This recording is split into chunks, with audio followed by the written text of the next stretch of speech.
The Russian Revolution. From Lenin to Stalin. By Edward Hallett Carr. The same author. A History of Soviet Russia in 13 volumes. 1. The Bolshevik Revolution, Volume 1. 2. The Bolshevik Revolution, Volume 2. 3. The Bolshevik Revolution, Volume 3. 4. The Interregnum. 5. Socialism in One Country, Volume 1. 6. Socialism in One Country, Volume 2.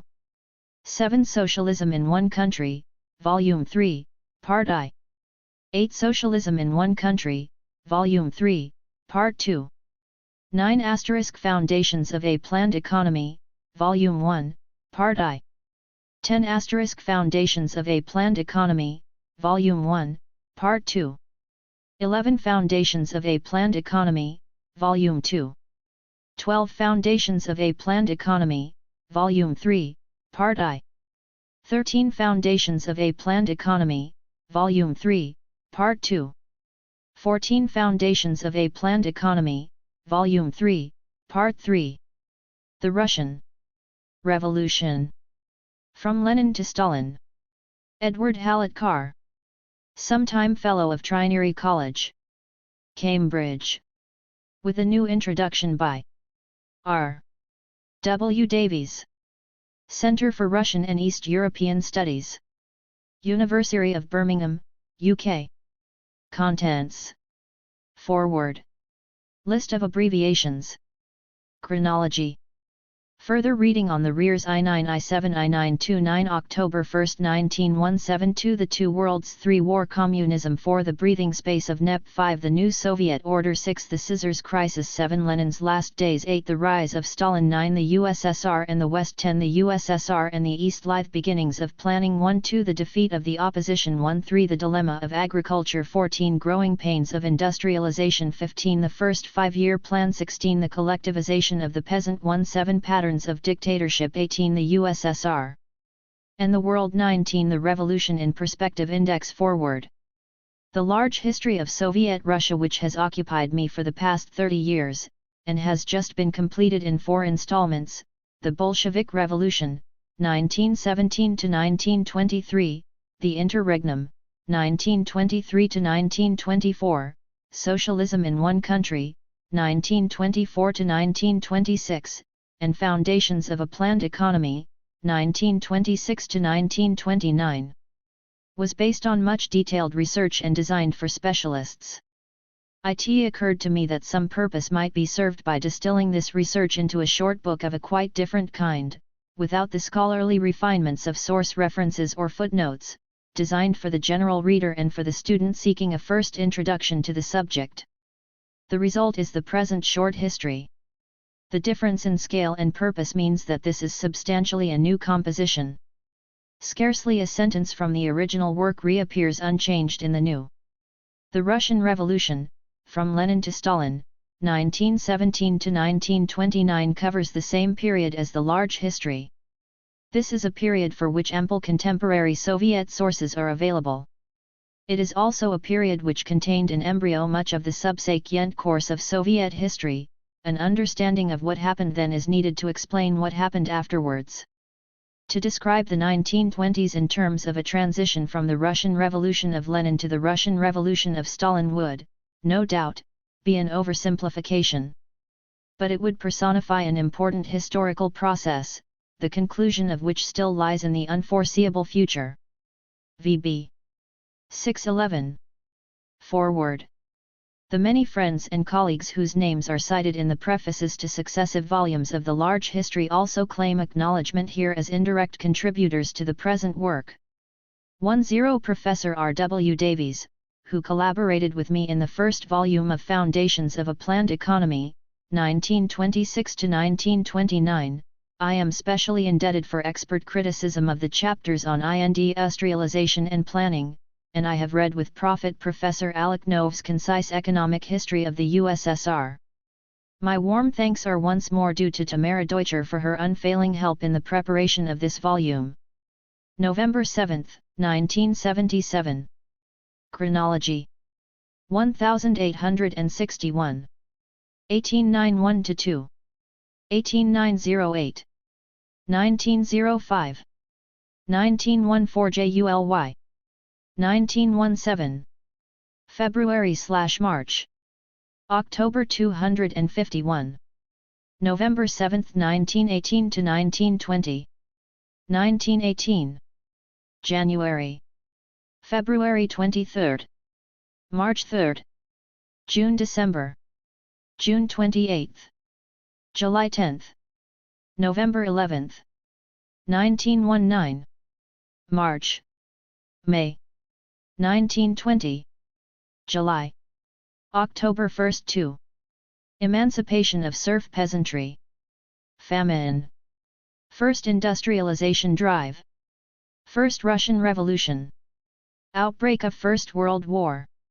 Liberal democratic revolution overthrows. Tsar, establishment of provisional government. Bolshevik Revolution. Declaration of Rights of Toiling End. Exploited people, convening end. Dissolution of Constituent Assembly. Foundation of Red Army. Brest-Litovsk Treaty signed. Committees of Poor Peasants. Decree nationalizing large-scale industry. Constitution of Russian Republic promulgated. Armistice of Germany and Allied powers. 8th Communist Party Congress establishes Politburo. First Congress of Communist International Communist Saturdays initiated. Second Congress of Comintern. Armistice with Poland. XL. Su. 1921–1929. 1921. February 22. March 8–1–6. March 1–6. March 1921–1922. 1922. April–May. April 16. December 22. December 30. 1923. Autumn. October 15. 1924. January 2nd 1. January. January 3rd 1. March. October. 1925. April 27th to 9th. December 18th to 31st. 1926 to 1928. 1926. March. July. Chronology. New economic policy. Gauss Plan established. 10th Party Congress ends grain requisitioning. Bans fractionalism within party. Anglo-Soviet trade agreement and Turkish-Soviet treaty approved. Kronstadt revolt. Famine in Central Russia and Volga regions. Genoa Conference. Rapallo Treaty between Germany and Soviet Russia. Lenin's Testament. Union of Soviet Socialist Republics formed. Scissors Crisis.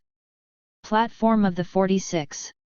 Death of Lenin. Lenin enrollment of workers at the bench into Communist Party begins. Constitution of USSR ratified. Currency reform completed. Face to the Countryside campaign launched. 14th Party Conference approves socialism in one country. 14th Party Congress rejects Zinoviev-Kamenev opposition. Pre-war agricultural and industrial output restored. First USSR Planning Congress. United opposition established by Trotsky, Zinoviev and Kamenev. December 3, 1927. May 24. December 2 to 19. December 1928. January-March. September 30. 1929. April-May. July-December. November 7. November 10 to 1st 7. December 2nd I. December 27. 193–0. January 5. January 1933. 1933 1937 193 6 to 193 8. 194 June 1 22 1945 May 9, 1953 March 5, 1991 December. Chronology. XLLI. Decision to construct Dnieper hydroelectric power station and Turksib railway. Britain severs diplomatic relations with USSR. 15th Party Congress condemns United opposition. Chiang Kai-shek suppresses Canton Communist uprising. Extraordinary measures to deal with grain crisis. Bukharin's Notes of an Economist published. 5-year plan approved. Chinese-Soviet clash about Chinese Eastern Railway. Stalin's Year of the Great Breakthrough published. Central Committee plenum condemns Bukharin Group. Stalin's 50th birthday. Stalin calls for elimination of the kulaks as a class.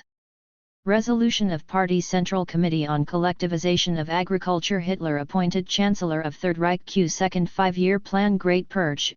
Execution of Zinoviev, Kamenev, Bukharin, and Rykov. Nazi Germany invades USSR. Victory over Germany. Death of Stalin. Soviet Union dissolved. Introduction. E. H. Carr spent over 30 years, between 1944 and 1977, writing his monumental 14-volume History of Soviet Russia, which deals with the first 12 years after the revolution, from 1917 to 1929. The present volume, The Russian Revolution from Lenin to Stalin, was first published a quarter of a century ago in 1979, immediately after he completed the history. It is less than 1/30th of its length. He explains in his foreword that it distilled this research into a short book, designed for the general reader and for the student seeking a first introduction to the subject. In 1944, when Carr decided to write the history, he had lived through 4 great social upheavals which had disrupted and threatened to shatter the existing social and economic order. Born in 1892, he grew up in the Edwardian era. In retrospect, he wrote about his pre-war childhood as a member of the upper middle class. In a spirit of gentle irony, the world was solid and stable. It was a good place and getting better. This calm was shattered by the first of these upheavals, the carnage of the Great War of 1914 to 1918. Carr later wrote that the security of the pre-war years had been scarcely imaginable since 1914. Unfit for military service, he graduated in classics in 1916 at the age of 24, and then joined the Foreign Office. In 1917 he became the junior member of a 3-man team formed to study the Russian problem after the second of these great 20th century upheavals, the Bolshevik Revolution of October–November 1917. The Bolshevik Revolution, triggered by the intolerable conditions at the Russian front and in the Russian interior, presented a radical challenge to the whole world capitalist order. The Bolsheviks under Lenin, inspired by the doctrines of Karl Marx, believed that their revolution was the first stage in a world revolution. The capitalist system, in which the mass of the population were exploited by the owners of private property, would be overthrown by a socialist revolution led by the working class. Factories, the land, and other means of production would be transferred into social ownership, and managed by the whole community. Social classes and the state would disappear. National barriers would be eliminated. Equality would be established between men and women, and between the peoples of the advanced industrial countries and those of the underdeveloped colonial world. A dozen years after the 1917 revolution, the growing prosperity of the industrialized countries was disrupted and reversed by the third great upheaval, the world economic crisis. This soon resulted in mass unemployment and poverty in Europe and the United States, and the further impoverishment of the colonial world. By this time the Soviet system had been consolidated under Stalin's leadership. The Soviet Union was the first largely peasant country to embark on a comprehensive program of rapid industrialization in which the economy was managed and to a large extent owned by the state. The industrial advances during the 5-year plans of the 1930s seemed to many people in the West, including Carr, to present a successful economic challenge to a world capitalist system in decline. At this time he was a diplomat working at the League of Nations in Geneva, and wrote books and reviews on Russian themes in his spare time. In 1931, he wrote of Soviet industrialization that the religion of the kilowatt and the machine may well be the creed for which modern civilization is waiting. He contrasted Russia with contemporary Europe, which was aimlessly drifting, refusing to face unpalatable facts. The 5-year plan, he later recalled, seemed to me the answer to the anarchy of capitalism, so clearly demonstrated by the economic crisis. For however, Carr did not share the view of Western communists and many Western intellectuals that the Soviet system represented unambiguous progress and was an unambiguous success. In a review of a book by the British Marxist economist Maurice Dobb, he praised his account of the Soviet economy but condemned him for either ignoring the darker sides of the Soviet regime or trying to defend them by transparent sophistry. 5. And he criticized Beatrice and Sidney Webb's two-volume Soviet Communism, A New Civilization? For the fundamental weakness. XVLL. That it attempts to fit the Soviet Union into a mold for which it was never intended and to judge it by standards which it has never accepted. 6. This critical attitude to the Soviet Union was greatly reinforced by the Great Purges of 1936 to 1938. He later wrote, "The whole period of the purges was one of disillusionment and revulsion, the intensity of which was, I suppose, accounted for by my previous enthusiasm. I became very hostile to the USSR. 7. During the fourth great upheaval of the first half of the 20th century, the Second World War, Carr was assistant editor of the Times newspaper. He was now strongly influenced by the decisive role of the Red Army in the Allied victory over German and Italian fascism. He wrote in his short autobiography, "The event which most influenced me and most other people at the time enormously, was the entry of Russia into the war. In the Times I very quickly began to plug the Russian alliance, and, when this was vindicated by Russian endurance and the Russian victory, it revived my initial faith in the Russian Revolution as a great achievement and a historical turning point. It was obvious that the Russia of the Second World War was a very different place from the Russia of the First in terms of people as well as of material resources. Looking back on the 1930s, I came to feel that my preoccupation with the purges and brutalities of Stalinism had distorted my perspective. The black spots were real enough, but looking exclusively at them destroyed one's vision of what was really happening. B. In this context, in the autumn of 1944, Carr decided to write his history of Soviet Russia, and the contract with Macmillan's was agreed at the end of 1945. 9. He summarized the assumptions with which he approached Soviet history in a rather naive book, written in 1946 in the enthusiastic atmosphere of the victory over fascism, in which the Soviet Union had played a crucial role. Strongly convinced that the impact of the Soviet Union on the Western world was a decisive historical event, he hoped. XVLLL.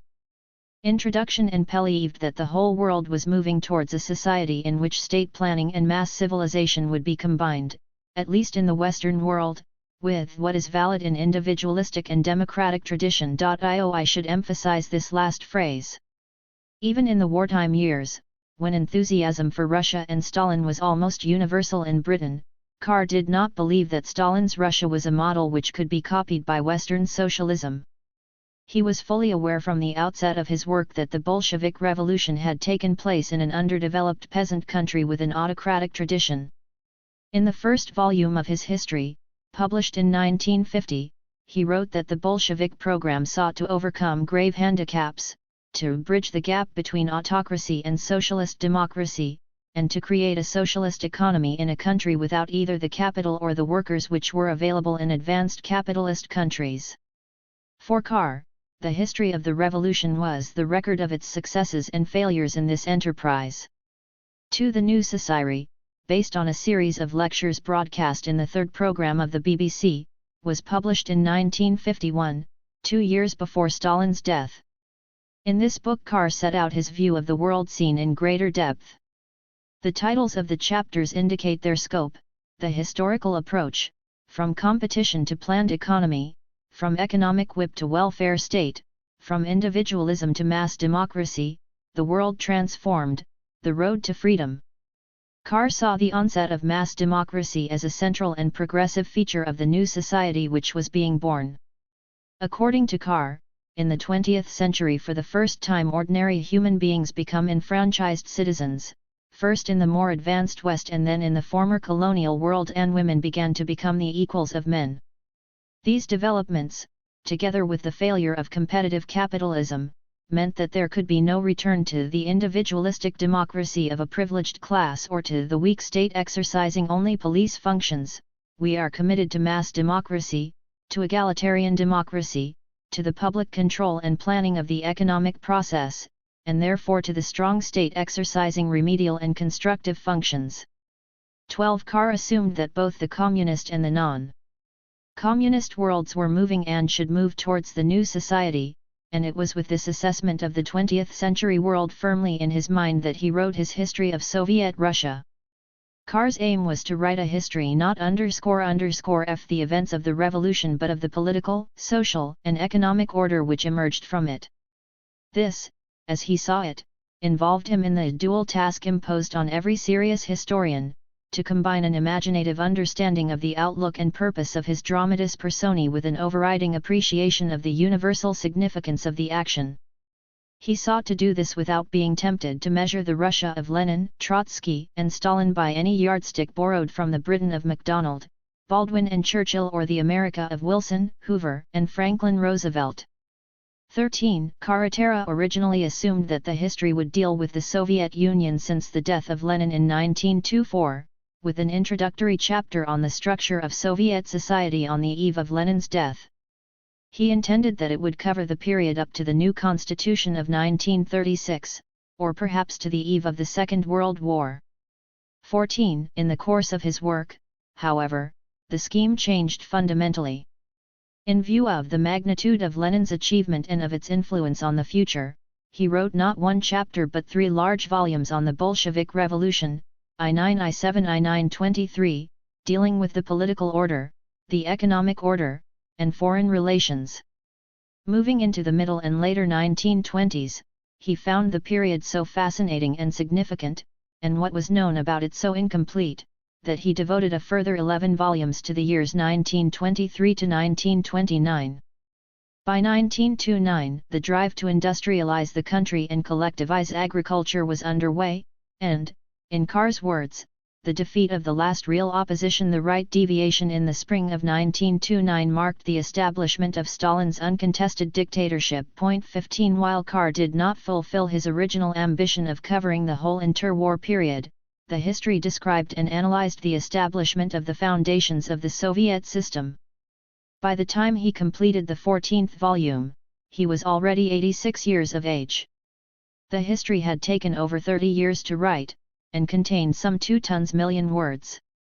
Volumes 9 and XX Introduction 10, dealing with the economy in 1926 to 1929, were written in collaboration with myself, and volumes 12 to 14, on foreign policy and the Comintern in those years, with the able assistance of Tamara Deutscher.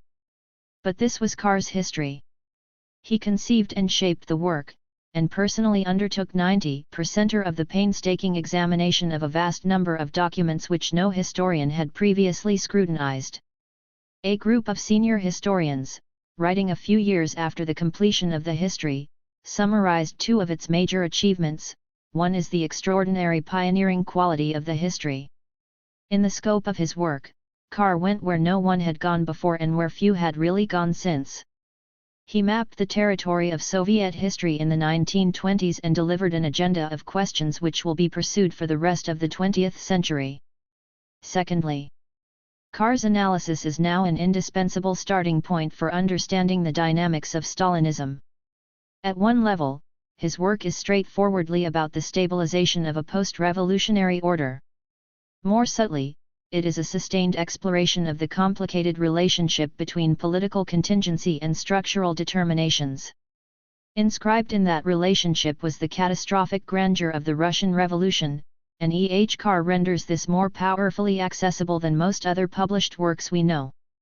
16. In the present summary volume, Carr presents the key problems of the 1920s in the form of a narrative history in chronological order. Many writers about Carr usually, I suspect, because they have not read many chapters of the 14 volumes, treat him as simply a narrative historian. But a good half of the 8 volumes which deal with home affairs is devoted to accounts of particular aspects and functions of the emerging Soviet system. Some historians specializing in different aspects of Soviet history have not come across these chapters, and have reinvented the wheel by writing accounts of their subject which largely duplicate the research undertaken by Carr decades before. Readers of the present volume who want to dip into the large history for interest, for pleasure, or to find material for their essays might like to start by reading some of these chapters. They are mainly located in Socialism in One Country, I-924-I-926, Volume I-5 of the Complete History, and in Foundations of a Planned Hegemony, I-926-I-929, Volume 2.17. They discuss the family, law, literature, and religion not so much as things in themselves but primarily in their relation with a new state dedicated to the transformation of the whole of society. The chapters in Volume 5 cover developments up to 1926, and show how the revolutionary impetus of the Civil War years gave way under NEP to an attempt at reconciliation with the Russian past, a shift from a mood of innovation to a mood of conformity. According to Carr, this formed the background to the triumph at the end of 1925 of the doctrine of socialism in one country, which was Stalin's distinctive contribution to Marxist doctrine. This was not, however, a simple return to the past. In the new family law, for example, the civil registration of marriage was obligatory, automatic divorce was available on request, and abortion was legal. But at the same time there was a shift to an emphasis on the responsibility of the father and the mother for the child. While communal institutions for children continued and housed many of the homeless children left drifting by the chaos of the revolutionary years, the authorities now sought to return homeless children to their family. Moreover, the new spirit of sexual freedom did not extend very deep into society.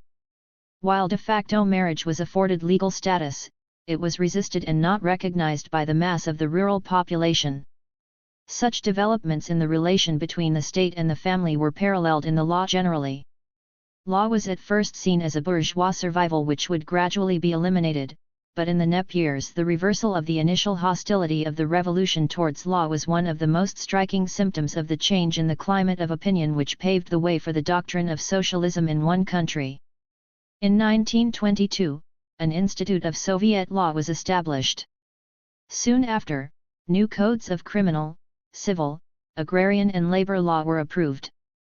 Simultaneously a system of nationwide, republican and local XXII introduction courts was consolidated, headed by the Supreme Court of the USSR.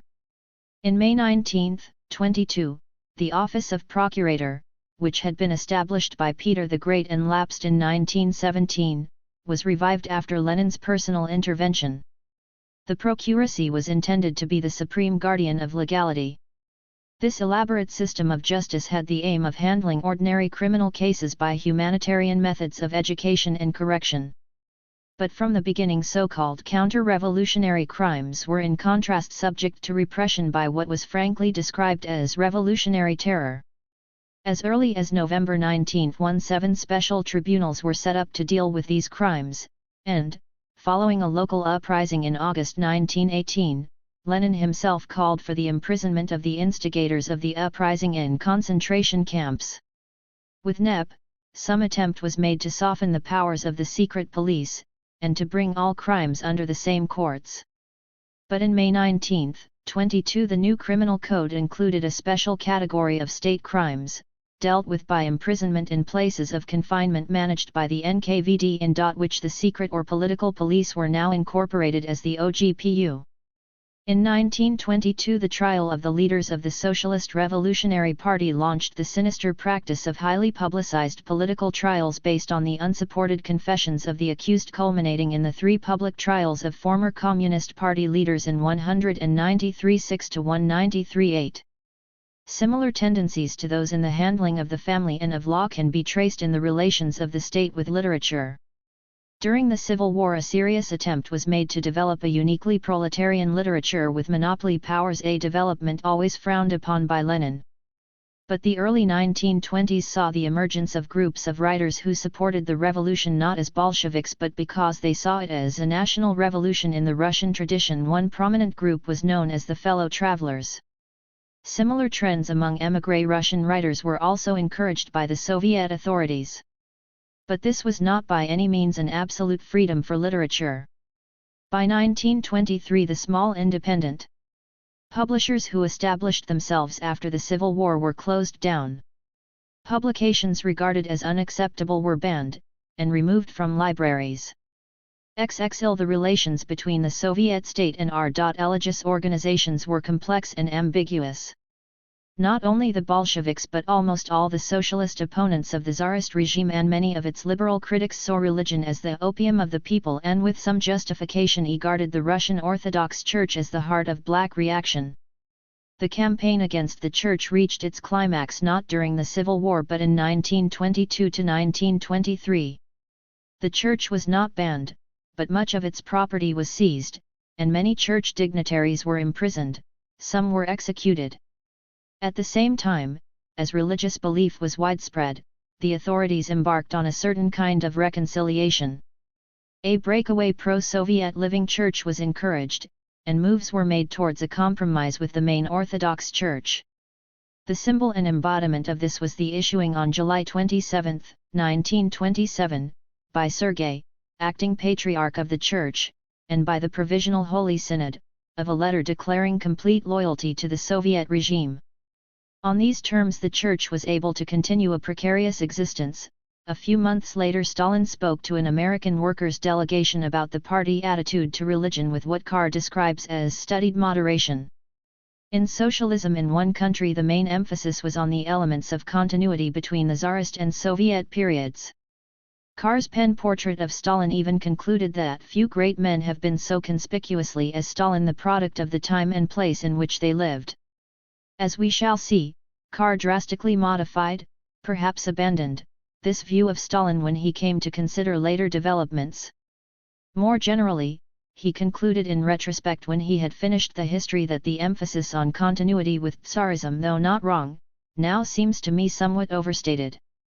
18 In Foundations of a Planned Economy, however, he shows that in the later 1920s the revolutionary impetus was revived, although in a distorted form. The chapter on the rule of law describes how even in normal legal matters the supervisory function of the procuracy acquired an increasingly political character. At the 15th Party Congress in December 1927 Shkir-Yadov, a loyal Stalinist, insisted that there should be proletarian revolutionary feeling in the examination of any affair. These years also saw the rapid growth in the number and functions of the 120,000 or so voluntary workers and peasants correspond. XXIV Introduction Dents, whose activity was directed both to the defense of Soviet legality against administrative abuses, and to the defense of party loyalties against opposition and dissent, in which legitimate and sinister functions were almost inextricably blended. The central section of the chapter on the rule of law, entitled Tightening the Screw, shows the growth in the power of the OGPU.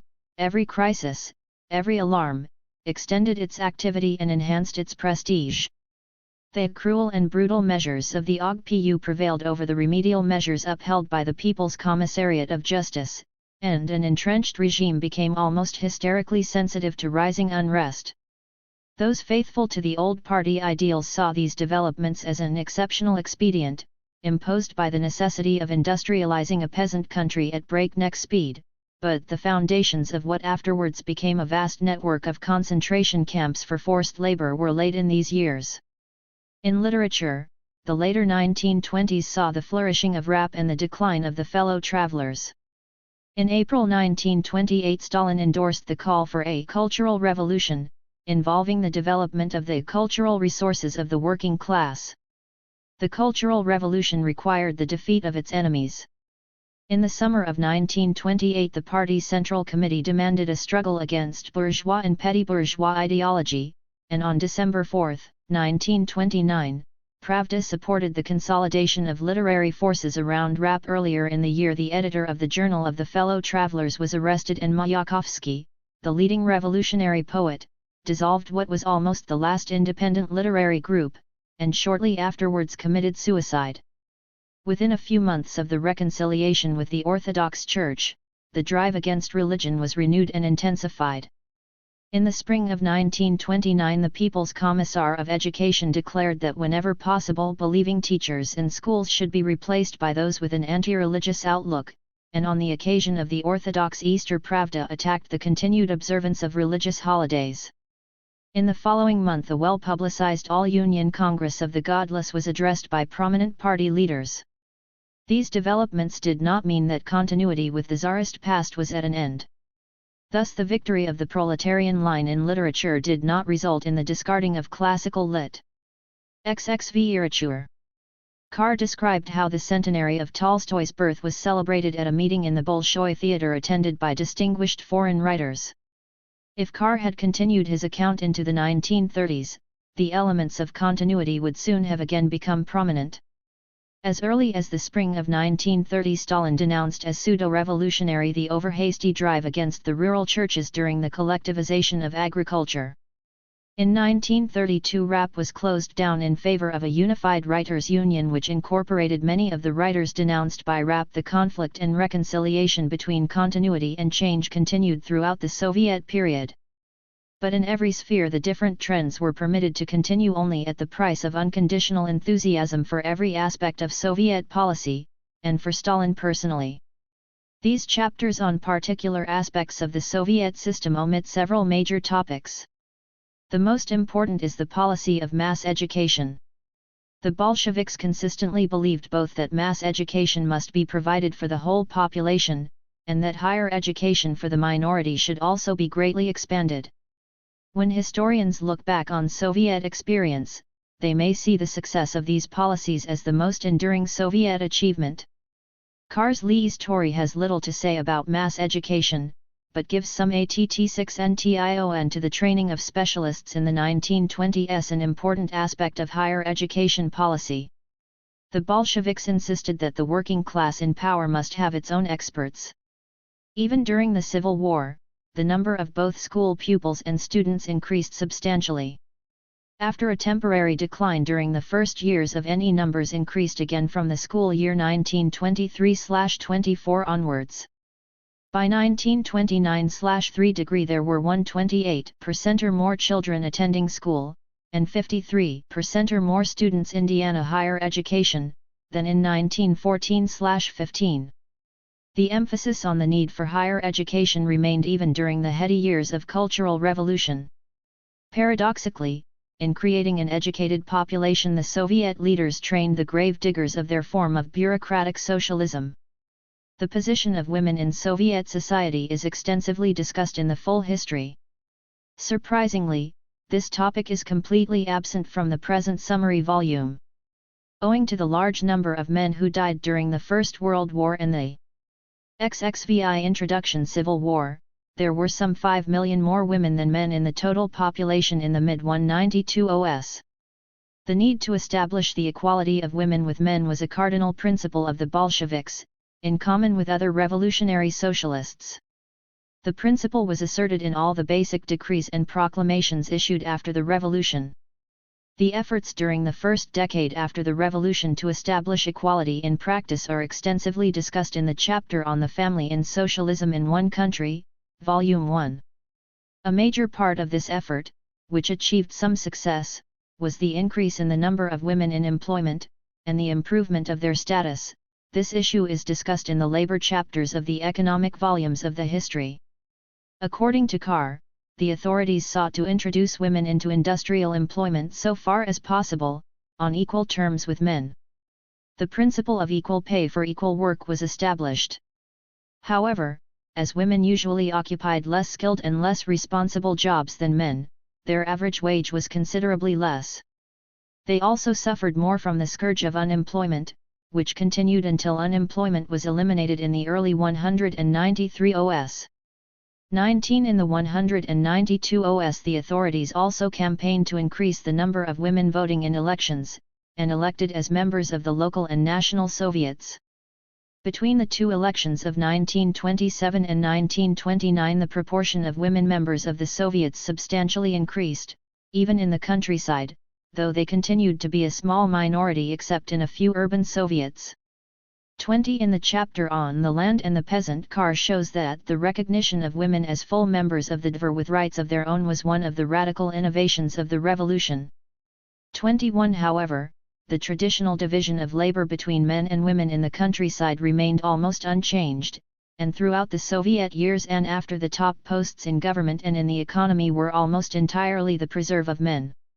Since the beginning of the 1990s, the Russian archives for the post-revolutionary period have been opened up to both Russian and foreign historians. The records of the Politburo and the Council of People's Commissars, and of the numerous People's Commissariats which administered the Soviet state, are almost all available for the years discussed by Carr. Soviet policy. XXVLL making at the top is wide open for scrutiny. 1. Why? The numerous archival collections in every major region provide rich information on every aspect of Soviet society at the grassroots. Before the archives were opened, very little information was available about the making of Soviet policy after the spring of 1929. For the years covered by Carr, however, the new information has made less difference. The Soviet press was relatively open and extremely informative up to the end of the 1920s. We now have at our disposal, however, a much richer account of the years up to 1929 covered by the history than was available to Carr. 1 will discuss here two important aspects of the rise of Stalinism in the 1920s which are now better understood: the stages of Stalin's rise to power, and Bolshevik policy and practice towards national minorities. Carr's account of the stages by which Stalin's dictatorship was established is still unsurpassed. He also deals in both the large history and in the present book with the disagreements between Lenin and Stalin on the eve of Lenin's last illness. But the archives bring out more starkly the depths of that disagreement, particularly on the question of the non-Russian national minorities. Lenin was supported by and supported the representatives of the nationalities within the Bolshevik Party against what he termed Great Russian chauvinists. Stalin was by no means a shrinking violet in relation to Lenin. On various occasions in late 1922 and 1923 he accused him of national liberalism, wrote to a fellow Politburo member that in my opinion we must be firm against Ilyich, and complained that Lenin solidarizes with the deviationists and condemns you, Comrade Dzerzhinsky and myself. On March 6, 1923, Lenin, in the last note he dictated before his final collapse, wrote to the Georgian leaders condemned by Stalin as deviationists, declaring firmly, I am following your affair with my whole heart. 1 am disturbed by Ordzhonikidze's crudeness and the connivances of Stalin and Dzerzhinsky, I am preparing memoranda and a speech for you. A month later, with Lenin out of action, the issues were debated at length at a closed session of the Communist Party Congress. Stalin. XXVLLL introduction favored a more centralized organization of the Soviet Union, with less autonomy for the national minorities. Stalin and his supporters got their way. The archives have shown that Stalin was already in a much stronger position in the party hierarchy at the time of Lenin's death than we previously believed. During Lenin's last illness, the Communist Party was managed by what came to be known as the triumvirate Zinoviev, Kamenev, and Stalin. Carr characterizes Stalin as the junior partner in this triangle. But the new material reveals that in July 1923, 3 months after the incidents I have described, Zinoviev wrote to Kamenev pointing out that Stalin was controlling policy on the national question, on foreign affairs and on the party press. In practice, he wrote, there is no triumvirate, there is Stalin's dictatorship. Zinoviev's remarks obviously cast doubt on Carr's view of Stalin as the junior partner in the triumvirate in 1923. At that time, however, Stalin was certainly not yet a personal dictator. Carr shows that Stalin had to spend the rest of the decade using his position as party general secretary to make appointments and to establish good relations with those he appointed. At the top level, it was not until the defeat in 1928 and 1929 of the right opposition of Bukharin, Tomsky and Rykov that he secured an unambiguous majority in the Politburo. Moreover, Stalin's power in the 1920s was potential rather than actual in the sense that he had not yet developed a distinct set of policies for the economic and social transformation of the Soviet Union. By 1926 he had launched the slogan Socialism in one country and had cautiously indicated greater enthusiasm for industrialization and less enthusiasm for reconciling the regime and the peasantry than Bukharin and his other allies against Trotsky. But at that time there was still some force in Carr's description of Stalin as the product of the time and place in which he lived.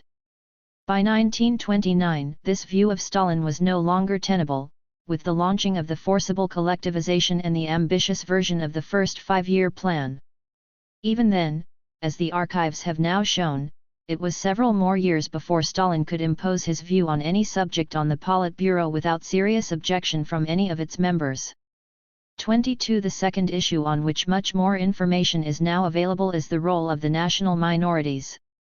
This issue, as we have seen, was already involved in the initial stages of Stalin's XXIX rise to power.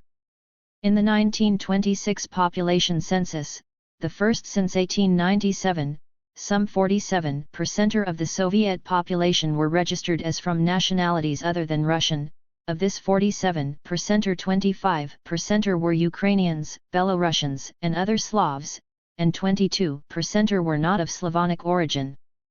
How to interpret Soviet policy and practice towards the nationalities is one of the most contentious issues among historians. An influential school holds that a centralizing government, in both the Lenin years and after, imposed its will on widely supported national movements committed to independence. The Bolshevik doctrine or promise of self-determination was simply a sham. 23. Carretera also treated the drive for centralization American Samoa an inherent element in Bolshevik policy. Even during the Civil War, self-determination was not available to the subject peoples of the former Russian Empire. But he also stressed that Bolshevik doctrine involved the absolute rejection of any discrimination between individuals on grounds of nation, race, or color, which in turn meant that equality between the nationalities alone seemed to offer a radical solution. This policy was embodied in material aid, education in all its forms, the loan of technical experts and advisors, and the training of members of the backward nation to serve as its future experts.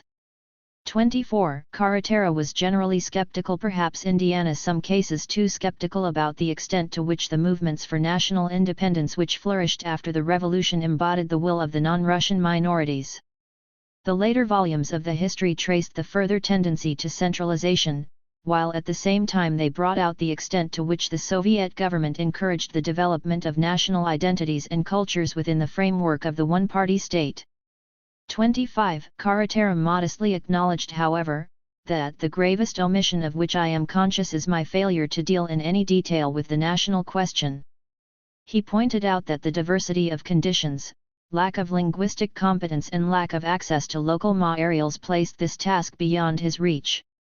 26. In consequence, the present volume and the sections of the history dealing with the later 192 OS have little to say about the policy of nativization which resulted in a considerable increase in the use of minority languages both in schools and in official proceedings.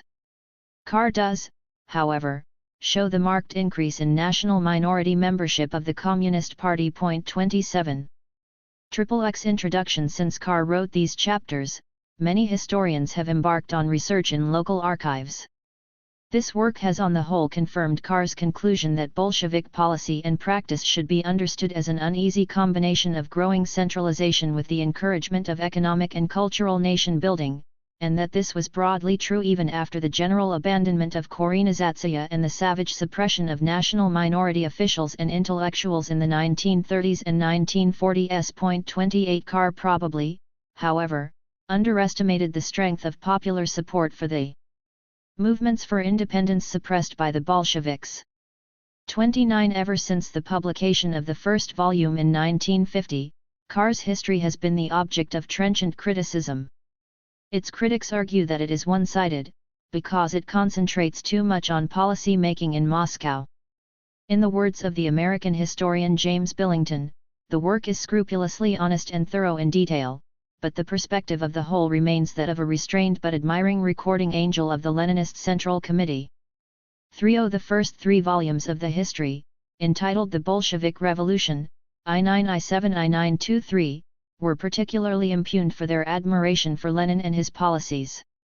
Bertram Wolfe, once a leading American communist, but at the time of writing a senior advisor to the anti-communist radio station Voice of America, claimed that we get Lenin's side of every serious controversy, and only that side. 31 It was not only the opponents of Lenin and Bolshevism who took a critical view. In a long review of the first 4 volumes, Isaac Deutscher, a Marxist with a Leninist outlook, praised them as a great and enduring landmark in historical writing, but also claimed that Carr is preoccupied primarily with the state, not with the nation and society beneath it, and is inclined to view the state as the maker of society rather than society as the maker of the state. 32. In my opinion, these critics underestimate the extent to which Carr in his earlier volumes took into account the role of social forces in determining the structure of the Soviet regime. It is XXXI true that he did not seek to demonstrate by footnotes and references the role of spontaneous mass pressure in the revolutions of 1917. He derived his knowledge from wide reading of accounts by participants, journalists, and other historians. But he based his analysis on the premise that the February Revolution was the spontaneous outbreak of a multitude exasperated by the privations of war and by manifest inequality in the distribution of burdens, and that in the October Revolution, with the continued revolutionary temper of the proletariat and mounting disorders among the peasantry, power fell from the nerveless hands of the provisional government. 33. These conclusions about the crucial role of the crowd in 1917 have on the whole been confirmed by the painstaking research of a new generation of historians with access to archives. It is true, however, that in the first 3 volumes Lenin and his party make their way towards party dictatorship with the inevitability of a Greek tragedy. Carr was firmly convinced that both the composition of the party and the turbulent conditions of the time made the tightening of its organization inevitable, and that the concentration of power in party and state was due to incessant crisis and the pressure of events. 34. In the present summary volume he takes it for granted that the repression of the socialist parties critical of the Bolsheviks was inevitable. When the Civil War ended, he writes, there was no further basis for coalition and compromise. These are legitimate conclusions about these years, powerfully argued, but many historians disagree with them. Carr himself, over a quarter of a century after writing his volumes on the Lenin years, frankly acknowledged in the preface to the final volume of the history that his own approach had changed. History does not stand still, nor does the historian. Writing today, I should shape my Phi-T volume very differently, giving less prominence to the formal constitutional arrangements of the new regime, and more to the geographical, social, and economic environment in which it operated. Initial attempts at constitution making, designed to convert the revolutionary Soviets of workers and peasants into permanent organs of government, were strongly influenced by Western models. The result was incongruous. An air of unreality clung to the XXXLI introduction earliest, as well as to the more recent, Soviet constitutions. They made little impact on the society for which they were devised, and were molded by it in ways far removed from the intentions and professions of those who drafted them. It is in the structure of society as a whole that the key to these developments must be sought. 35. When Carr turned to the post-Lenin years, in volumes 5 to 14, there was undoubtedly an important change, or series of changes, in his approach. As one reviewer put it, Mr. Carr, as it were, is shifting gears. There is more detachment, less identification between the author and his subject and heroes. He deals less with institutions, and more with political and social history. 36. There were several reasons for this shift. First, he saw the post-Lenin period as crucial in explaining the emergence of the Soviet system. In the preface to the first volume of Socialism in One Country, I-924-I-926, which was the 5th volume of the history, he wrote engagingly that the present volume, the first of 3 under the title Socialism in One Country, brings me to the heart of my subject. As he moved further into the 1920s, it became apparent that no adequate account had been written of nearly all the major aspects of Soviet development in those years. He found it essential to examine in detail not only policy making in Moscow but also every major aspect of the economy and the political system. This seemed all the more necessary because he was persuaded that some of the criticisms of the early volumes were valid, particularly those by Isaac Deutscher. Until Deutscher's untimely death in 1967, Carr kept up a lively correspondence with him, and met him on many occasions. 37. The shift in approach was reflected in the enormous increase in the number and range of the sources he used. Whereas the Bolshevik Revolution is based primarily on party and government decrees and documents, and reports of their proceedings. The later volumes make much more use of archives, and of the periodicals and above all the newspapers published at the time. Above all, Carr's shift in approach is explained by what was happening in the years he was studying. The emergence of Stalin and the Stalin regime confronted Carr, in common with all historians who see the Russian Revolution as a progressive. XXXLLL. Carr explained the collectivization of agriculture in this context. It was essential if the resources for industrialization were to be squeezed out of the peasantry, and also for the modernization of agriculture so that more food would be available. Carr saw the economic problem as central to understanding the entire Soviet system.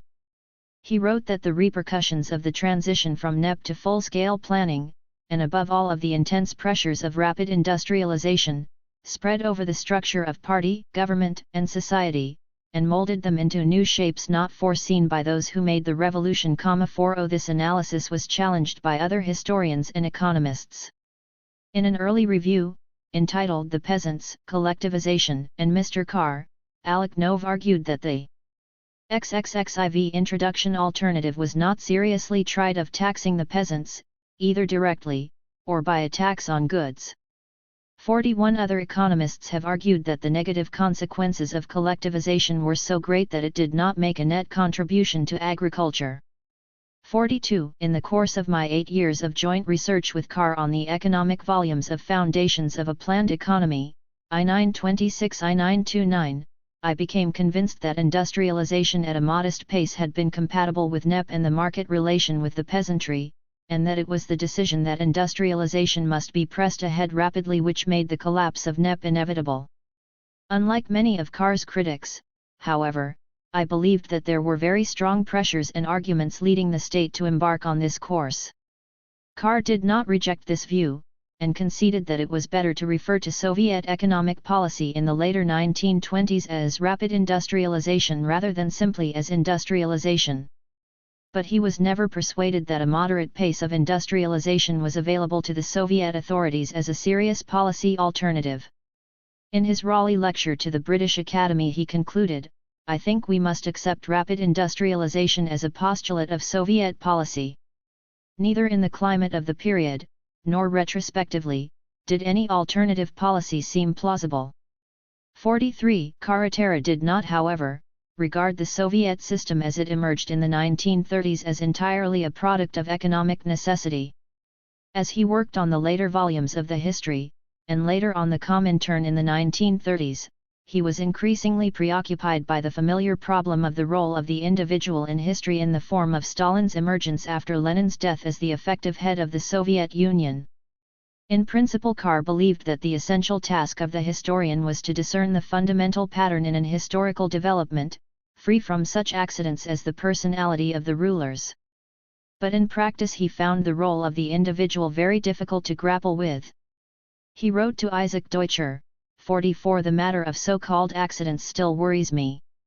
Surely Soviet history was affected by the accident that Lenin died at 53 not 73 and Stalin at 73 not 53. Introduction XXXV In the course of writing the history, Carr substantially revised his assessment of the personal roles of Lenin and Stalin. In the early stages, he regarded this as a relatively trivial matter. As he worked on the history in the 1960s and 1970s, he continued to believe that the problems faced by the Soviet state, and the major solutions found to them, did not depend on the accident of personality. If Lenin had lived, Carr said in 1978 after completing the history, he would have faced exactly the same problems, and would have embarked on rapid industrialization, the mechanization of agriculture, and the control and direction of labor, a revolution from above. But he now concluded that Lenin, in contrast to Stalin, would have been able to minimize and mitigate the element of coercion. 45 Stalin's personality, combined with the primitive and cruel traditions of Russian bureaucracy, imparted to the revolution from above a particularly brutal quality. 46 About one-third of the history was concerned with Soviet foreign relations, including relations with Comintern and foreign communist parties. Carr's general conclusion was that the hard reality of international politics soon diminished Soviet interest in world revolution. The passage of time, he wrote in the final section of the history, brought the purposes and practices of Soviet ideology more nearly into line with those of the capitalist world. Comintern policy in turn assumed an identity of interests between the state policies of the Soviet Union and the aims of foreign communist parties. The foreign parties were brought into line by rigid measures of discipline, which were harshly enforced by a Comintern bureaucracy. 4-7 Carr's critics argued that this account was overdrawn. From the left, Deutscher summarized Carr's view in trenchant terms. XXXVI. Introduction: these revolutionaries in the end saved Russia by giving up their quixotic delusions and learning arduously and painfully the ABC of statecraft. Deutscher believed that Soviet foreign policy retained its revolutionary impetus under Lenin, and lost it only under Stalin. For example, the treaty signed with vanquished and humiliated Germany at Rapallo in 1922 was a sober deal without compromising their principles, while the pact with Nazi Germany in 1939 was signed with an imperialist incendiary run amok at the expense of weaker neighbors. Moreover, in one sense the early Bolsheviks were shown not to be utopian by developments under Stalin. This was demonstrated by the Chinese Revolution and the expansion of Stalinism in Eastern and Central Europe after the Second World War. 48 This criticism of Carr was endorsed from the right. His more conservative critics complained that he underestimated the expansionist nature of the Soviet regime, though of course, unlike Deutscher, they regarded both Lenin's and Stalin's foreign policies as reprehensible. To some extent the differences between Carr and his critics about Soviet foreign relations were matters of emphasis. In the present volume, Carr argues that the economic success of the Soviet system in transforming backward Russia into a major industrial power made it the natural leader of a revolt of the backward countries against the worldwide domination of Western capitalism. But Carr emphasizes the political and moral force of the Soviet example, while his right-wing critics place the emphasis on the role of physical force. The most telling criticism of the general framework of Carr's history was provided not by historians but by the inexorable march of history. With the collapse of the Soviet Union in 1991, the notion that the Soviet system was a permanent challenge to capitalism was suddenly eclipsed. In the 1980s and 1990s, comprehensive state planning, seen by Carr as a fundamental feature of the new society, was abandoned almost everywhere. The major industries nationalized in many European countries in the first 30 years after the Second World War were comprehensively privatized. Capitalism and the free market were overwhelmingly in the ascendant. Most historians and social scientists, both in the traditional capitalist countries and in the former Soviet Union, have concluded that the Soviet challenge has failed, and that the Soviet XXXVLL system was merely a temporary and unsuccessful utopian experiment. A minority, including the present author, do not accept this conclusion. Carr was certainly wrong in his view, which he shared with many others in the aftermath of the Second World War, that the comprehensive wartime control by the state of both prices and the movement of labor would be a permanent feature of post-war society. But in my opinion, the current very strong emphasis on the free market is a temporary phase in Western development. Both the international financial markets, dominated by the drive for short-term profit, and the multinational corporations, are failing to cope with the economic and human needs of the world in transformation. Several other major factors will impinge on capitalism in the coming decades. The population of the newly industrialized countries will no longer be prepared to tolerate the conditions in which they work.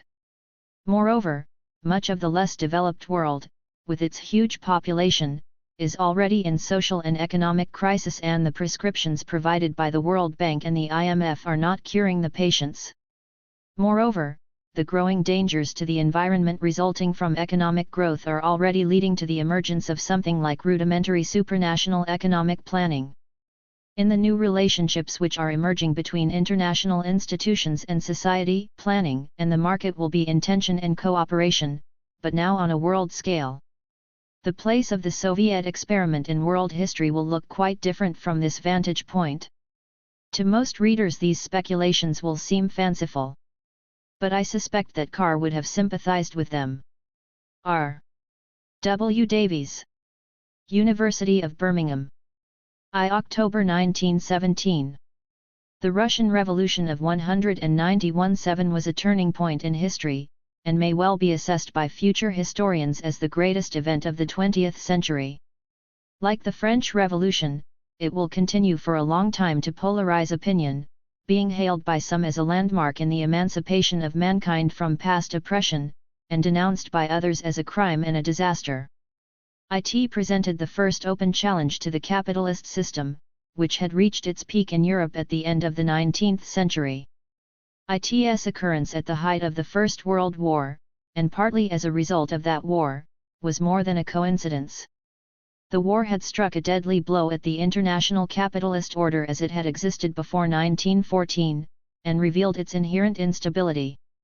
The revolution may be thought of both as a consequence and as a cause of the decline of capitalism. While, however, the revolution of 1917 had a worldwide significance, it was also rooted in specifically Russian conditions.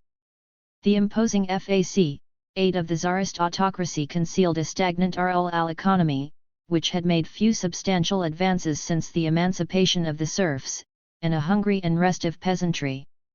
Terrorist groups had been at work since the 1860s with recurrent outbreaks of violence and repression.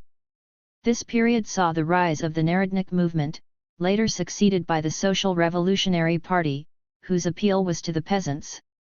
After 1890, industrialization began to make important inroads into the primitive Russian economy, and the rise of an increasingly influential and wealthy industrial and financial class, heavily dependent on foreign capital, encouraged the infiltration of some liberal Western ideas, which found their fullest expression in the Cadet Party. But this process was accompanied by the growth of a proletariat of factory workers and by the early symptoms of proletarian turbulence. The first strikes occurred in the 1890s. These developments were reflected in the foundation in 1897 of the Marxist Russian Social Democratic Workers' Party, the party of Lenin, Martov, and Plekhanov. Seething unrest was brought to the surface by the frustrations and humiliations of the Russo-Japanese War. The First Russian Revolution of 1905 had a mixed character. It was a revolt of bourgeois liberals and constitutionalists against an arbitrary and antiquated autocracy. It was a revolt of workers, sparked off by the atrocity of Bloody Sunday, and leading to the election of the First Petersburg Soviet of Workers' Deputies. It was a widespread revolt of peasants, spontaneous and uncoordinated, often extremely bitter and violent. The three strands were never woven together, and the revolution was easily put down at the cost of some largely unreal constitutional concessions. The same factors inspired the revolution of February 1917, but this time were reinforced and dominated by war weariness and universal discontent with the conduct of the war. Nothing short of the Tsar's abdication could stem the tide of revolt. Autocracy was replaced by the proclamation of a democratic provisional government based on the authority of the Duma. But the hybrid character of the revolution was once more immediately apparent.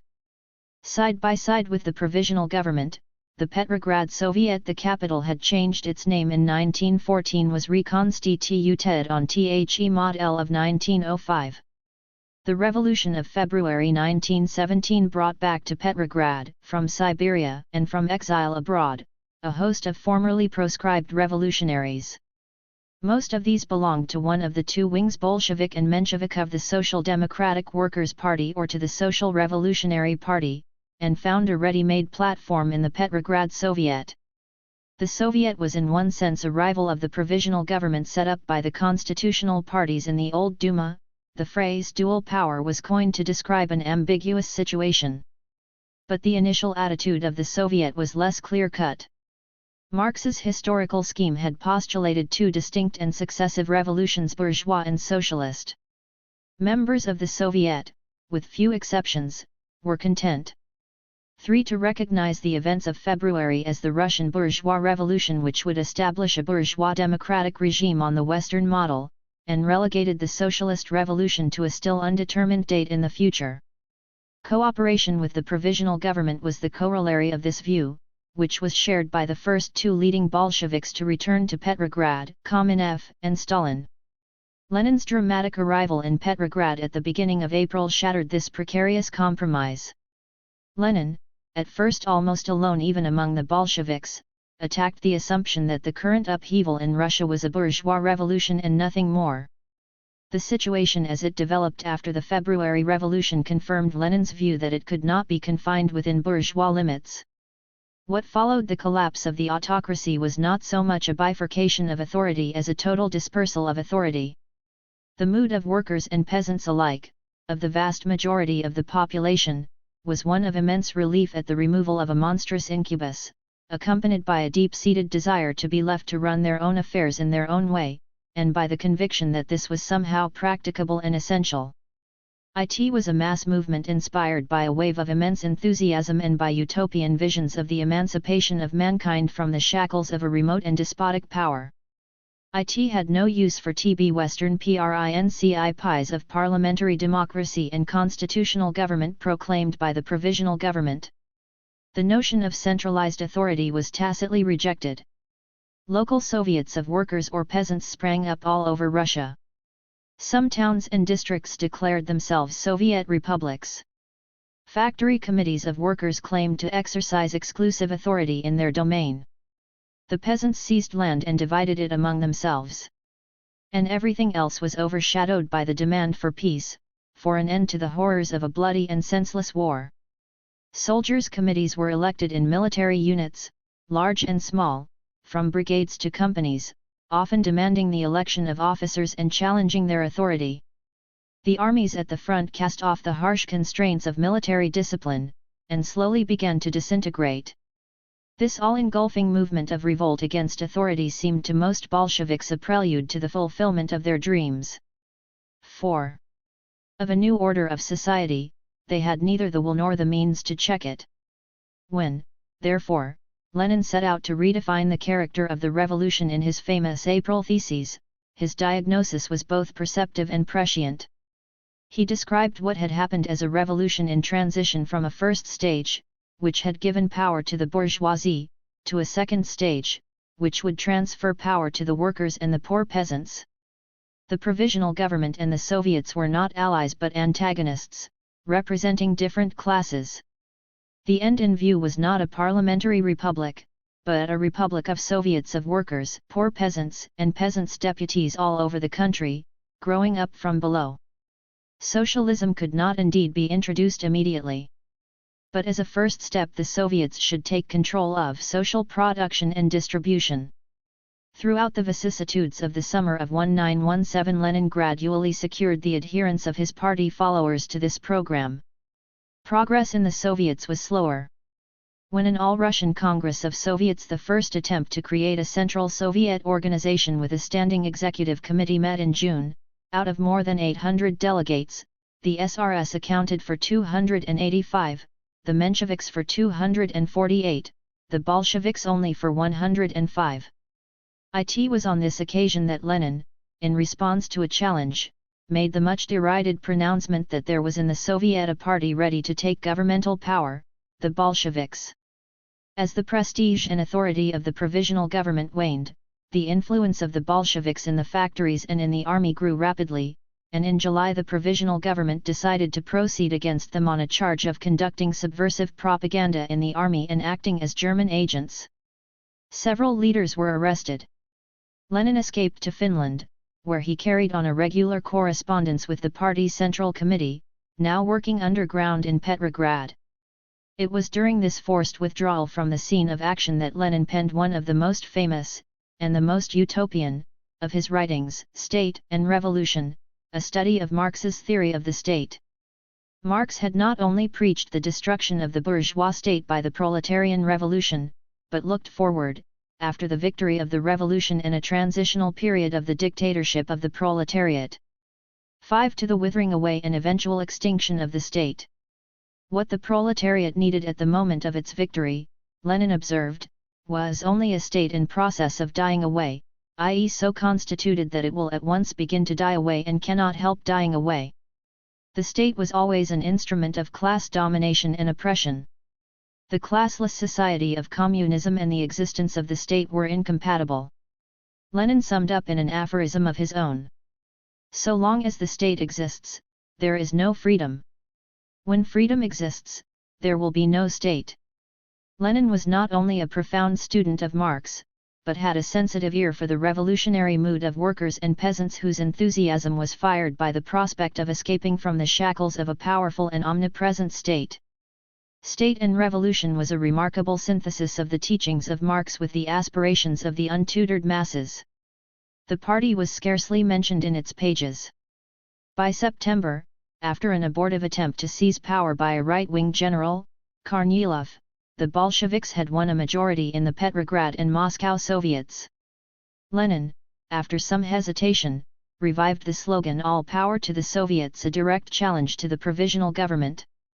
In October he returned in disguise to Petrograd to attend a meeting of the party's Central Committee. Under his persuasion the committee decided, with only two dissentients, Zinoviev and Kamenev, to prepare for an immediate seizure of power.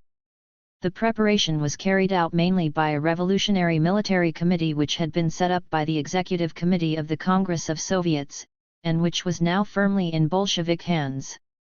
Trotsky, who had joined the Bolsheviks after his return to Petrograd in the summer, played a leading part in planning the operation. On October 25 the Red Guard, composed mainly of factory workers, occupied key positions in the city, and advanced on the Winter Palace. It was a bloodless coup. The provisional government collapsed without resistance. Some of the ministers were arrested.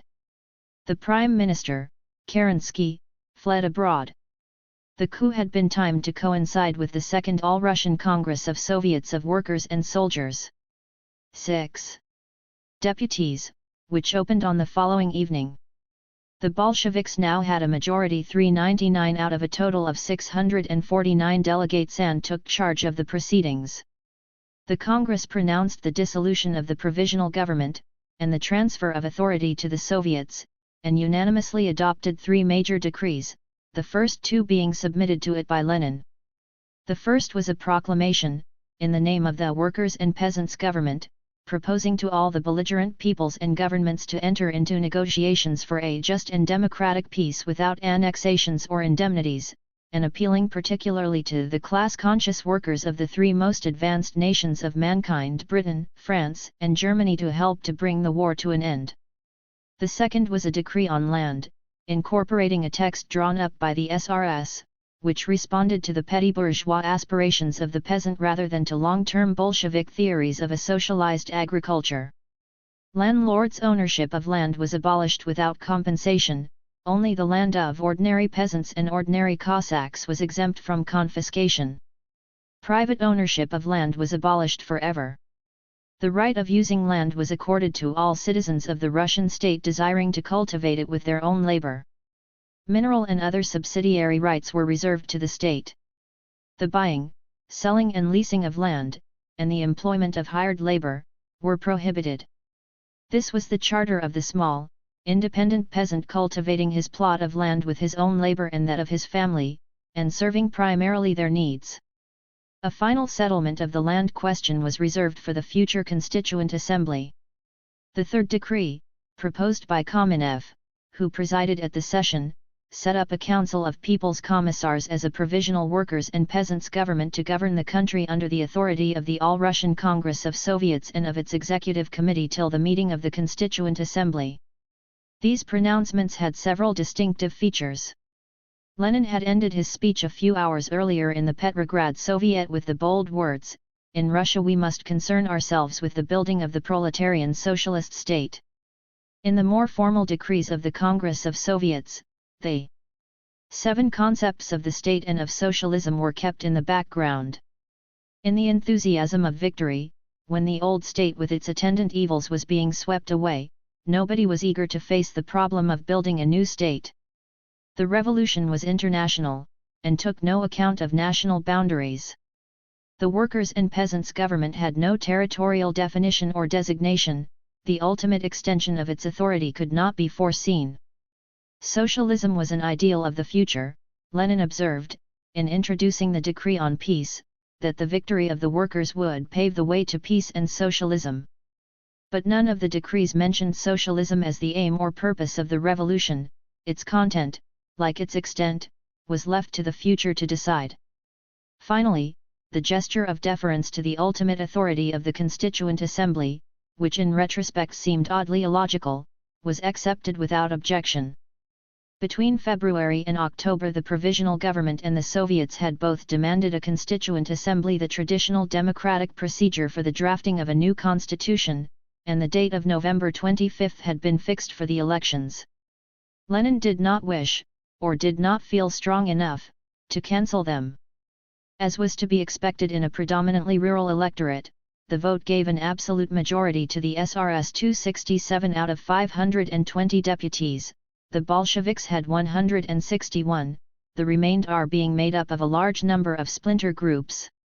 When the deputies met in January 1918, the workers' and peasants' government was firmly established in Petrograd, and was unlikely to abdicate in favor of a body which represented the confused moods of the countryside 2 months earlier. Bukharin spoke of the watershed which at this moment divides this assembly into two irreconcilable camps, camps of principle. For socialism or against socialism. The assembly listened to much inconclusive oratory. Late in the night it adjourned, and the government forcibly prevented it from reassembling. It was a decisive moment. The revolution had turned its back on the conventions of bourgeois democracy. The first consequence of the revolution to impinge on the Western world, and to excite horror and indignation, was its withdrawal from the war and its desertion of the Allies at the desperate peak of their struggle with Germany. When this unforgivable betrayal was quickly followed by such mise. 8 years as the repudiation of the debts of former Russian governments and the expropriation of owners of land and factories, and when the revolution announced itself as the first stage in a revolution which was destined to sweep over Europe and the world, it was revealed as a fundamental assault on the whole of Western capitalist society. But this threat was not taken very seriously. Few people in the West at first imagined that the revolutionary regime in Russia could survive for more than a few days or weeks. The Bolshevik leaders themselves did not believe that they could hold out indefinitely, unless the workers of the capitalist countries came to their aid by rising in revolt against their own governments. This skepticism did not lack plausibility. The writ of the workers' and peasants' government scarcely extended beyond Petrograd and a few other large cities. Even in the Soviets the Bolsheviks did not yet command unanimous support, and it was quite uncertain how far the All-Russian Congress of Soviets, the one sovereign central authority, would be recognized by the local Soviets which had sprung up all over the country, by the factory committees exercising workers' control in the factories, or by the millions of peasants now flocking back to their homes from the front. Bureaucrats, managers, and technical experts at all levels came out on strike, and refused to serve the new self-styled government. The armed forces at the disposal of the regime consisted of a nucleus of a few thousand Red Guards, and some loyal Lettish battalions surviving from the disintegration of the imperial armies which had fought in the war. Within a few weeks of the revolution, Cossack armies pledged to its overthrow were being organized in the regions of the Don, the Kuban, and the Urals. It had been easy for the Bolsheviks to topple the rickety provisional government. To substitute themselves for it, to establish effective control over the chaos which had overwhelmed the vast territory of the defunct Russian Empire, and to set up a new order of society geared to the aspirations of the masses of workers and peasants who had seen in the Bolsheviks their saviors and liberators, was a far more formidable and complex task. To the two worlds, the first constitutional act which gave the workers' and peasants' government a territorial name was the Declaration of Rights of the Toiling and Exploited People issued by the Third All-Russian Congress of Soviets in January 1918, the Bolshevik counterpart of the Declaration of the Rights of Man and of the Citizen promulgated by the French Revolution. This proclaimed Russia to be a republic of Soviets of workers, soldiers, and peasants' deputies, adding that the Russian Soviet Republic is founded on the basis of a free union of free nations, as a federation of Soviet national republics. The form of words preserved the international intentions of the revolutionary regime. Revolution was essentially international, it implied the substitution of class war for war between rival powers. But the promotion of world revolution was also a prime necessity of the struggling Soviet regime. It was the only weapon available to the Bolsheviks when confronted with the embattled imperialist powers, and without revolution, at any rate in the principal belligerent countries, the regime could hardly hope to survive. Nor could any distinction be drawn between the two belligerent camps, both were equally standard-bearers of the capitalist order, which the revolution sought to destroy. Hence any conception of foreign policy other than propaganda for revolution was at first alien to Bolshevik thinking.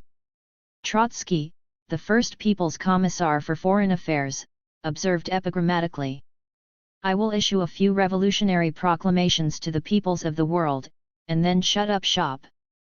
External realities, however, soon dissipated this vision, and forced on the struggling Soviet Republic the role of a national state in a world of national states. The appeal to the warring 9-10 nations for peace negotiations had fallen on deaf ears. Something had to be done about relations with Germany, whose armies had penetrated deep into Russian territory, and were still conducting operations of war. One of the first acts of the new government was to conclude an armistice with the Imperial German government and to sue for peace. In February 1918 peace negotiations opened at Brest-Litovsk. Trotsky, who led the Soviet delegation, demonstratively abandoned the traditional practices of diplomacy, appealed to the belligerent peoples over the heads of their governments, openly carried on anti-war propaganda among the German troops, and embarrassed the German delegation by pressing the demand for peace without annexations or indemnities, which Germany, in dealings with the Western Allies, had purported to accept. But German intransigence and the overwhelming superiority of German arms presented an inescapable dilemma. Trotsky could not reconcile it with his revolutionary principles to sign a humiliating treaty with an imperialist power, a course which Lenin came to regard as inevitable. On the other hand, his sense of reality did not allow him to support the demands of Bukharin and other left communists for a renewal of revolutionary war. He devised the formula "no peace, no war." When, however, the Germans, not impressed by this undiplomatic eccentricity, resumed their advance, the same dilemma recurred in still starker form. Trotsky reluctantly cast his vote with Lenin for the acceptance of what Lenin himself called a shameful peace, involving the abandonment of the Ukraine, and of other large areas of former Russian territory, and resigned his post as People's Commissar for Foreign Affairs. The treaty was signed on March 3, 1918, and the German advance stayed. Simultaneously with the Brest-Litovsk negotiations, informal and fruitless approaches were made to British, French, and American representatives in the hope of soliciting Western aid against the Germans. These overtures to capitalist governments, no less than the signature of the Brest-Litovsk Treaty, were bitterly resented, as a derogation from the international principles of the revolution, by a substantial minority of the party's Central Committee, headed by Bukharin, and all Lenin's influence was required to secure approval for them. The two worlds. I1. The lessons of military impotence had now been borne in on the Bolshevik leaders. On February 23, 1918, even before the Brest-Litovsk Treaty was signed, the Red Army, originally called the Workers' and Peasants' Red Army, came into being. The date has since been celebrated annually as the birthday of the Red Army. Its name was intended to indicate its international revolutionary character and purpose. But the proclamation announcing its foundation was headed "The Socialist Fatherland in Danger," so that national as well as international consciousness presided over its birth. Trotsky was appointed People's Commissar for War with the task of organizing it. He was too much of a realist to suppose that an army could be built up out of raw untrained levies. His first response to the emergency was to recruit professional soldiers, former Tsarist officers, officially referred to as military specialists, to train the new army. This expedient proved brilliantly successful. By the beginning of 1919, 30,000 such officers had been enrolled. The Red Guard of 1917, which mustered barely 10,000 trained men, grew at the height of the Civil War into a Red Army numbering 5 million. Trotsky himself displayed exceptional military talents. But he was also known for ruthlessness in his demand for unquestioning obedience and in punishing defaulters, and he had to extol virtues of military discipline which the revolution had set out to destroy. Desperate remedies were required in a desperate situation. These expedients did not end the dangers besetting the regime, now transferred from Petrograd to its new capital, Moscow. Hostile White Russian military forces began to muster in different parts of the country. The German army remained, by agreement with a puppet national Ukrainian government, in occupation of the Ukraine. The Western governments, outraged by the revolution and by the Russian desertion of the Allies in the hour of their greatest need, decided to act. In March 1918, British, followed by French and American, forces occupied the northern port of Murmansk ostensibly to protect the military stores accumulated there against a further German eruption. Meanwhile, the many thousand Czech prisoners of war in Russia, mainly deserters from the Austrian army, formed themselves into a Czech legion, and with the agreement of the Soviet government, 12 men set out for Vladivostok to embark there for the West. In Siberia, the well-organized legionaries clashed with scattered and ineffective Soviet authorities, and perhaps at first unwittingly became a rallying point for anti-Bolshevik forces. In April 1918, the Japanese government, unwilling to be left out of the act, landed troops in Vladivostok, followed by British and American detachments 2 months later. In July, British, French, and American forces occupied Archangel. The survival of the workers' and peasants' government in Moscow in the summer and autumn of 1918 seemed due not so much to its own strength as to the fact that the nations were linked in a life-and-death struggle on the Western Front, and had little thought for what happened elsewhere. The collapse of Germany, and the armistice of November 1918, gave a fresh turn to the screw.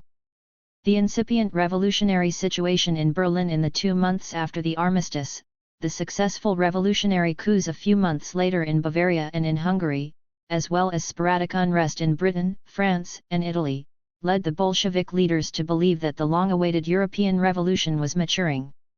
But events which offered hope and comfort to Moscow intensified the fear and hatred felt by the Western governments for the revolutionary regime, and sharpened their determination to uproot it. The pretext that military operations in Russia were a subsidiary part of the war against Germany was perforce abandoned. Support was openly extended to Russian armies committed to the crusade against Bolshevism in Archangel, in Siberia, and in southern Russia. Now, however, a fresh complication occurred. The Allied troops, affected partly by war weariness and partly by more or less outspoken sympathy for the workers' government in Moscow, were plainly unwilling to continue the fight. In April 1919, a mutiny in French naval vessels in Odessa forced the evacuation of the port. In Archangel and Murmansk, the same end to the adventure was forestalled by the progressive withdrawal of the Allied troops. By the autumn of 1919, no Allied armed forces remained on Russian soil. This setback in no way modified the hostile intentions of the Western Allies, who sought to compensate for the withdrawal of troops by an increased flow of military supplies. The two worlds' 13 military missions, and verbal assurances to a number of would-be Russian governments arrayed against the Bolsheviks. The most promising of these was formed under the leadership of Kolchak, a former Tsarist admiral, who established some kind of authority over much of Siberia and began to move into European Russia, and in the summer of 1919 the Allied statesmen assembled in Paris for the peace conference entered into negotiations, which proved inconclusive, for the recognition of the Kolchak regime as the sole legitimate Russian government. Denikin, a Tsarist general, enjoying strong Allied support, controlled southern Russia, overran the Ukraine, and in the autumn of 1919 reached a point 200 miles south of Moscow, and Yudenik, another general, mustered a White Army in the Baltic for an assault on Petrograd.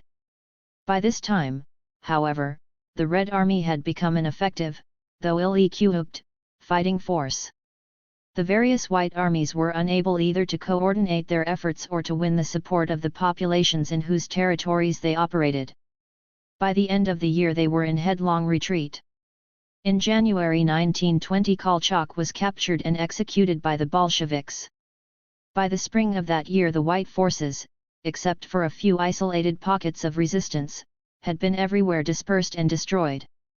The Civil War hardened the stereotype, which had been shaping itself both in Western and in Soviet thinking since October 1917, of two worlds confronting each other in irreconcilable contradiction: the capitalist world and the world of the revolution dedicated to overthrow it.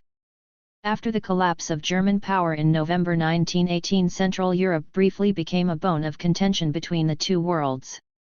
The whiff of revolution in Berlin in January 1919 favored the confident belief of the Bolsheviks that the death knell of capitalism had sounded, and that the wave of revolution was in the process of spreading westward from Moscow. It was in this atmosphere that Lenin set out to realize an ambition nourished by him ever since the autumn of 1914 to replace the defunct Second or Social Democratic International, which had split and destroyed itself on the outbreak of war through its abandonment of the principles of Marxism and International. 14. Lism, by a truly revolutionary Third or Communist International. It was the logical sequel of a decision taken by the Party Congress in March 1918 to replace the old party name Russian Social Democratic Workers' Party, now sullied through its association with German Social Democrats and Mensheviks, by the name Russian Communist Party. Early in March 1919, more than 50 communists and sympathizers assembled in Moscow, of whom 35 held mandates from communist or near-communist parties or groups in 19 countries. Many of these were small countries which had once formed part of the Russian Empire, and were now recognized as Soviet republics, including the Ukraine, Belorussia, the Baltic countries, Armenia, and Georgia. The newly founded German Communist Party sent a delegate with instructions to raise no objection of principle, but to seek a postponement of the creation of the International to a more propitious moment. Travel to Moscow from the west was virtually impossible. Groups in the United States, France, Switzerland, the Netherlands, Sweden, and Hungary had given mandates to nationals resident in Moscow. The one British delegate had no mandate at all. The caution of the German delegate was overruled by the weight of enthusiasm. The arrival of a revolutionary Austrian delegate is said to have tipped the scale. The Congress, constituting itself as the first Congress of the Communist International, voted a manifesto, drafted by Trotsky, tracing the decay of capitalism and the advance of communism since the Communist Manifesto of 1848, theses prepared by Lenin which denounced bourgeois democracy, proclaimed the dictatorship of the proletariat, derided attempts to revive the discredited Second International, and finally a topical appeal to the workers of the world to bring pressure on their governments to end military intervention in Russia and recognize the Soviet regime. By way of providing the newborn International with an organization, the Congress elected an executive committee, and named Zinoviev as its president and Radek, now in a Berlin prison, as its secretary. A few days after the Congress ended, the short-lived Hungarian Soviet Republic was proclaimed in Budapest. The fact of the foundation of a communist international was more important than anything done at its first Congress. The Two Worlds 15. It was a dramatic announcement of the rift between the two worlds, and in particular of the rift which had declared itself within the international workers' movement. The founders of Comintern firmly believed that the workers of Western countries who had lived through the fratricidal slaughter of the war, and especially the German workers, well schooled in Marxism, would quickly abandon the National Social Democratic and Labour parties which had involved them in the Holocaust, and rally to the cause of the international unity of the workers of the world proclaimed by Comintern. When this did not happen, and when the Second International even showed signs of revival, the setback was attributed to corrupt and treacherous leaders who had betrayed their misguided followers. But the rift in Western countries between a minority of committed communists and a majority of workers who remained faithful to reformist leaders perpetuated itself, and deepened as time went on. The breach was aggravated by unforeseen developments within Comintern itself. The outlook of its founders was genuinely international. They looked forward to the day when its headquarters might move to Berlin or Paris. But what happened in Moscow in March 1919 was not a fusion of national communist parties into one international organization, but the harnessing of a number of weak, embryonic foreign groups to an essentially Russian organization whose resources and main motive force came necessarily and inevitably from the Russian party and the Soviet government. Nor was this illogical. The promotion of international revolution had two aspects, which reinforced one another. It was an obligation of all Marxists, but it was also an important defensive weapon in the armory of the hard-pressed Soviet regime. So long as the overthrow of capitalist domination elsewhere was seen as a condition of the survival of the revolutionary regime in Russia, there could be no incompatibility between the two elements, they were different facets of a single coherent and integrated purpose. But this meant that the commitment of foreign communist parties to Comintern had less strong foundations than the commitment which seemed obligatory in Moscow. The remainder of 1919 was a period of civil war, Allied intervention, and Soviet isolation. A brief respite followed. 16. The collapse of the White Armies in the winter of 1919 to 1920, and it was in this interval, in April 1920, in preparation for the Second Congress of Comintern, that Lenin wrote his famous and influential pamphlet, The Infantile Disease of Leftism in Communism.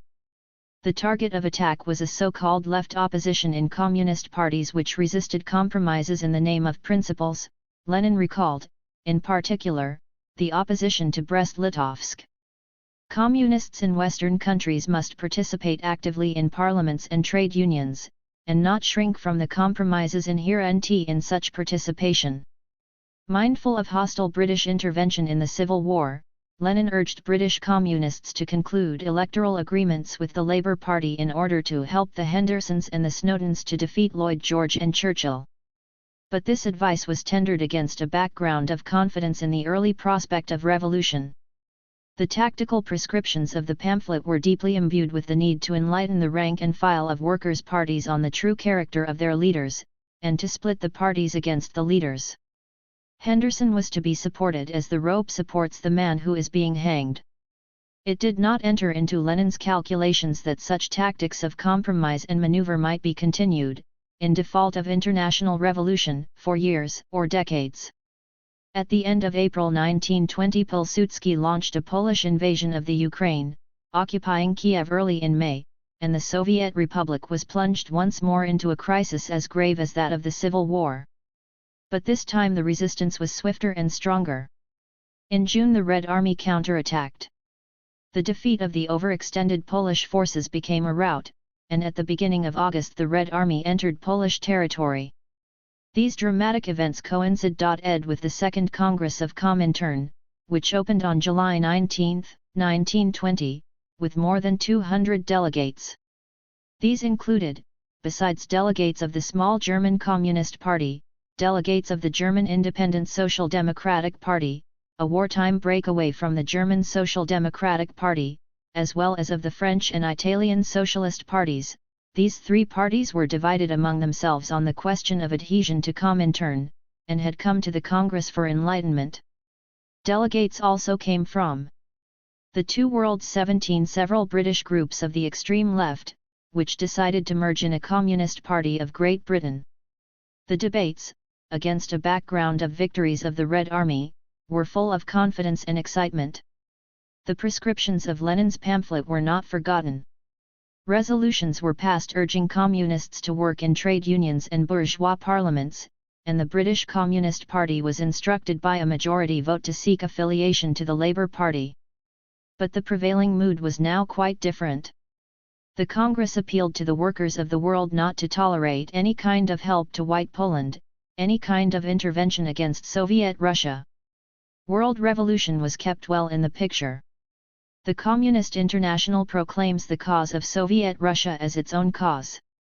The international proletariat will not sheath the sword till Soviet Russia becomes a link in a federation of Soviet republics of the world.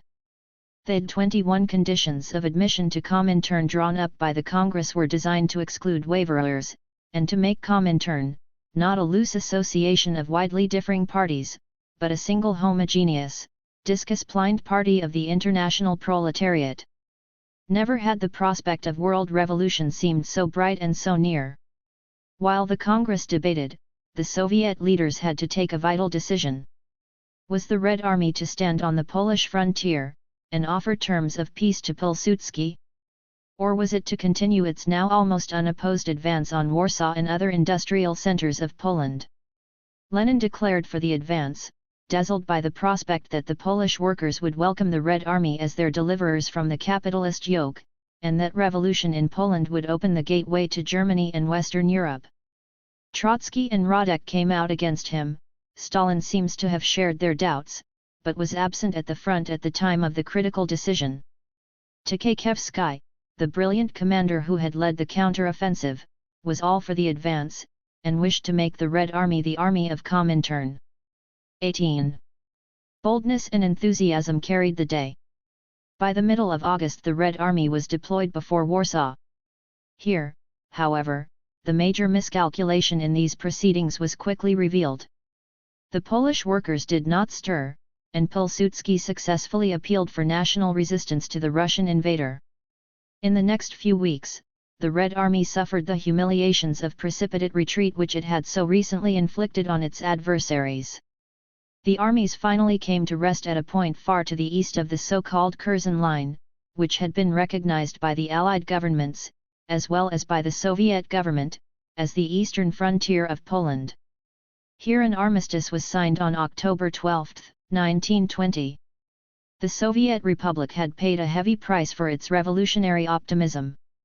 The prestige of the Red Army was partially retrieved by the ease with which it repelled an attack by Wrangel, the last of the White Generals, in southern Russia in the autumn of 1920. But the defeat in Poland had lasting repercussions on Soviet relations with the Western world. The campaign had been based on a conviction that the Polish workers would revolt against their rulers, and in conjunction with the Russian forces install a revolutionary government in Warsaw. The disappointment of that hope showed that the Polish workers, like those of Western Europe, were still too deeply imbued with national loyalties to embrace the cause of international proletarian revolution. Elsewhere in Europe, while the workers continued to demonstrate sympathy and enthusiasm for the Russian Revolution, they showed no alacrity to raise the banner of revolution in their own countries. In October the USPD decided by a narrow majority to merge with the KPD, leaving the rump of its membership, together with the largest German Workers' Party, the SPD, to nourish feelings of bitterness and resentment against the KPD and against Comintern. A little later the French Socialist Party transformed itself into the French Communist Party, leaving behind a substantial minority of dissidents, and a split in the Italian Socialist Party led to the creation of a small Italian Communist Party. These additions to the membership of Comintern were hailed as triumphs in Moscow. But they hardened the mistrust of Comintern now prevailing in many sections of the workers' movement in the West. An attempted revolution. The Two Worlds 1980 coup in Germany in March 1921 was a dismal failure. The post-war revolutionary wave in Europe was visibly receding. Another lesson could also be drawn from the military defeat in Poland. The Russian peasant who supplied the manpower of the Red Army, while stoutly defending the revolutionary cause in his homeland, had no stomach for a fight to transport revolution to other countries. The peasant, now beginning to revolt against the miseries and the devastation which were the aftermath of the Civil War, was recalcitrant to hardships sustained in the name of international revolution. In the hard winter of 1920-22 peasant disturbances in central Russia concentrated the anxious attention of the leaders on domestic problems, and began insensibly to shape Soviet thinking about the Western world. Visions of international revolution had been encouraged, almost imposed by the traumatic experience of the Civil War. Once this was overcome, the aim of international revolution, though not disavowed, was allowed quietly to recede into a more distant future. Security and stability were the paramount needs of the moment. In this mood, steps were taken, simultaneously with the introduction of NEP, to regularize Soviet relations with the non-Soviet world. War communism. The hostility of the outside world was only one of the hazards confronting the Bolsheviks after their assumption of power. The revolution in Petrograd had been bloodless, but sharp fighting occurred in Moscow between Bolshevik units and military cadets loyal to the provisional government. Dispossessed political parties began to organize against the authority of the Soviets. Communications were halted by a strike of railway workers, whose trade union was controlled by Mensheviks. Administrative services were disrupted, and hooligans took advantage of the anarchic conditions to riot and plunder. 6 weeks after the revolution, a governmental decree brought into being the All-Russian Extraordinary Commission for Combating Counter-Revolution and Sabotage, and local Soviets were invited to set up similar commissions. A few days later a revolutionary tribunal was set up to try those who organize risings against the workers' and peasants' government, who actively oppose or do not obey it, or who incite others to oppose or disobey it. It was not till June 19, 18 that the Revolutionary Tribunal pronounced its first death sentence. But indiscriminate killings both of Bolsheviks and of their adversaries occurred in many parts of the country, and the Cheka became increasingly busy rounding up active opponents of the regime. In April 1908 several hundred anarchists were arrested in Moscow. In July the Cheka was called on to suppress an attempted coup by SRS, who assassinated the German ambassador apparently in protest against the Brest-Litovsk Treaty. During the summer of 1918 two prominent Bolshevik leaders were assassinated in Petrograd, and shots were fired at Lenin in Moscow. The ferocity with which the civil war was fought heightened the tension. Atrocities 20. War communism 21 on one side were matched by reprisals on the other. Red Terror and White Terror both entered the political vocabulary. These desperate conditions were reflected in the total disarray of the economy. During the war, production had been crippled and distorted by military needs, and by the absence of agricultural and industrial workers at the front. The revolution itself, and the ravages of the Civil War, completed the picture of economic, social, and financial disintegration. Hunger and cold overtook large sectors of the population. Initial Bolshevik remedies for economic ills did not go beyond the proclamation of such general principles as equal distribution, nationalization of industry and of the land, and workers' control. In the first months of the revolution many industrial enterprises were taken over, sometimes by state organs responsible to the Supreme Council of National Economy, sometimes by the workers themselves. For agriculture the Bolsheviks, who still had little power in the countryside, had adopted the program of the SRS, and proclaimed the socialization of the land and its equal distribution among those who tilled it. What happened in fact was that the peasants seized, and distributed among themselves, the estates, large and small, of the land-owning nobility, and the holdings of well-to-do peasants, commonly dubbed kulaks, who had been enabled to accumulate land by the Stolypin reforms. None of these measures arrested the decline of production. In finance, the banks were nationalized and foreign debts repudiated. But it was impossible to collect regular taxes or to frame a state budget. Current needs were met by resort to the printing press. For 6 months the regime lived from hand to mouth. Then the gathering storms of the Civil War and the economic collapse drove the government in the summer of 1918 to the more drastic policies later known by the ambiguous name of war communism. Food was the first priority. The workers in towns and factories were hungry. In May the word went out to organize food detachments to visit the countryside and collect grain from kulaks and speculators, the rural bourgeoisie who were believed to be hoarding it. A decree of June 2, 1918, provided for the creation in the villages of committees of poor peasants, which under the general direction of the People's Commissariat of Supply were to supervise the collection, distribution and dispatch to the towns of grain and other agricultural produce. Lenin hailed the constitution of these committees as the October, i.e. proletarian, revolution in the countryside, and thought that it signalized the transition from the bourgeois to the socialist revolution. But the experiment was short-lived. The decree, like others of the period, was easier to write than to enforce. The spontaneous action of the peasants in the first year of the revolution resulted in the division of the land among a multiplicity of small cultivators living at subsistence level, an increase in the number, and reduction in the size, of units of cultivation which contributed nothing either to the efficiency of agriculture or to the supply of food to the towns, since the small producer was more likely to consume what he produced for his own needs. Poor peasants were not easily organized, and rivalry sprung up between the committees and the village soviets. Class stratification in the villages was real enough. But the criteria of classification of the peasantry as kulaks, middle and poor peasants, were uncertain and fluctuating, and were partly dictated by the political requirements of the moment. Kulak, in particular, became a term of abuse directed by party propaganda against peasants who incurred the wrath of the authorities through failure to comply with demands for the delivery of grain. Nor could the poor peasants be counted on, as party leaders in Moscow expected, to act as allies of the government against the kulaks. The poor peasant was conscious of the oppression which he suffered at the hands of the kulak. But his dread of the state and its minions was often greater, and he was apt to prefer the evil that he knew to the menace of a remote authority.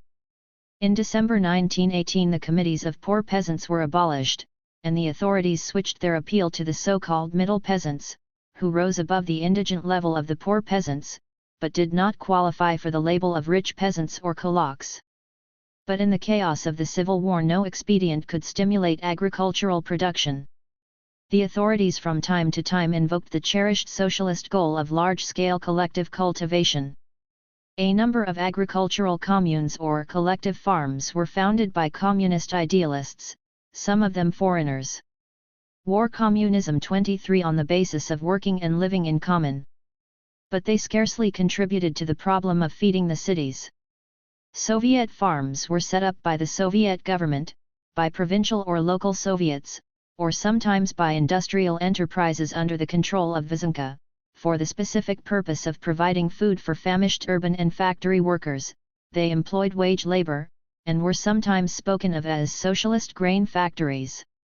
But they made total headway against the resistance of the peasants, who saw in the Sovkhazi a return to the large landed estates broken up by the revolution, especially when, as often happened, they were established on confiscated estates, and employed the managers taken over from the old regime.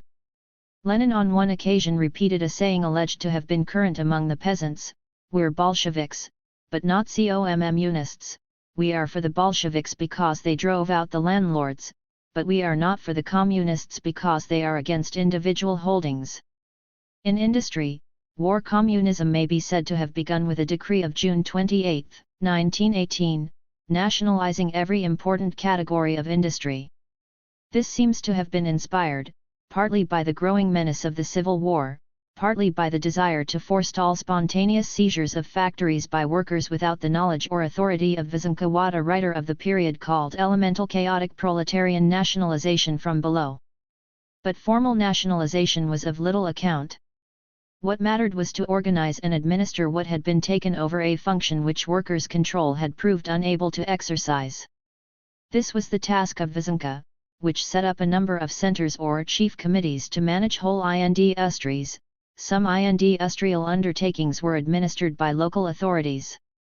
Chaotic conditions called urgently for centralized control, which may, however, sometimes have aggravated the chaos. Few of the qualifications and skills required for industrial production were available to the new regime. Industry at all levels continued to be run in practice by those who had worked in it before the revolution, and who now manned the centers and glavki. Party members were sometimes assigned to top positions, but lacked the experience to make themselves effective. Senior directors, managers, and engineers, whose services were quickly 24. Recognized as indispensable, were known as specialists, and were rewarded with higher salaries and privileges. Industrial production was, however, increasingly dominated by the emergencies of the Civil War. The demands of the Red Army were paramount. Effort had to be concentrated on a few essential industries at the expense of the rest.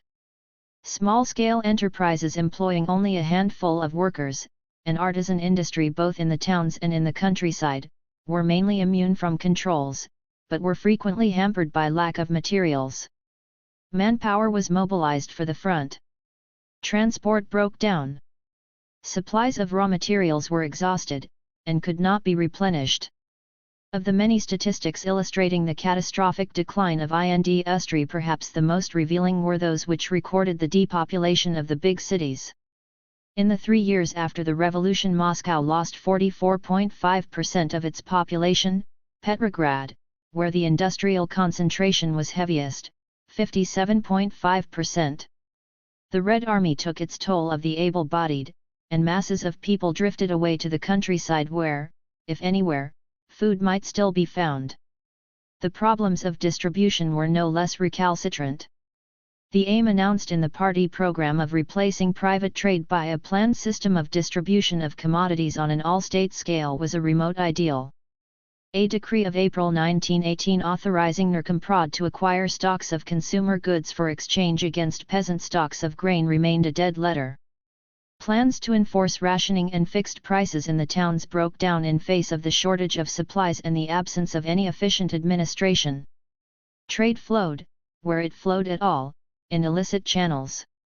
Traders, sufficiently numerous to acquire the familiar nickname of bagmen, traveled round the country with supplies of simple consumer goods which they exchanged with peasants for foodstuffs to be sold at exorbitant prices in the towns.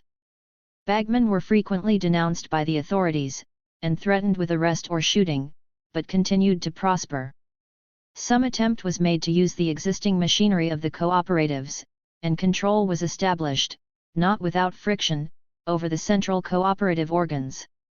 Since money was rapidly losing its value, schemes were hatched for the barter of commodities between town and country, but the goods wanted by the war communism 25 peasant were also in short supply.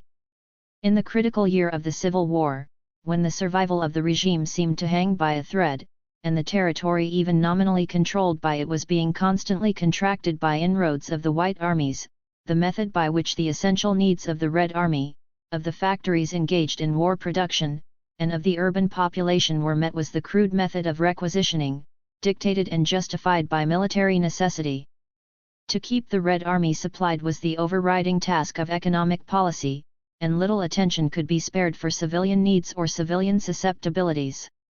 It was above all the widespread requisitioning of surpluses of grain which led the peasants, once the danger from the whites was over, to rebel against the harshnesses of war communism. War communism had important consequences for the organization of labor. The initial hope that, while compulsion would have to be applied to landlords and members of the bourgeoisie, the labor of the workers would be regulated by voluntary self-discipline was soon frustrated. Workers' control over production, exercised in every factory by an elected factory committee, which had been encouraged in the first flush of revolution, and had played a role in the takeover of power, soon became a recipe for anarchy.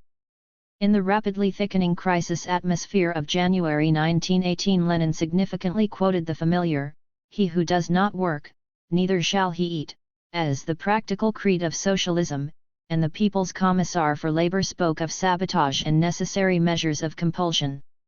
Lenin had a good word to say for peace rates and for Taylorism, a fashionable American system for improving the efficiency of labor, which he himself had once denounced as the enslavement of the man to the machine. Later he supported a campaign for the introduction of what was called one-man management in industry, the direct antithesis of workers' control. The Party Congress of March 1908, which voted to ratify the Brest-Litovsk Treaty, also demanded draconian measures to raise the self-discipline and discipline of workers and peasants. These proposals, like the Brest-Litovsk Treaty itself, excited the indignation of the then-left opposition, in which Bukharin and Radek played leading parts.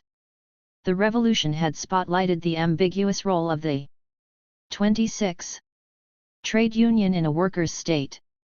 Relations between Soviets of workers' deputies and trade unions, both purporting to represent the interests of the workers, had been a crux since the earliest days of the revolution, when the strongest unions were dominated by the Mensheviks. When the first All-Russian Congress of Trade Unions met in January 1918, the Bolsheviks had secured a majority, though the Mensheviks and other parties were also well represented. The Congress had no difficulty in calling the factory committees to order on the ground that the particular interest of a small group of workers must yield to the general interest of the proletariat as a whole. Only a few anarchist delegates opposed the decision to convert the committees into organs of the unions. Here too the principle of the centralization of the authority dispersed by the revolution was already at work. The issue of the relation of the trade unions to the state was far more stubbornly contested. Were the unions to be an integral part of the apparatus of the workers' state like other Soviet institutions? Or would they retain the function of defending specific interests of the workers independently of other ELEN1 ENTS of the workers' state? The Mensheviks, and some Bolsheviks, arguing that, since the revolution had not yet outlived its bourgeois democratic stage, the unions still had their traditional role to play, stood out for complete independence of the unions from the state. But Zinoviev, who presided, had no difficulty in securing a comfortable majority for the official Bolshevik view that, in the process of the revolution, the trade unions must inevitably be transformed into organs of the socialist state, and in that capacity must undertake the chief burden of organizing production. Declining production, and the needs of a desperate situation, made this mandate vital. To raise labor productivity, to improve labor discipline, to regulate wages and to prevent strikes were responsibilities which the trade unions, in partnership with Vysenka and other state organs, were now required to assume. The distinction between the functions of the trade unions and those of the People's Commissariat of Labor became mainly formal. Most of the principal officials of Narkomtrud were henceforth trade union nominees. The emergency of the Civil War revived and kept alive the mood of enthusiasm generated by the revolution itself. War Communism 27 and made strict measures of discipline acceptable. In April 1919, with the Civil War now at its height, general conscription for military service was ordered, and this soon came in practice to include the drafting of labor for essential work. About the same time labor camps were instituted for offenders sentenced to this form of punishment by the Cheka or by the ordinary courts, who were to be employed on work at the direction of Soviet institutions.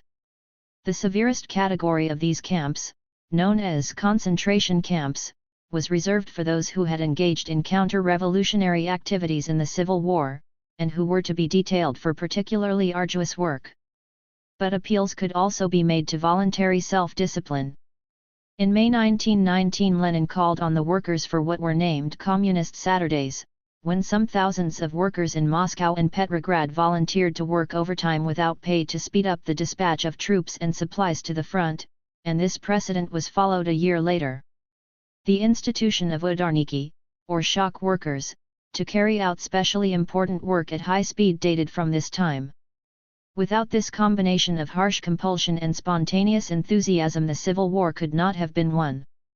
Early in 1920, with the defeat of Denikin and Kolchak, the military emergency had been overcome. But it made way for the equally grave problems of almost total economic collapse, and it seemed logical that these problems should be met by the same forms of discipline which had brought victory in the field. Trotsky as People's Commissar for War made himself the champion of the conscription and militarization of labor to pave the way for economic revival. During the period of war communism the trade unions had been brushed aside. Labor had been conscripted for work behind the military fronts, and, when fighting ceased, military units were converted into labor battalions for necessary work of reconstruction. The First Revolutionary Army of Labor was formed in the Urals in January 1920. Now, however, that the Civil War was over, the mood changed. Those who from the first had looked askance at measures of compulsion applied to the workers, those who stood for the independence of the trade unions, and those who for other reasons resented Trotsky's pre-28 eminence in the party, joined in attacking his masterful procedures.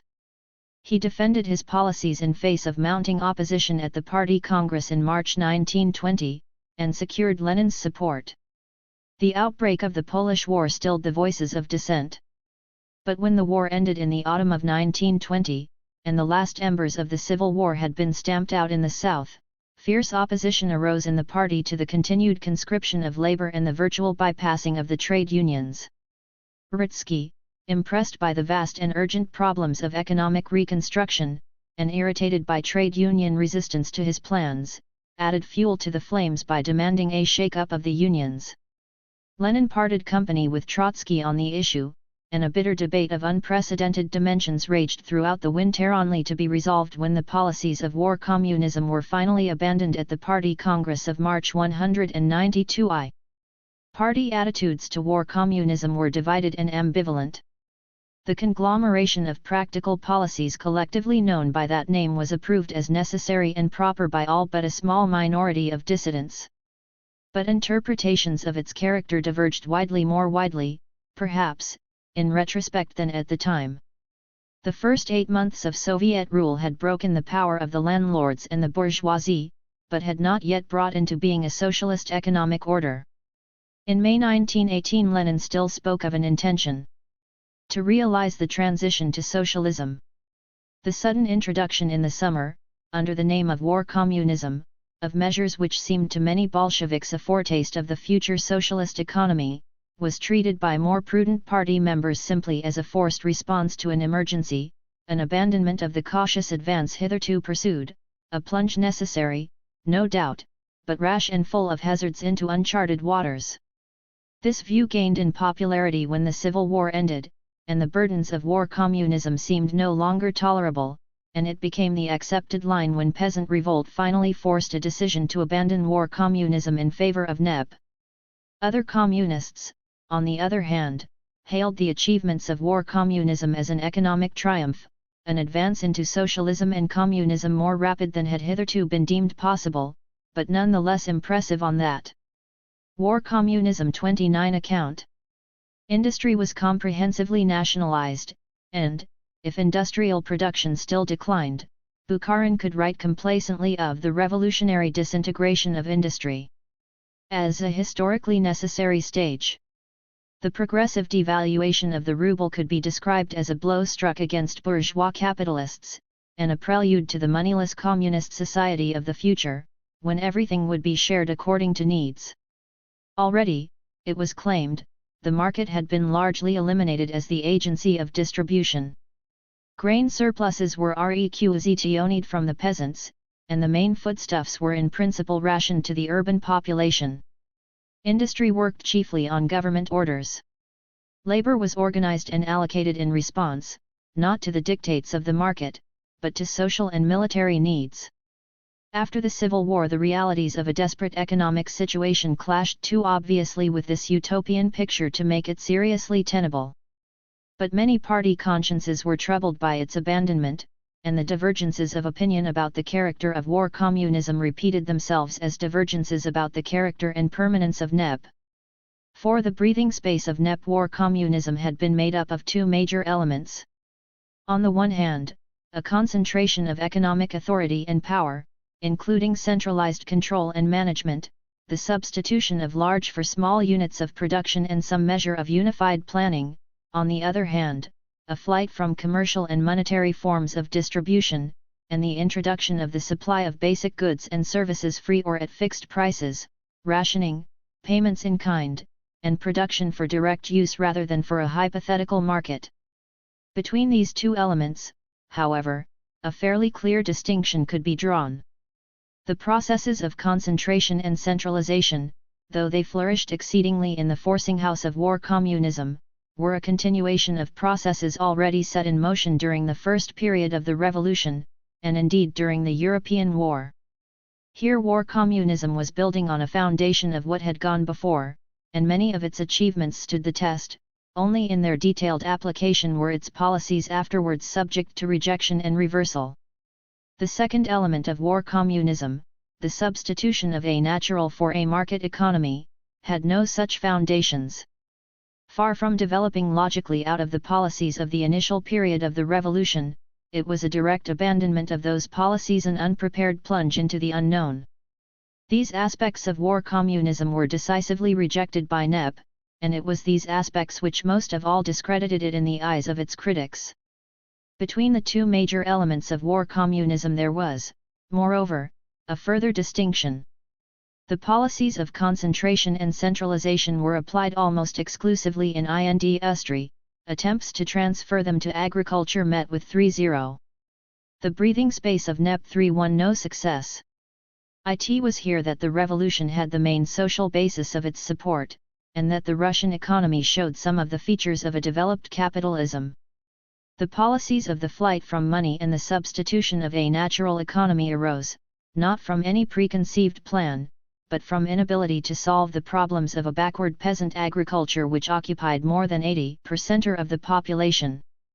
They were an expression of the fundamental difficulty of attempting to run in double harness the anti-feudal revolution of a peasantry with petty bourgeois aspirations and the anti-bourgeois, anti-capitalist revolution of a factory proletariat, and of coping with the conflict between town and country inherent in the attempt. These were the incompatibilities which eventually brought the revolt against war communism and destroyed it. By the autumn of 1920, when the fighting was over, the whole economy was grinding to a halt. Nothing in the theory or practice of war communism offered any clue how to restart processes of production and exchange which had come to a standstill. The nodal point, as always in the Russian economy, was grain. The policy of requisitions, which had worked after a fashion during the Civil War, was bankrupt. The peasant retreated into a subsistence economy, and had no incentive to produce surpluses which would be seized by the authorities. Widespread peasant disorders occurred in central Russia during the winter of 1920 to 1921. Gangs of demobilized soldiers roamed the countryside in search of food, and lived by banditry. It was imperative, if the rest of the country was not to starve, to provide the peasant with the incentives which were denied to him under a system of requisition. Nor was all well within the party. A dissentient group calling itself a workers' opposition was formed under the leadership of Shlyapnikov, a former metal worker who had been People's Commissar for Labor in the first Soviet government, and Alexandra Kollontai, who enjoyed some prestige in the early days of the revolution. Its program was directed mainly against the proliferation of economic and political controls and the growing power of the party and state machine. It claimed to uphold the purity of the original ideals of the revolution, and recalled the opposition of 1918 to the surrender of Brest-Litovsk. The leadership 3-2 of the group was not very impressive, but it enjoyed wide sympathy and support in the party ranks. A change of front was now urgently necessary. The essence of the new policy worked out during the winter of 1920-192 was to permit the peasant, after the delivery of a fixed proportion of his output to state organs, to sell the rest on the market. To make this possible, encouragement must be given to industry, especially small artisan industry, to produce the goods which the peasant want to buy. A reversal of the emphasis under war communism on large-scale heavy industry. Private trade must be allowed to revive. Here much reliance was placed on the cooperative zone of the few pre-revolutionary institutions to retain some degree of vitality and popularity. Finally, all this implied, though the point was not grasped till somewhat later, a halt to the headlong fall of the ruble and the establishment of a stable currency. The package known as the New Economic Policy, with particular emphasis on concessions to the peasant, was approved by the Central Committee for presentation by Lenin to the historic 10th Party Congress in March 192 I. On the eve of the Congress, its proceedings were overshadowed by a sinister and ominous disaster. The sailors of the Red Fleet based on the fortress of Kronstadt rose in revolt, demanding concessions for workers and peasants and the free election of Soviets. The mutiny had no direct association with the workers' opposition, but reflected the same deep feelings of discontent with the trend of party policy. Such leadership as there was appears to have been anarchist. The suspicion of the Bolsheviks that it had been planned or inspired by white émigrés was unfounded, though they afterwards made much capital out of it. Parleys and calls to surrender were fruitless. On March 17, while the Congress was debating Lenin's proposals, units of the Red Army advanced on the fortress across the ice. After a bloody battle, fought on both sides with great tenacity, the rebels were overpowered and the fortress seized.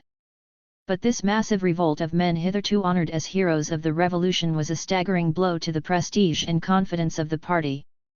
It may well have increased the readiness of the Congress to accept the new economic policy, as well as proposals to tighten party discipline and the breathing space of NEP 33 provides stronger safeguards against dissent, within and without.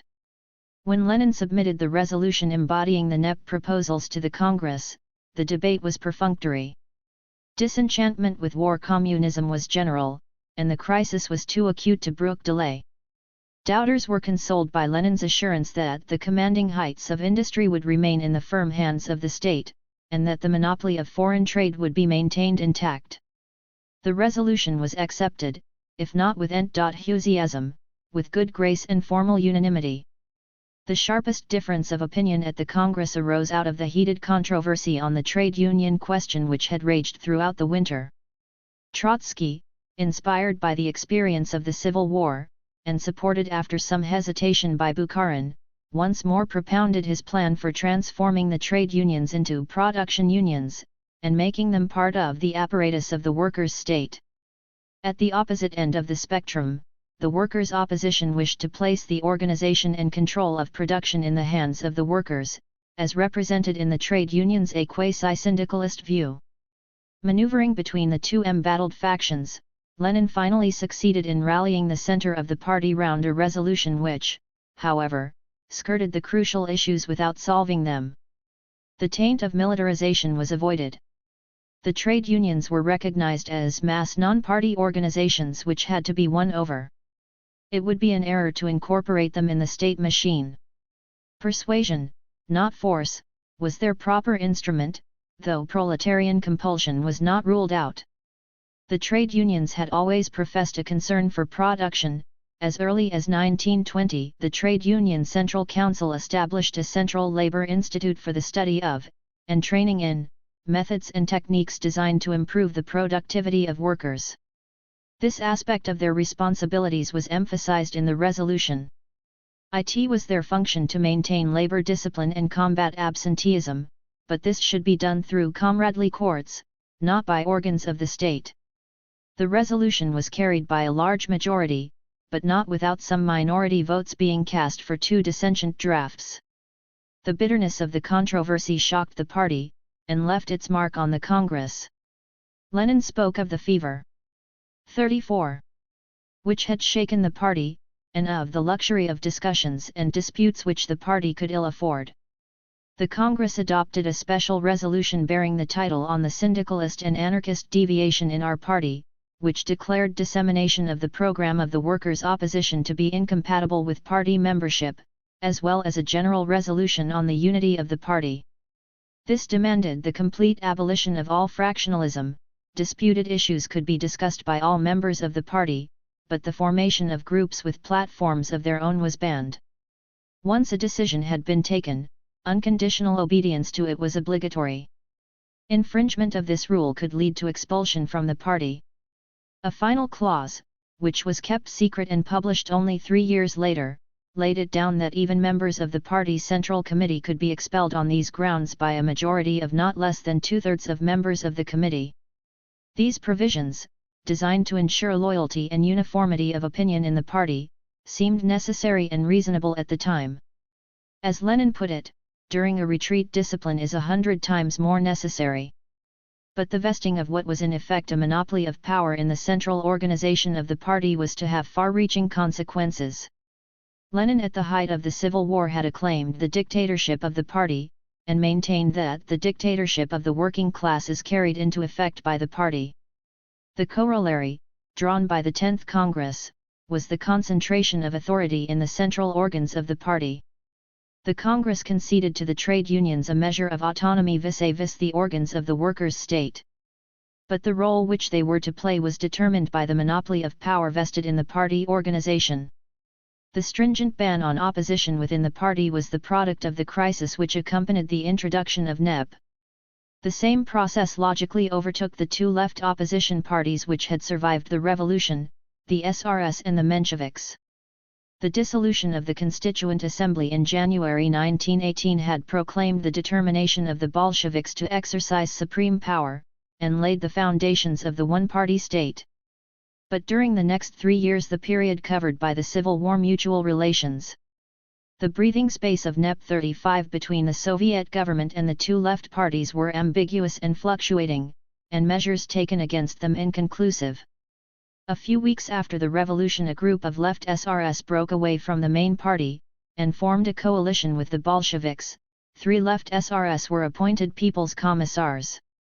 The signature of the Brest-Litovsk Treaty in March 1918, which was bitterly denounced both by SRS and by Mensheviks, led to their resignation.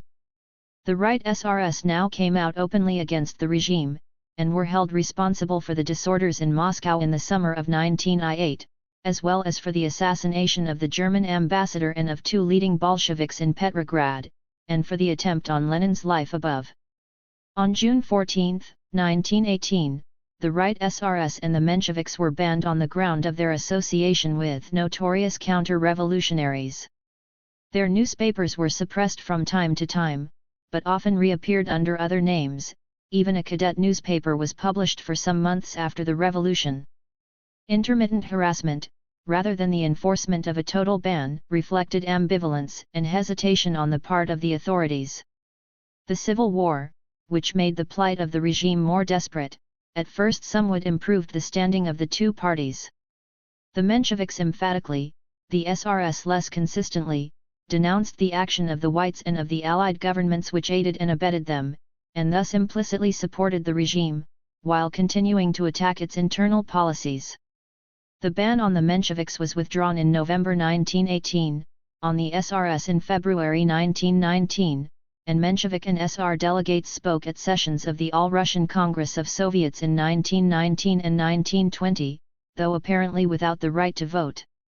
During the Civil War many Mensheviks, and some SRS, joined the Bolshevik Party, many more entered the service of the regime and worked in Soviet institutions. The mass following of both parties, persistently harassed by the authorities, began to disintegrate. When the Civil War ended, there was no further basis for coalition or compromise. 2,000 Mensheviks, including the whole of the party's Central Committee, were said to have been arrested on the eve of the introduction of the NEP, the extinction of the Menshevik opposition coinciding with the suppression of dissent. 3.6. Within the ruling Bolshevik Party, many of those arrested were later released, and the leading Mensheviks allowed to go abroad.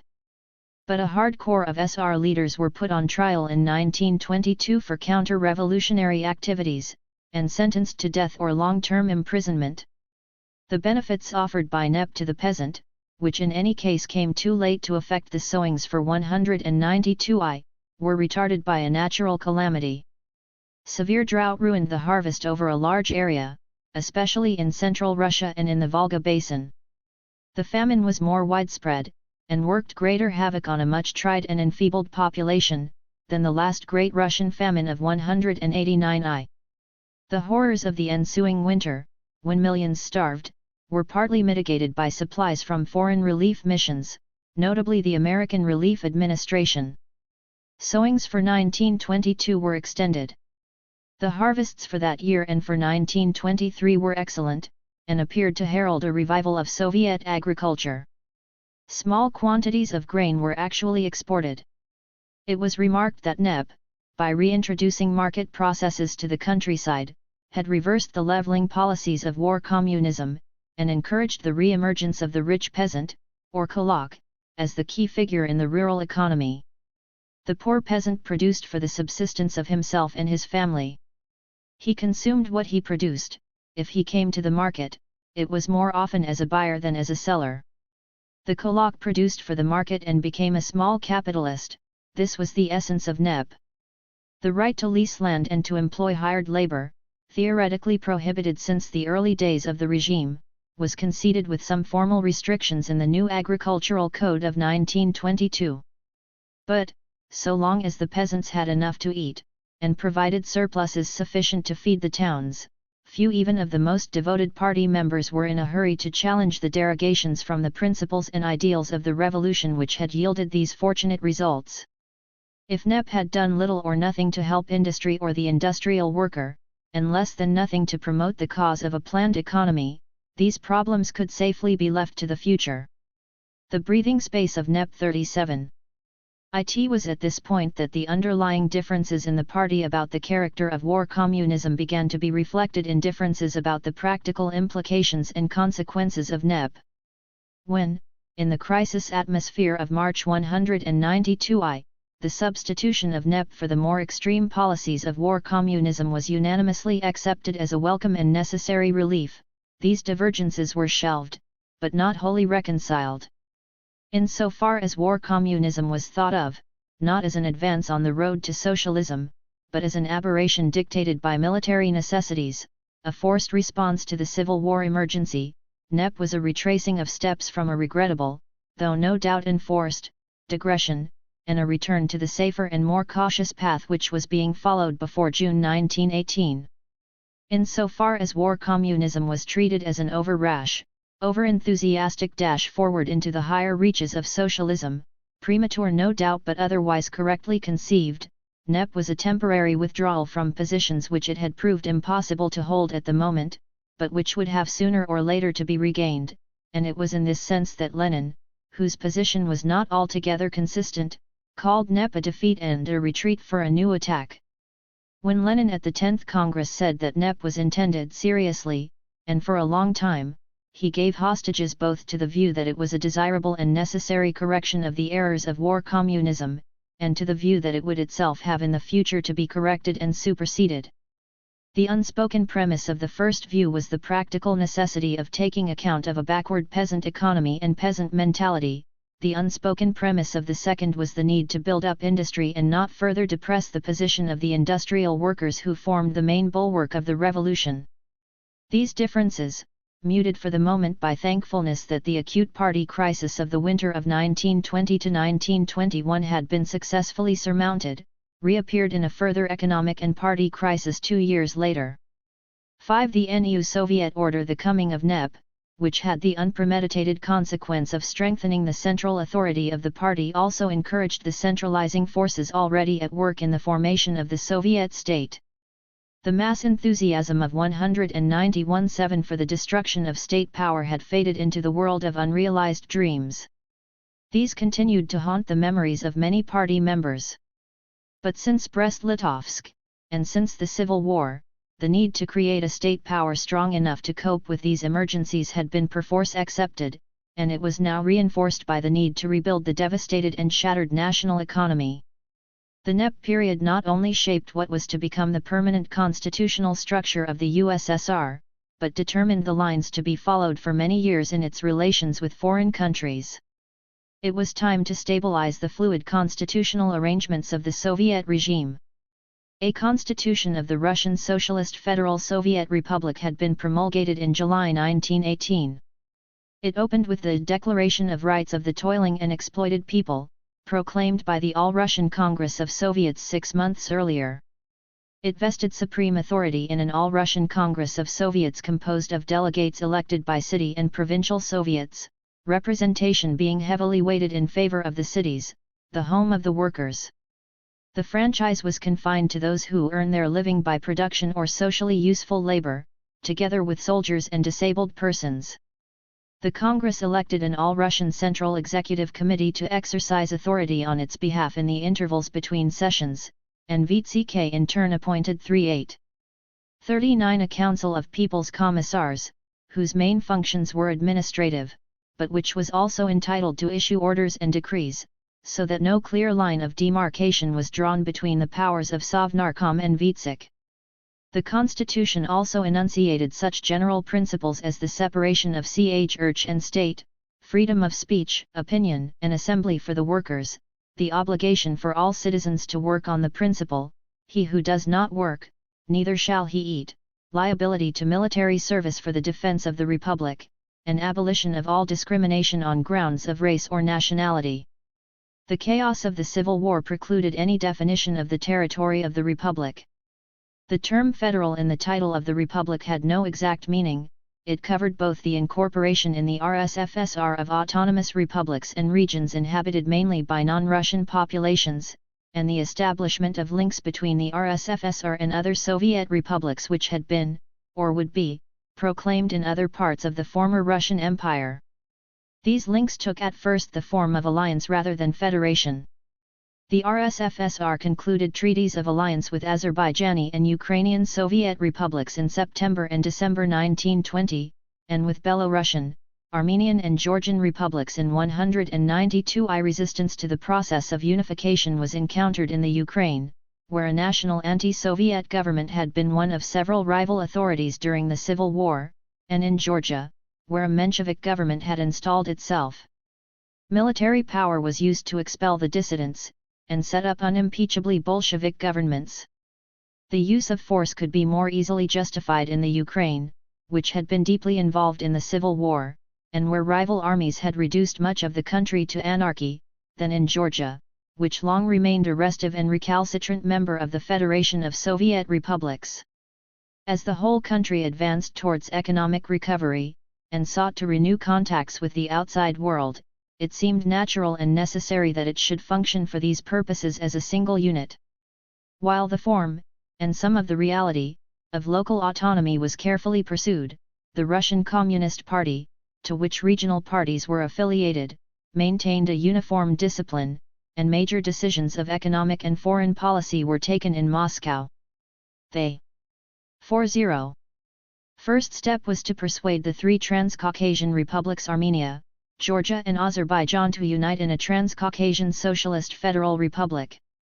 Then, in December 1922, Congresses of the four republics, the RSFSR and the Ukrainian, Belarusian and Transcaucasian republics meeting separately, voted to form a union of Soviet Socialist republics. Finally, delegates of the four republics met together, constituted themselves as the First Congress of Soviets of the USSR, and elected a committee with instructions to draft a constitution.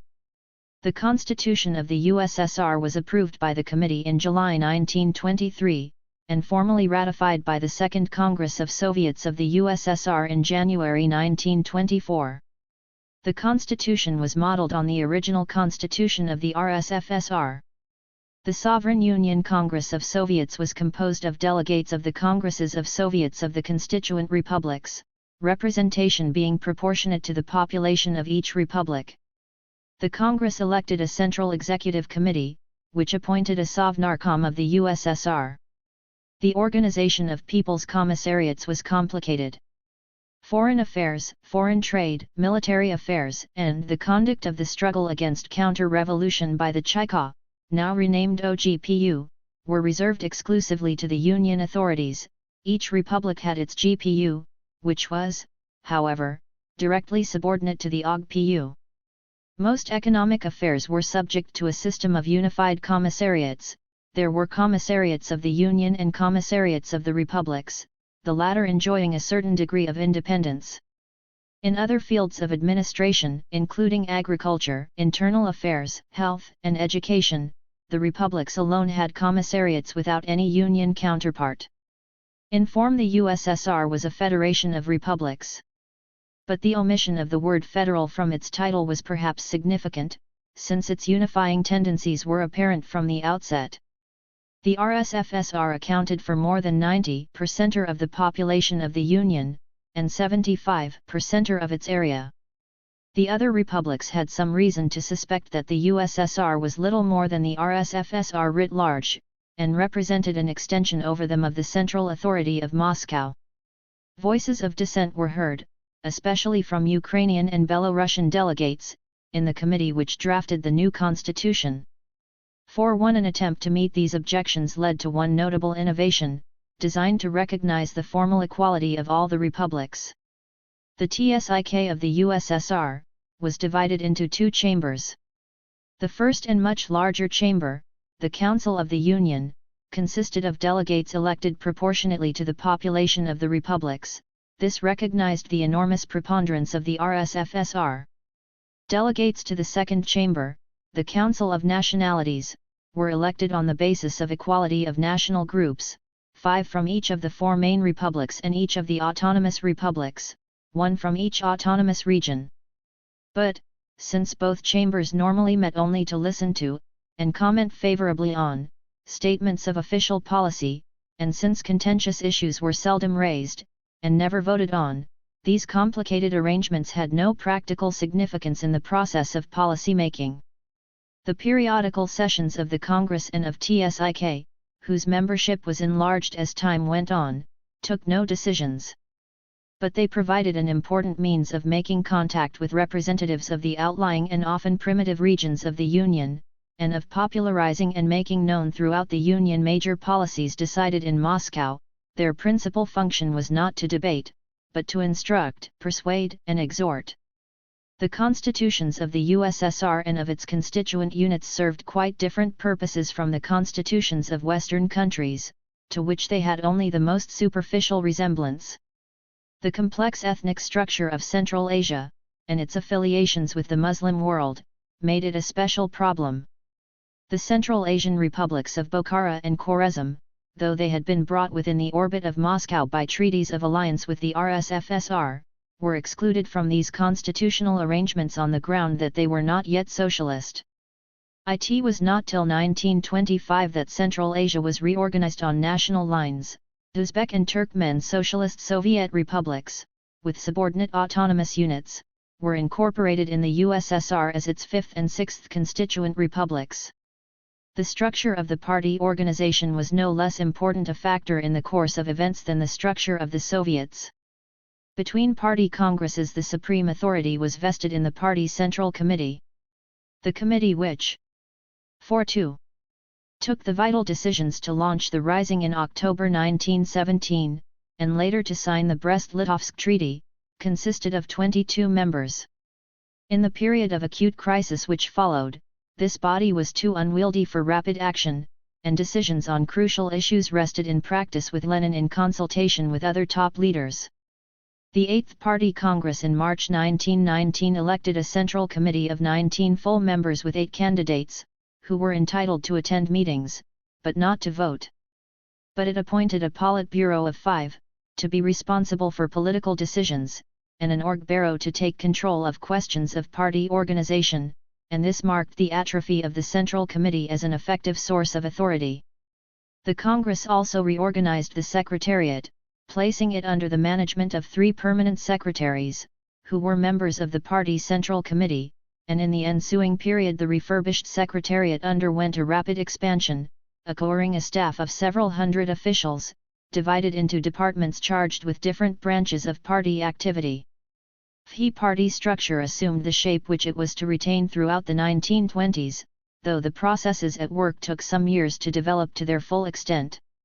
The creation of a powerful party machine later provided an instrument for Stalin's dictatorship. Party congresses met annually till 1925, and thereafter at less regular intervals, alternating with smaller and less formal party conferences, and the party Central Committee held 3 or 4 sessions a year. These bodies continued to serve as a forum where important issues were debated, though manipulation by the Secretariat of the election of delegates soon made the results a foregone conclusion. Only the Politburo, increased in number to 7, and later to 9, with several candidates, remained throughout the 1920s a source of decisions at the highest level, and, since the authority of the party in a one-party state was mandatory for all decisions and activities of the Soviet government, the Party Politburo became the supreme policy-making organ of the USSR. The strengthening of party and Soviet organization was matched by a consolidation of Soviet relations with the outside world. Even in the days of war communism, when thoughts 43 of world revolution were uppermost in Moscow, the rare opportunities of direct contact with the governments of Western countries were not neglected. In January 1920, representatives of the Russian cooperatives in Paris discussed with representatives of Western governments the resumption of an exchange of goods with Soviet Russia, and Litvinov in Copenhagen negotiated an agreement for the mutual repatriation of prisoners. A treaty of peace with Estonia was signed on February 2, 1920, and Lenin commented that we have opened a window on Europe, which we shall try to utilize as extensively as possible. At the Party Congress in March 1920, Lenin spoke of the need to maneuver in our international policy.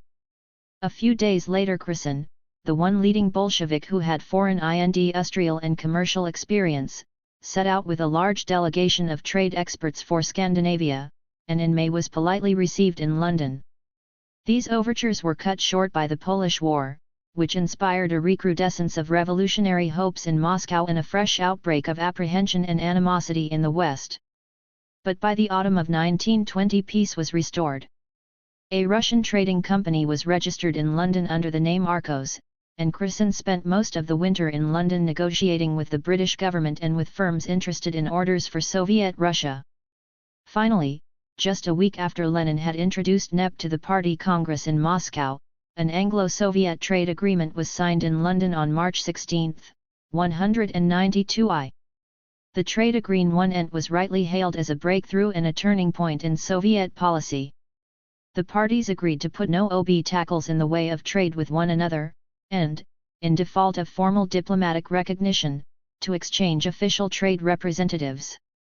The most important clause from the British point of view was one in which each party undertook to refrain from action or undertakings and from official propaganda, direct or indirect, against the other. Action or propaganda to encourage any of the peoples of Asia in any form of hostile action against British interests or the British Empire was specially mentioned. A pledge to refrain from hostile propaganda had been given in a less elaborate form in the Brest-Litovsk Treaty. But the circumstances were different. That treaty had been concluded in conditions which 44. Were not expected to last, and did not last. The Anglo-Soviet agreement was designed, like NEP, seriously and for a long time. It heralded a change of emphasis in Soviet policy. Pronouncements about world revolution continued to be made, but were consciously or unconsciously regarded more and more as a prescribed ritual, which did not affect the normal conduct of affairs.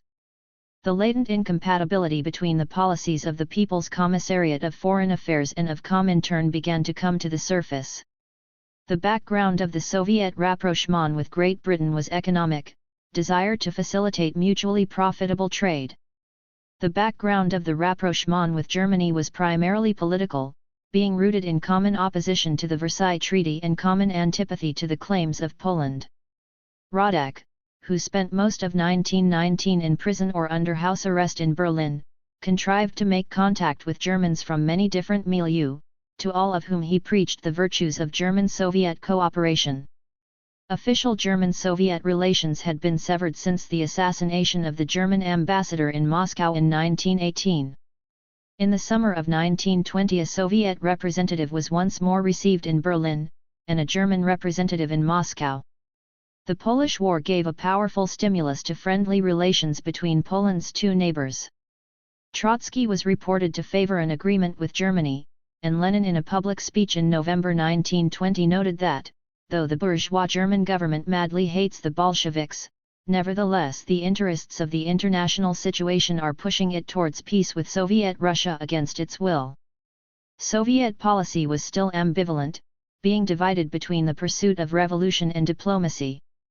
On March 17, 192 the German Communist Party began an armed rising against the government, known in party history as the March Action. The enterprise was certainly supported, perhaps prompted, by Zinoviev and Comintern officials. The involvement of the other Soviet leaders, heavily preoccupied at the moment by the Kronstadt revolt and the party congress, is doubtful.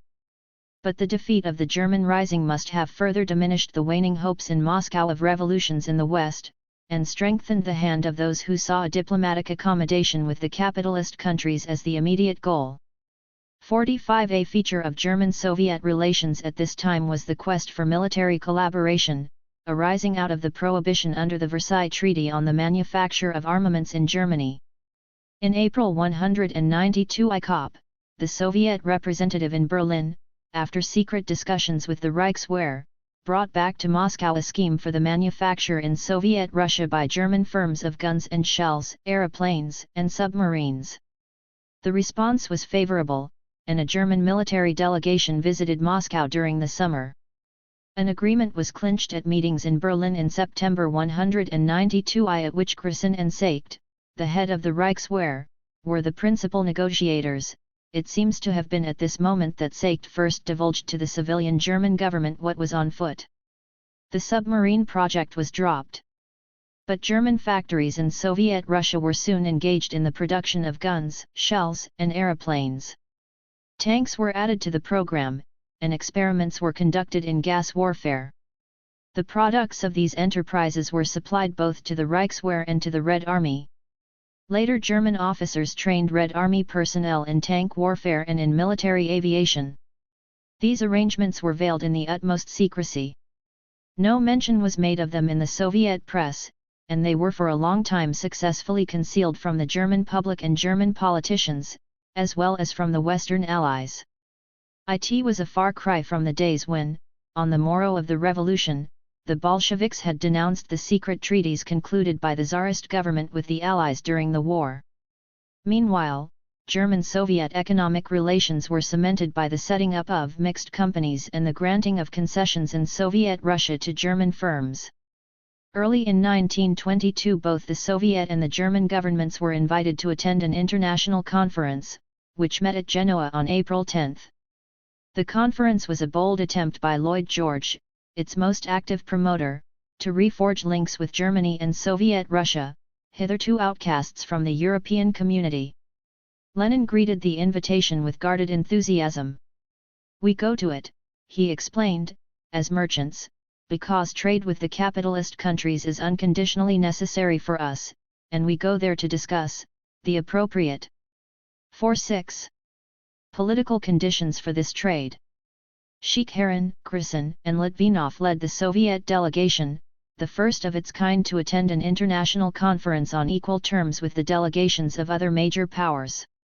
The conference was a failure, partly owing to unyielding French opposition to Lloyd George's aims, partly owing to the inability of British and Soviet negotiators to reach agreement on the question of Soviet debts and liabilities. The Soviet government was ready in principle to recognize pre-war debts of the former Russian government, but only provided a substantial foreign loan were granted to facilitate their settlement. The Soviet government refused to rescind decrees nationalizing foreign enterprises, but was prepared in certain conditions to allow foreign firms to reoccupy their former enterprises in the guise of concessions.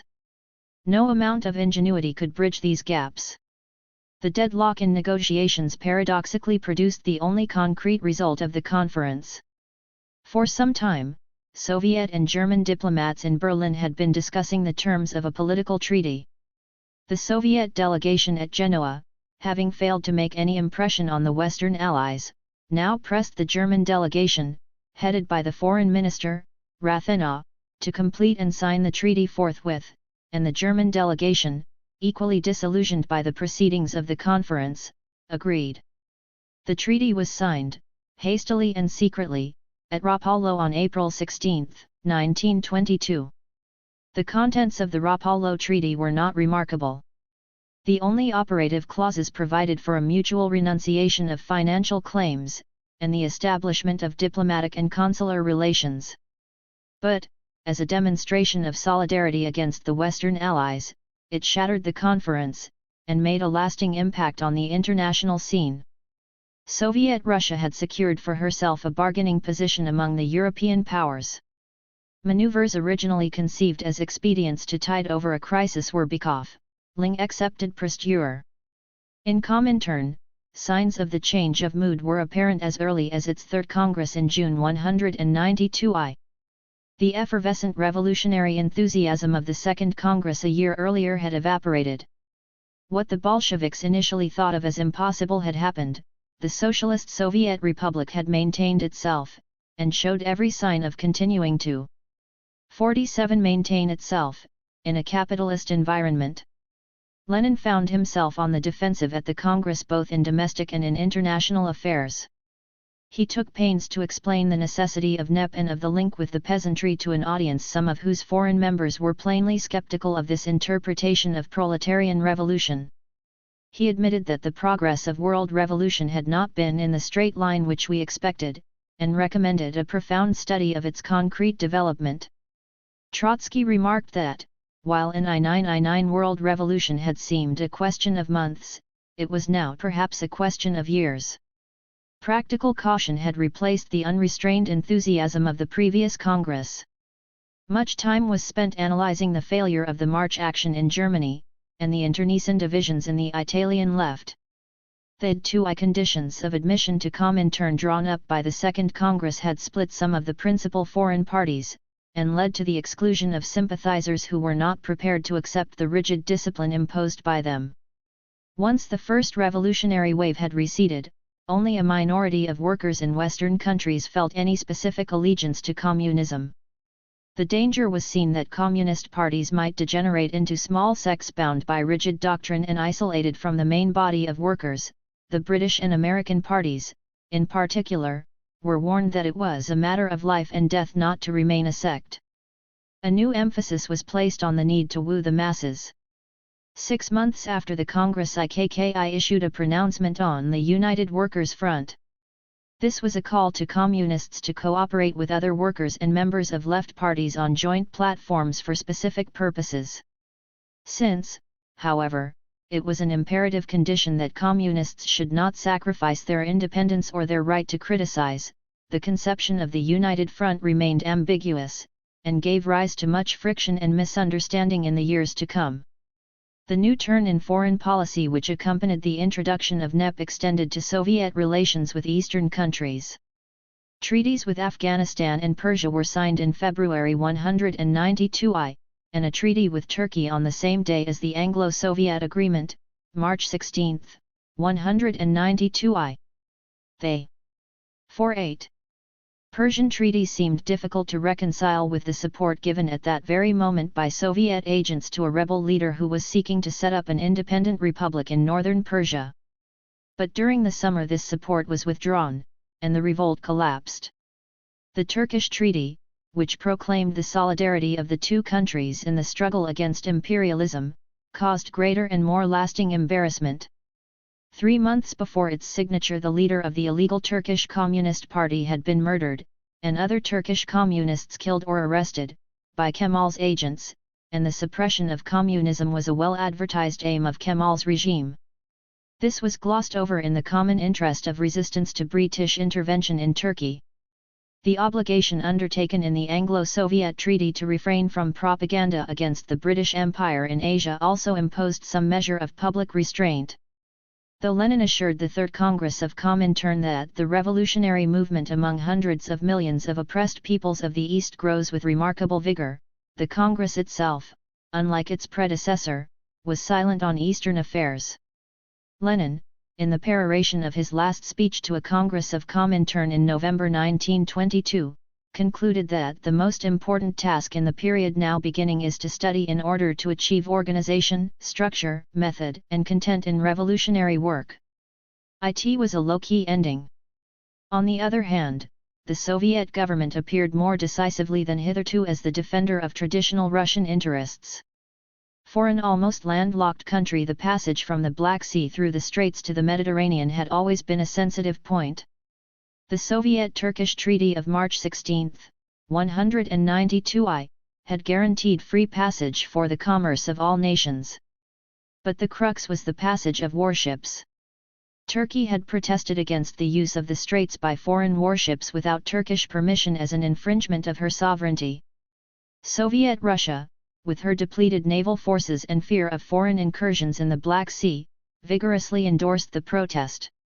A conference was to meet at Lausanne in the autumn of 1922 to settle terms of peace between the Western powers and Turkey, at which this issue would inevitably be raised, and, rather unexpectedly, the Soviet 49 government was invited to participate in the discussion of the question of the Straits.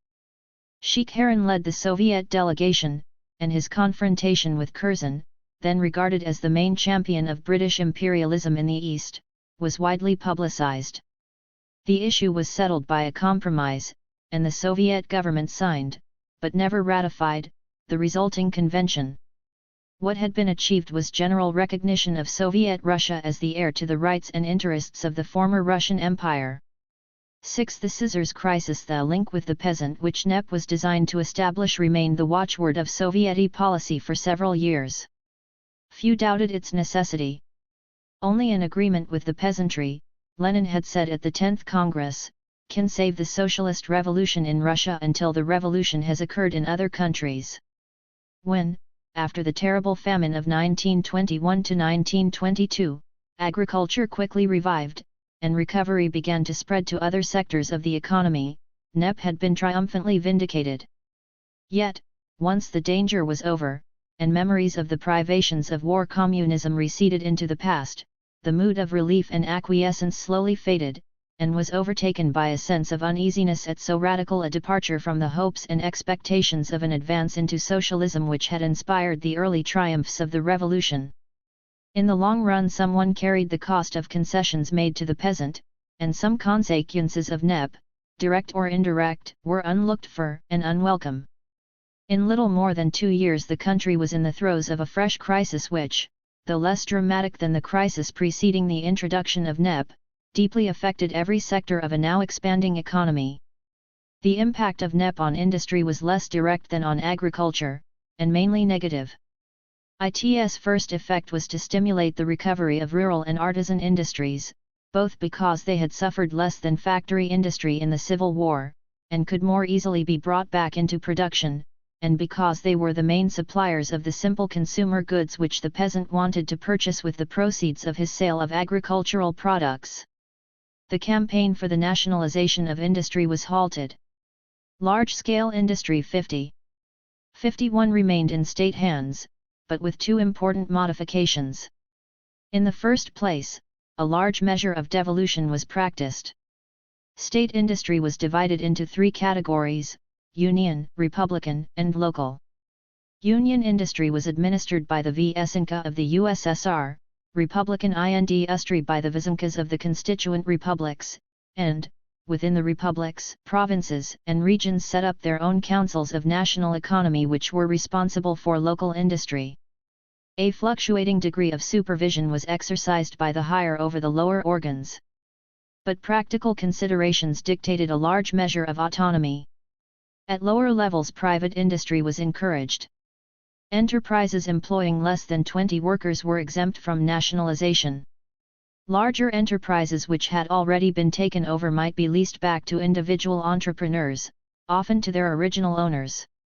Rural, artisan and cooperative industries operated and expanded with official approval. Secondly, the direct administration of factory industry by Vysnka through its glavki and centers was abolished. Industries were organized in trusts, which operated a group of enterprises as a single entity. The average number of enterprises in a trust was 10. The largest trusts were in the textile and metallurgical industries. The largest textile trust employed over 50,000 workers. The essential feature of the trusts was that they were no longer financed from the state budget, but were instructed to work on principles of commercial accounting, and to earn profits which were paid, subject to some deductions, to the state as the owner of the fixed capital of the enterprises. Some essential industries were still obliged to deliver a proportion of their output to state institutions. Otherwise industry, like the peasant, was free to sell its products on the market at whatever price they would fetch. These arrangements were consonant with the spirit of NEP. But they were criticized in some party circles. A blunt instruction from Vysnka to the trusts in 1923 to earn maximum profits excited unfavorable publicity. A year after the introduction of NEP, the stimulus given by it to the availability and circulation of commodities of all kinds could be regarded with some degree of complacency.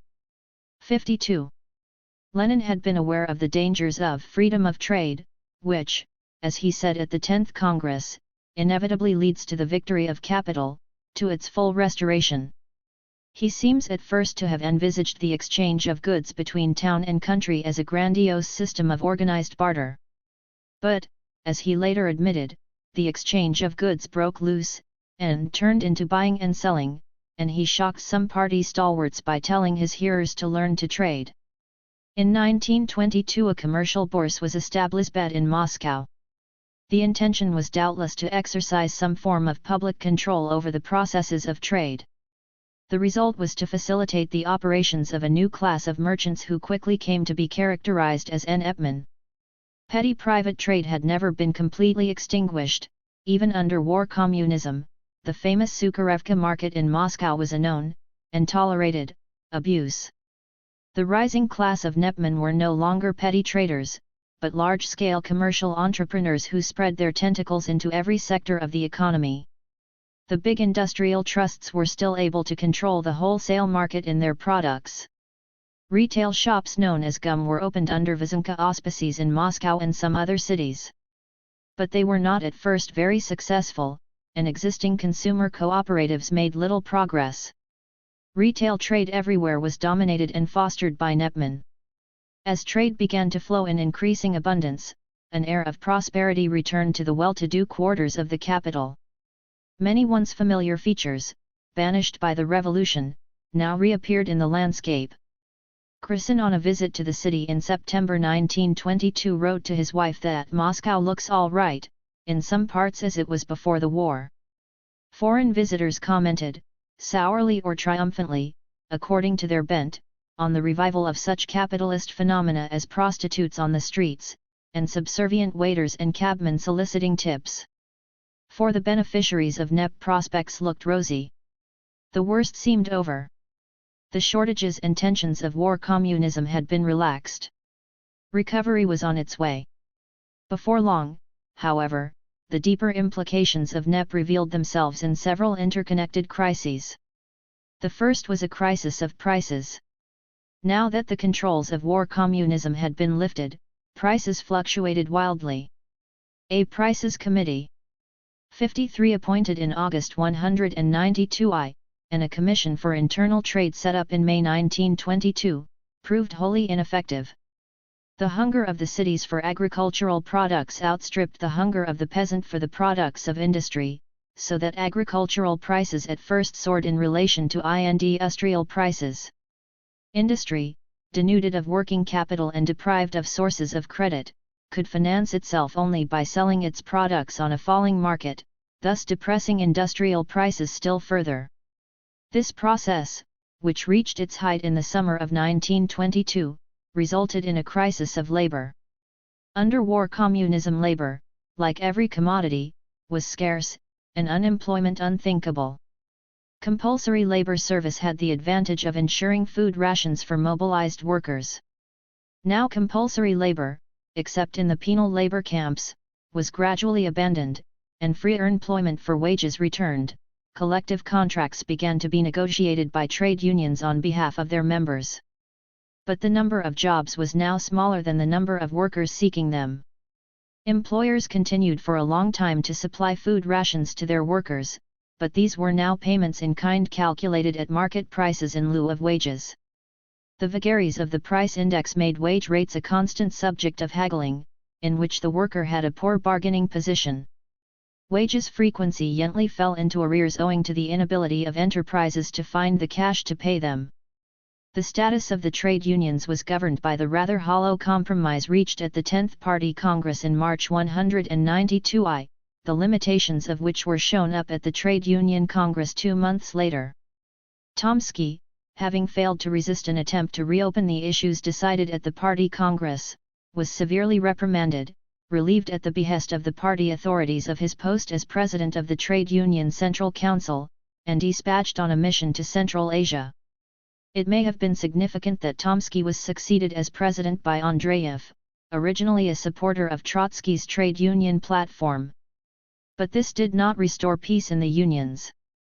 In January 1922 the Politburo once more intervened with a resolution which recognized the existence of a series of contradictions between different tasks of the trade unions, notably a contradiction between the defense of the interests of the toiling masses and the 54.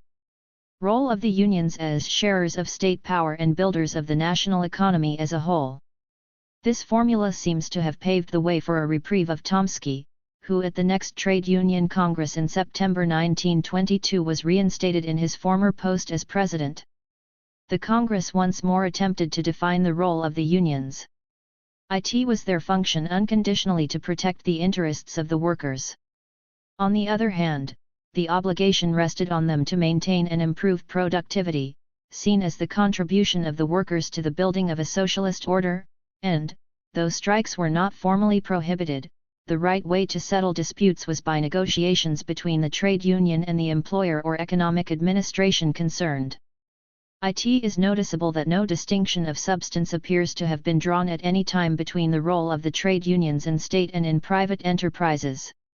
Both contributed to essential production, and it was important that this process should not be disrupted. Discontent among the workers was fanned by the rising status and influence of the so-called Red managers.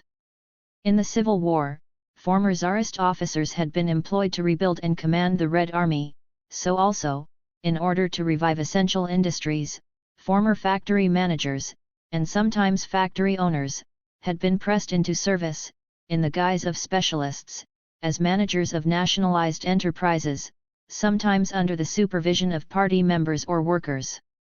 The system met the need for managerial skills, and was standardized and extended under NEP, when autonomous trusts and syndicates took the place of the Glavki and centers of war communism. The group of Red managers, in spite of their predominantly bourgeois origin and affiliations, acquired a recognized and respected place in the Soviet hierarchy. Some of them were admitted to party membership, a reward for distinguished service. They received special rates of remuneration outside the normal wage scales, and far in excess of them, and they exercised an increasingly powerful voice in industrial administration and industrial policy. Frequent and not unjustified accusations of their brutal and dictatorial attitude to the workers, reminiscent of the methods of the old regime, were symptomatic of the jealousies and resentments provoked by this apparent reversal of everything. 55 that the revolution had stood for in the factories. It was, however, the onset of unemployment which made the worker most conscious of his lowered status in the NEP economy. The continued stagnation of heavy industry, the prices crisis in the consumer industries, the call for rationalization of production, the insistence on Ausrisket and on earning profits, all these set up strong pressures for the dismissal of redundant workers. Unemployment resumed its normal role under a market economy as an instrument of labor discipline and pressure on wages. Statistics were few and unreliable. In 1923 the number of unemployed was said to have reached 1 million, but official returns related to members of trade unions and those registered at the labor exchanges, who were entitled to exiguous relief payments, and took no account of a mass of unskilled workers, mainly peasants, seeking casual work in the towns, especially in the building industry. If NEP had rescued the peasant from disaster, it had reduced industry and the labor market to conditions bordering on chaos. An underground opposition group in the party, which called itself the Workers' Group, and declared that the letters NEP stood for New Exploitation of the Proletariat, was denounced at the party congress in April. When NEP was freely described as a policy of concessions to the peasant, the question which nobody had asked was at whose expense these concessions were being made. The proletariat, the heroic standard-bearer of the revolution, had suffered dispersal, disintegration, and a drastic reduction of numbers under the impact of civil war and industrial chaos.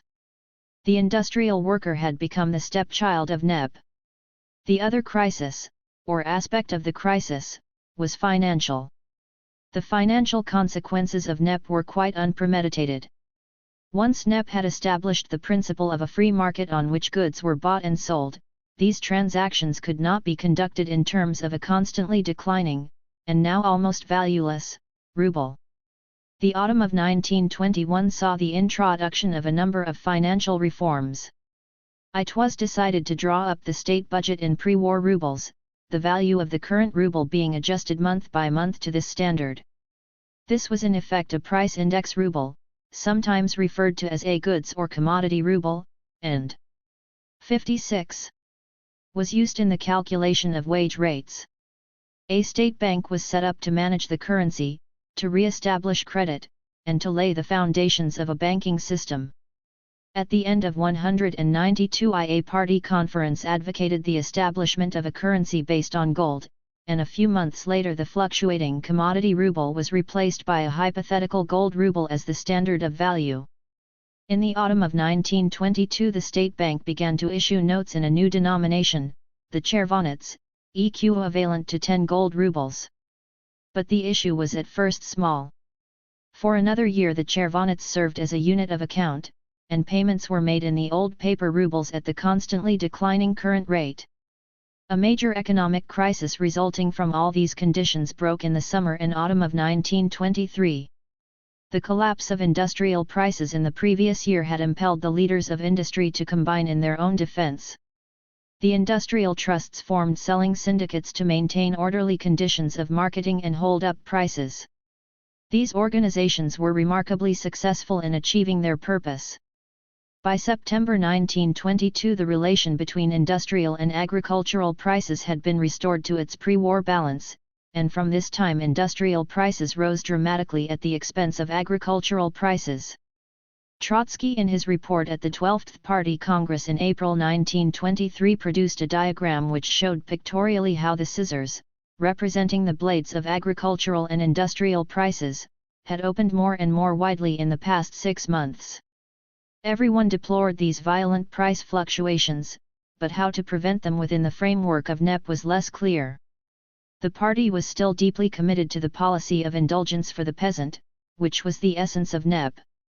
Yet the current trend was wholly adverse to the agricultural producer. When in October 1923 the scissors opened to their widest extent, the ratio of industrial prices to agricultural prices was 3 times as high as in 1913. Meanwhile, further monetary problems threatened the economy. To finance the abundant harvest, it had been necessary to resume the unlimited printing of ruble notes, thus further depreciating the old paper currency. Attempts were made to substitute the gold ruble for the commodity ruble in calculating wage payments, and this was said to reduce actual payments by as much as 40 per 57 cent. This and other grievances of the workers produced a wave of unrest and strikes in the autumn of 1923. The party leaders took alarm at the gathering storm, and the Central Committee appointed a so-called Scissors Committee of 17 members to report on the crisis, with special reference to prices. Trotsky had hitherto been careful not to dissent openly from his colleagues, and perhaps for that reason refused an invitation to serve on the Scissors Committee. But, while it was deliberating, he lost patience, and on October 8 addressed to the party's Central Committee a letter denouncing flagrant radical errors of economic policy. Decisions were being taken without regard to any economic plan. Trotsky condemned attempts to command prices in the style of war communism. The right approach to the peasant was through the proletariat. The rationalization of state industry was the key to the closing of the scissors. The letter was followed a week later by the issue of a platform of the 46, signed by 46 party members, some followers of Trotsky, some of other opposition groups. This spoke of a grave economic crisis, brought on by the casual, unconsidered, and unsystematic character of the decisions of the Central Committee. Both Trotsky's letter and the platform went on from these criticisms of economic mismanagement to attack the oppressive regime which stifled opinions in the party. The platform had demanded a broad party conference to debate these issues. The Central Committee responded by opening the columns of Pravda to a controversial discussion, the last of its kind in Soviet history, which lasted for more than a month without participation by any of the leaders, growing more and more confused and heated as it went on. Meanwhile, the Scissors Committee pursued its difficult task. The experience of the past year had convinced almost everyone that prices could not be left to the free play of the market. The committee readily accepted control of wholesale prices. Retail prices presented more difficulty. But it was pointed out that to control wholesale and not retail prices would merely swell the profits of middlemen, identified with the now increasingly unpopular Nepman. The committee reconciled itself to selective controls of retail prices. But the complexity of the problem, and the timidity of the committee, were such that it did not report till December 58. By this time the economic situation had undergone a favorable change. Industrial prices, having reached their peak in October, fell back sharply. The scissors began to close. The harvest, always a major indicator in the primitive Russian economy, was excellent for the second year in succession. Industry, far from being damaged by lower prices, was able to increase its efficiency and enlarge its market. Idle factories and plant were brought back into production. Even pressure on wages was somewhat relaxed. The economic tension of the past 6 months was eclipsed by a new political tension. This was the moment when the campaign against Trotsky began in earnest. In these circumstances the Politburo adopted a resolution on the report of the Scissors Committee, which was a skillful compromise. The predominance of peasant agriculture was emphasized.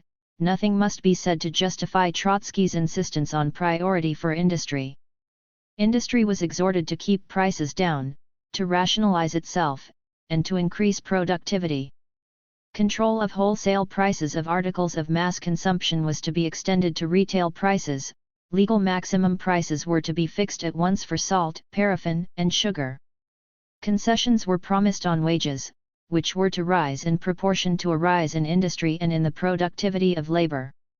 Finally, there were gestures of support for the financing of heavy industry and for the strengthening of Gosplan. The proposals were endorsed by a party conference in January 1924, a few days before Lenin's death. The resolution on the report of the Scissors Committee, for all its caution, gave a certain fillip to industry. By 1924 industry had climbed out of the depths of stagnation and depression in which it floundered when NEP was introduced in 192 But the revival was one-sided. Light consumer industries directly serving the peasant market prospered. But in NEP conditions nothing stimulated the heavy industries concerned with the production of the means of production, and these lagged behind. According to Gosplan figures, industrial production for the year ended October 1924, while 2.5 times as great as in 1920, reached only 40% of the pre-war level, and the metal industries reached only 28.7%. This deficiency began to excite anxiety in the party, notably in opposition circles. The Scissors Resolution of December 1923 expressed the view that the metal industry 59 should be advanced to the front rank and receive from the state support of all kinds, and this was endorsed by the party conference in January 1924. But nothing was done to implement the pious aspiration. Dzerzhinsky's appointment in February 1924 as president of Vyzanka drew fresh attention to the problem.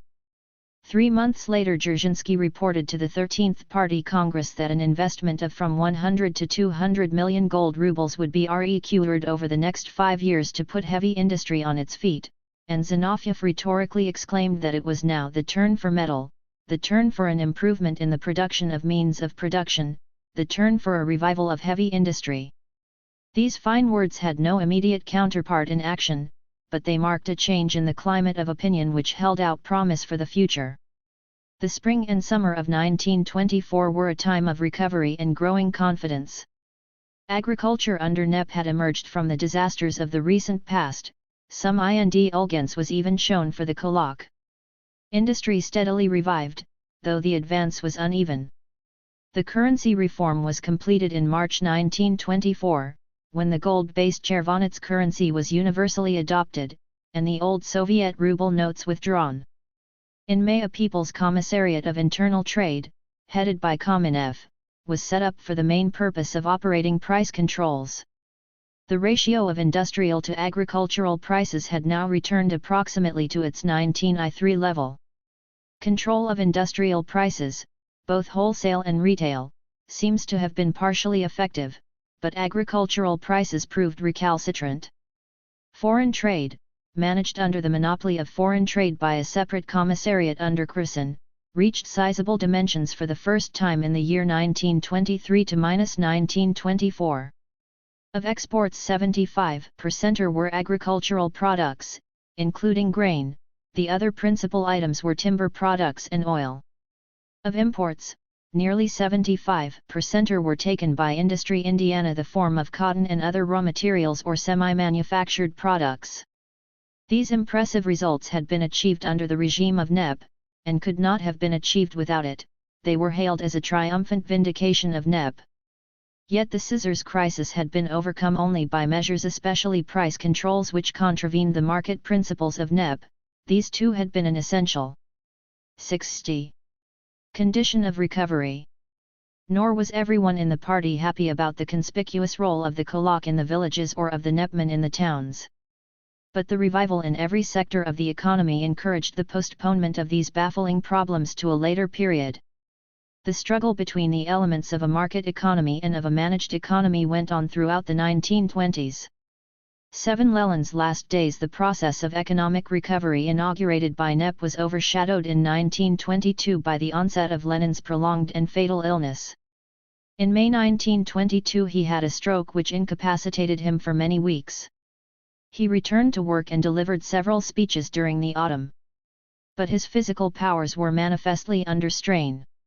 On December 12, on medical advice, he withdrew to his apartment in the Kremlin, and there 4 days later he had a second and severer stroke which permanently paralyzed his right side.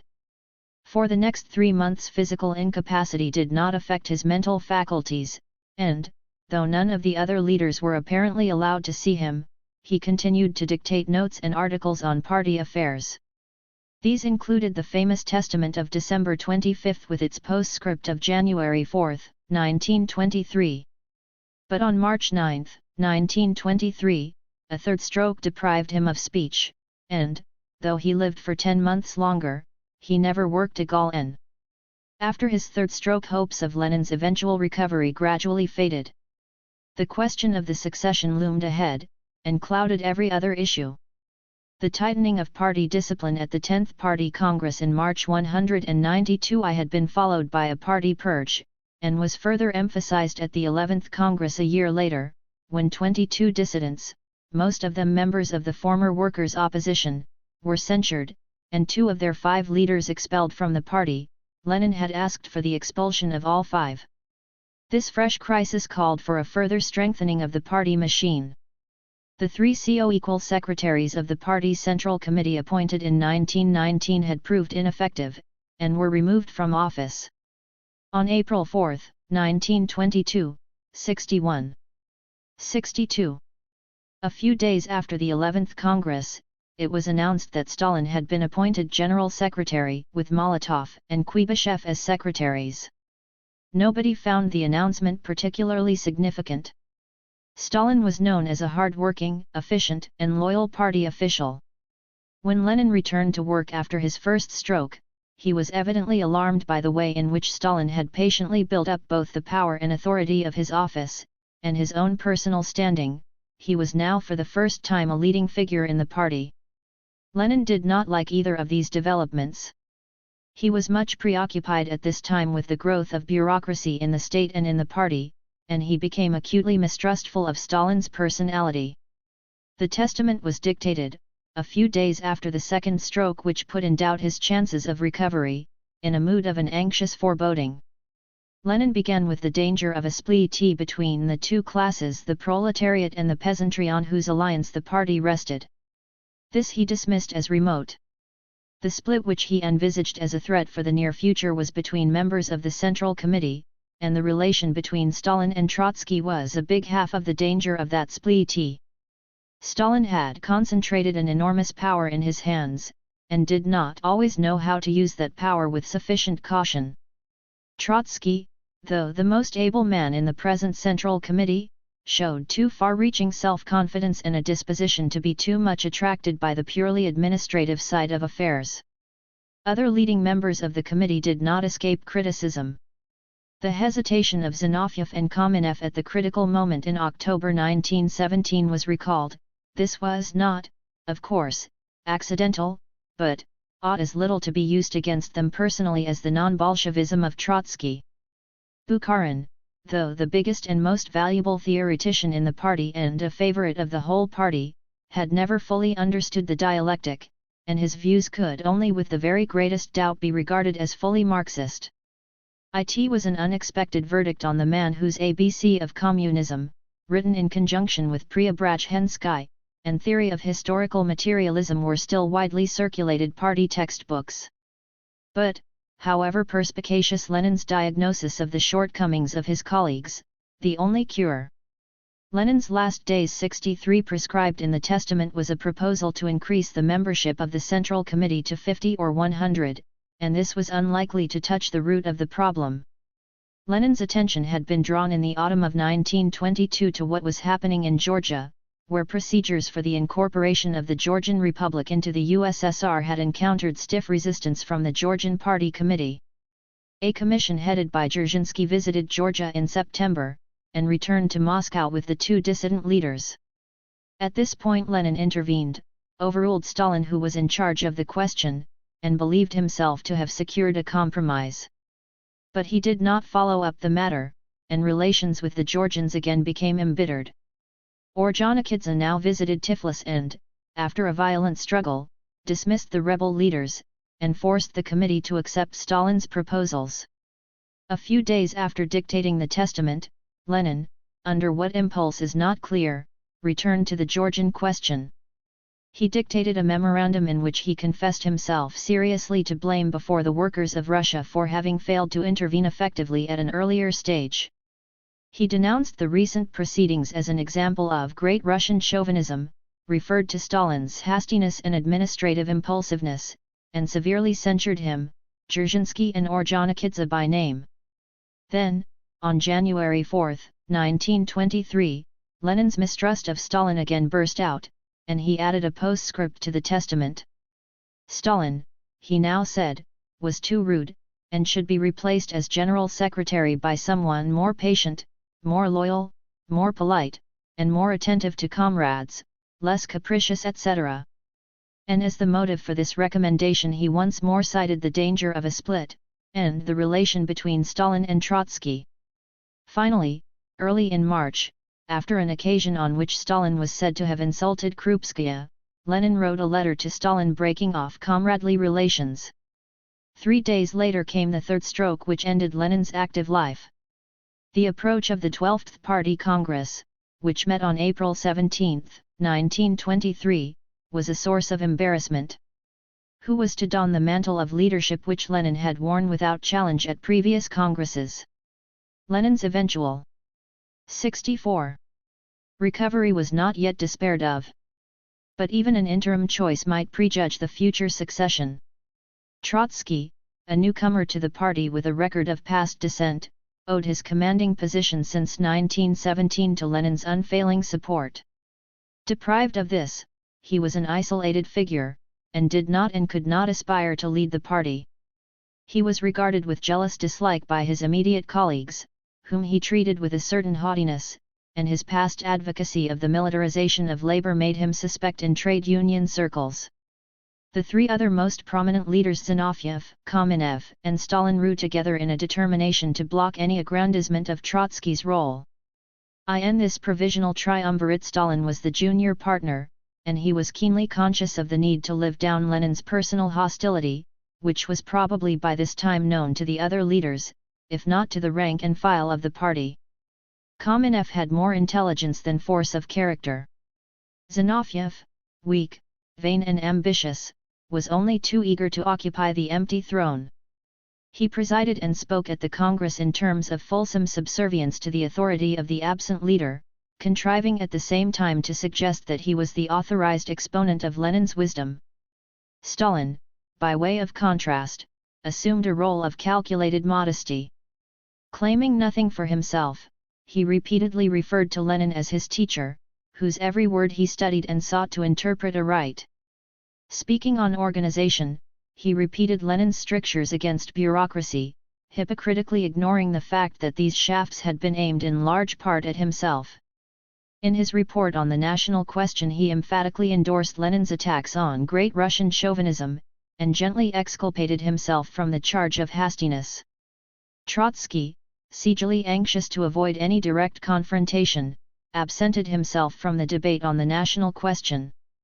His role at the Congress was confined to the presentation of a weighty report on the economic situation, which stated the case for industry and for the single economic plan, but did not directly assail current policies.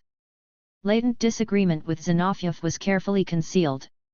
Throughout the summer of 1923 personal animosities simmered beneath the surface while the economic crisis mounted, and hopes of Lenin's recovery gradually faded away.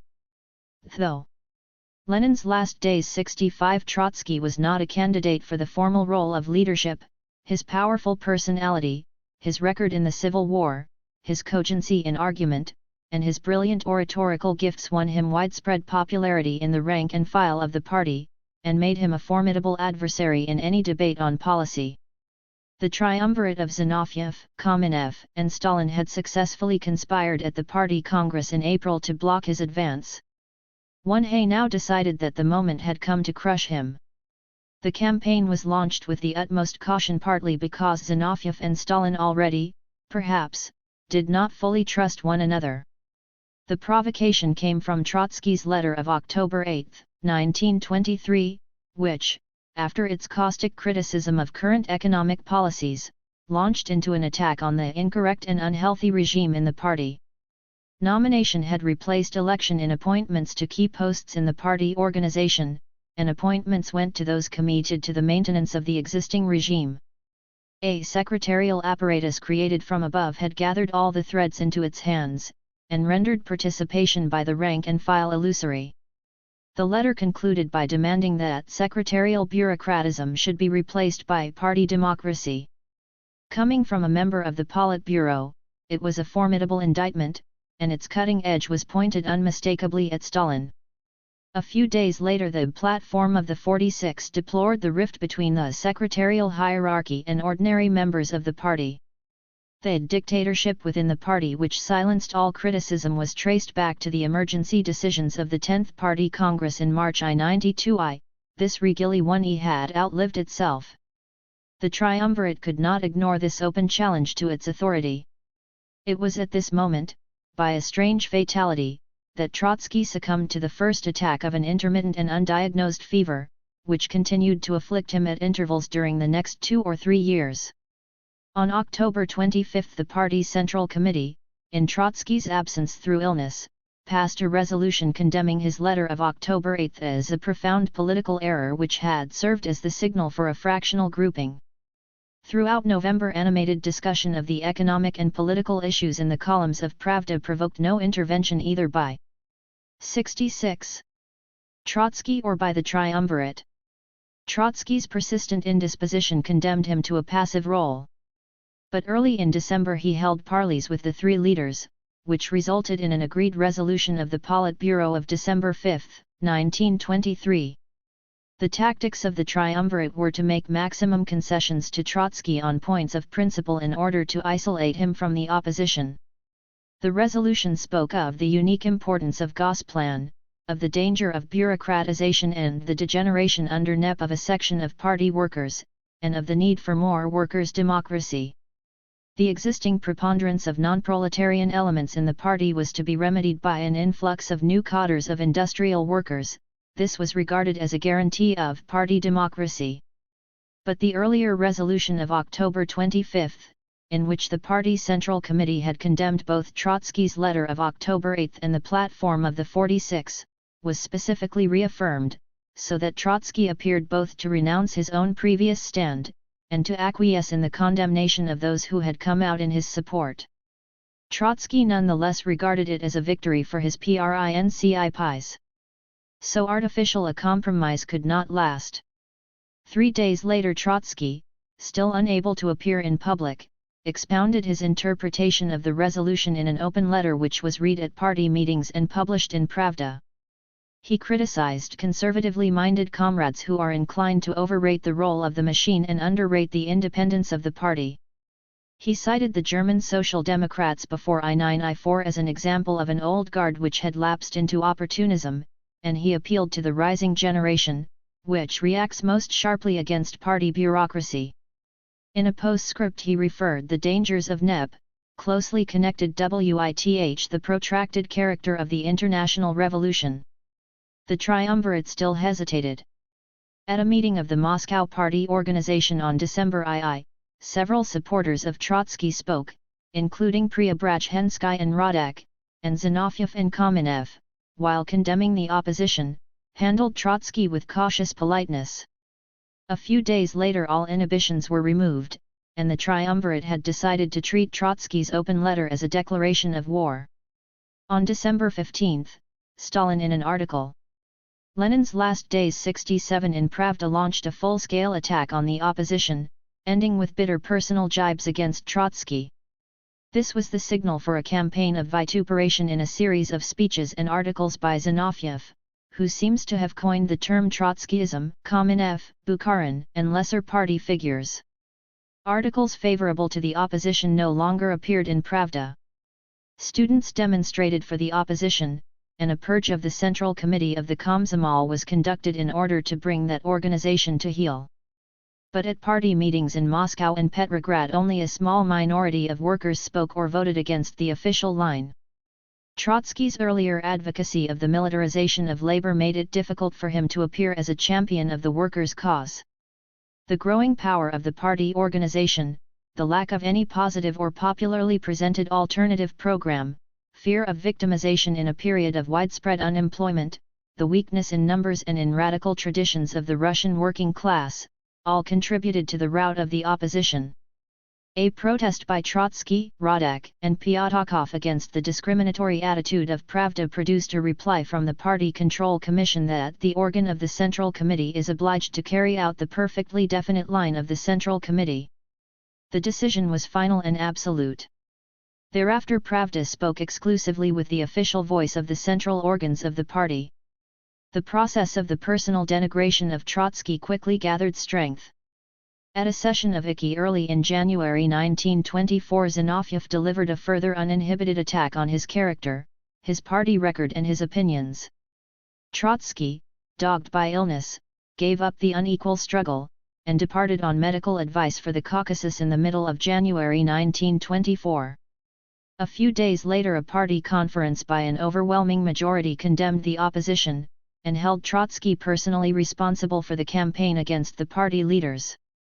These events immediately preceded the death of Lenin, which took place on January 21, 1924. 8. The rise of Stalin. The death of Lenin brought into the open the issue which had long preoccupied the party leaders. Zinoviev had already assumed without hesitation the provisional mantle of the succession. Stalin had studiously refrained from disclosing his ambitions.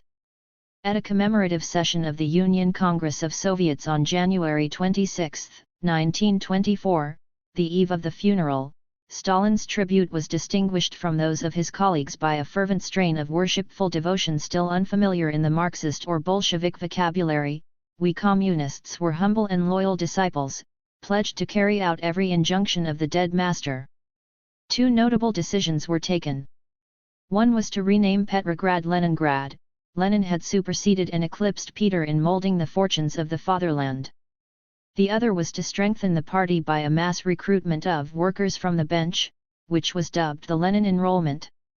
The demand for a larger representation of workers in the party had figured in Trotsky's letter of October 8 and in the Politburo resolution of December 5, 1923, and could be justified by much that Lenin himself had written.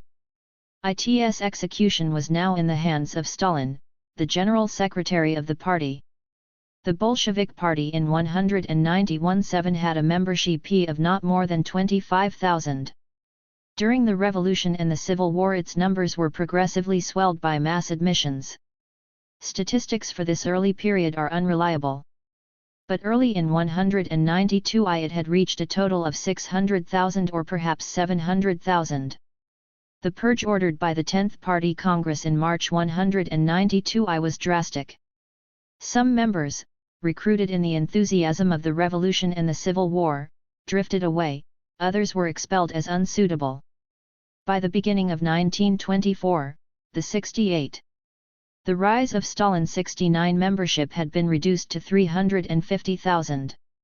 The Lenin enrollment, which in 2 years added 240,000 new members to the party, increasing its numbers by more than 2/3, was hailed both as a move towards more democracy and as an assertion of the rightful predominance of genuine workers in the party, though its later stages also included a substantial enrollment of peasants. Its historical role was quite different. It was the symbol of a gradual change in the character of the party which had deeper causes. Almost unnoticed a new conception emerged which differentiated the party of Stalin from the party of Lenin. Lenin before the revolution had envisaged the party as a small homogeneous group of devoted revolutionaries pledged to the overthrow of a regime of inequality and oppression. Even after the revolution, he continued to think of the party as an elite group of dedicated workers, and he was more concerned to purge the unfit than to open a wide door to recruitment. The sharp reduction in the number of party members between 192-1 and 1924 was certainly due to his insistence. Lenin, though he had moved a long way from the utopian views expressed in State and Revolution, still looked forward, in the words of the party program of 1919, to a simplification of the functions of administration, accompanied by a rise in the cultural level of the workers, and seemed unaware, till the very end of his life, of the vast complexities and problems of public administration. By this time the conception of an elite party was an anachronism. In 1920, 53% of party members were said to be working in Soviet institutions of one kind or another, and 27% were Indiana the Red Army. Gradually and insensibly, the party had been transformed into a machine geared to conduct and supervise the affairs of a great state. It was the plain duty of rank-and-file members and especially of new members who lacked the revolutionary grounding of the pre-I9-I7 generation to support the leaders loyally in this formidable task, and party membership carried with it certain undeclared privileges which made the performance of this duty worthwhile. The Lenin enrollment was accompanied by a further purge of undesirable members, and, since both the purge and the enrollment were controlled by the party secretariat, it may be guessed that adherence to 7 degrees the new party orthodoxy was one of the main criteria applied. The Lenin enrollment, and the whole process of which it formed part, enhanced the power of the party machine and of the general secretary who manipulated it. Molotov spoke no more than the truth when he observed at the Party Congress of 1924 that the development of the party in the future will undoubtedly be based on this Lenin enrollment. Another and more subtle change followed the replacement of Lenin's elite party by the mass party of Stalin. The party statute imposed on members the obligation, once a policy decision had been taken, to speak in support of it with a united voice. Loyalty to the party meant acceptance of its discipline. But it was assumed that the decision would have been taken by democratic procedures after free discussion among party members. Nor did anyone suggest that the party was infallible. Lenin often drew attention to mistakes that had been made, and admitted errors of his own. When his 50th birthday was celebrated in April 1920, at the moment of victory in the Civil War, he rather strangely spoke, in his reply to the greeting of his comrades, of the danger of the party giving itself airs. The angry controversies which divided the party on the eve of the introduction of NEP shocked Lenin and other party leaders into a realization of the hazards involved in the unfettered toleration of dissent, and the Kronstadt mutiny increased the sense of alarm. The disciplinary measures adopted by the 10th Congress were an ominous landmark in party history. But Lenin never made his peace with the conception of a central party organization announcing infallible edicts and imposing silence on all dissent within the party and outside it. When at the last party congress which he was to attend, in March 1922, he observed that the party had enough political and enough economic power, and that what is lacking is culture, he already showed a troubled consciousness of the dangers that lay ahead. In the last tormented months of Lenin's active life he was preoccupied both by mistrust of Stalin's personality and by the need to struggle against bureaucracy in the party as well as in the state. Belief in the infallibility of the party, in the infallibility of Lenin, and eventually in the infallibility of Stalin himself, was a later development, the seeds of which. The rise of Stalin 7-1 were sown in the first weeks after Lenin's death. While the Lenin enrollment was in progress, Stalin took a further step to distinguish himself as Lenin's most faithful disciple. He delivered at the Sverdlov University 6 lectures on the foundations of Leninism, which were published in Pravda. They were clear, schematic, and entirely conventional. One sentence only might, in the light of subsequent developments, have attracted attention. For the final victory of socialism, for the organization of socialist production, the efforts of one country, particularly of a peasant country like Russia, are insufficient. For that, the efforts of the proletarians of several advanced countries are required. But this was merely the recital of a familiar item in the party creed. The lectures passed without comment. The other leaders showed no interest in Stalin's incursion into the field of theory where he had hitherto rarely sought to shine. What was significant in Stalin's initiative was the consecration of a specific cult of Leninism. If the term was current during Lenin's lifetime, it was used, like Trotskyism later, as a term of opprobrium by opponents eager to discredit it. Henceforth, on the lips of Stalin and of other party leaders, Leninism was a vaguely defined, but infallible, body of doctrine, which distinguished the official party line from the heresies of its critics. The embarrassment of Lenin's testament had still to be overcome. Fortunately for Stalin, his embarrassment was shared by the other leaders, none of whom escaped unscathed. At what precise moment they became aware of its contents is not recorded. But on May 22, 1924, on the eve of the 13th Party Congress, a gathering of prominent party members heard it read by Kamenev, who presided. Then Zinoviev spoke, in terms of fulsome devotion to the dead leader, ending with the verdict that on one point Lenin's apprehensions had proved unfounded, and that it was not necessary to remove Stalin from his post. Kamenev supported Zinoviev. Nobody expressed any other view. Trotsky, just back from the Caucasus, sat silent through the proceedings. 7-2. The only clash arose over Krupskaya's insistent demand that the testament should be read to the Congress. The meeting decided, by a majority of 30-10, that it would be sufficient to communicate it confidentially to the leading delegates. The problem of the opposition loomed large at the Congress.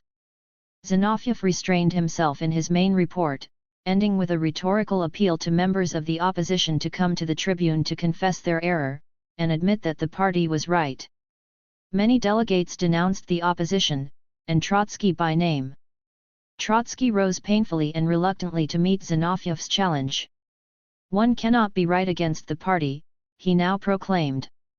The party could make particular mistakes, and he continued to believe that the resolution of the January conference condemning him was incorrect and unjust. Nevertheless, as a loyal party member, he was bound to say, just or unjust, this is my party, and I bear the consequences of its decision to the end. Whether one regards it as the source of the inhibition which prevented Trotsky from giving battle, or as the rationalization of an inhibition which had deeper psychological roots, this declaration of submission, coupled with a refusal to confess error, was significant for his attitude at this time. It was only 2 years later, when it was already too late, that he regained his freedom of action, struck boldly at his enemies, and rallied his friends for his defense. The Congress heard a plea from Krupskaya for peace between the factions and for an end to further discussion. This went unheeded. Stalin and Zinoviev wound up the proceedings with speeches full of vituperation of Trotsky.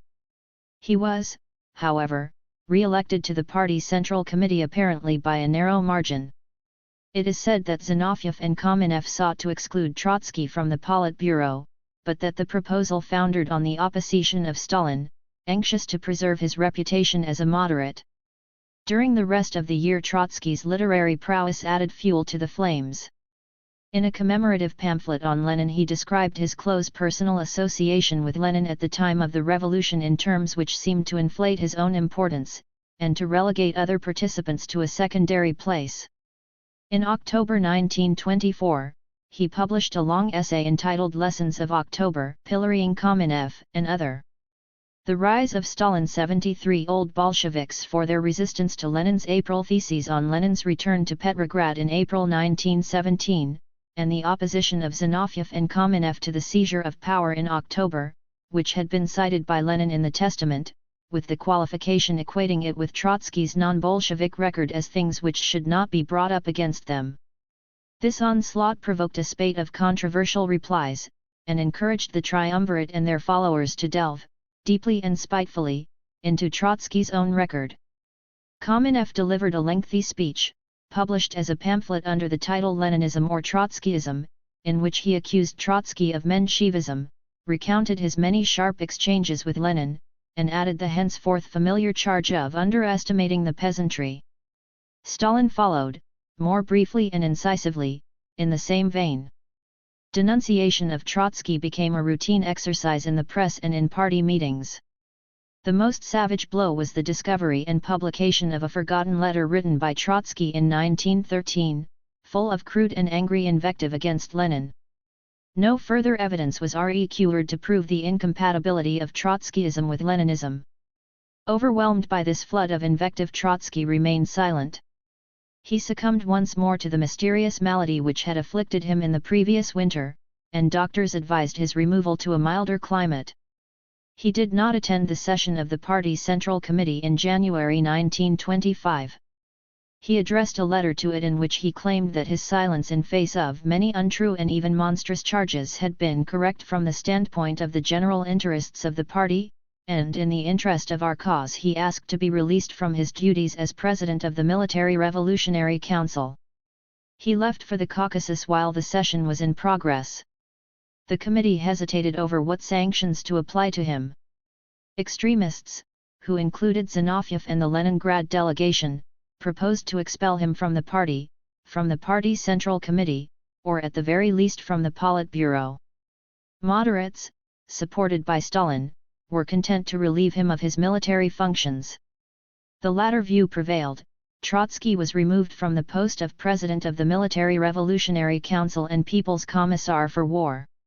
He was succeeded by Frunze, whose appointment 74 was the signal for a powerful campaign to build up the Red Army, neglected since the end of the Civil War. The controversy provoked by Lessons of October led, almost casually, to an important innovation in party doctrine. One of the items on which Lenin and Trotsky had once differed, and which was now brought up against Trotsky by his critics, was the so-called theory of permanent revolution, a phrase originally used by Marx. Rafertsky in 1905 argued that a revolution breaking out in backward Russia, while in its first stage it would remain a bourgeois anti-feudal revolution, would automatically pass over into the stage of a socialist anti-capitalist revolution. Lenin was unwilling to accept the prospect of this transition unless, as both he and Trotsky expected, revolution in Russia kindled the flame of revolution in the advanced countries of the West. The dispute was of little importance, and had been forgotten long before 1917, when Lenin in his April theses appeared to adopt a position nearer to that of Trotsky. But nobody displayed any interest in the issue till Bukharin, in December 1924, made his contribution to the campaign against Trotsky in an article on the theory of permanent revolution. Bukharin was concerned merely to spotlight Lenin's dissent from Trotsky, and drew no positive conclusion. But when, a few days later, Stalin also published a lengthy essay on the theme, written as an introduction to a collection of his speeches and articles, he used his denunciation of Trotsky's theory as the springboard for a new doctrine of socialism in one country. Stalin now abandoned what he later called the incomplete and therefore incorrect formula in his lectures of the previous spring, in which he had held that the efforts of one country were insufficient for the organization of socialism. Having declared that Trotsky's permanent revolution is the negation of Lenin's theory of proletarian revolution, he proceeded to argue that Lenin had in several passages in his writings contemplated the possibility of a victory of socialism in one country. Stalin admitted that for a complete victory of socialism, for a complete guarantee against a restoration of the old order of things, the combined efforts of the proletariat of several countries are indispensable. But did this mean that revolutionary Russia could not stand up against conservative Europe, and build a socialist regime in the USSR? The rise of Stalin 75. Stalin's answer was a resounding negative. The argument was complicated and casuistical, resting extensively on quotations taken out of context. It was also somewhat unreal, since it was conducted in conditions which neither Lenin nor Trotsky had considered possible: the survival of the revolutionary regime in Russia in the absence of revolution in other countries. But psychologically its impact was enormous. It supplied a positive and definable goal. It dispensed with vain expectations of help from abroad. It flattered national pride by presenting the revolution as a specifically Russian achievement, and the building of socialism as a lofty task in the fulfillment of which the Russian proletariat would set an example to the world. Hitherto the dependence of the prospect for socialism in Russia on socialist revolution in other countries had occupied a central place in party doctrine. Now the order of priority was reversed. Stalin boasted that the victory of the revolution in Russia was the beginning and the premise of world revolution. Critics of Stalin's doctrine were, implicitly and explicitly, revealed as faint-hearted, timid, and mistrustful of the Russian people, skeptical of their capacity and determination. Socialism in one country was a powerful appeal to national patriotism. Indisputably it put Russia first. Stalin had created a climate of opinion which he was to exploit to the utmost in his struggle against his rivals. But for the moment nobody took his abstruse excursion into theory very seriously. At the session of the party's Central Committee in January 1925, which condemned Trotsky, socialism in one country was not mentioned. Bukharin hesitatingly reverted to it in a speech 3 months later, without mentioning Stalin, and in terms which suggested that he himself was one of its authors. It appeared, not very prominently, in the main resolution of the party conference in April 1925, which, on the strength of quotations from Lenin, announced that in general the victory of socialism is unconditionally possible in one country.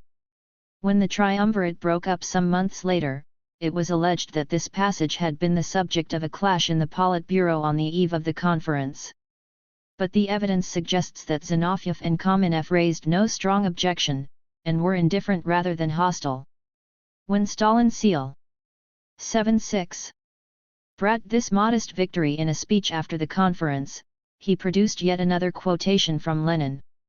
Only when the country is electrified, Only when industry, agriculture, and transport have been put on the technical basis of modern large-scale industry, only then shall we be finally victorious. Hitherto socialism in one country might have been seen as a continuation of NEP, which had also turned its back on the bleak prospect of international revolution, and marked out the road to socialism through an alliance with the Russian peasant. Now Stalin was groping his way to the very different conception of a self-sufficient Russia, transformed and rendered economically independent through a modernized industry and agriculture. Stalin did not press the point, and was perhaps not yet fully conscious of its implications. But it was a dazzling long-term vision, and it fitted in with changes which were beginning to make themselves felt on the economic scene. The gradual rise of Stalin to a position of authority after the death of Lenin occurred in a period of acute economic controversy and conflict, which was also a period of economic revival. The resolution of the scissors crisis in December 1923 and subsequent party pronouncements heralded a new attention to the restoration of heavy industry. The doctrine of socialism in one country, whatever the intention of its exponents, lent support to the promotion of heavy industry as a condition of self-sufficiency. But it also implied that this could be achieved with the resources of the backward Russian economy. Here lay the crux. The controversy about industrialization, like every other issue in the Soviet economic scene, was bound up with the problems of agriculture, which once more disturbed the current mood of complacency. The grain harvest of 1924, though impaired by a late summer drought, was fair. Nobody seems to have doubted that the peasant, freed from the burdens of the scissors crisis, would deliver to the state collecting organs, at officially fixed prices, the quantities of grain required to feed the cities. Nothing of the kind happened. The grain collections fell disastrously. The rise of Stalin 77 short. Private traders appeared for the first time in large numbers on the market, and the fixed prices had to be abandoned. At the turn of the year prices were rising fast. The price of rye doubled between December 1924 and May 1925. With the return of the free market, the scissors had once more opened, this time in favor of the peasant, and the cities were held to ransom. Moreover, the price mechanism operated to increase disparities of wealth in the countryside. It was the rich peasant, the hated kulak, who had large surpluses to sell, and could afford to hold them till prices reached their peak. It was reported that many poor peasants, pressed to realize their crop, had sold cheap in the autumn to kulaks, who made their profits by selling dear in the spring. These developments were the starting point of a keen controversy in the party. The leaders clung to the guiding principle of NEP conciliation of the peasant. Zinoviev in July 1924 had launched the slogan "Face to the countryside." A few days later, Preobrazhensky read to the Communist Academy a paper on the fundamental law of socialist accumulation, which was widely recognized as a searching challenge to the official line. Marx had shown that the early stages of capitalist accumulation had required the separation of the producers from the means of production, i.e. the expropriation of the peasantry. So argued Preobrazhensky, socialist accumulation cannot do without the exploitation of small-scale production, without the expropriation of part of the surplus product of the countryside and of artisan labor. He rejected as impracticable the principle of equivalent exchange between town and country, and advocated a price policy consciously directed to the exploitation of the private economy in all its forms. Preobrazhensky did not mince his words, and his outspokenness gave a handle to defenders of the party leadership and of the peasantry. Bukharin published an indignant reply, which denounced the article as the economic foundation of Trotskyism. But Preobrazhensky had confronted the party in the plainest terms with the harsh dilemma of reconciling the process of industrialization with continued indulgence for the peasant. Throughout 1925, while Stalin maneuvered cunningly between the other leaders, an open clash between the two 7-8 policies was avoided. Pressure was strong for further concessions to the peasant, which meant in practice concessions to the well-to-do peasant or kulak. A party conference in April 1925 voted 3 such measures. The agricultural tax, the sole vehicle of direct taxation in the countryside, was to be reduced, and its incidence changed to make it less progressive. The right to employ hired labor, and the right to acquire land by leasing, still partially though ineffectively restricted by the Agrarian Code, were to be recognized. It was at this moment that Bukharin delivered a speech which was long quoted as the most outspoken exposition of the policy represented in these decisions. He pleaded the cause of the well-to-do top layer of the peasantry, the kulak, and in part the middle peasant, who needed incentives to produce. To the peasants, to all the peasants, he exclaimed, we must say, enrich yourselves, develop your farms, and do not fear that constraint will be put on you. He denied that this was a wager on the kulak.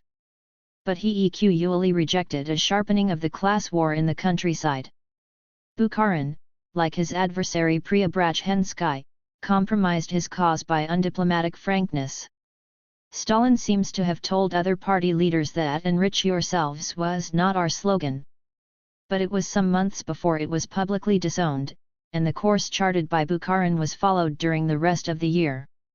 Side by side, however, with policies designed to provide incentives for peasant production, the needs of heavy industry attracted increasing attention. Hitherto the revival of industry had for the most part meant the bringing back into productive use of plant and machinery which had been idle since the Civil War. For this no great capital outlays were required. But by the end of 1924 the process had reached its limit. It was estimated that existing factories and plant were being utilized to 85% of capacity. Industry was beginning to approach the levels of production achieved in 1903, and could contemplate an advance beyond them. But to maintain the rate of industrial growth, and especially to revive heavy industry, demanded large-scale capital investment. The party's Central Committee in January 1925 advocated budget allocations to industry as well as an expansion of crédit obsolescence. The rise of Stalin's 79-cent equipment must be renewed, and new industries created.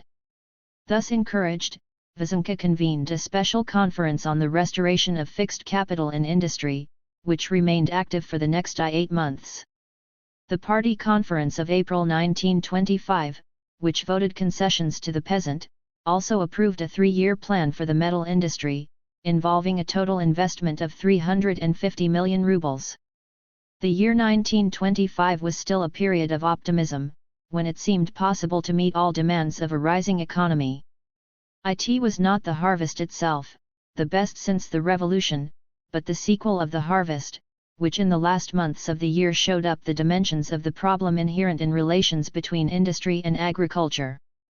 The state grain collecting organs abandoned the fixed prices of I-924, and were instructed to work on directive prices which could be adjusted from time to time. In spite of the experience of the previous harvest, everyone seems to have assumed that the abundance of the crop would keep prices down, that surplus grain would be available for export, and that the proceeds of the harvest would provide funds for the financing of industry. These hopes were disappointed. After the harvest of 1925 the prosperous peasants held large stocks of grain. But they had no incentive to exchange these for money. The reduction of the agricultural tax had relieved the pressure of taxation, the supply of industrial goods was meager, and offered little that they wished to buy, and, though the currency had nominally been stabilized, a hoard of grain was a more reliable asset than a packet of bank notes. They could afford to wait. Grain came slowly to the market. Under the influences of short supplies, competition with free market purchasers, and even competition between different state purchasing organs, prices soared. Hopes of grain exports, or of profits from the harvest to finance industry, evaporated. The harvest had been a success for the peasant. The marketing of the harvest was a disaster for the government. The crisis split the party, and gave the signal for a prolonged and bitter struggle between the claims of industrialization and planning on the one hand, and the peasant-oriented market economy promoted by NEP on the other, which was to dominate the ensuing period. These events were the background of Stalin's ascent to a position of supreme authority in the party and in the USSR. The year 1925 was decisive. Fear and jealousy of Trotsky was the cement which held the triumvirate together. After his defeat and demotion in January 1925, it began slowly to crumble. Trotsky spent more than 3 months convalescing in the south. When he returned to Moscow at the end of April 1925, he faced an embarrassing situation. Eastman, a well-known American communist, had spent the winter of 1923 to 1924 in Moscow, and was a declared supporter of Trotsky. At the beginning of 1925 he published in New York a small book Since Lenin Died, which gave a detailed and accurate account, from Trotsky's standpoint, of the intrigues conducted by the triumvirate during the last weeks of Lenin's life and after his death, and quoted Lenin's testament, the first reference to that document to appear anywhere in print. The revelations made a sensation. Anxious members of the British Communist Party wrote and telegraphed to Trotsky asking for his comments for publication. The party leaders in Moscow insistently demanded from him a refutation of Eastman's indictment. Trotsky was once more faced with the dilemma of standing his ground, or refusing to fight on what might be called a secondary issue. He still suffered from the deep inhibition which prevented him from coming out publicly in opposition to a majority of his colleagues. One cannot be right against the party. If it occurred to him that to retreat meant to compromise his cause and disavow his friends, he stifled these doubts in the name of party discipline. On July 1925, he signed a long statement which, as he wrote 3 years later, was forced on me by a majority of the Politburo. He described the allegation that the party Central Committee had concealed from the party a number of extremely important documents written by Lenin in the last period of his life, including the so-called testament, as a slander. Lenin had left no testament. Everything that he had written, notably one of Vladimir Ilyitch's letters containing advice of an organizational character, had been communicated to the delegates at the party congress. Stories of a concealed testament were a malicious invention. Trotsky's statement was published in the British left-wing Sunday Worker on July 19, and in the Russian party journal Bolshevik on September 1925. It was the last triumph. The rise of Stalin, 81 of the United Triumvirate. Trotsky on his return to Moscow had been appointed to 2 or 3 minor, and largely nominal, posts connected with industry. During the rest of the year he made a few speeches, and wrote a few articles, on industrial development and planning, stressing the need to catch up with the West, but offering no direct challenge to party policy. His restraint relaxed the last bond that held the triumvirate together. After some preliminary bickering, open dissension broke out over the grain collections crisis. Zinoviev and Kamenev, reversing their earlier position, came out against the peasant orientation, of which Bukharin remained the most articulate champion. In September, Zinoviev submitted for publication in Pravda an article entitled The Philosophy of an Epoch. It took the form of an attack on an émigré writer, Stryalov, who had enthusiastically endorsed Bukharin's support of the Kulak, and joyfully proclaimed that the peasant is becoming the only real master of the Soviet land. Zinoviev concluded that NEP, together with the delay in world revolution, is really pregnant, among other dangers, with the danger of degeneration. The party Central Committee insisted on the removal of phrases that pointed too directly at Bukharin. But the sense of the article, which ran through 2 issues of Pravda, and was published as a pamphlet, could not be mistaken. In the following month Zinoviev published a volume of essays under the title Leninism. One of these repeated the attack on Stryalov, and denounced the slogan "Enrich yourselves," though still without mentioning Bukharin by name. Another quoted Lenin's denunciation of the kulaks, and recalled his description of NEP as a retreat. This implied that Soviet industry under NEP was a form of state capitalism, a conclusion denied by Bukharin. The most decisive chapter of all was a frontal attack on socialism in one country. It was impossible to remain Leninists if we weaken by a single jot the international factor in Leninism. This was a declaration of war, not only against Bukharin, but against Stalin himself.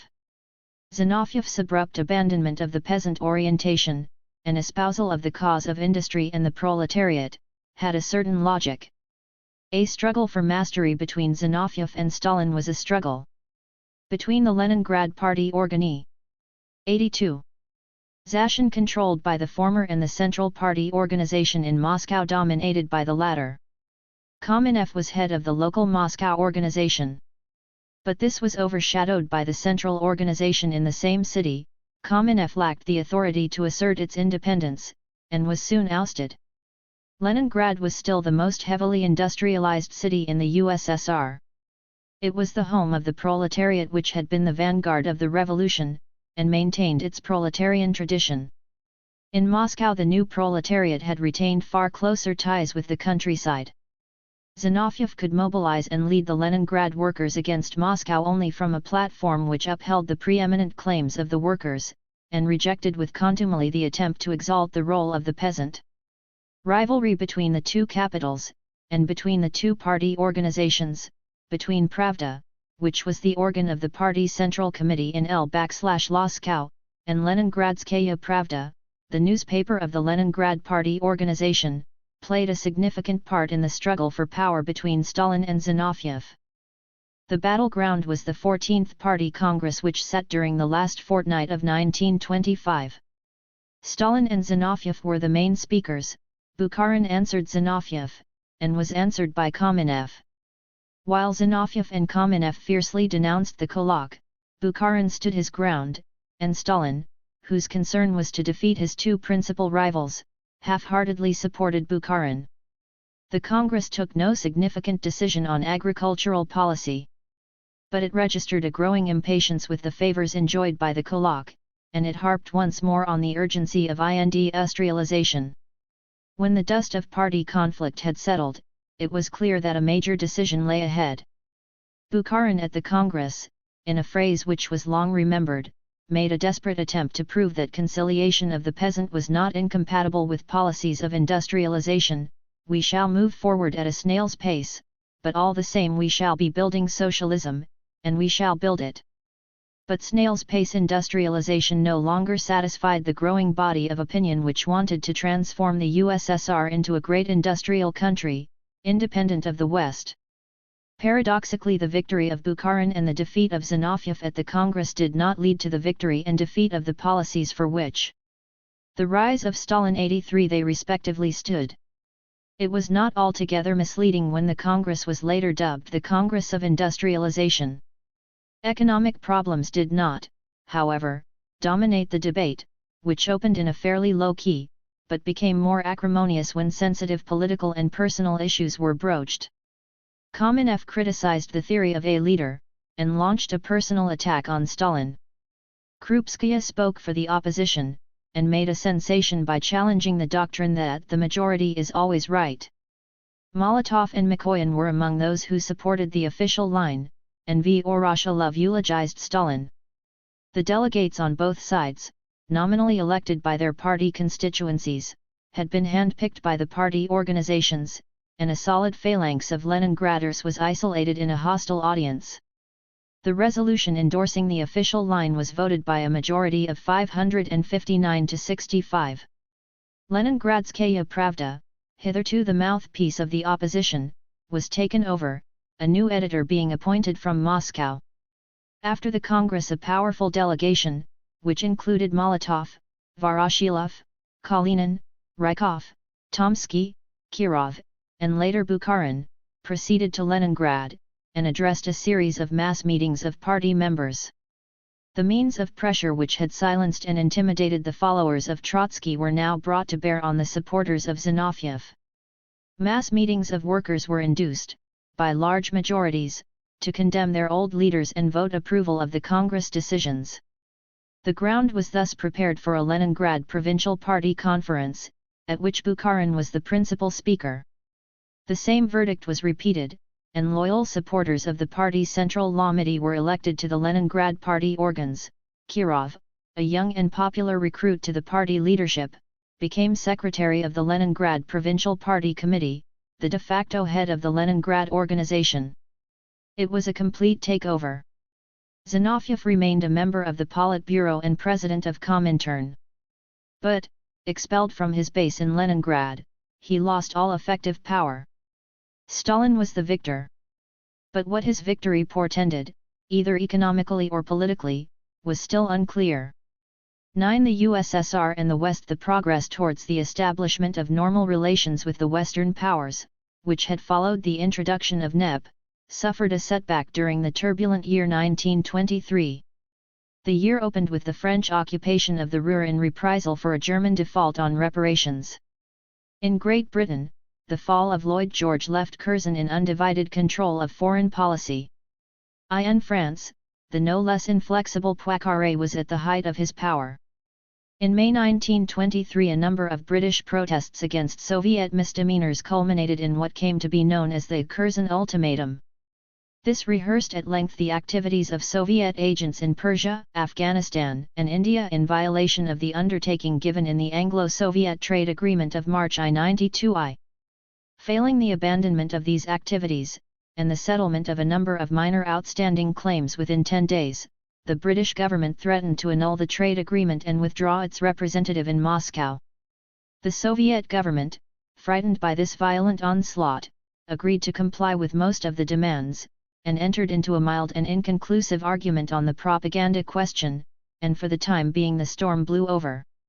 In Germany, the one major country which had so far accorded de jure recognition to the Soviet government, the year was also marked by disquieting events. The German economy and the German currency collapsed under the pressure of the Ruhr occupation, and a series of political crises encouraged optimistic observers in Moscow to scent an opportunity to retrieve the failure of March 1921. In August, Brandler and other leaders of the KPD were summoned to Moscow, and plans were laid for a coup 84. The USSR and the West 85 to seize power in the autumn. But confidence was sapped by differences about tactics. The whole scheme was bungled in a way which led afterwards to endless recriminations. An isolated communist rising in Hamburg on October 23 was easily crushed. By this time Stresemann was installed as the head of a government pledged to restore the shattered economy, and Seicht, the head of the Reichswehr, showed every confidence in his ability to maintain order. The paradoxical feature of this episode was that it did not disturb German-Soviet relations. The moral was clear. Seicht, assured of freedom to deal with German communists, had every incentive to continue and develop military collaboration with Moscow, and Stresemann willingly fell in with this policy. The Soviet government, in Germany as in Turkey, could not afford to support native communists at the expense of its need for allies and partners in the game of international diplomacy. The same lesson could be drawn from its readiness to cultivate friendly relations with Mussolini's fascist regime in Italy. The year 1924 opened under more promising auspices. The advent to power of the first British Labour government brought de jure recognition of the Soviet government on February I, and Italian recognition followed a few days later. In May, elections in France resulted in the formation of a left coalition under Herriot. But, owing to the powerful opposition of French holders of pre-revolutionary Russian bonds, recognition of the Soviet government was delayed till October. During the summer, negotiations went on in London for an Anglo-Soviet treaty to replace the trade agreement of 192. A treaty, accompanied by the promise of a loan, was signed in August in face of stiff opposition from British financial and commercial interests, and from the Conservative Party. At this point the Liberals withdrew their support from the Labour government, which was defeated in the House of Commons. The treaty was not ratified, and in the ensuing elections the Conservatives won a sweeping victory. Their success was aided by the publication, just before the election, of the Zinoviev letter, a letter of instruction from Comintern to the CPGB to conduct propaganda in the armed forces and elsewhere. The letter was almost certainly a forgery. But its contents seemed plausible, and it was sufficient to inflame public opinion still further against the USSR and 86. Its British friends. The new Conservative government, with Austen Chamberlain as its Foreign Secretary, did not formally break off relations, but virtually suspended all dealings with the Soviet government throughout 1925. Franco-Soviet negotiations for the settlement of debts and claims reached a similar deadlock. Meanwhile, the balance of forces in Europe was changed by the acceptance in August 1924 of the Dawes Plan, diplomatically and financially supported from the United States, for an agreed settlement of German reparations obligations with the aid of a massive international loan. This was the starting point of a process of reconciliation between the victors and vanquished of 1908, which culminated in the famous Locarno Treaty, annealed at Locarno in October 1925, and signed with much ceremony in London on December I. The essence of the treaty was a mutual guarantee of Germany's existing western frontiers, a voluntary acceptance by Germany of this part of the Versailles Peace Treaty, which did not, however, extend to acceptance of Germany's eastern frontiers. It was ill-received in Moscow, where it was seen as proof of a new westward orientation in German foreign policy and a reversal of Rapallo. It was moreover understood that Germany had been promised admission to the League of Nations with a seat on the League Council, and the Soviet government expressed particular apprehension that Germany, as a member of the League of Nations, might be obliged to participate in sanctions decreed by the League against the USSR. An attempt was made to meet these fears by a declaration, signed by all the parties to the Locarno Treaty, that a member of the League could be required to participate in sanctions only to an extent which is compatible with its military situation, and takes its geographical position into account. On these terms Germany finally entered the League in September 1926. Assurances to the contrary notwithstanding, the Locarno Treaty was rightly assessed in Moscow as an attempt to reintegrate Germany into the Western world, to wean her from the Soviet entanglement, and to isolate the USSR as an alien element in the society of nations. The attempt was not wholly successful. Germany, still smarting under the humiliation of 1918, was conscious of an inferior status among the USSR and the West 87 the Western powers, and did not wish to become exclusively dependent on them. Association with the USSR was no longer as intimate as in the days when the Rapallo Treaty brought the two outcasts together. But it remained for Germany a bargaining counter in relations with the West, and an important factor in the European balance of power. Common mistrust of Poland remained a firm link between the two countries.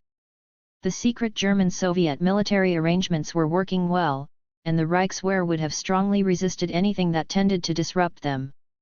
Economic relations were profitable to both countries. At the very moment when Stresemann was negotiating with Chamberlain and Briand at Locarno, a German-Soviet trade agreement, carrying with it a substantial credit from a group of German banks, was signed in Moscow. For the USSR, Germany was its largest and most reliable trading partner. This was not, however, the only demonstration of German concern to maintain a foothold in Eastern Europe. The Soviet government, not content with denouncing British efforts to build up an anti-Soviet coalition of states, sought at this time to establish special relations with other states which might be interested to resist this design. But, since it was unwilling to undertake any military commitment, and was concerned primarily to forestall combined action against the USSR, the formula proposed was a mutual undertaking by each party not to participate in hostile action, military or economic, against the other, and to remain neutral in the event of a war arising from aggression against the other. A treaty with Turkey on this basis was signed in December 1925. The same formula, with verbal variants, was embodied in a German-Soviet treaty of April 24, 1926. Some Germans invoked the precedent of Bismarck's reinsurance treaty with Russia in 1887, and the treaty caused considerable annoyance in the West. Angry interludes from time to time disturbed normal intercourse between Moscow and Berlin. The most serious of these incidents occurred in December 1926, when Soviet shipments of war material to Germany under the secret military agreements came to the knowledge of the German Social Democrats, who made a public protest in the Reichstag, to the grave embarrassment both of the German and Soviet governments, and especially of the German Communists and 88 right-wing nationalists. But fears of Allied reprisals did not materialize. The Western powers were too much involved in maintaining the good relations with Germany established by the Locarno Treaty to raise this awkward question. The storm subsided, and during the next few years, while Soviet relations with Western Europe were almost a blank, relations with Germany, political, military, economic and cultural, remained far closer and more fruitful than with any other country. The revolutionary element in policy and outlook in the relations of the USSR with the outside world, embodied institutionally in Comintern, still sometimes appeared to conflict with the diplomatic activities conducted by Narkomindel in a way which created momentary embarrassment. But the illusory character of the supposed clash between the claims of revolution and diplomacy, encouraged by the pretense that the Soviet government had no responsibility for the proceedings of Comintern, was revealed in the argument, constantly repeated, that the USSR was the one solid bulwark of world revolution, whose prospects depended on its strength and security. The interests of international revolution and the national interests of the USSR were on this hypothesis inseparable. A corollary of this view was the dependence of all other communist parties, often referred to as sections of Comintern, on the Russian Party. Any clash between Comintern and the Russian Party was unthinkable. When in the spring of 1922 22 members of the workers' opposition appealed to Comintern against their treatment by the Russian Party, as the statutes entitled them to do, the appeal was rejected out of hand by a commission which included the Bulgarian, Kolarov, and the German, Clara Zetkin. The Russian Party alone had led a victorious revolution. It had acquired the right and duty to lead and instruct other parties on the road to revolution. The historical fact that Comintern had developed as an institution built on a Russian model, and centered round the Russian Party, lent support to this argument. The relation of communist parties to the central organs of Comintern was the keynote of its Fifth Congress, which met in June 1924. The KPD leaders who had bungled the USSR and the West 89 October Rising in Germany were condemned as rightists, and replaced by new leaders from the left, Ruth Fischer and Maslow. A similar shift occurred in the French and Polish parties, whose leaders, now branded as rightists, had declared in favor of Trotsky. But, amid much rhetoric at the Congress about the virtues of the left, it was apparent that the main quality demanded of the new left leaders was disciplined obedience to decisions taken in Moscow. Zinoviev launched the slogan of the Bolshevization of the parties, defined in a resolution of the Congress as the transmission to our sections of everything that was and is international, and of general significance, in Russian Bolshevism. IT's adoption seemed a matter of course. IT was the automatic product of the delay of revolution in other countries, and it drew fresh reinforcement from the doctrine of socialism in one country, which registered the role of the USSR as the unique exemplar of a successful socialist revolution. Stalin, who had hitherto taken no part in the work of Comintern, modestly attended the Fifth Congress, but left the limelight to Zinoviev, spoke in some of the commissions, though not in the plenary sessions, and made himself known to foreign delegates. Trotsky, who was present, and drafted a manifesto of the Congress on the approaching 10th anniversary of the War of 1914, did not speak. For the next 3 years the isolation of the USSR in a capitalist world was a source of growing anxiety in Moscow. The capitalist economies of Europe, severely shaken by the War of 1914 to 1918, had by the middle 1920s regained their equilibrium, and were enjoying a wave of prosperity, stimulated by American investment. Recognition by Comintern that the Western countries had achieved a state of capitalist stabilization was qualified by attaching to it the epithets relative and temporary, and was matched by insistence on Soviet stabilization. But these considerations inspired a mood of caution. Left leaders of foreign parties who had enjoyed favor at the Fifth Congress were removed within the next 2 years, and succeeded by moderates. Annual congresses of Comintern were abandoned, being replaced by enlarged sessions of ICI. The Sixth Congress was not convened till 1928. Visions of the coming revolution were still evoked, but with diminishing 90. Conviction. Revolutionary propaganda was conducted, but mainly as a defensive weapon against governments whose hostility was known and feared. The rise of Stalin was greeted with some satisfaction in the West, since it represented the eclipse of revolutionary firebrands like Trotsky and Zinoviev by a moderate and cautious leader, primarily devoted to restoring the fortunes of his own country. This period was the heyday of the United Front, when cooperation of communists with other left-wing parties and groups was assiduously preached, and of the organization of international fronts, not ostensibly communist, though encouraged and partially financed ROM Moscow, which recruited left sympathizers of heterogeneous groups or parties to support causes favored by Comintern. The most famous and successful of these was the League Against Imperialism, whose founding Congress in Brussels in February 1927 brought together for the first time delegates from China, India, and Indonesian, from the Middle East, from many parts of Africa, from Latin America, and from the Negroes in the United States, on a platform of protest against the tyrannical rule of the imperialist powers over subject peoples. The Moscow celebrations of the 10th anniversary of the revolution in November 1927, attended by a galaxy of distinguished foreign guests, were the occasion for the foundation of an international society of Friends of the Soviet Union. Organizations like the International Workers' Aid and the International Class War Prisoners' Aid, centered in Moscow but with branches in the other principal countries, served the same purpose of maintaining contacts with the non-communist left and of wooing sympathy for the USSR. Relations with the British labour movement were from the first anomalous. The CPGB had been formed in 1920 by the amalgamation of several splinter groups of the extreme left. Its total membership in the middle 1920s was about 5,000. Its weakness was offset by the unique strength of the British trade unions, which formed the hardcore of the workers' movement, and had a dominant influence in the Labour Party. Moreover, the unions had shown on more than one occasion warm and effective sympathy for the Russian Revolution and the Soviet regime.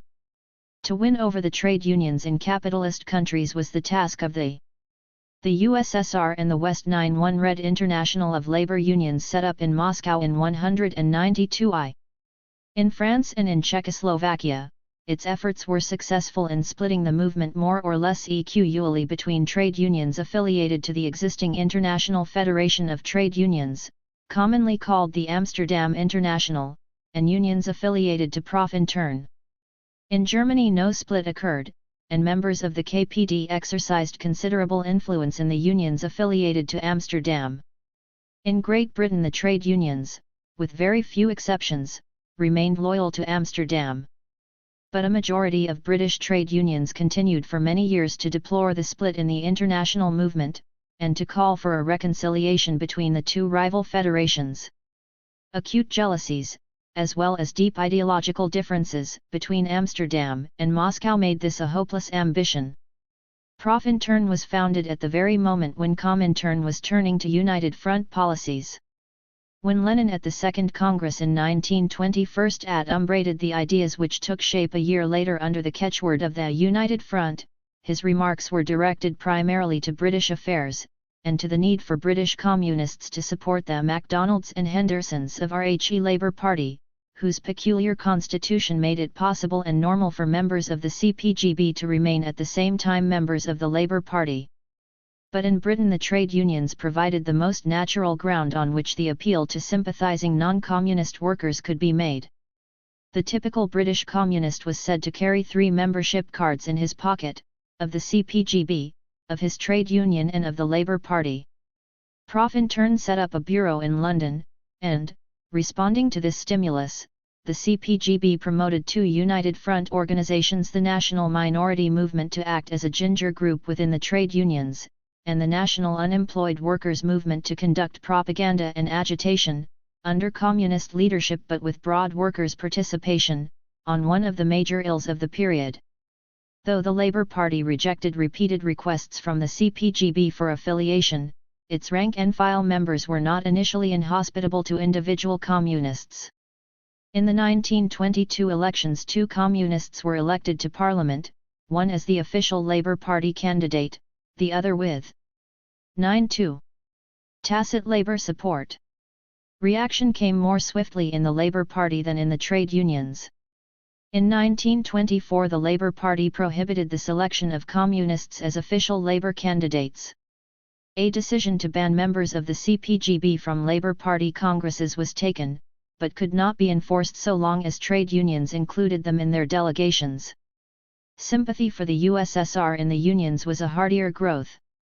Tomsky, the Soviet trade union leader, spoke amid scenes of enthusiasm at the British trade union congresses of 1924 and 1925, and a British delegation attended the Soviet Trade Union Congress in December 1924, just after the Zinoviev letter and the defeat of the Labour government.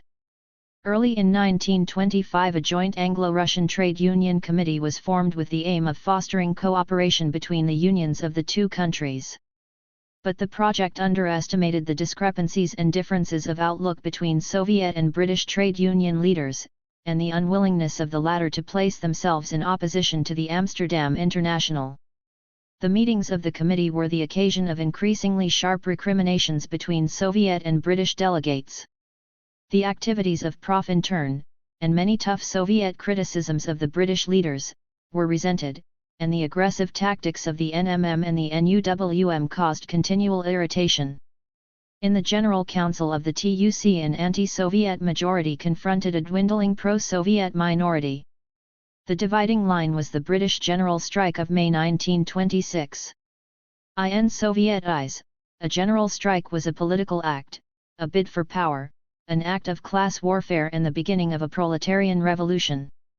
On the British side, it remained, as it had begun, a dispute about wages. The trade union leaders, and a vast majority of the workers, were seeking to extract a fairer share of benefits from the existing system, not to overthrow it. The exhortations to revolution radiated from Moscow alarmed and alienated them, and they refused the financial aid offered by the Soviet unions on the plea that it would prejudice their cause, an insult for which the British leaders were never forgiven by their Soviet counterparts. When after 10 days they acknowledged defeat and called off the general strike, leaving the miners, whose wrongs had been its original cause and inspiration, to struggle on helplessly. The USSR and the West 93 alone, this seemed in Soviet eyes conclusive proof that the British trade union leaders had sold out to the bourgeoisie, and that the only hope lay in raising the rank and file of the workers in revolt against a treacherous trade union bureaucracy. Henceforth Soviet animosity against the British leaders was implacable, and failure to shake the loyalty of the majority of British trade unionists to their leaders embittered and frustrated Soviet relations with the movement for many years. The general strike, and the financial aid to the strikers proffered from Moscow, added fuel to the anti-Soviet campaign conducted by prominent conservative politicians with increasing vehemence ever since the autumn of 1924. During the winter of 1926 to 1927 the demand in conservative circles to break off relations with the USSR became irresistible. In May 1927 the premises of Arcos, which contained some offices of the Soviet trade delegation in London, were raided by the police. The seized documents produced no sensational revelations. The purpose of the exercise was, however, clear and was not to be frustrated. On May 24 Baldwin announced the severance of diplomatic relations with the USSR and the annulment of the trade agreement. No other government followed the British example. But the British presence still dominated the European diplomatic scene. The gesture was sufficient to create widespread anxiety. Fears of war, or at the least of an economic and financial blockade, were rife in Moscow. Pilsudski had seized power in Poland in the previous year, and apprehension was felt that Britain might instigate, or support, military action by him against the USSR. The British TUC added to the discomfiture of the Soviet leaders by voting, at its annual Congress in September 1927, to dissolve the Anglo-Russian Trade Union Committee, which had long been a target of attack by Trotsky and the opposition in Moscow. No ray of light appeared on the horizon. A grain collections crisis of formidable dimensions followed the harvest. The battle with the opposition in the party reached its peak of bitterness. Even in Asia Soviet fortunes were at their lowest ebb.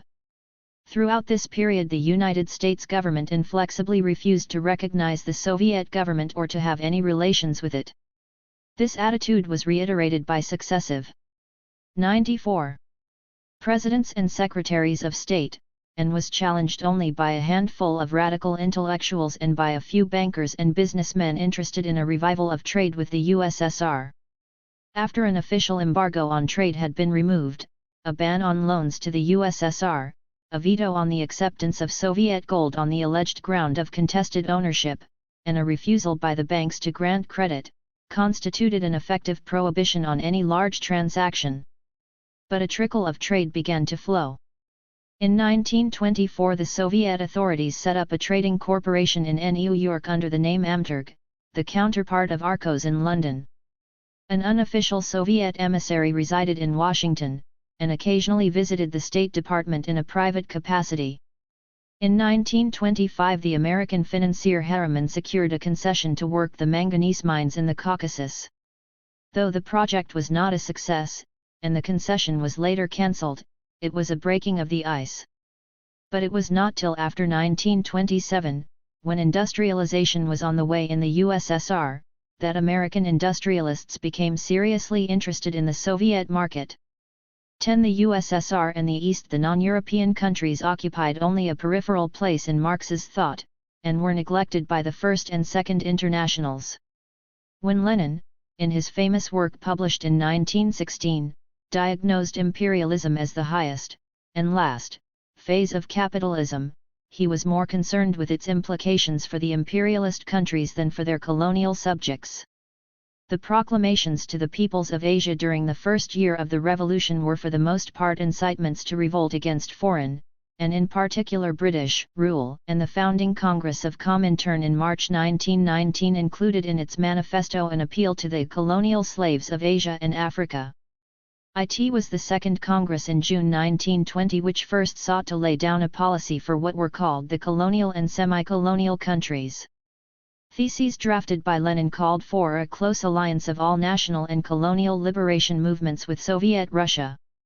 Whether the national movements with which this alliance would be struck would be bourgeois democratic or proletarian communist depended on the stage of development of the country concerned. In backward countries, communists must be prepared to support every national revolutionary movement of liberation, even of a bourgeois democratic character. It was a common-sense solution, which continued to present many practical problems. After the Congress, Comintern took its first major initiative in Eastern affairs by convening a Congress of Peoples of the East at Baku, which mustered nearly 2,000 delegates, most of them from Central Asia, and predominantly Muslim. Throughout this area it was not difficult to depict British imperialism as the major enemy, and this was the main 95.96 theme of orators at the Congress. But embarrassments arose both from the religious susceptibilities of many Muslim delegates, and from the presence of Enver, a leader of the Young Turk nationalist revolution of 1908, who was widely held responsible for the massacres of Armenians, and whose socialist or democratic credentials were conspicuously defective. The Congress had no sequel, and yielded no lasting results. A year later a similar Congress of Far Eastern peoples was projected at Irkutsk. The plan fell through, and the Congress was eventually held in Moscow in January 1922. But by this time enthusiasm had waned, and it proved less impressive than its predecessor at Baku. In the Far East, Japan was the country where industrialization had progressed far on a Western model, which possessed a numerous proletariat, and therefore seemed to offer the most promising prospect of revolution. But no Japanese delegates appeared at the founding Congress of Comintern, and capitalist Japan was even more impenetrable to the impact of communism than the capitalist countries of the West. It was China, where a growing national movement for liberation from imperialist domination was directed against the UNIQAL treaties and foreign settlements in the treaty ports, which proved the most fruitful field for communist propaganda and Soviet diplomacy. Lenin, in an article of 1912 inspired by the Chinese Revolution of that year, had declared that the hundreds of millions of toilers in Asia have a reliable ally in the proletariat of all civilized countries, and predicted that the victory of the proletariat will free the peoples of Europe and the peoples of Asia, and he described Sun Yat-sen, the Chinese nationalist leader, as a Narodnik with a revolutionary democratic core in his program. When in 1908 Sun Yat-sen set up a dissident nationalist government in Canton, which made him the recognized head of the national movement, mutual sympathy between the two revolutionary centers was demonstrated in an exchange of letters and telegrams between Sun and Sheikh Haran. Early in the 1920s Soviet diplomacy first became active in China. Japanese troops had lingered in Siberia long after the other powers active in the Civil War withdrew their units. But by 192 under American pressure, they were on the way out. Soviet forces moved the USSR and the East 97 gradually eastwards, expelled a White Russian army which had occupied Outer Mongolia, and in November 192 I proclaimed a Mongolian People's Republic under Soviet patronage and control. In the summer of 1922 Joff was dispatched from Moscow in an attempt to clear up relations with the shadowy and largely impotent Chinese government in Peking. The attempt failed. But in January 1923 Joff had a meeting in Shanghai with Sun Yat-sen, who had been recently driven out of Canton. It was a moment when the principles of the United Front and of cooperation with national movements to resist imperialism were firmly implanted in Soviet policy. A joint declaration signed at the end of the meeting recorded Joff's acceptance of Sun Yat-sen's view that neither the communist order nor the Soviet system can actually be introduced into China, because there do not exist there the conditions necessary for the successful establishment of either communism or Sovietism.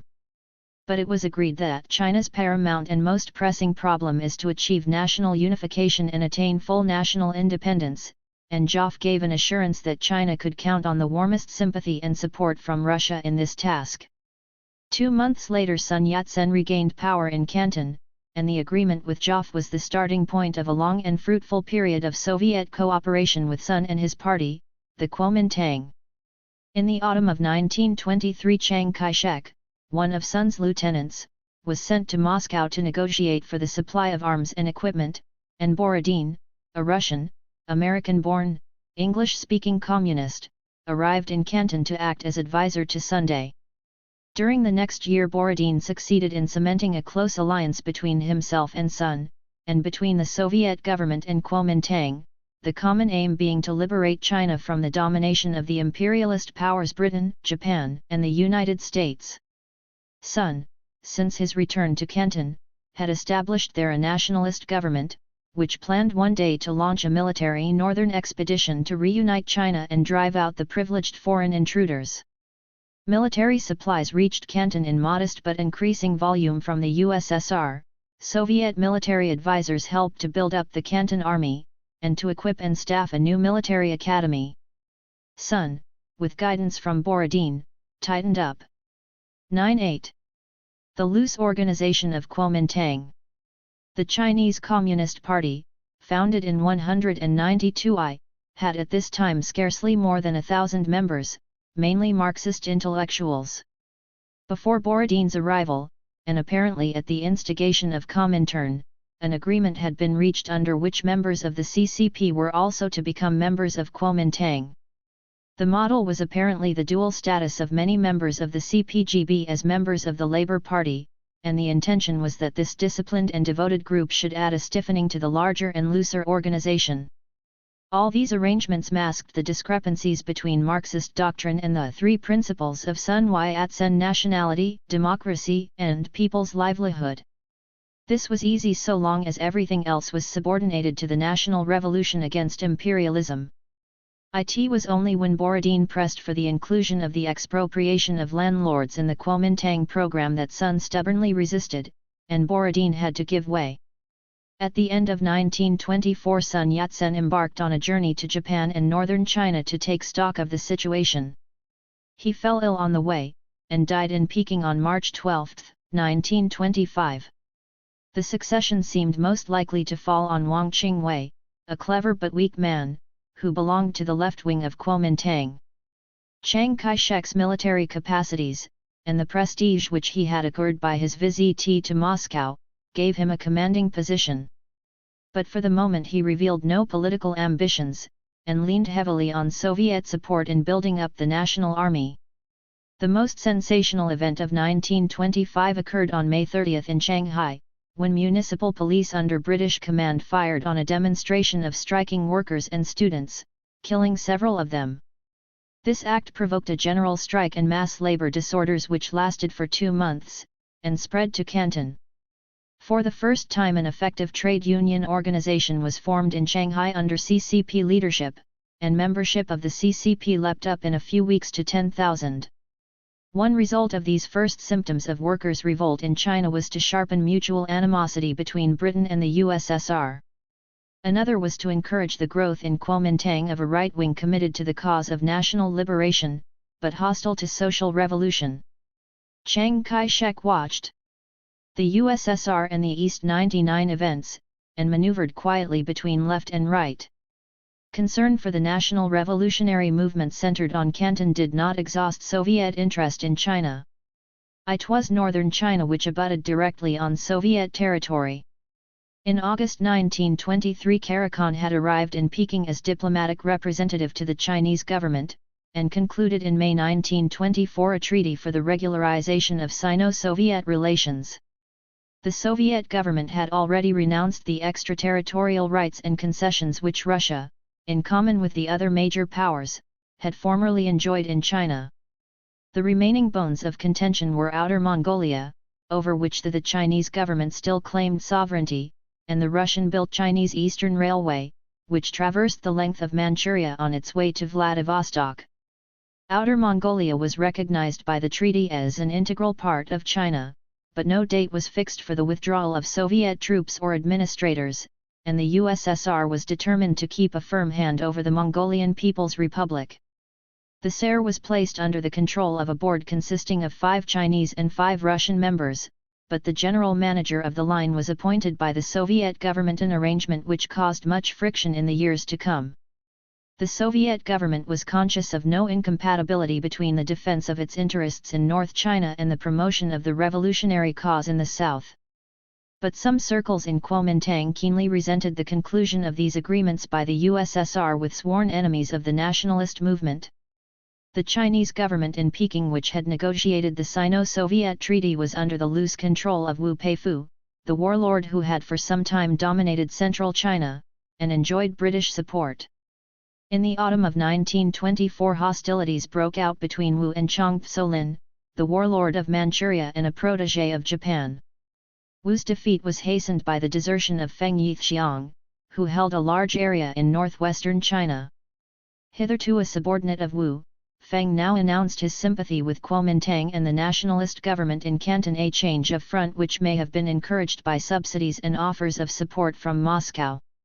After the decline of Wu's authority, Feng sought to assert his own control over Peking and the 100 adjacent provinces.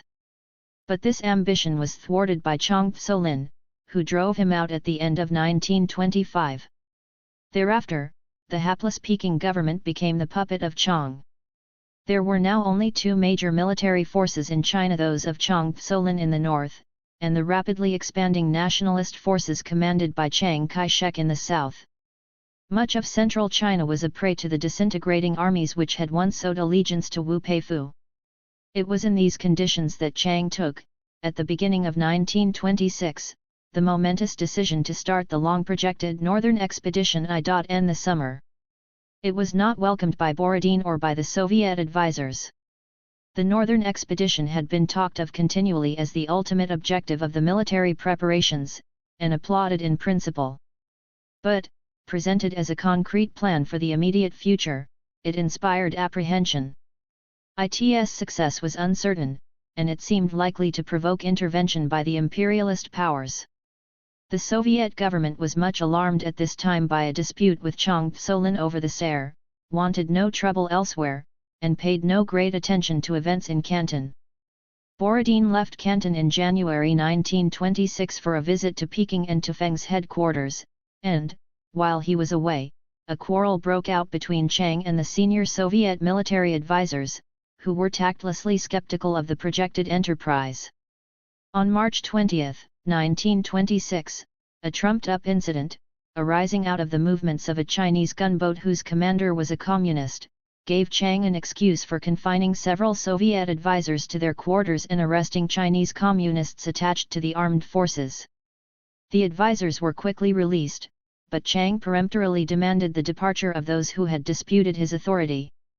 When Borodin returned to Canton at the end of April, peace had been restored and honor saved all round. The offending advisors were withdrawn. Blyuk Her, a Red Army officer who had previously served in China and was persona grata to Chiang, arrived to take charge of an enlarged team of Soviet military advisors. Everyone now accepted the imminence of the northern expedition, and Blyuk-Her and his staff worked actively to plan and organize it. But the balance of forces had changed. Chiang was firmly in command. Early in July 1926, the Nationalist Army, 70,000 strong, the USSR and the East 101 with a full complement of Soviet advisors, marched northwards from Canton. The campaign was a brilliant success. Not only was no resistance encountered, but large reinforcements, units from Wu Peifu's disbanded armies, and groups of armed peasants living on the plunder of landlords' estates joined the march. When Chiang at the beginning of September entered Hankow, the great industrial city of central China and the former capital of Wu's dominions, his force numbered some 250,000. A few weeks later he moved eastward to set up his headquarters at Nanchang, a first step on the road to Shanghai.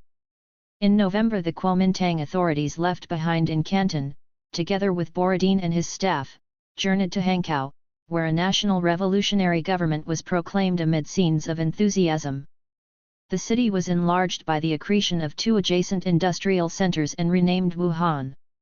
It was a moment of triumph in Wuhan and in Moscow. Victory concealed, however, the seeds of calamity. So long as the revolutionary movement remained within its nationalist framework, and preached liberation from foreign imperialism, unity prevailed. But, when some of its sponsors began to speak of the liberation of peasants or workers from feudal or capitalist oppression, jarring notes recurred. Kuomintang was predominantly petty bourgeois. It had more small landowners than landless peasants among its members. Most officers in the nationalist forces were said to own land. Nor had it any specific links with the workers, or with the trade union movement in Shanghai initiated by the events of May 30, 1925.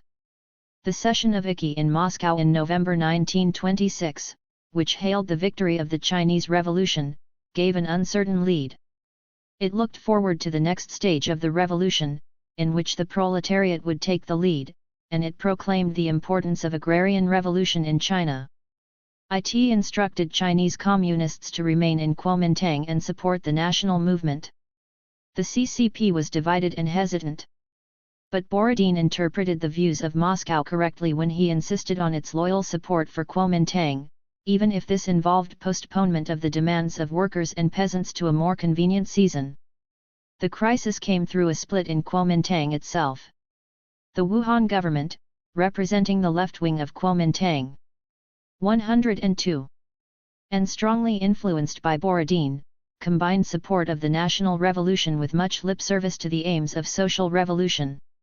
Peasant revolts were rife in Hunan, the province to the south of Wuhan, and this was the moment when Mao Zedong first became prominent as the champion of the peasants.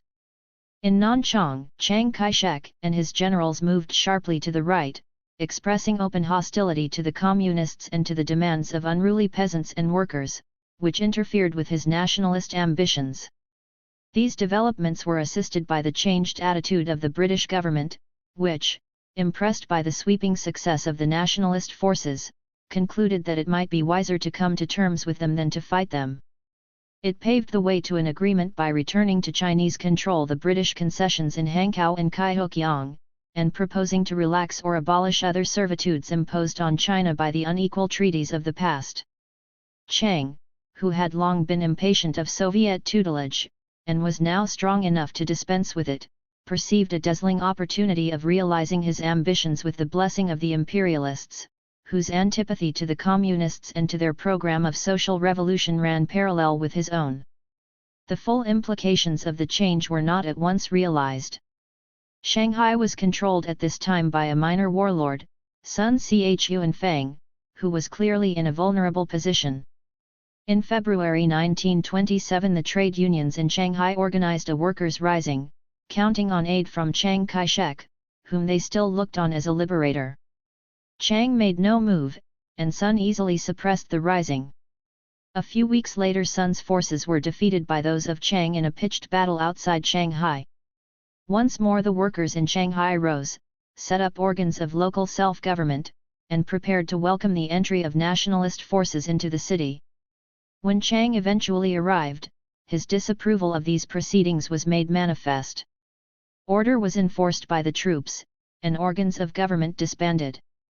Then, on April 12, when everything was ready, Chiang let loose a large-scale organized massacre of communists and militant workers throughout the city. The CCP and the trade unions were wiped out. This time the message was unmistakable. Chiang was fiercely denounced in Wuhan and in Moscow. But the USSR and the East 10-3 protests did not alter the fact that Chiang commanded the one effective army in central and southern China, and had won the sympathy and toleration of the foreign powers. A few days earlier another disaster had overtaken Soviet policy and Soviet prestige in China.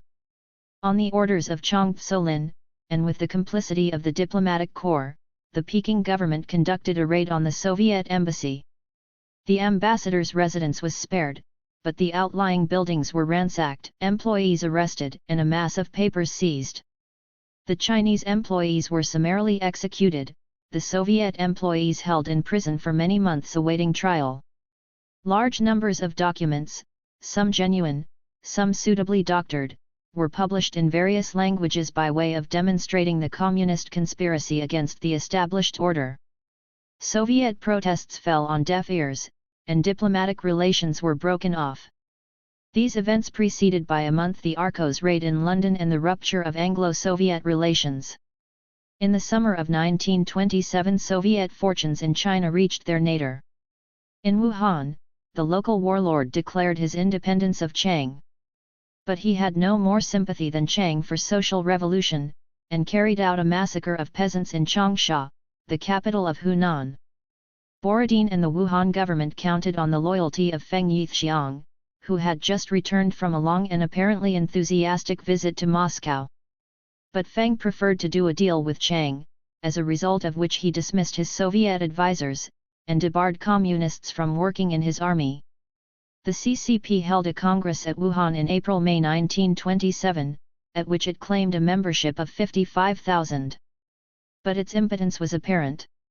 The Wuhan government slowly disintegrated. One of its last acts was to demand the recall of Borodin. He left China at the end of July, and the last Soviet military advisors and members of other Soviet missions also took their departure. Of 4 years of feverish effort directed from Moscow nothing seemed to survive. Blows had been struck from which even the most optimistic observers could see small hope of recovery. During these years a vast revolutionary ferment had indeed been generated all over China. But it remained, for a long time to come, effectively crushed under the iron heel of Chiang Kai-shek. 10-4. Ambitious schemes were mooted from time to time to extend communist propaganda and influence over the Pacific area, seamen being regarded as the most promising agents for such work. A conference of Pacific transport workers met in Canton in the summer of 1924, apparently under mixed communist and Kuomintang auspices. More than 20 delegates were present from North and South China, from Indonesia, and from the Philippines. Japanese delegates were prevented from making the journey. The conference sent greetings to Comintern and Profintern.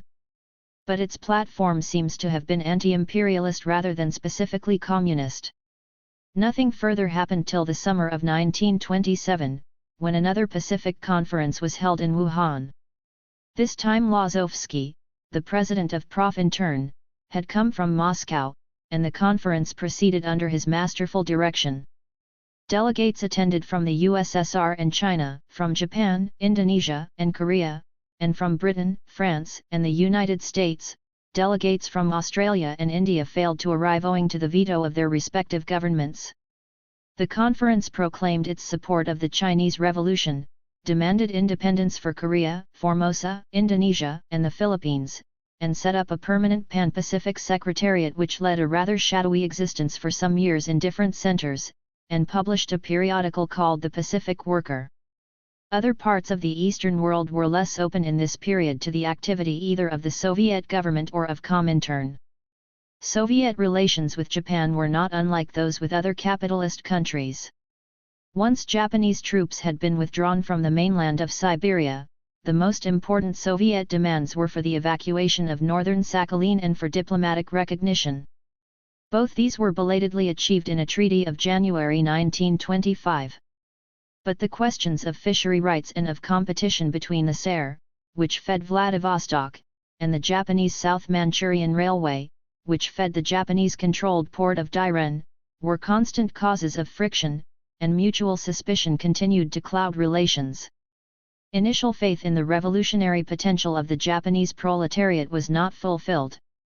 The Japanese police was ruthless and efficient, and the first Japanese. The USSR and the East 10-5 Communist Party dissolved itself early in 1924. IT was reconstituted as an illegal organization in December 1926. Some trade unions joined a dissident federation with left or communist affiliations. But these efforts achieved total except, from time to time, to exacerbate Soviet-Japanese relations, and the party was once more virtually stamped out by wholesale arrests in 1929. Elsewhere there was little to record. The cause of Indian communism enjoyed little success, except among Indians living in Europe. A small communist party led a precarious existence, constantly harassed by the British authorities. Provincial workers' and peasants' parties promoted by communists showed more promise. The demands of the Indian National Congress for independence or autonomy were widely supported, and protests against the dilatory and half-hearted concessions offered by the British government were frequent. Some strikes were said to have been fomented by communist propaganda. But the government had the situation well in hand. In Indonesia, a small communist party was reinforced by a popular Muslim nationalist organization and by an incipient trade union movement. In November 1926, apparently without prompting or support from Comintern, it staged a mass rising, which was crushed within a few days.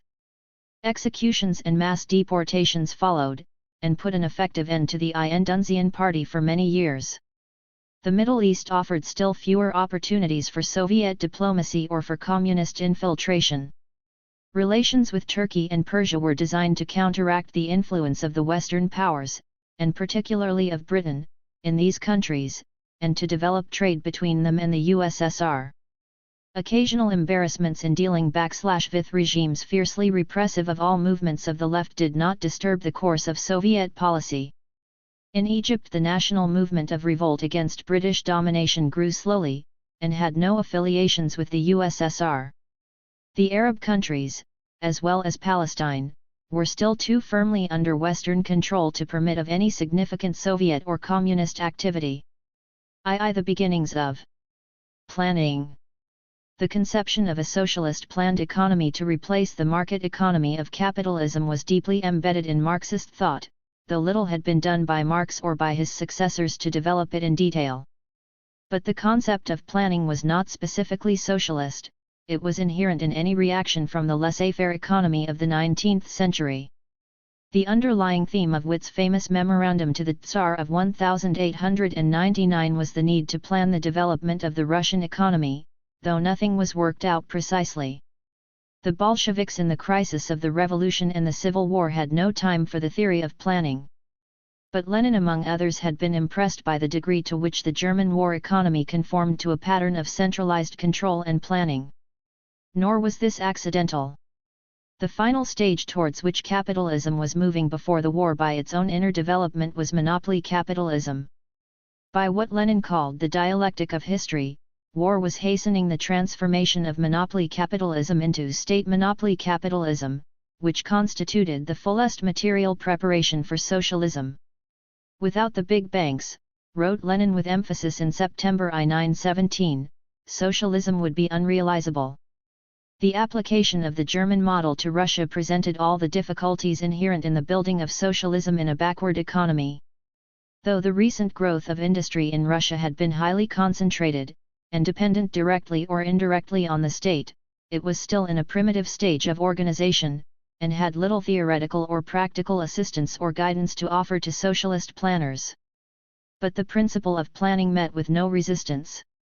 The party program of 1919 demanded one general state plan 106.10.7 for the economy, and from this time party and Soviet resolutions on economic affairs regularly included the call for a single economic plan. For the present, however, plans for particular industries were a more promising approach. The most famous of these was the work of a commission for the electrification of Russia set up in February 1920. This plan had a special fascination for Lenin, who coined the aphorism, "Communism is Soviet power, plus electrification of the whole country." It was just a year later, on the eve of the introduction of NEP, that the decision was taken to establish a State General Planning Commission. But Lenin showed total enthusiasm at this time for current discussions of a general plan, which he dismissed as idle talk and pedantry. While Goelro at once embarked on the practical task of planning and constructing a network of power stations, which later made an important contribution to the process of industrialization, Gosplan was confined for some years to academic exercises in comprehensive planning. Pronouncements were constantly made on the need for a single economic plan. But the party leaders, wedded to NEP and to priority for agriculture, remained lukewarm. From 1920 onwards the most active champions of planning were Trotsky and other critics of the official line. Planning was primarily a policy for industry, with remote and uncertain implications for agriculture, and its practical application meant more and more sweeping inroads into the market economy of NEP. In these conditions progress was slow. Plans for particular branches of production, including agriculture, were drawn up by the departments concerned. But these, unlike the Goelro plan, had no authority, nor was any attempt made to coordinate them. The president of Gosplan complained in the summer of 1924 that, 3 years after its foundation, there was still no single economic plan. RRHE case for comprehensive planning did not go unchallenged. Planning had been much discussed in general terms, but its practical implications had not been explored. A planned economy was a new and untried concept, which defied in hitherto unrecognized ways the traditional rules of a market economy. The aims of the planners were countered by formidable arguments drawn from the armory of classical economics. 108. Industry, and especially heavy industry, in the USSR was an inefficient high-cost producer. Agriculture with its unlimited supply of peasant labor was a relatively low-cost producer. The maximum return on capital would be obtained by investing it in agriculture, by developing agricultural surpluses for export, and thus financing the import of industrial goods, including capital goods for the eventual development of industry. Even in the field of industrial production, in a country like the USSR where capital was scarce and unskilled labor superabundant, the rational course was to give priority to industries producing simple consumer goods which were labor-intensive, and not to industries producing capital goods which were capital-intensive. But a policy of priority for agriculture and for light consumer industry, however consonant with traditional economic analysis and with the principles of NEP, was the very antithesis of the ambition of the planners to speed the transformation of the USSR into a modern industrial country matching the industrial countries of the West. The arguments of the planners were political rather than economic, or perhaps belonged to a novel and unfamiliar kind of development economics. The resistance to them, conscious and unconscious, of a large body of economists trained in the old school was strong and persistent. It was the scissors crisis of the autumn of 1923 which, by revealing the inadequacies of NEP, brought about measures of state intervention in the economy which were the first steps on the road to comprehensive planning. Wildly fluctuating prices disrupted orderly relations between country and town, heavy industry stagnated, figures of unemployment persistently rose. Price controls were introduced at the end of 1923. In January 1924 the party conference which called for a revival of the metal industry also, pursuing a perhaps unconscious train of thought, instructed Gosplan to establish a general perspective plan of the economic activity of the USSR for a number of years. But the planners, though supported by V. Esenka as the champion of industry, still encountered the powerful opposition of Narkomzim and Narkomfin, the custodians of the market economy and of financial orthodoxy, and it was not till the following year that some advance was made. In August 1925 Gosplan issued its control figures of the national economy for the year beginning October 1925. The figures were a mere outline, occupying with explanations and commentary less than 100 pages, and they were marked by the resolute optimism which continued to inspire the efforts of Soviet planners. They were not mandatory, the economic departments were merely invited to take account of them in framing plans and programs. The skeptics derided the figures as pure speculation. Sokhonikov, the People's Commissar for Finance, called the proposals for an increased emission of currency to finance the plan a formula of inflation, and the excessive attention given to industry was attacked by Narkomzom. Of the party leaders, only Trotsky greeted the dry columns of figures with enthusiasm as the glorious music of the rise of socialism. The other leaders received them with, at best, polite indifference. The difficulties of the grain collections after the I-925 harvest thwarted the optimistic estimates of the planners and discredited their work. In these circumstances it was not surprising that the important 14th Party Congress in December 1925, which ended in the defeat of Zinoviev and Kamenev, ignored the control figures, and had little to say about planning. Nevertheless, it was a turning point. It was significant that Stalin should have attacked Sokhonikov as the principal advocate of keeping the USSR an agrarian country dependent on imports of industrial goods from abroad. The Congress heralded the gradual abandonment by Stalin, once Zinoviev and Kamenev had been eliminated, of the peasant orientation inherent in NEP, and his conversion to far-reaching projects of industrialization. The Congress resolution expressed determination to ensure the economic independence of the country, the development of the production of means of production, and the formation of reserves for economic maneuver. All this, though its advocates may not have realized it, was a commitment to planning, and gave a strong stimulus to Gosplan and to the regional planning commissions which had been set up in many parts of the country. Hitherto the plans for particular industries and for agriculture had been drawn up by the departments concerned without any attempt at coordination. Now planning was to become comprehensive, for the economy as a whole. A new period had opened. I-10. The question was no longer whether to industrialize, but how to industrialize. Before 1925 industrial production had been climbing slowly out of the trough of the Revolution and the Civil War to reach its former levels. Hitherto the goal had been to restore what had been lost or destroyed. Progress in industrial technology in the capitalist countries since 1904 had actually enlarged the gap between the USSR and the industrialized countries of the West.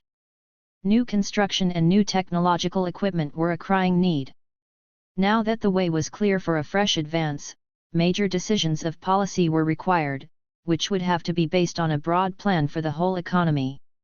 During the next 2 years the authority and prestige of Gosplan steadily increased. In March 1926, at a First Union Planning Congress, the task of Gosplan was divided into 3 branches: a general long-term plan, a prospective 5-year plan, and annual operational plans, and a month later the party Central Committee, in a resolution on industrialization, demanded the reinforcement of the planning principle and the introduction of planning discipline. The general plan proved to be an abortive enterprise. It was never completed, though it continued for some time to encourage visions of a long-term transformation of the economy. But the idea of planning for a 5-year period caught the imagination, and stimulated the ambitions, of the planners. It compelled them to confine vague and remote prospects within the term of a fixed period. On the other hand, it was easier to produce optimistic estimates which were to be realized 5 years ahead than to limit oneself to the prospects of a single year. Alternative plans drafted by Gosplan and Visenka rivaled one another in their predictions of industrial development, and continued to excite controversy. The control figures of 1926 and 1927 were both fuller and more cautious than those of 1925. But interest in Gosplan shifted to the more ambitious projects of the 5-year plan, and it came to be understood that the control figures were to be geared to this still hypothetical plan. The order was given to base the operational plans of particular industries on the estimates in the control figures. The structure of planning gradually took shape. At this point a sharp division of opinion manifested itself. In Gosplan between what were called the genetic and the teleological schools. It was significant that the former consisted mainly of non-party economists, most of them former Mensheviks, employed in Gosplan, and the latter of party members or of economists sensitive to the official party line. The geneticists argued that planning estimates must be based on the objective tendencies inherent in the economic situation, and were limited by those tendencies. The advocates of teleology maintained that the decisive factor in planning was the goal in view, and that one of its aims was to transform the economic situation and the tendencies inherent in it. Directives, not prediction, were the basis of the plan. This made planning a political, and not purely an economic, activity. Evidently both elements were present in all planning, and decisions rested on some balance or compromise between them. In practice the teleologists tended to reject the rules of a market economy, and claimed to override them by positive action, and this meant that they paid less attention to the conciliation of the peasant. These attitudes constituted, though this was rarely admitted, a direct challenge to NEP. In the later stages the effect of the teleological approach was to encourage the belief that, given sufficient determination and enthusiasm, no planning target was too high to attain. This mood came to dominate the preparation of the final version of the first five-year plan. The identification of planning with industrialization was manifest from the outset. The underlying motive and driving force was to develop Soviet industry, to catch up with the West, to make the USSR self-sufficient and capable of confronting the capitalist world on equal terms. An industry comparable to the industry of the Western world had still to be created. The Party Congress in December 1925 accepted without question the principle of priority for the production of means of production over the production of consumer goods. This meant large investment in heavy industry which brought no immediate benefit to the consumer. To create reserves for investment from within industry itself, the costs of production were subjected to a regime of economy, and brought within the scope of planning. Since, however, other opportunities of reducing costs were limited, the regime of economy bore most heavily on the workers. Productivity must go up, or I-12 wages must come down. At the same time persistent attempts were made to force down retail prices by decree. But this resulted in increasing shortages of goods at the official prices, and left the consumer, especially in rural areas, at the mercy of the private trader, who still flourished under NEP conditions. The burden and discomforts of planning for industry began to come to the surface. At first nobody tried to press these issues too hard. The costs of industrialization had not yet been fully counted. When Dzerzhinsky, the president of Vyzanka, died in July 1926, in the midst of a sharp controversy about the rate of investment in industry, his successor, Kuibyshev, revealed himself as a fervent advocate of what came to be known as forced industrialization. Restraint was still imposed by the fact that the united opposition, Trotsky and Zinoviev, consistently pressed for more industrialization, and were at this time denounced by Stalin and Bukharin as super-industrializers. What divided the two camps in the latter part of 1926 was not so much a difference about the desirability or the pace of industrialization, but the optimistic assumption of the majority, not shared by the opposition, that these policies could be pursued without severe strain on the economy, and in particular on its peasant sector. Opposition criticism was however silenced by the charge of lack of faith in the Soviet regime or in the working class. It was at this time that two major construction projects were approved: Dnieprostroi, the Great Dam on the Dnieper River, and the Turkcib Railway connecting Central Asia with Siberia. The optimism of the last months of 1926 was succeeded by the anxieties of the following spring and summer, when the hostility of the West seemed to threaten the USSR with blockade or war. But this reversal of mood, far from calling a halt to the haste for industrialization, strengthened the determination to make the USSR self-sufficient, and to enable it to face a hostile capitalist world.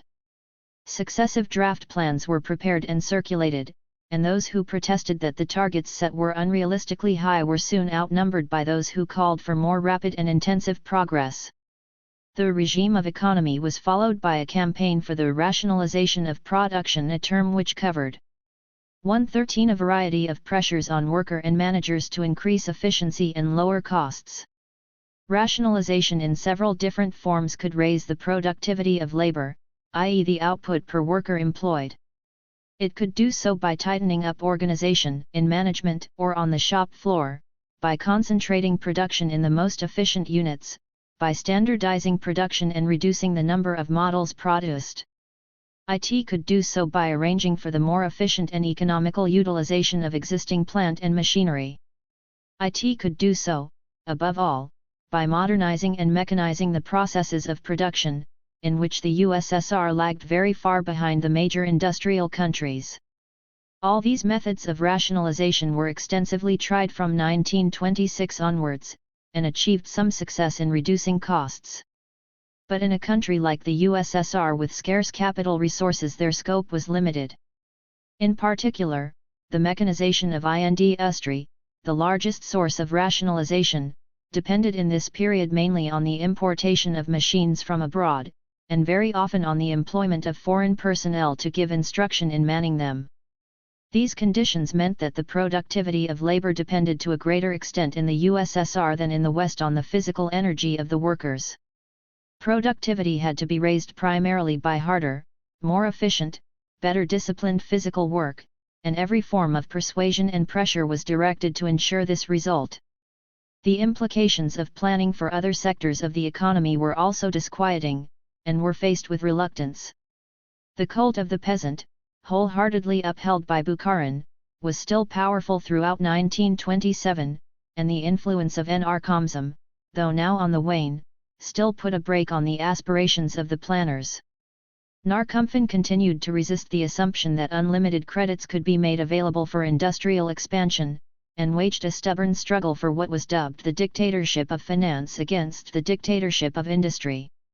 This raised the issue of financial controls, through manipulation of the supply of credit and the monetary system, as against physical controls through state decrees, which were exemplified in the heavy industries working directly on state orders, and in the monopoly of foreign trade.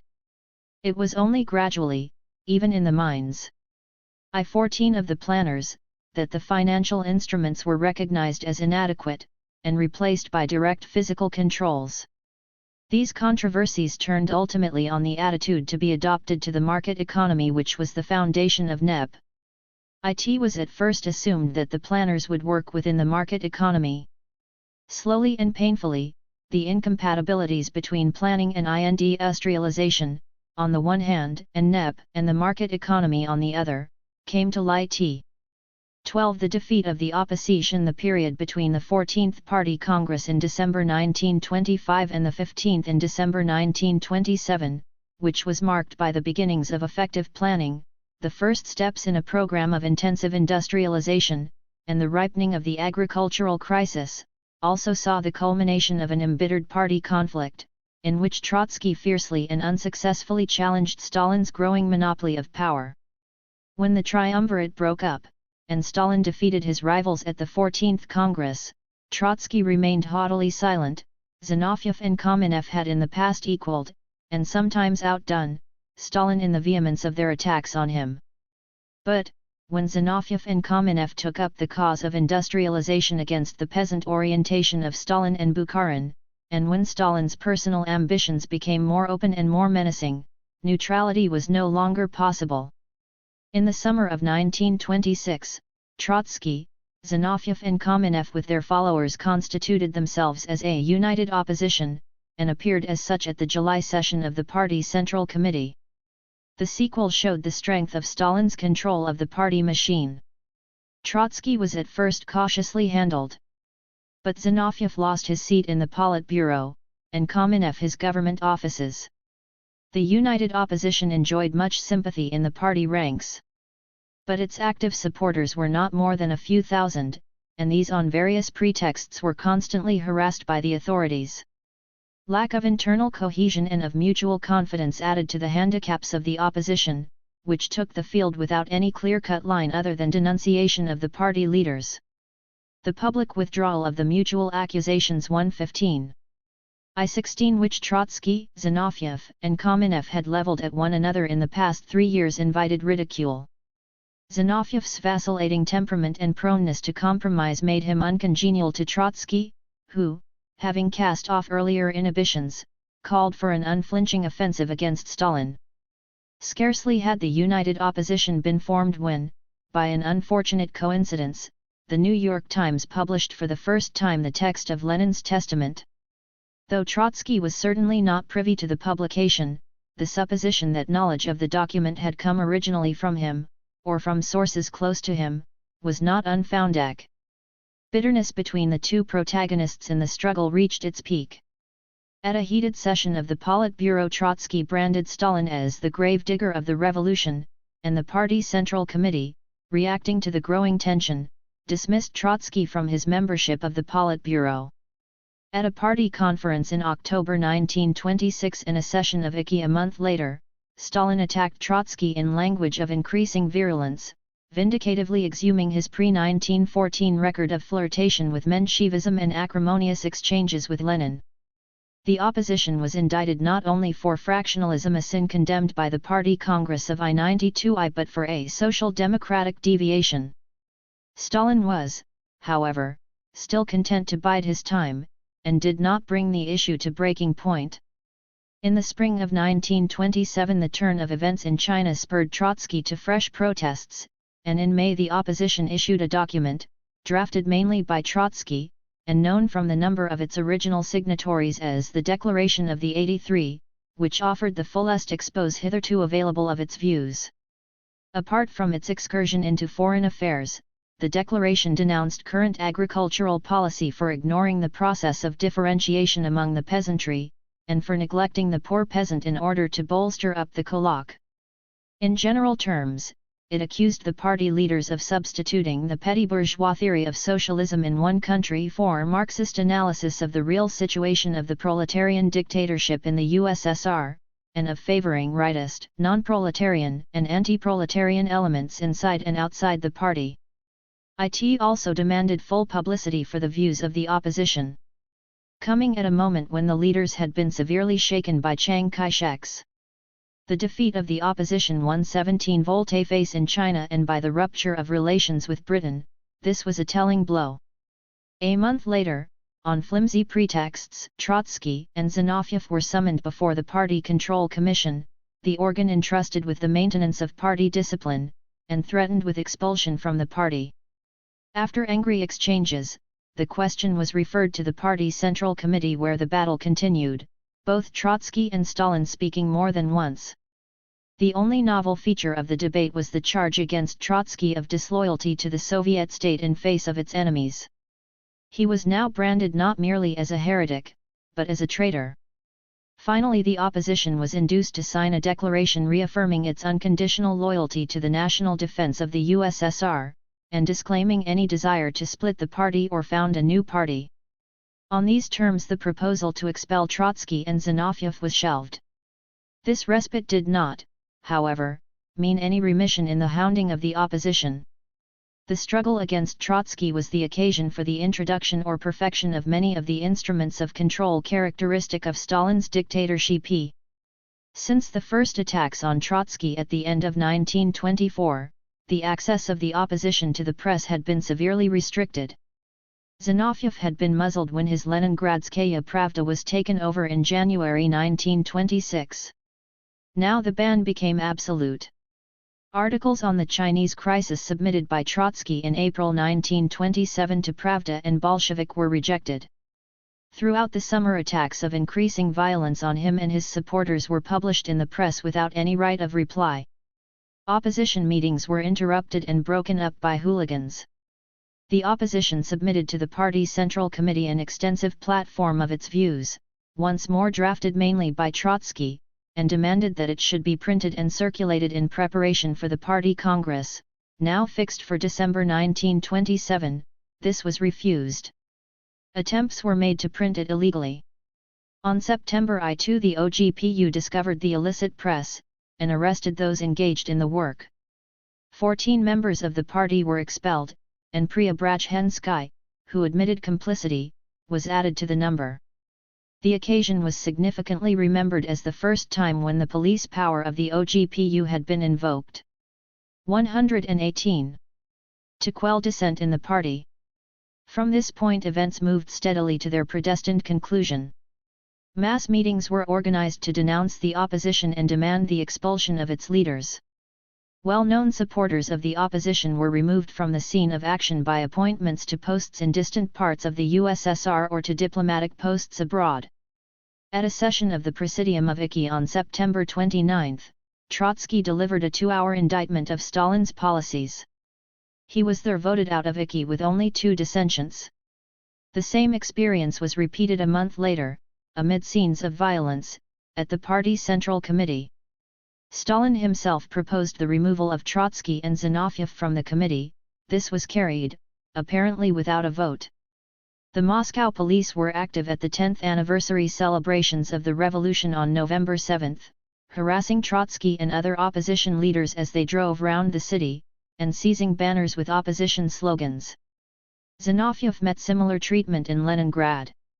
These public appearances of the opposition leaders were denounced as hostile demonstrations.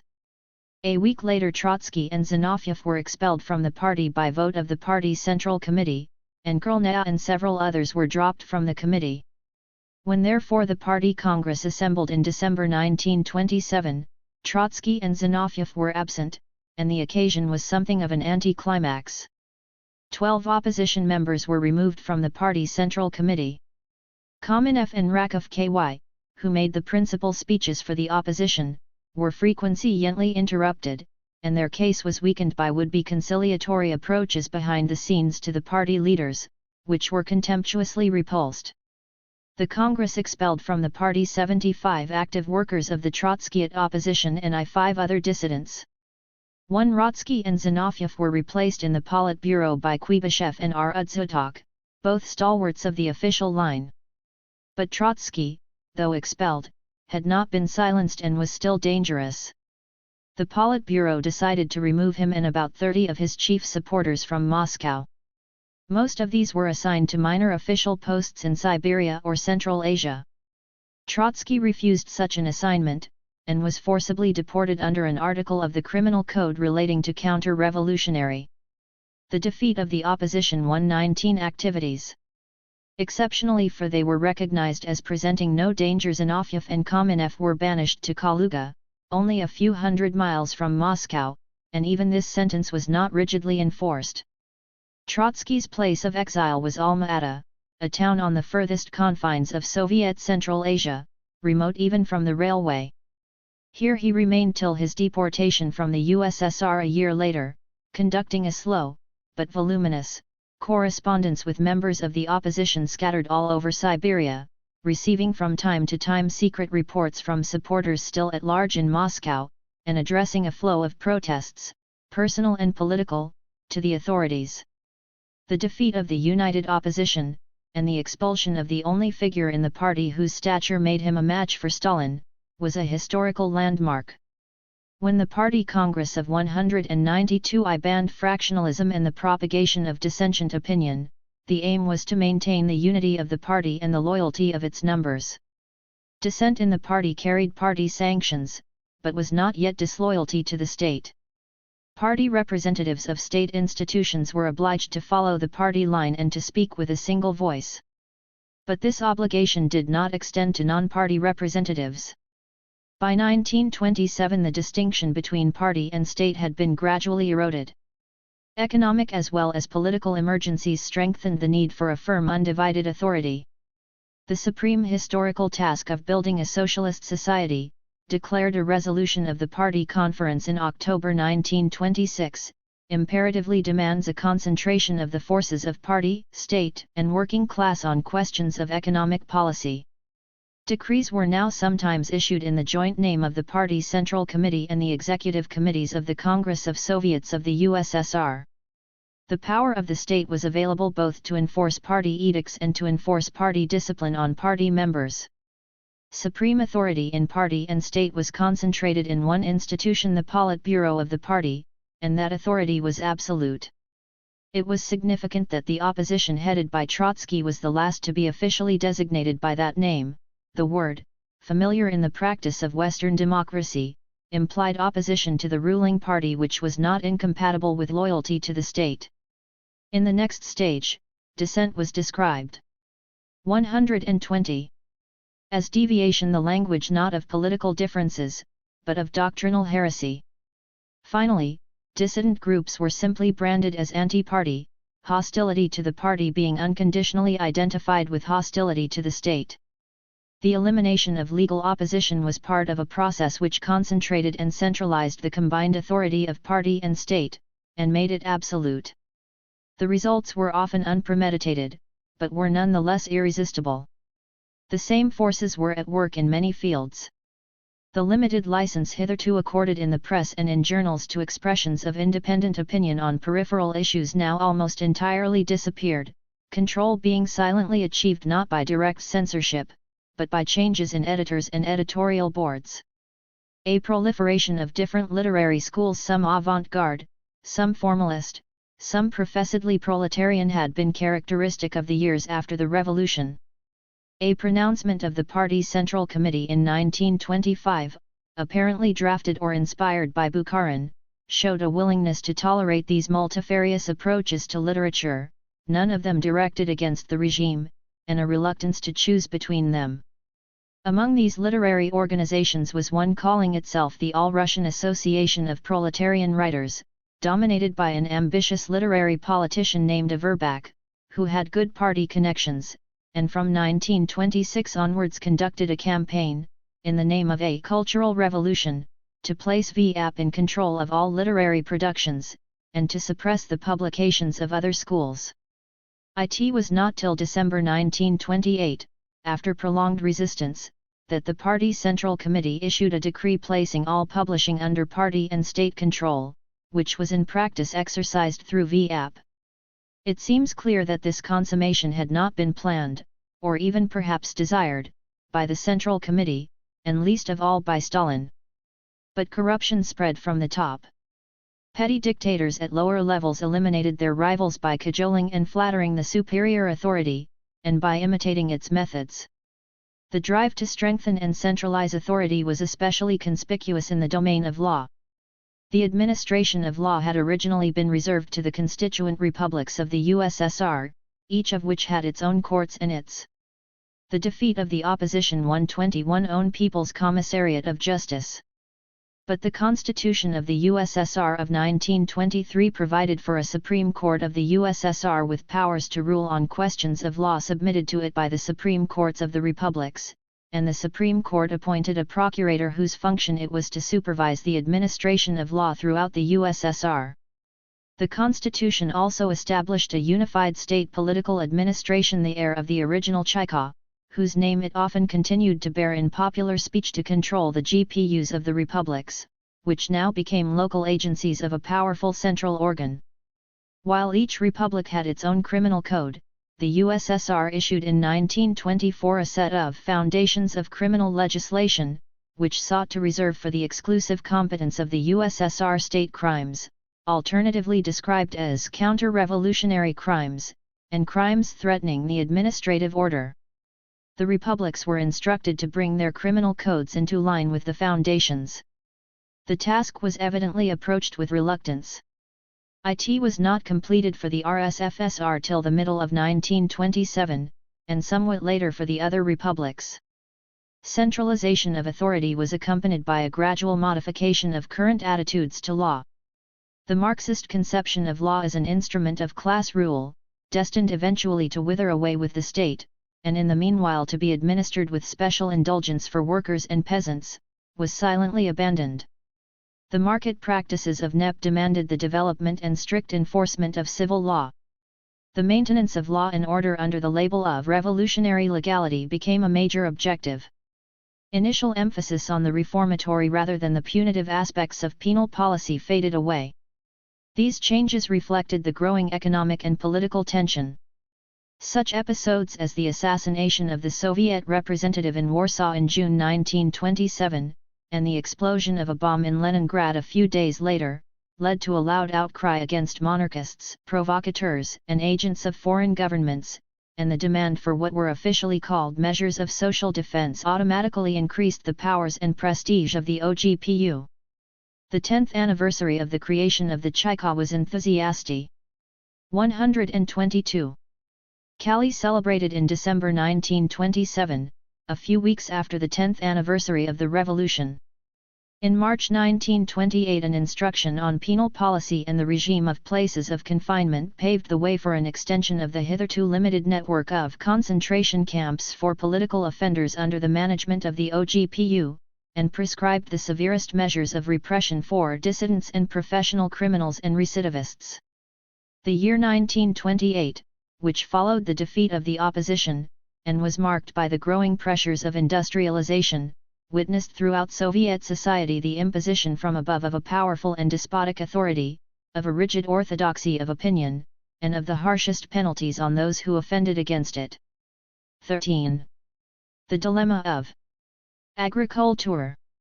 The experience of the 1925 harvest showed that the problem facing the planners of agricultural policy was not only to increase production, but to bring the product to the market, and it pointed ominously to the power of the well-to-do peasant and the kulak. The marketing crisis had, however, been surmounted, and optimism prevailed. The mood of hoping for the best was encouraged by the record harvest of 1926. When it had been gathered, many peasants had ample resources, and were sellers of grain. The market stringency of the previous year was not repeated, and prices were moderate. A feature of the grain collections was the increased participation of the agricultural trading cooperatives, which, though financed and controlled by the state, proved more popular and more efficient than the state purchasing agencies. The successful outcome of these operations helped to bring about the discomfiture of the opposition at the party conference in October 1926. The crisis predicted by the opposition had not occurred. It also encouraged the party leaders to step up programs of industrialization, and to neglect the future consequences of this pressure for the peasant market. In the external crises which overtook the USSR in 1927, and in the first flush of enthusiasm for planning, not much attention was paid to agriculture. The harvest, though lower than that of 1926, was satisfactory, and it was assumed that the grain collections would again proceed smoothly. This confidence was misplaced. The mood had changed since the previous year. The anxieties of the international situation, and talk of war and invasion, had spread to the countryside. After 2 good harvests the peasant was better off than 12-3. 12-4. At any time since the revolution. The well-to-do peasant had reserves both of grain and of money. The supply of industrial goods which he might want to buy was still meager.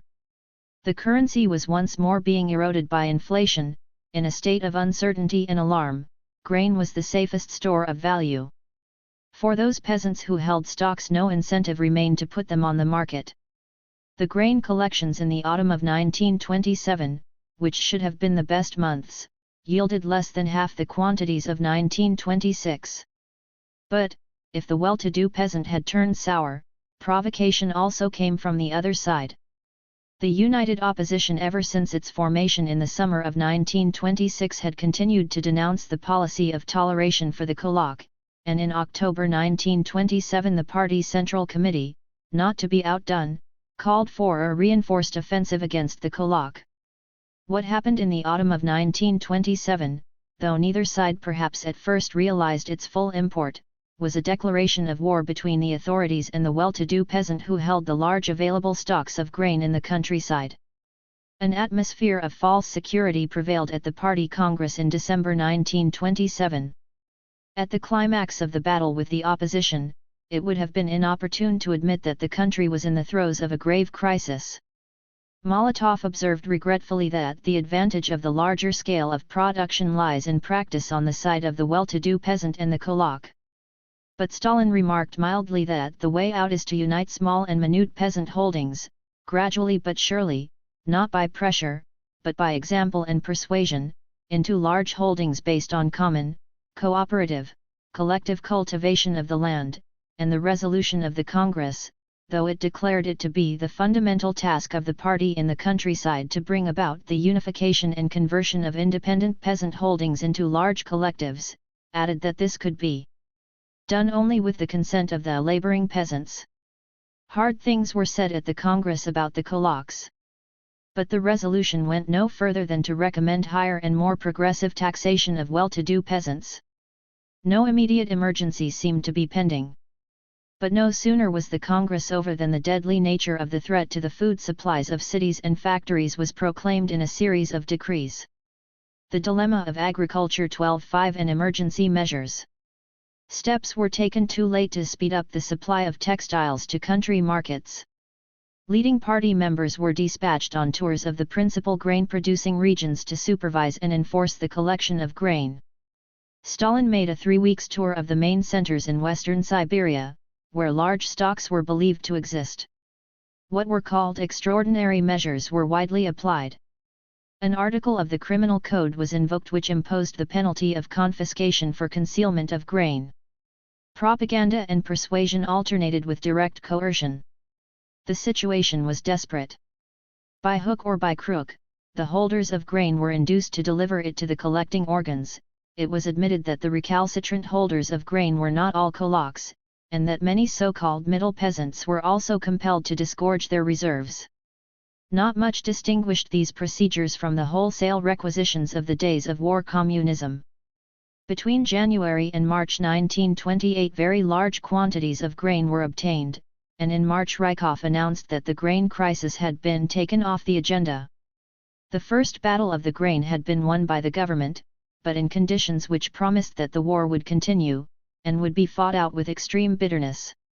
On one side, well-to-do peasants had been harshly, often brutally, treated.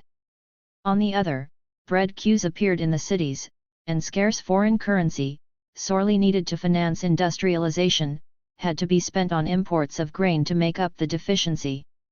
No easy or acceptable answer could be found to the question who should suffer from the grain shortage. The harshness of the extraordinary measures shook and divided the party. Many workers still had close ties with the countryside, and were well aware of what had been done. Disaffection was said to have spread to the ranks of the Red Army, composed predominantly of peasants.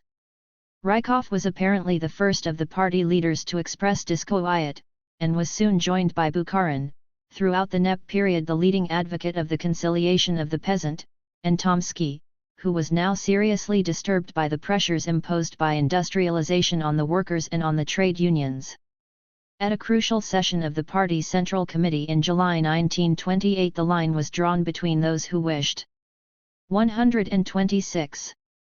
To relax the pressure on the peasant, even at the cost of slowing down the pace of industrialization, and those who gave unconditional priority to industrialization, however severe the measures of coercion inflicted on the peasant.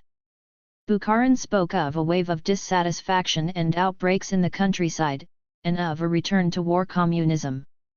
Stalin professed to temporize, admitted that excesses had occurred, and expressed the belief that these would be avoided in the forthcoming grain collections. Some increase in agricultural prices was conceded. The resolution condemned violations of revolutionary legality and the frequency and application of methods of requisition. It was a hollow compromise. No doubt remained that the party machine, with Stalin, Molotov, and Kuibyshev in command, was now firmly geared to all-out industrialization, and that whatever measures were required to secure supplies of food for the cities and the workers would be taken. The experience of the grain collections in the autumn of 1928 repeated that of the previous year on a larger scale. The total figure for the harvest had been maintained. But the essential crops for human consumption, wheat and rye, had fallen off. The authorities were more aware than before of the critical situation, and were more determined and ruthless. Organization had improved. A new central organ, Soyuz Kleb, was set up to control the collections. The reserve stocks in the hands of the peasants had been depleted by the raids of the spring of 1928. The peasants were better prepared for a fresh onslaught, and more adept at concealing what they held. More important still, stringency in the cities revived and expanded the black market. Private traders traveled far and wide in rural areas, offering prices for grain much in excess of the modestly increased official prices. The battle on both sides was fiercely engaged. Legal pretexts were once more invoked to justify confiscation. Reprisals were frequent for real or imaginary offences. In the Urals and in Siberia a system was devised by which the village Soviet or the village assembly was induced to agree on a quota for the village, which was then imposed on the well-to-do peasant under threat of severe penalties. This system, nicknamed the Ural-Siberian L11 of grain collection, was subsequently extended to other regions, and was a powerful instrument. The dilemma of agriculture 12/7 of victimization. Disorders and mass demonstrations against the grain collections were reported. Greater latitude was apparently allowed to the local authorities to make decentralized collections of grain for delivery to towns within the region, so that comparison with the previous year's figures may be misleading. But only 8.3 million tons of grain were collected by the central collecting organs in I-929 against 10.3 millions in 1927 to 1928, and this included only 5.3 million tons of wheat and rye against 8.2 millions in 1927 to 1928. What was certain was that nobody delivered grain to the official agencies except under some degree of coercion or fear. The situation quickly became desperate. Bread was the staple diet of peasant and industrial worker alike. Moscow, with a population less than 2/5 that of Berlin, consumed more bread. With the progress of industrialization, the urban population was rapidly increasing. In the winter of 1927 to 1928, bread queues were familiar in the cities, and butter, cheese, and milk were rarely to be had. State stocks of grain were exhausted. The deficiency was made good by importing grain, by mixing barley and maize with wheat and rye in bread making, by coarse grinding, by bread rationing in the large cities, and by recourse to the black market. The restraints imposed on the private trader in the towns were inoperative in the countryside. Even attempts to discriminate against him in the provision of such facilities as storage and transport proved largely ineffective. Of the marketed grain from the 1928 harvest, 23% was taken by private traders. In July 1928, the party Central Committee, faced with this competition and with the demands of the new right opposition in the party, had decided to concede an increase in the official prices for grain. The prices paid for grain by the official collecting agencies in 1928 to 1929 were about 20% or higher than Indiana the previous year. But prices on the black market soared faster. It was calculated that the prices of agricultural products in private trade, which in 1927 to 1928 exceeded the official prices by about 40% or were almost double the official prices in the following year. This may well have been an underestimate. The scarcity was now chronic. Bread cards were introduced in Leningrad in November 1928 and in Moscow in March 1929. These were 128. Honored up to the extent of available supplies. No cards were issued to non-workers, who were left to the mercy of the private market. Belts had to be tightened all round. Nor was there any security for the future.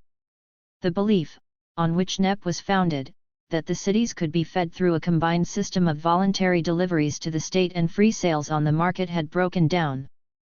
The dilemma brought into the open a fundamental issue hitherto hidden beneath the surface of day-to-day politics.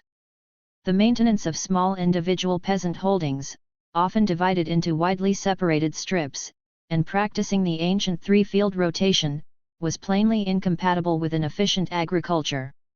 Even in a primitive peasant economy, some measure of cooperation between cultivators of the soil was demanded by common sense as well as by socialist doctrine. In pre-revolutionary Russia, this was provided over the greater part of the country at two levels. The smallest unit of production was not the individual, but the household or dvor. This varied in size, having in the past often been an extended family comprising more than one generation, sometimes supplemented by adoption.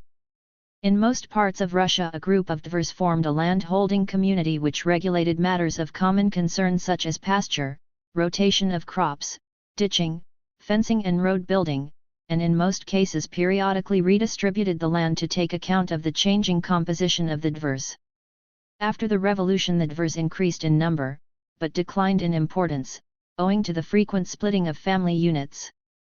This was said to be due to the greater insistence on independence by the younger generation, and especially by the women, who on marriage demanded the establishment of a separate household.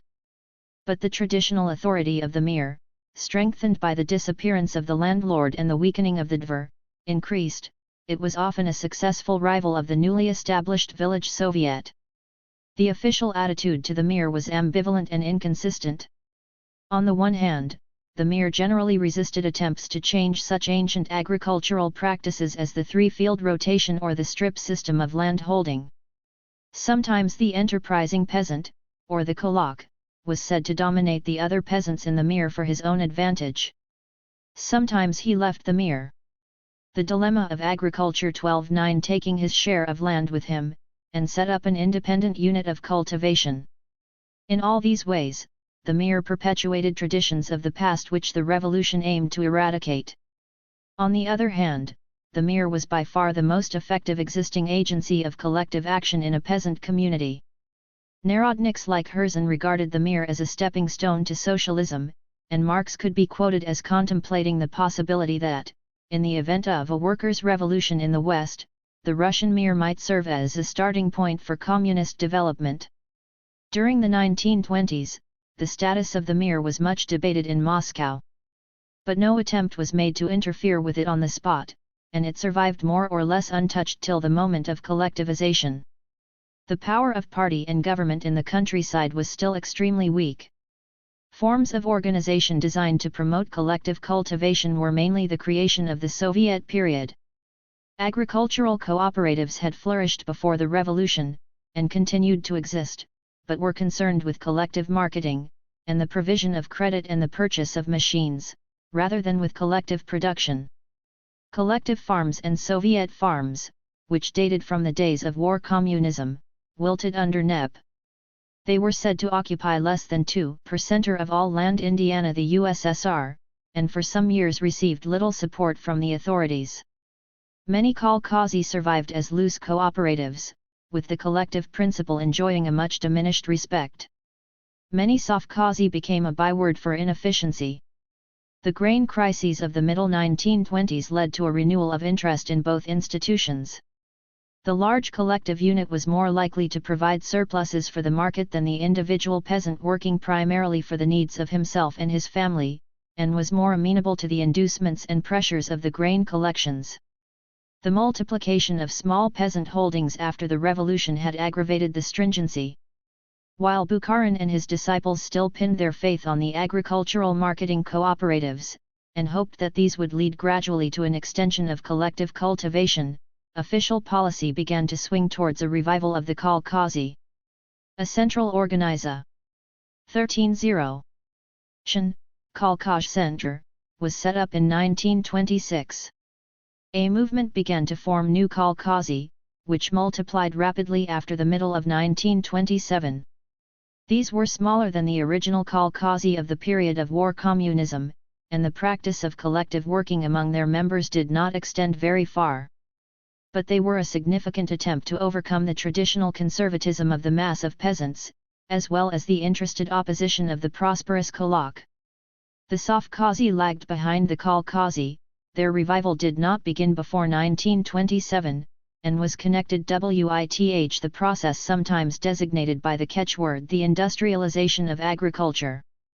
The substitution of even the simplest machines and implements for the primitive tools of the traditional Russian peasant had long been recognized as a crying need, and attempts had been made to meet it through agricultural credit cooperatives and a state-financed agricultural bank. More ambitiously, Lenin had proclaimed that 100,000 first-class tractors were required to convert the peasant to communism. In the early 1920s, the Putilov works in Leningrad built a few tractors on an American model, and from 1923 onwards some hundreds of tractors were imported from the United States. In 1925 a plan was first mooted to build a large tractor factory at Stalingrad. It was 3 years before it was finally approved, and a start made on the work.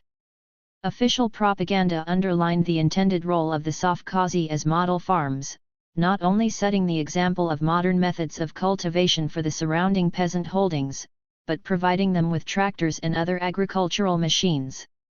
These ideals were far from being fulfilled. Yet it was becoming clear that, if agriculture was to be made more efficient through the use of tractors and complex machines, the work must be conducted in larger units than the individual peasant holding. In spite of party exhortations, little progress had yet been made either with mechanization or with collectivization. This was to be the task of the next period. I4 Growing pains of industrialization. Throughout 1927, opinion in the party moved steadily in favor of rapid industrialization and the five-year plan, though hostile or skeptical reactions still made themselves heard, and the full consequences of these ambitious designs were not faced or understood. The expulsion of the opposition at the Party Congress of December 1927 cleared the ground by making it possible to silence criticism, and to adopt without undue embarrassment policies which the opposition had championed in the past. The grain collections crisis which followed the Congress speeded the process. The first condition of industrialization was that the peasant should supply the necessary food for towns and factories at prices which did not put an intolerable strain on wage levels, and without the diversion of more than a minimum of the resources of industry to the manufacture of consumer goods for the peasant market. These problems had bedeviled the grain collections after the harvest of 1927, and seemed at first insoluble. The successful operation of the first months of 1928 was interpreted as showing that, with a sufficient application of force, the coercion of the peasant was practicable as well as indispensable. The peasant, the recalcitrant factor in a planned socialist economy, had been tamed. During 1928 inhibitions were gradually overcome, and industrialization driven forward relentlessly. The way was open. To force the pace required only an iron will to surmount obstacles, if necessary, by the same methods of coercion. Heroic determination and callous brutality were both manifested in the process. The tensions set up by forced industrialization extended far beyond the world of the peasant. The revolution had installed new men in the seats of power. But it had not T3-1-13-2. Had time to rear and train a new generation of officials, experts, scientists, industrial managers, engineers, and technicians of all kinds, whose services were indispensable to any regime, and these services were still performed mainly by the same men who had performed them for the last Tsar and for the provisional government. The group of officials and experts who manned the People's Commissariats and other Soviet institutions also included a considerable number of ex-Mensheviks and ex-SRS. The former predominated in Gosplan and Narkomfin, the latter in Narkomzum. Most of these non-party servants of the regime, who had reconciled themselves to the principles of NEP, profoundly disliked and mistrusted the new policies, advised against them, and showed no alacrity, sometimes, perhaps, passive resistance in carrying them out. From this it was a short step to suspicions, widely entertained in party circles, of an active conspiracy to sabotage them. The wholesale dismissal of non-party officials and experts from positions of influence in Narkomfin and Narkomzum, the two commissariats which put up the most stubborn resistance to forced industrialization, began in the spring of 1928. The most sensational episode occurred in March, when 55 engineers and administrators employed in the coal mines of the Don Basin were arrested on a charge of sabotage, allegedly organized from abroad. After a mass public trial, in which many of the defendants made confessions, 11 death sentences were pronounced, and 5 were carried out. Others received long prison sentences. 3 German engineers originally charged with complicity were acquitted. The trial set a pattern for future demonstrative denunciations and show trials. But for the moment the authorities recoiled somewhat from the suspicion and hostility generated against specialists of bourgeois background who were essential to the maintenance and expansion of industry, and issued several reassuring pronouncements. The training of workers as qualified engineers proceeded slowly, and the employment of foreign engineers, at first mainly German, later American, on major construction works was a feature of the period. It was not only the management side of industry which was subjected to the growing pressure. If the first, though still unstated, condition of industrialization was that the peasant should deliver his grain to the towns for a modest return. Growing pains of industrialization 133. The second, an openly avowed, condition was that the productivity of the worker should increase faster than his wages, so that industrial expansion could be in part financed out of the profits of industry itself, an alternative to the unbridled exploitation of the peasant. This had been the chief aim of the campaigns of 1926 and 1927 for the regime of economy and the rationalization of production, and this, in conditions where other forms of rationalization were limited by scarcity of capital and technical resources, meant above all to raise productivity through a greater physical intensity of labor. The campaign to increase the efficiency of the worker was waged on all fronts. Drunkenness, absenteeism, and malingering were said to be characteristic of peasants drafted into industry from the countryside rather than of true proletarians, but they seem to have been too prevalent to be curbed by threats of instant dismissal. Side by side with the factory schools which combined vocational training with party indoctrination, the Central Institute of Labor established schools in which young workers received intensive instruction in modern factory techniques. Critics condemned these, as Lenin had once criticized Taylorism, for treating the worker as an adjunct of the machine, not a creator of production. Other forms of incentive were not neglected. What was called socialist emulation between factories or groups of workers was encouraged by propaganda and by the offer of prizes. The title Hero of Labor, carrying with it certain privileges, was conferred on specially meritorious workers, and the Order of the Red Banner of Labor was created for award to factories, industrial enterprises, or workers' collectives.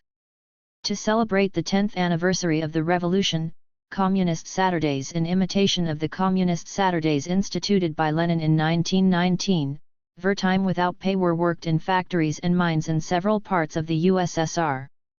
A device tried at this time was symptomatic of the intense pressure now applied to the workers. On the eve of the 10th anniversary of the revolution in November 1927, the authorities announced a planned transition to a 7-hour working day. This project, hailed as a great achievement of the revolution, was denounced by the opposition as a demagogic attempt to lull the workers into quiescence with 134. The unsubstantial vision of a remote future. But it soon transpired that another end was in view. In order to secure maximum utilization of plant and machinery, some factories already worked 2 shifts in 24 hours. It was now proposed that 3 continuous shifts of 7 hours each should be worked, leaving only a minimum of 3 hours for cleaning and maintenance. The 3-shift system was disliked both by managers and workers, and was at first introduced only in textile factories, which employed almost exclusively women, the lowest paid category.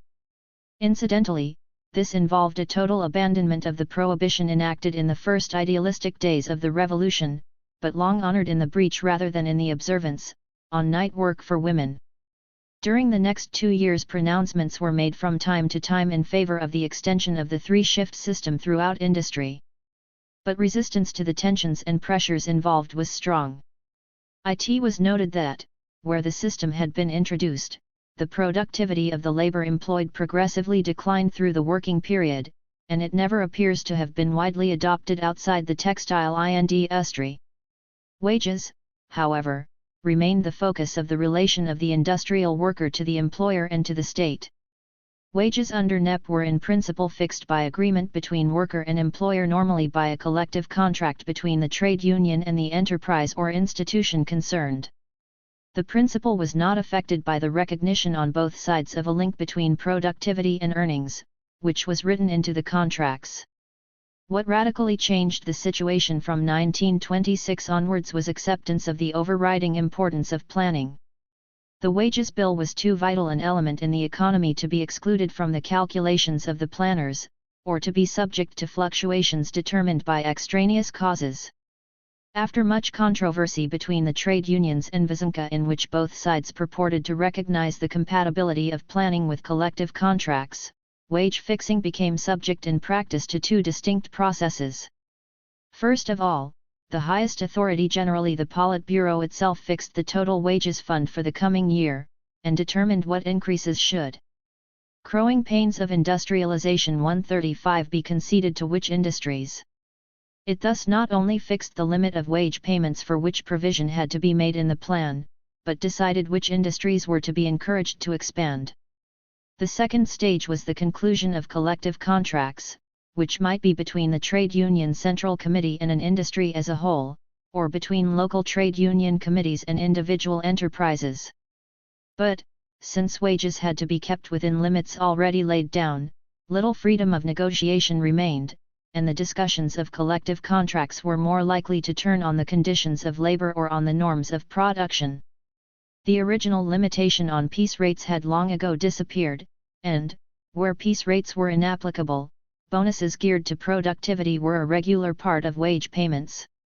These procedures, which were an essential part of the campaign to gear wages to productivity, required the constant fixing of norms, or the rate for the job. When a general wages increase was granted in the autumn of I-926, Vsenka began an agitation for a revision of norms. This could be justified in part by measures of rationalization and mechanization, which increased productivity without imposing additional strain on the worker.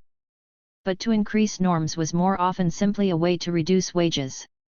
Controversy between Vsenka and the trade unions raged through 1927, but ended in recognition of the need for a general re-examination of norms. Wage statistics for the period are dispersed, complex and sometimes misleading. In inflationary conditions, unchanged or even increased monetary payments disguised a decline in real wages. It is certain that, whereas the real wages of the worker rose slowly, but steadily, between 1923 and 1927, for several years after 1928 real wages fell, and the worker, no less than other sectors of society, was subjected to the harsh pressures of industrialization, and constricted by the iron hand of the planned economy. The role of the trade unions had been a matter of controversy in the early years of the regime. The Compromise of Knepp had rejected the militarization of labor, and kept the unions formally independent of the state. This independence proved, however, illusory. Under Knepp the commanding heights of industry were firmly held by the state, and it was unthinkable that the trade unions, still ostensibly non-13 party, but now entirely controlled by the Bolsheviks, should place themselves in opposition to the interests and policies of the workers' state. The first erosion of the independence of the unions came from their commitment to increased productivity. This obliged them to accept responsibility for maintaining labor discipline, and for preventing such anarchistic methods as strikes and walkouts. A strike was treated as proof of the failure of the unions to exercise due vigilance and to attend to the needs of the workers. But they could no longer come out unconditionally as supporters of the short-term demands of the workers. Their role was rather to serve as mediators, in high-level debates within the party, between these demands and the long-term needs of state industry. At factory level, control was in the hands of a triangle consisting of representatives of the unions, of the management and of the party.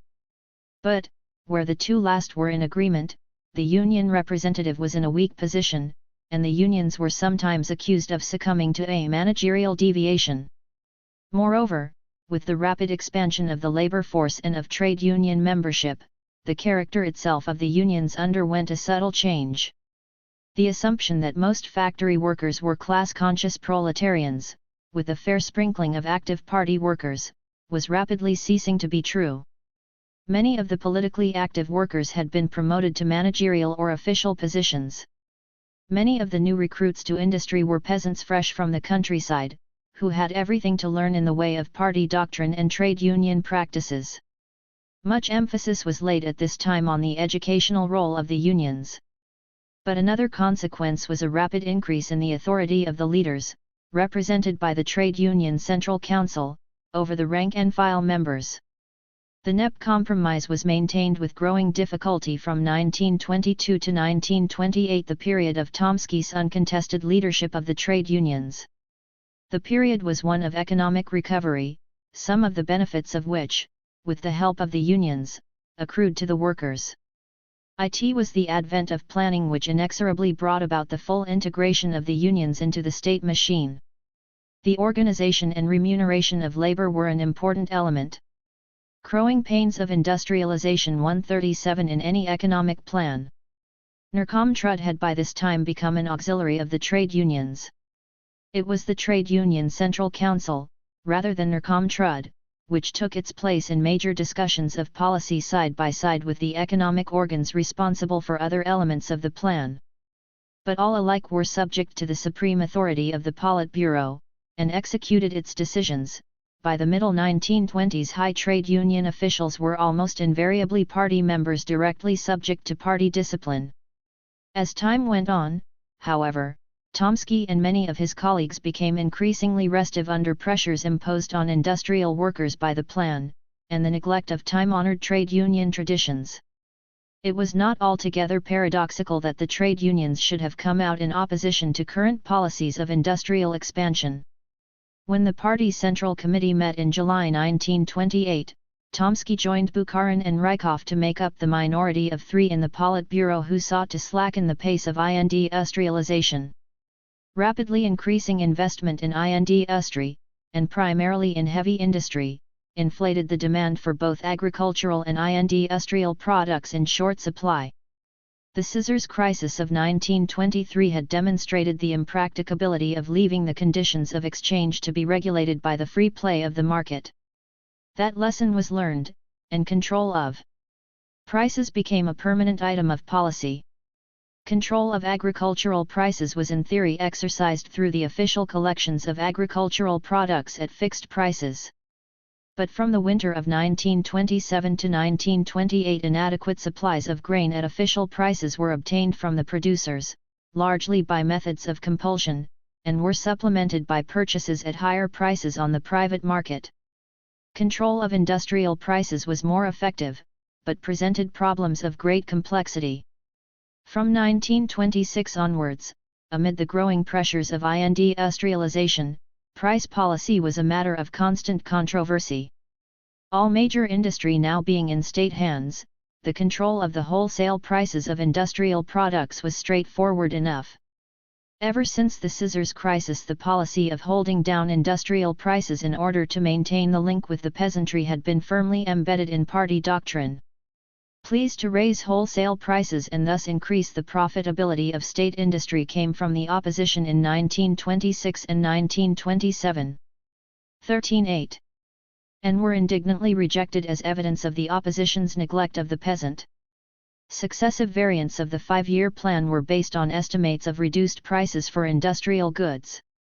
Control of wholesale prices was, however, not matched by an equally effective control of retail prices, and it was frequently pointed out that a regime of strictly controlled wholesale prices combined with floating retail prices merely widened what came to be called the wholesale retail price scissors, and swelled the undesirable profits of middlemen. Retail prices had been fixed since 1924 for an increasing number of standard commodities. These prices, rather unwillingly accepted by state and cooperative shops and selling organizations, were supposed to be obligatory for private traders. Enforcement was difficult and uneven. But police measures, and vigorous propaganda against the unpopular Nepman, were more successful in the cities than in the countryside in restricting private trade. Prices were fixed without regard to the availability or scarcity of supplies. A decree of July 1926 called for a reduction of retail prices of products of state industry in short supply. During 1927 a series of orders and decrees were issued prescribing a reduction of I0% in the retail prices of standard commodities prevailing on January I, and, though this ambitious aim was not achieved, some prices were brought down, and many Nepmen driven out of business, in the course of the year. The results of these reductions proved in practice almost wholly illusory. They did not improve the real ability of the peasant or the industrial worker to purchase industrial goods, since they were accompanied by a now chronic shortage of supplies both in town and in country. Price levels were no longer a significant indicator of the economic situation. The year 1927 saw the beginning of a prolonged and progressive decline in standards of living, due to the pressures of industrialization and the absorption of available resources for the planned development of heavy industry. Though the disparity between official prices and black market prices was less extreme for industrial than for agricultural products, this brought little advantage to the consumer, since the shortage of consumer goods was quite as severe as the shortage of foodstuffs. The consumer of whatever category was called growing pains of industrialization 139 on to bear a heavy share of the burden of industrialization. The headlong advance of industry, concentrated primarily on the production, not of consumer goods, but of means of production, imposed ever-increasing strains on the peasant, on the worker, on every aspect of the economy. Apathy and resignation rather than active resistance seems to have been the mood of those who carried the heaviest burdens. But the industrializers continued passionately to believe that the achievement was worth the cost, and that the cost would be willingly borne, or could be enforced on the unwilling. During 1928 doubts began to penetrate the Politburo itself. The clash of opinions which occurred at the session of the party's Central Committee in July 1928 turned ostensibly on agricultural policy and the pressure on the peasant. But the underlying issue was the pace of industrialization, by which this policy was dictated. What was significant was the open split which now declared itself in the committee between a majority in the Politburo committed to forced industrialization and a dissentient minority consisting of Rykov, Bukharin, and Tomsky, who sought to relax pressures all round by slowing down the pace. At the end of September, Bukharin expounded his views in a major article in Pravda entitled Notes of an Economist. Starting from the grain crisis, he launched a full-scale attack on current plans of industrialization, which destroyed the equilibrium between agriculture and industry, and the link with the peasantry established by NEP. Investment in industry was being absurdly and incongruously accelerated in face of material shortages not only of grain, but of industrial products of every kind. Agriculture must be allowed to catch up, and industry developed on a basis provided by a rapidly growing agriculture. Bukharin purported to accept the extent of industrialization already achieved. But the strains were now intolerable, and the pace must not be further increased. He ended by criticizing the mad pressure contemplated in current drafts of the 5-year plan. Notes of an Economist, the last public pronouncement of opposition to the headlong course of industrialization, and the last rearguard action in defense of NEP, was fiercely attacked both by official economists and by Trotsky and his supporters. Priority for agriculture was no longer an accept. 14.0. Able theme. Bukharin, who at this point departed on holiday for the Caucasus, returned in time for a crucial session of the party's Central Committee in November. Vazhenka under the direction of Kuibyshev continued to demand ever-increasing capital investment in industry. The call to catch up with and surpass the West had already been made by the industrializers. Stalin took up the theme in a major speech to the committee. Technology, he argued, was simply rushing ahead in the advanced capitalist countries. Either we achieve this, or they will destroy us. He cited Peter the Great, whose feverish construction of factories to meet the needs of defense had been an attempt to leap out of the framework of backwardness. It was the backwardness of the Soviet economy, especially of its agricultural sector, and the isolation of the USSR, which made this a matter of life and death for our development. The committee approved a figure of 650 million rubles for investment in industry during the year. Bukharin resisted weakly, tendered and then withdrew his resignation, did not challenge a vote, and finally participated in the drafting of the resolution. His defeat was masked by a show of agreement and reconciliation, but was nonetheless unmistakable. The victory of industrialization was sealed by the completion of the first 5-year plan and its submission to the Union Congress of Soviets in May 1929. I-5 The first 5-year plan. The period from the publication of the first control figures of Gosplan in August 1925 to the approval of the first 5-year plan in May 1929 was one of unbroken advance in the principles and practice of planning. About the middle of the period the center of interest shifted from the annual control figures to the 5-year plan, which entailed a purposeful review of Soviet economic policy and of the long-term prospects of economic development.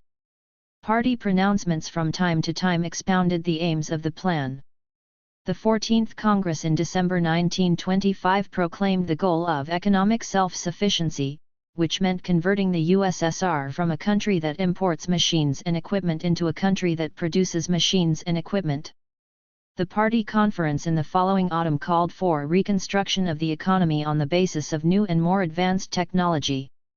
The principle of priority for the production of means of production rather than of consumer goods was challenged from time to time by those who sought to slow down the pace of industrialization, and in 1927 to 1928 the production of consumer goods was expanded to meet the needs of the peasant market.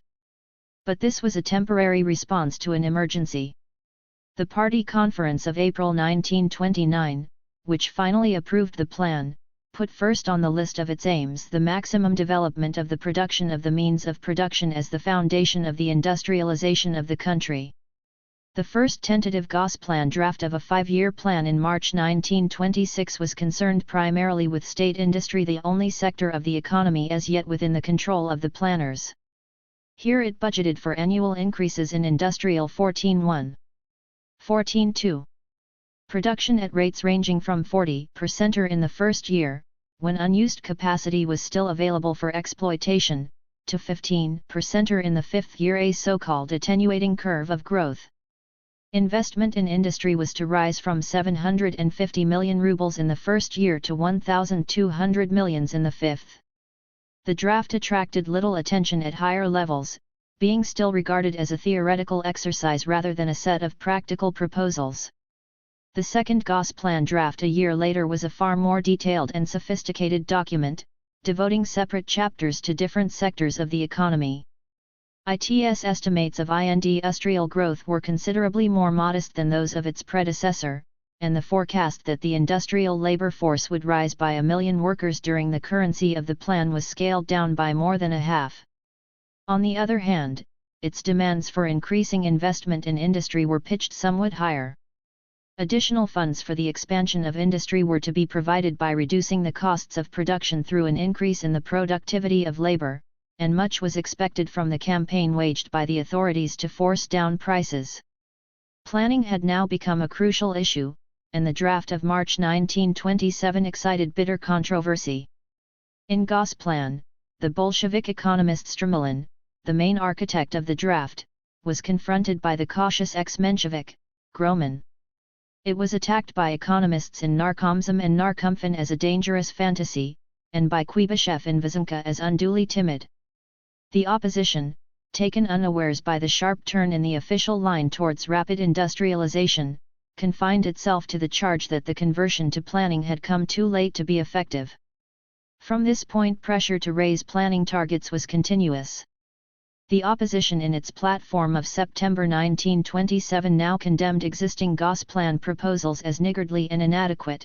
Already a year earlier, at a discussion of the control figures in the Communist Academy, spokesmen of the opposition outbid those of Gosplan and Vyzhenka in the demand for a higher rate of industrialization. In October 1927, Gosplan produced a third draft plan which, by way of conciliating both the doubters and the optimists, offered basic and maximum figures. The latter represented a substantial advance, both in industrial production. The first 5-year plan won 43 and in investment, over the estimates in the second draft. Vyzhenka now took up the running, and produced estimates well in excess of those of Gosplan, and this led Gosplan once more to revise its estimates upwards. For the time being, progress was halted by the hesitations of the party leaders. At the moment of crisis in the struggle against Trotsky and the opposition, it would have been embarrassing openly to concede their demand for more rapid industrialization, and it was inexpedient to press too hard issues on which unavowed differences of opinion existed between the leaders. When the party's Central Committee met at the end of October to approve directives for the drafting of the 5-year plan for submission to the forthcoming Party Congress, the text, while full of unqualified enthusiasm for the plan, betrayed a notable reluctance to take a stand on any of the contentious problems involved.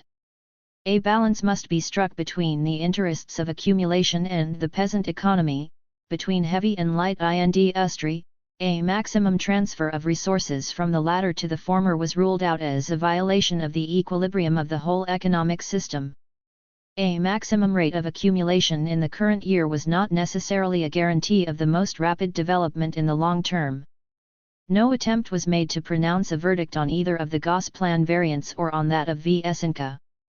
This was the session which expelled Trotsky and Zinoviev from the committee. The few remaining spokesmen of the opposition attacked these vague directives which did not contain a single figure. But they were interrupted and shouted down by the majority. The party congress in December 1927 marked the importance of the five-year plan by devoting 7 sittings to the debate on it. Bukharin, whose commendation of snail's pace industrialization at the previous Congress 2 years earlier was unkindly recalled by one delegate, did not speak. A few skeptical voices were raised, but these were drowned in the general enthusiasm for the principle of the plan. Some ardent supporters of industrialization criticized the timidity of Gosplan, and praised Vysenka as the front-runner in the race. The party leaders were, however, restrained, notably in their references to agriculture.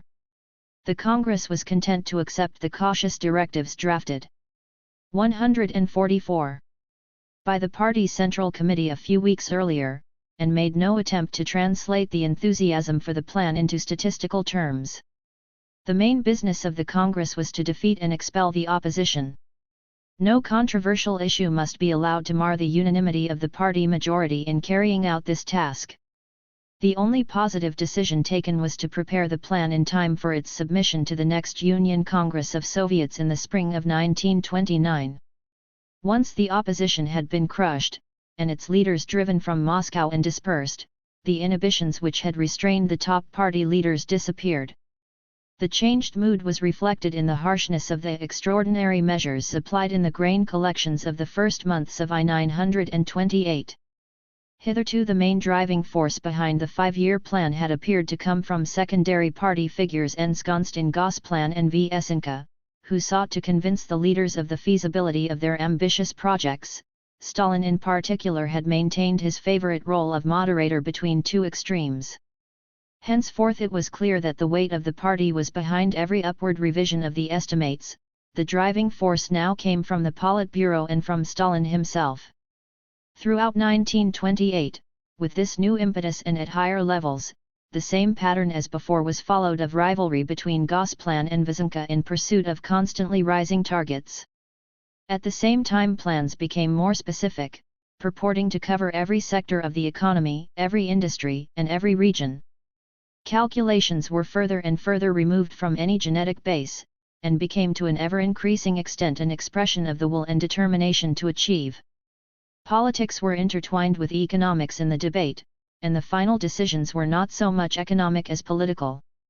The defeat of Bukharin and the condemnation of his Notes of an Economist in the autumn of 1929 made it clear that caution would henceforth be treated as the symptom of a right deviation. After prolonged discussion between Gosplan and Vysenka, the draft of the plan was completed in March 1929. It offered basic and optimum estimates both of industrial production over the 5 years of the plan and of the rate of investment in industry. In the optimum variant, the attenuating curve in the rate of increase in production had disappeared. The first 5-year plan 145 paired. The annual rate of increase was to rise progressively from 1.4% in the first year to 23.8% in the fifth. Investment in industry, planned at 1,650 million rubles for the first year, was to be almost doubled by the fifth year or more than doubled. While the economists who drafted the plan seem to have thought of the basic variant as the limit of reasonable expectation, and the optimum as a remote potential, the Politburo boldly adopted a resolution endorsing the plan in its optimum variant as fully corresponding to the directives of the 15th Party Congress. The plan was finally approved by a large party conference at the end of April 1929. Arikov, though now associated with the right deviators, was one of 3 rapporteurs who commended it to the conference. But his cautious appraisal was compared unfavorably with the eloquent enthusiasm of Krzyzanowski, the president of Gosplan, and the cool, matter-of-fact determination of Kuibyshev, the president of Vysenka. The plan was published in 3 large volumes a few days after the conference.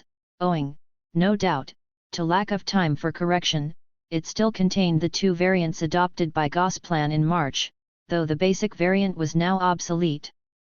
It was an impressive and comprehensive review of the whole economy. Some of its estimates proved crudely over-optimistic, especially when a year later the targets were raised further, and the decision taken to complete the 5-year plan in 4 years. But it gave a powerful impetus to ambitious projects for the development of heavy industry, and it can be argued that, without the great wave of optimism which it generated, these results could not have been achieved.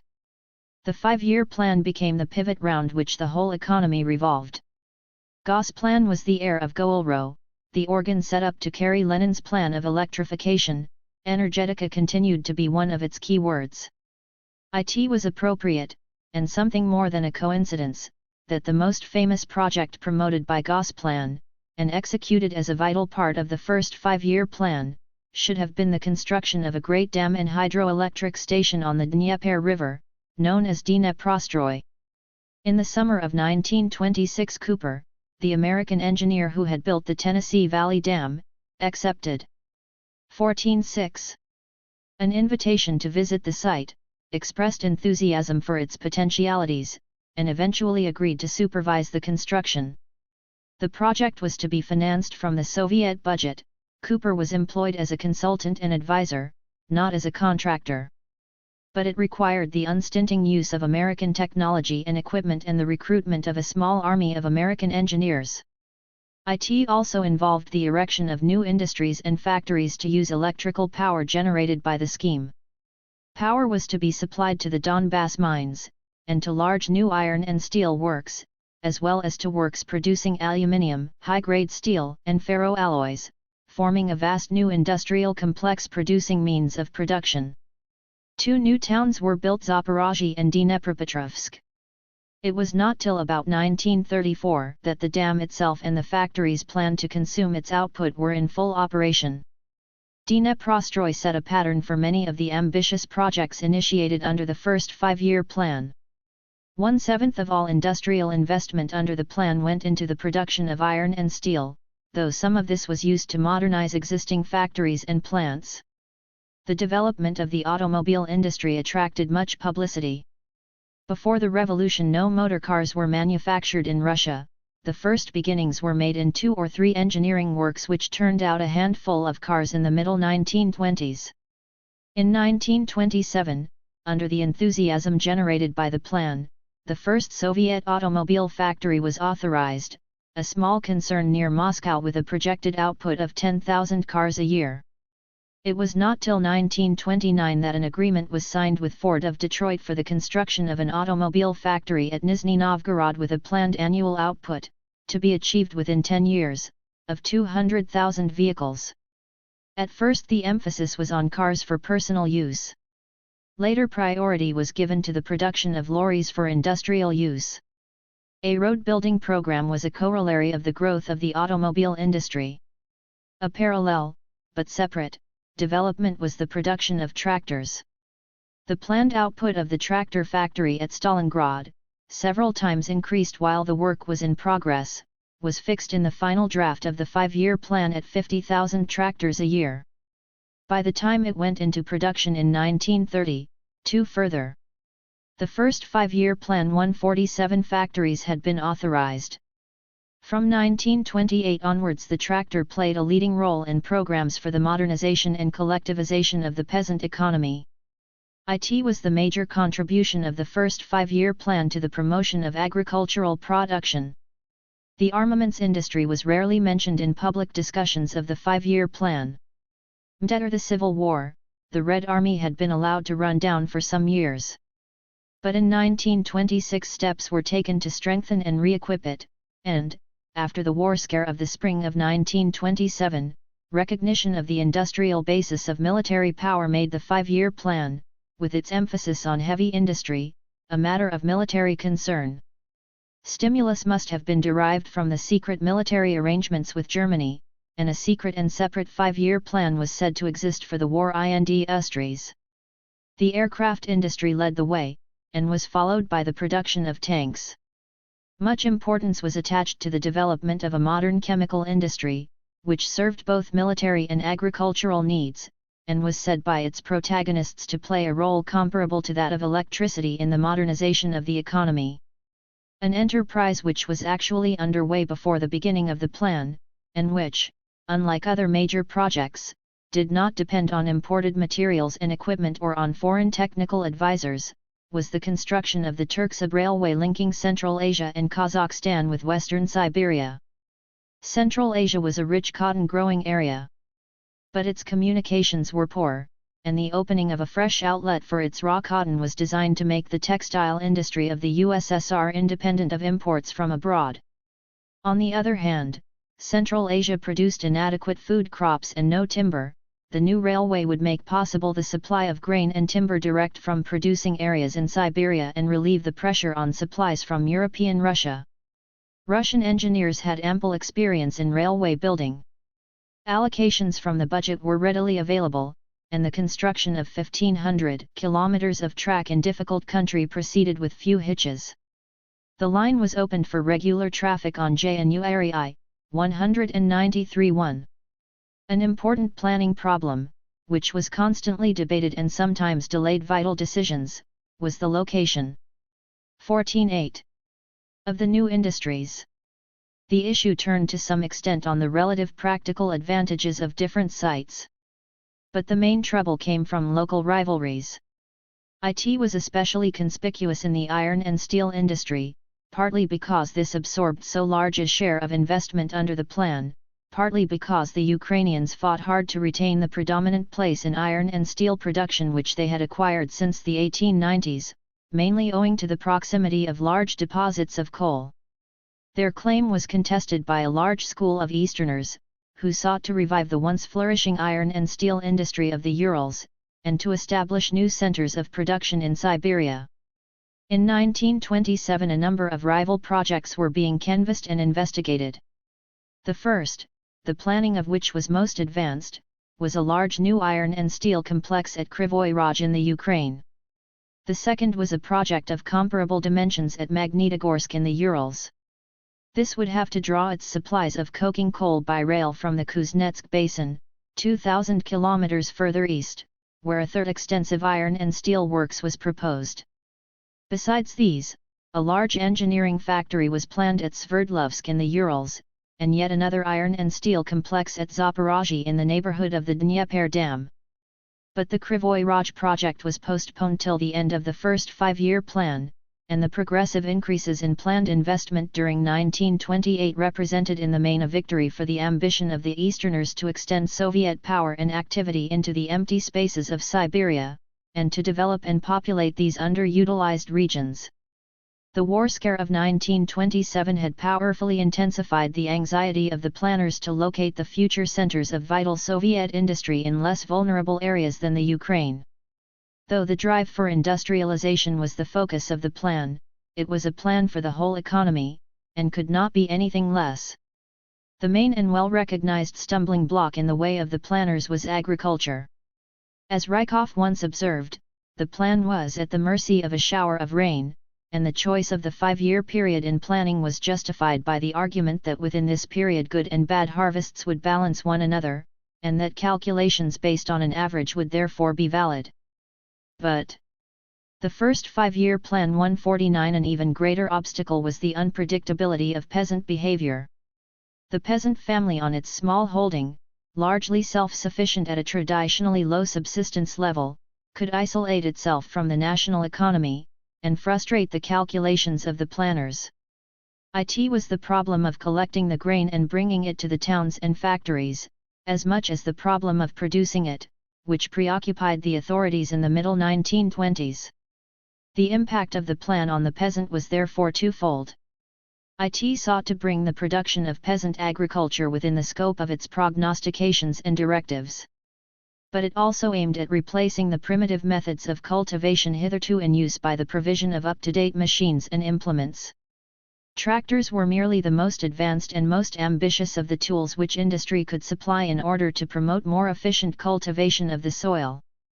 The production of means of production for agriculture might seem an insignificant part of the program of industrialization. But the output of agriculture was the basis of the whole plan. A leading official at the party congress in December 1927 called for an increase in grain production of from 30 to 40% in the next 5 years and of 100% in 10 years. The figure of 35% eventually appeared in the 5-year plan.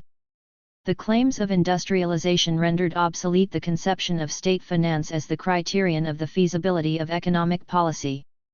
Since the stabilization of the new currency in 1924, Narkomfin had been responsible for preparing, not only the annual budget which controlled state expenditure, but also the quarterly credit plan which regulated the supply of credit through the banks and the rate of emission of currency.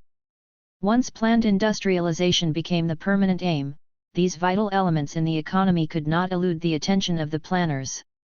It became clear that the restriction of credit which would have been necessary in order to maintain a stable international currency based on gold was incompatible with the expansion of industry. The choice was not in doubt. As early as 1925, while the budget was strictly balanced, expansion of credit for industry and the consequent increase in the currency issue weakened confidence in the chervonets, the gold parity of which could no longer be maintained in international markets. In the 15-0 summer of 1926, export of the chervonets and dealings in it abroad were prohibited, and the currency became henceforth a purely internal medium of exchange, subject to manipulation as the interests of the economy required. This abandonment of the gold standard after less than 2 years was a blow to Soviet prestige, and the growing symptoms of inflation caused alarm. For a year longer Narkompan succeeded in keeping some control over credit.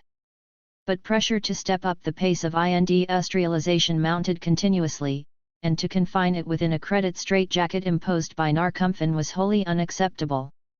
Before the end of 1927 the battle had been won by the planners, and the traditional policies of financial control were obsolete. It was laid down that the state budget would be geared to the control figures of Gosplan, and the budget, together with the levels of credit and currency emission, became effectively a part of the 5-year plan. Financial operations were subjected to the discipline of the plan, and credit was provided for industrial projects approved by Vysenka and Gosplan in the face of predictions in Narkompan of its inflationary consequences. The mood was one of unbounded confidence. The boldest expectations seemed to have been surpassed. Investment in large-scale industry under the control of Vysenka for 1927 to 1928 amounted to 1,300 million rubles, an increase of more than 20% on the previous year, and industrial production planned by Vysenka was said to have risen by more than 25%. When the contours of the first 5-year plan began to take final shape in the autumn of 1928, an investment of 1,650 million rubles was projected for 1928-1929. In October 1928, Pyatakov, known as a super-industrializer, a former member of the opposition who had since recanted, was appointed vice president of the State Bank, and he became its president early in 1929. The appointment was significant of a determination to expand credit to whatever limits might be necessary to finance industrial production. The total of capital investment in industry was fixed by a process of argument between Gosplan, Vysenka, and the higher party authorities. The provision of funds to meet this demand was an administrative question. While the plan was couched in terms of state finance, Narkompan in effect became a revenue-raising department which no longer controlled expenditure. The first 5-year plan 15-1. Orthodox sources of finance for industrial development were eagerly explored.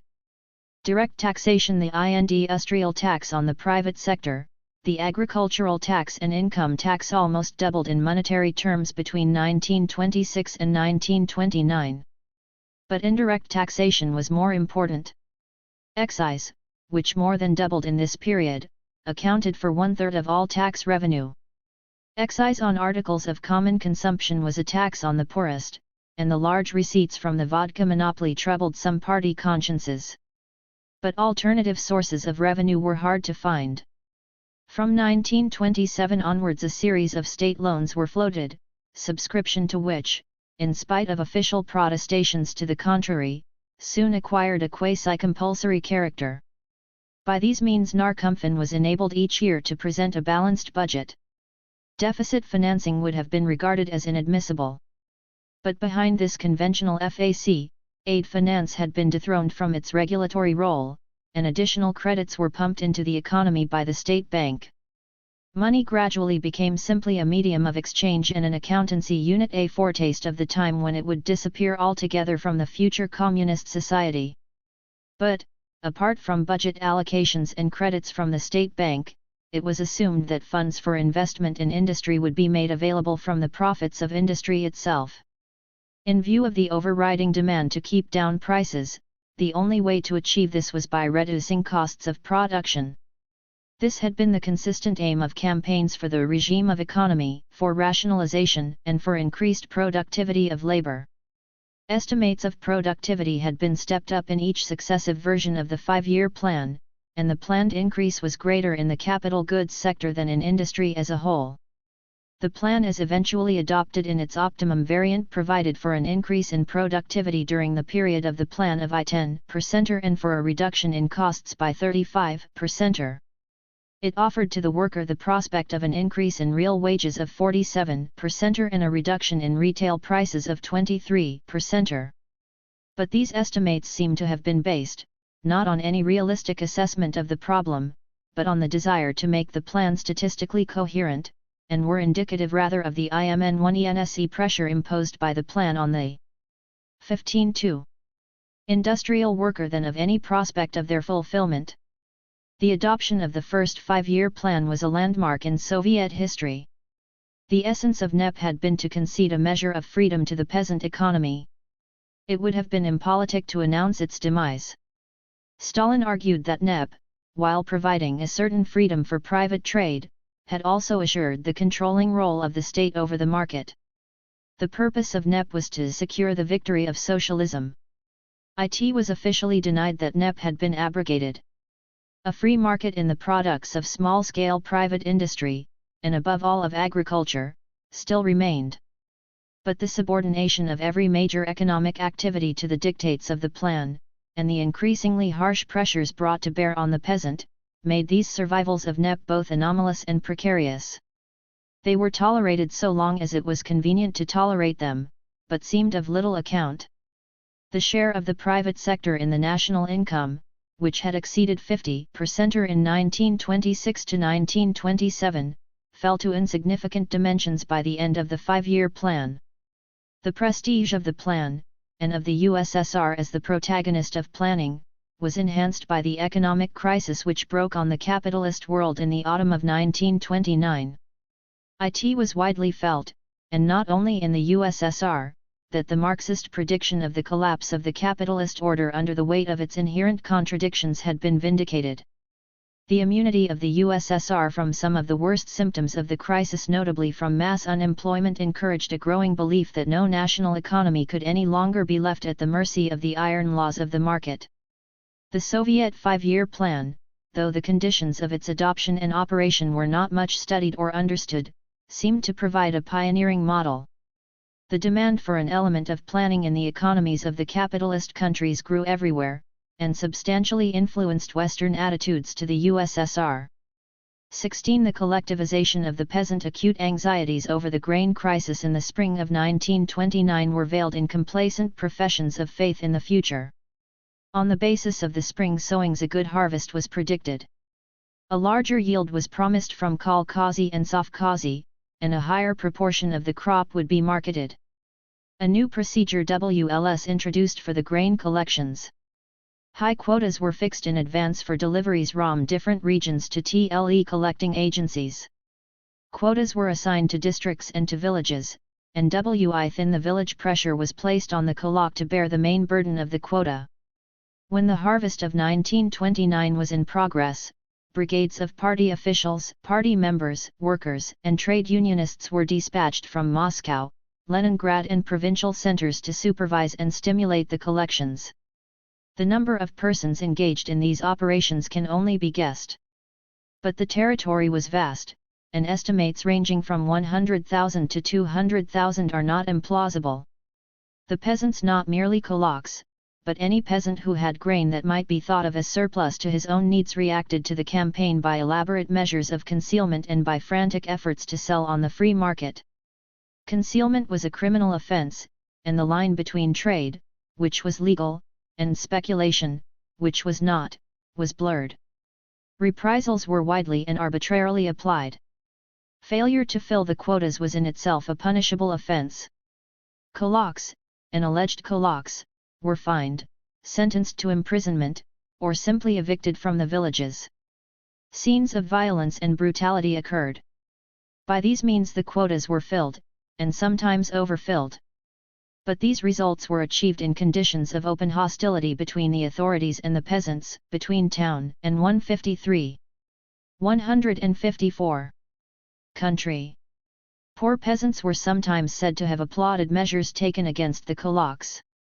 But for the most part solidarity among the peasants prevailed, and kulaks and poor peasants were in collusion to thwart the collections. Party expectations of fanning class war in the countryside were disappointed. It was in these unpropitious conditions that the demand for the collective organization of agriculture was insistently pressed, no longer as a distant prospect, but as a solution of current difficulties. The tractor had long been seen as the key to collectivization. In the autumn of 1927 the large Shevchenko Sovkhoz in the Ukraine managed to acquire 60 or 70 tractors, which were organized in tractor columns to work its own fields and those of neighboring kolkhozy or peasant holdings. The example was imitated elsewhere, and in 1928 Shevchenko established the first machine tractor station with a park of tractors to be leased out to kolkhozy and sovkhozy in the region. In June 1929 a central office, Traktorcenter, was set up in Moscow to organize and control a network of state MTSs. Peasant prejudices against the innovation, and perhaps against the degree of state intervention involved in it, were hard to overcome. Tractors were sometimes denounced as the work of Antichrist. The success of the experiment seemed, however, to have been limited mainly by the supply of tractors. In the autumn of 1929 only 35,000, most of them of American manufacture, were available for the whole of the USSR. Everywhere it came, the tractor was a powerful agent of collectivization. The revival of the kolkhozy which started in 1927 had at first led to a proliferation of small and loosely organized kolkhozy, whose performance was unsatisfactory. In the middle of 1928 a drive began for large kolkhozy, defined as kolkhozy with a sown area of 2,000 hectares, sufficiently large to be worked by tractors. But at this moment the kolkhozy were outstripped by the sovkhozy. At the party Central Committee in July 1928, Stalin called for the creation of large-scale grain-growing sovkhozy, which were thought of as grain factories working on industrial lines. The prototype of the new sovkhozy was one appropriately named Gigant, which covered 41,000 hectares of hitherto largely uncultivated land in the North Caucasian region, and this was followed. The collectivization of the peasant 155 by similar enterprises in the Volga, Ural, and Siberian regions. The tractor and the MTS were indispensable prerequisites of this operation, which was later sometimes criticized as gigantomania. When collectivization began in earnest, enthusiasm for the sovkhozy waned, and they were once more eclipsed by the kolkhozy. One problem keenly debated in party circles was the question what to do with the kulak, or the peasant labeled as such by the authorities. The peasant who commonly farmed the largest and best plots of land in the village, was best equipped with animals and machines, produced and held the largest surpluses of grain, and offered the strongest opposition to Soviet policies, including the policy of collectivization. Opinions were sharply divided. If the kulak, together with his land and inventory, were incorporated in the kolkhoz, he would, so some party members argued, make an important contribution to its production and efficiency. But he would also, as others reasonably predicted, exercise a dominating influence over it, and guide it in directions hostile to the purposes of the party and the state. If, however, he were excluded from the kolkhoz, what was to become of him? He could not be allowed to retain his land and possessions, and constitute an independent unit of production side by side with the kolkhoz. He would have to be evicted and expelled from the region, and this was a harsh measure which few at first were ready to contemplate. No acceptable solution could be found. Throughout the summer and autumn of 1929, the drive at the center for more and more collectivization increased in intensity. But two assumptions continued to be made even by its most enthusiastic promoters. The first, whatever pressure might be put on the peasant by local authorities, was that collectivization would be voluntary. The second, whatever emphasis might be placed on the urgency of the operation, was that it would take, at any rate, some years to complete. By the end of the year, the leaders had talked themselves out of both these assumptions, and were suddenly prepared to take the plunge into forced and immediate collectivization of Soviet agriculture as a whole. The decisive change seems to have been brought about by two predisposing factors. The first was a mood of desperation bred by the annual nightmare. 15.6. Of the grain collections, apart from the prospect of increased production, kolkhozy could be compelled, more easily than the individual peasant, to deliver their grain to the official agencies. The second was a mood of elation inspired by the successes of industrialization and by the prospects of the 5-year plan. Agriculture was after all a form of industry.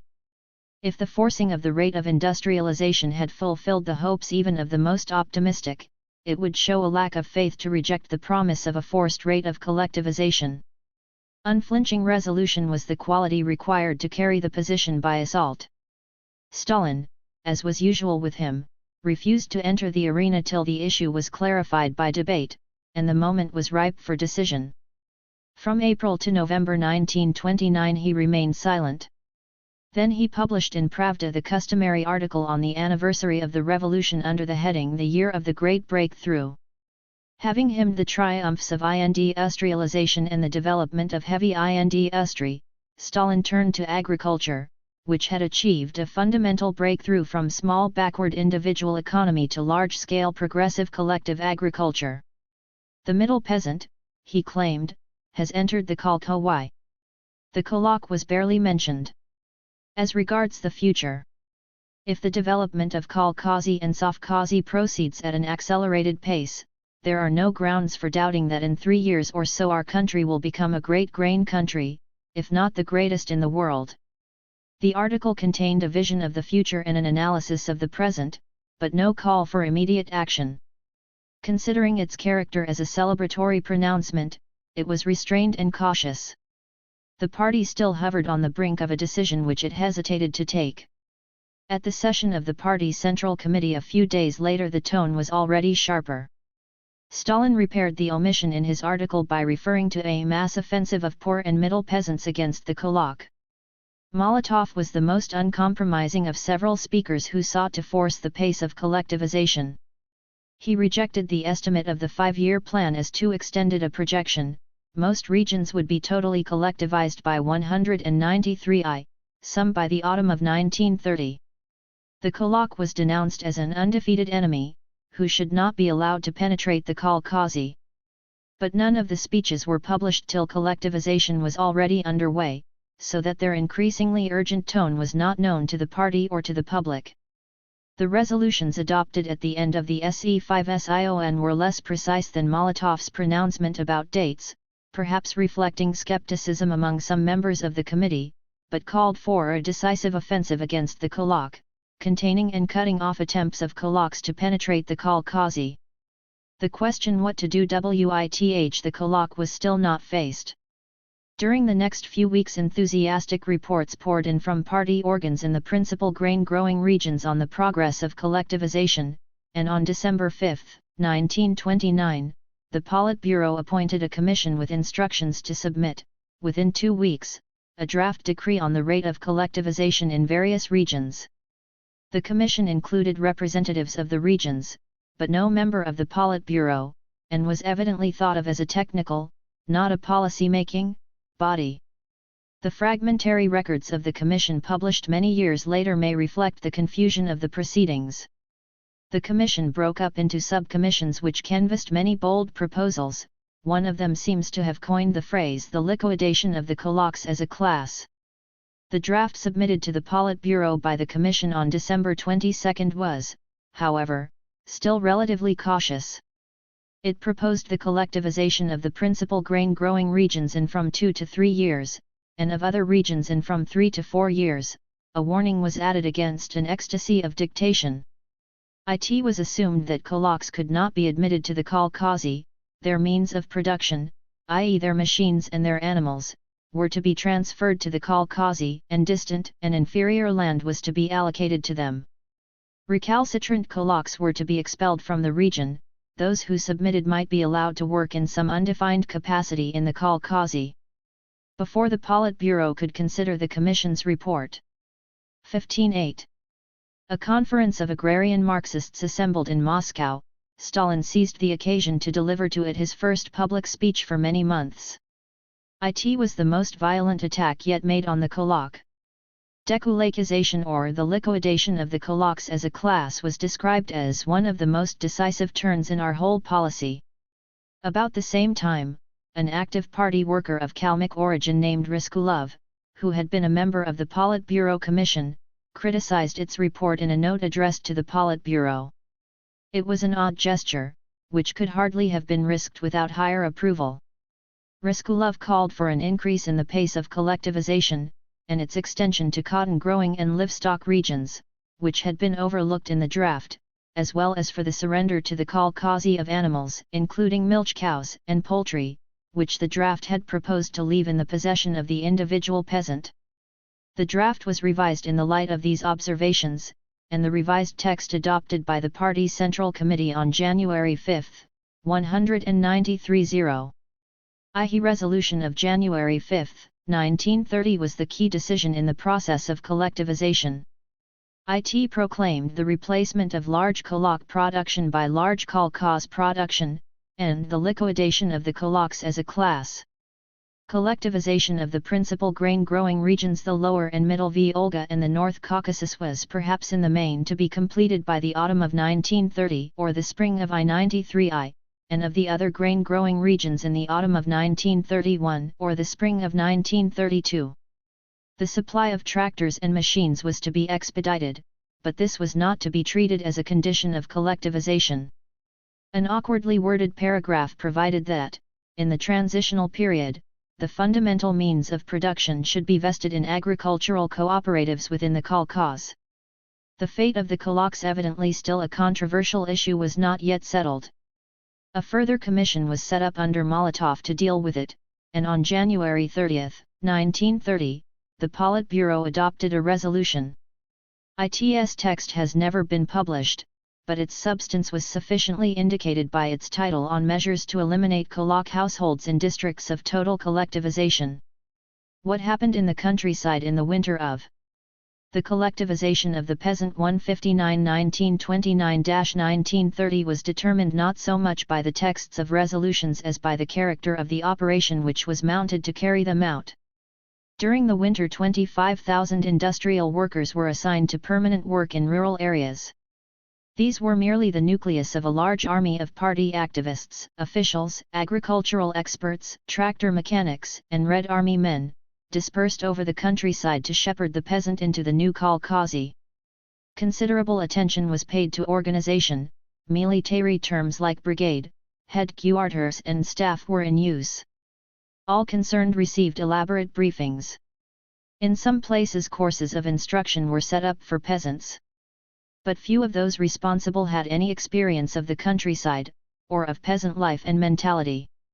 The instructions themselves were confused and contradictory, and excess of zeal in interpreting them seemed a venial fault. The proclaimed intention not to apply compulsion to middle or poor peasants was soon frustrated. Since no mercy could be shown to the kulak, who was treated as an enemy of the regime, any peasant resisting collectivization was liable to be branded as a kulak, or, as being hand-in-glove with the kulaks, subjected to the same penalties. Tens of thousands of kulaks were evicted from their holdings and dwellings, and turned adrift to fend for themselves or deported to remote regions. Their animals, machines, and implements were turned over to the kolkhoz. Few peasants of any category entered the kolkhoz voluntarily. What the peasants most resented was the demand to surrender their animals. Many chose to slaughter these rather than hand them over. Throughout the campaign, the line between persuasion and compulsion was thinly drawn. A feature of the operation was the demand for larger and larger kolkhozian extension of the gigantomania, which had begun with the sovkhozy. Giant kolkhozy were formed in the principal grain-growing regions, of which the largest covered 80,000 hectares. But the main purpose of the kolkhozy distinguished them from the sovkhozy, being not so much to bring virgin lands into cultivation as to combine existing small kolkhozy and peasant holdings into large units. These kolkhozy, which might include several villages and several thousand peasant households, were steps, consciously taken, on the road to collectivization, meaning 160. That the whole of the land in a given area was included in one or more comprehensive kolkhozy. Such localities were described as areas of total collectivization. Much publicity was given to a petition from the Khyber district in the Lower Volga region to become an area of total collectivization, the process to be completed within the period of the first 5-year plan.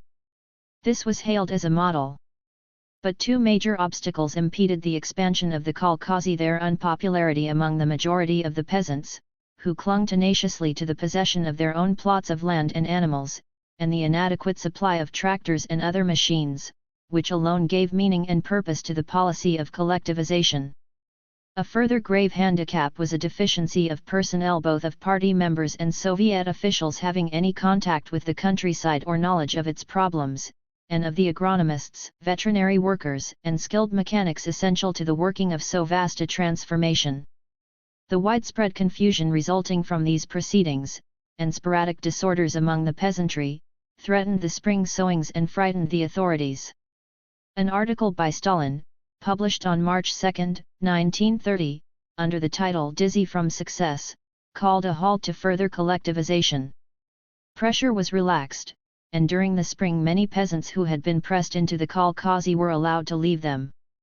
The retention of small individual holdings and of some animals was now again tolerated. The retreat seems to have been signaled in time to allow sowings to proceed more or less normally. This fortunate step, combined with exceptionally favorable weather, accounted for the record grain harvest of 1930, the largest since the revolution. But a sharp decline in the number of animals was ominous for the future, and the respite was short. The hammer blows of the first months of the year had broken the back of peasant resistance, and shattered beyond repair the old peasant order. The kolak had been expelled or crushed. In areas of total collectivization, the mir was formally abolished by a decree of June 30, 1930. When the collectivization drive was resumed at the end of the year, it encountered less active opposition, and proceeded more rapidly.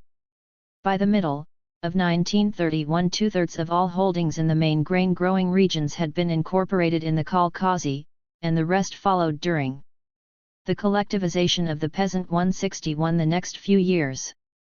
The full costs of the transformation were, however, not long delayed. Production had been disorganized. The most efficient producers had been thrown out. Though the supply of tractors and machinery slowly increased, the kolkhozy were not yet equipped to fill the gap. What were more efficient were the grain collections. A higher proportion of the harvest was extracted from the kolkhozy than had been obtained from individual peasants. The peasant went hungry.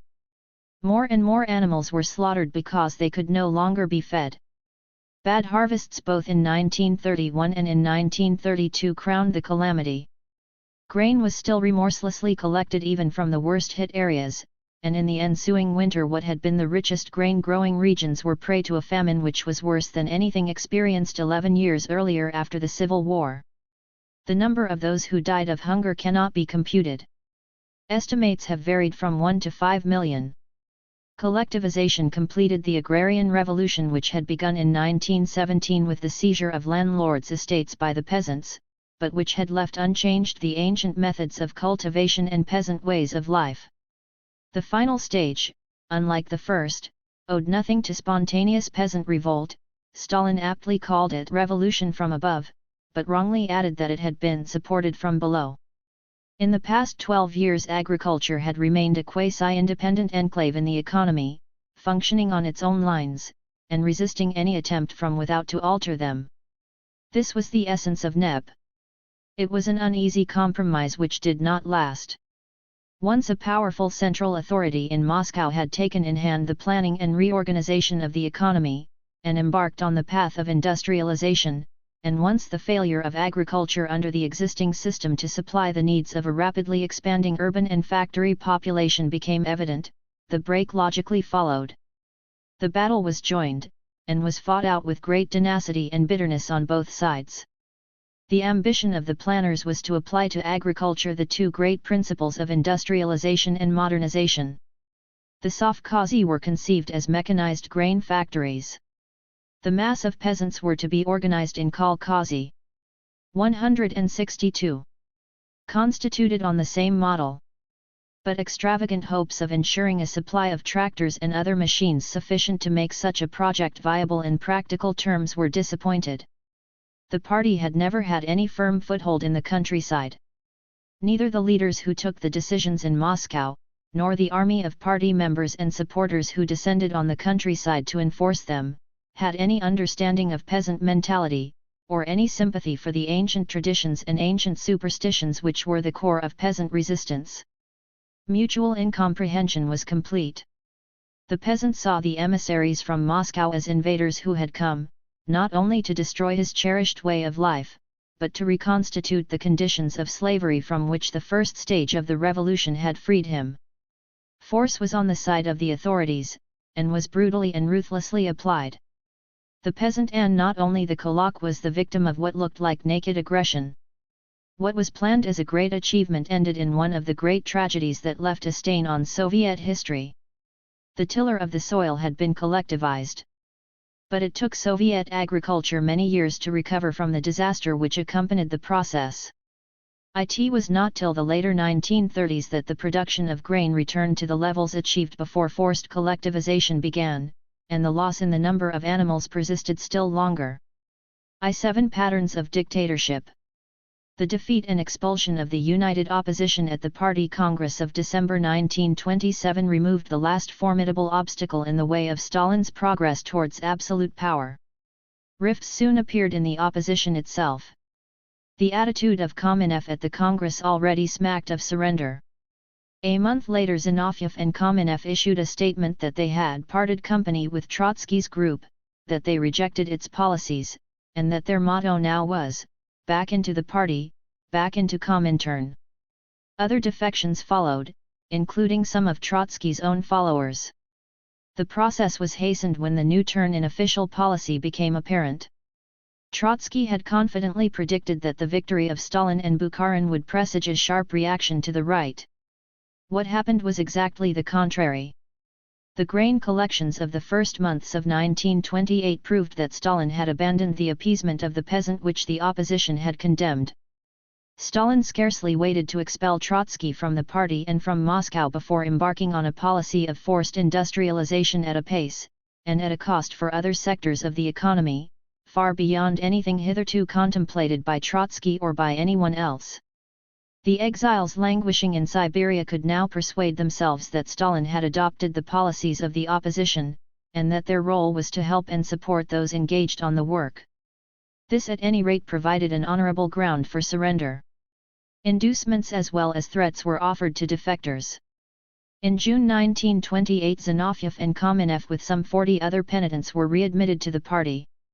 Throughout the year Trotsky in Alma-Ata kept up a long-distance correspondence with exiles all over Siberia, and strove 16.3. 16.4.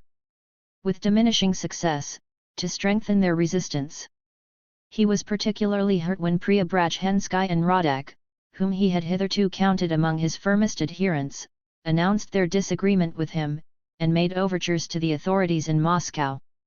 Of the prominent former opposition leaders, only Rakovsky still shared Trotsky's view that Stalin's personal dictatorship and the degeneration of the party were key issues on which no compromise was permissible. Trotsky himself was indefatigable. In the summer of 1928 he sent to the Comintern Secretariat a long critique of the draft program of Comintern submitted to the Congress, which could not be concealed from foreign delegates. It constituted a biting attack on the doctrine of socialism in one country, which was held responsible for all the disasters of Comintern policy. For Stalin, Trotsky, even isolated in a remote corner of the USSR, still represented a focus of dissent, an organized challenge to his authority, and he decided to be rid of him. To hold one of the heroes of the revolution behind bars would at this time have been inconceivable, a measure of the distance which still separated this period from that of the Great Purges. The problem was to find a destination to which he could be sent. Neither Germany nor any other European country would admit the notorious revolutionary. Turkey, however, proved willing, and in January 1929 Trotsky was conveyed to Odessa and put on board a ship bound for Istanbul. For nearly 4 years he found refuge on the island of Principe. Whether or not Stalin underestimated the damaging effects of Trotsky's indomitable campaign against him in the outside world, it was true that within the USSR he had divested himself of his last serious rival. The groups in the party which thereafter contested his authority offered no threat to his monopoly of power. They did not organize their sympathizers, and, like the united opposition, found it difficult to present any positive alternative program. Both the united opposition and the later dissidents used traditional language in condemning the evils of bureaucracy and the repression of independent opinion. Our disagreements with Stalin, Bukharin told Kamenev in June 1928, are far more serious than those we had with you. But this was not strictly true. There was an important difference between them. Result: patterns of dictatorship 16-5ing in part from the shift in Stalin's own attitude after his victory at the end of 1927. Trotsky, Zinoviev, and Kamenev had criticized Stalin for betraying the aims of the revolution, and compromising with Kulaks at home and nationalists and social democrats abroad. This was an attack from the left. Bukharin, Rykov and Tomsky blamed the haste and ruthlessness with which Stalin pursued the aims of the revolution, and sought to moderate the pace and the intensity of the pursuit. These were attacks, in the terminology of the period, from the right. Nor did the later dissidents, like the earlier opposition, automatically exclude themselves from the framework of the party. They were commonly described as guilty, not of opposition, but of deviation. The new group of right deviators began to form within a few weeks of the downfall of the united opposition, and well before Trotsky's final banishment from the USSR. Rykov, who had long stood on the party right, openly expressed his dislike, which was shared by many party members, of the forcible grain collections of January-February 1928. Bukharin was slower to declare himself.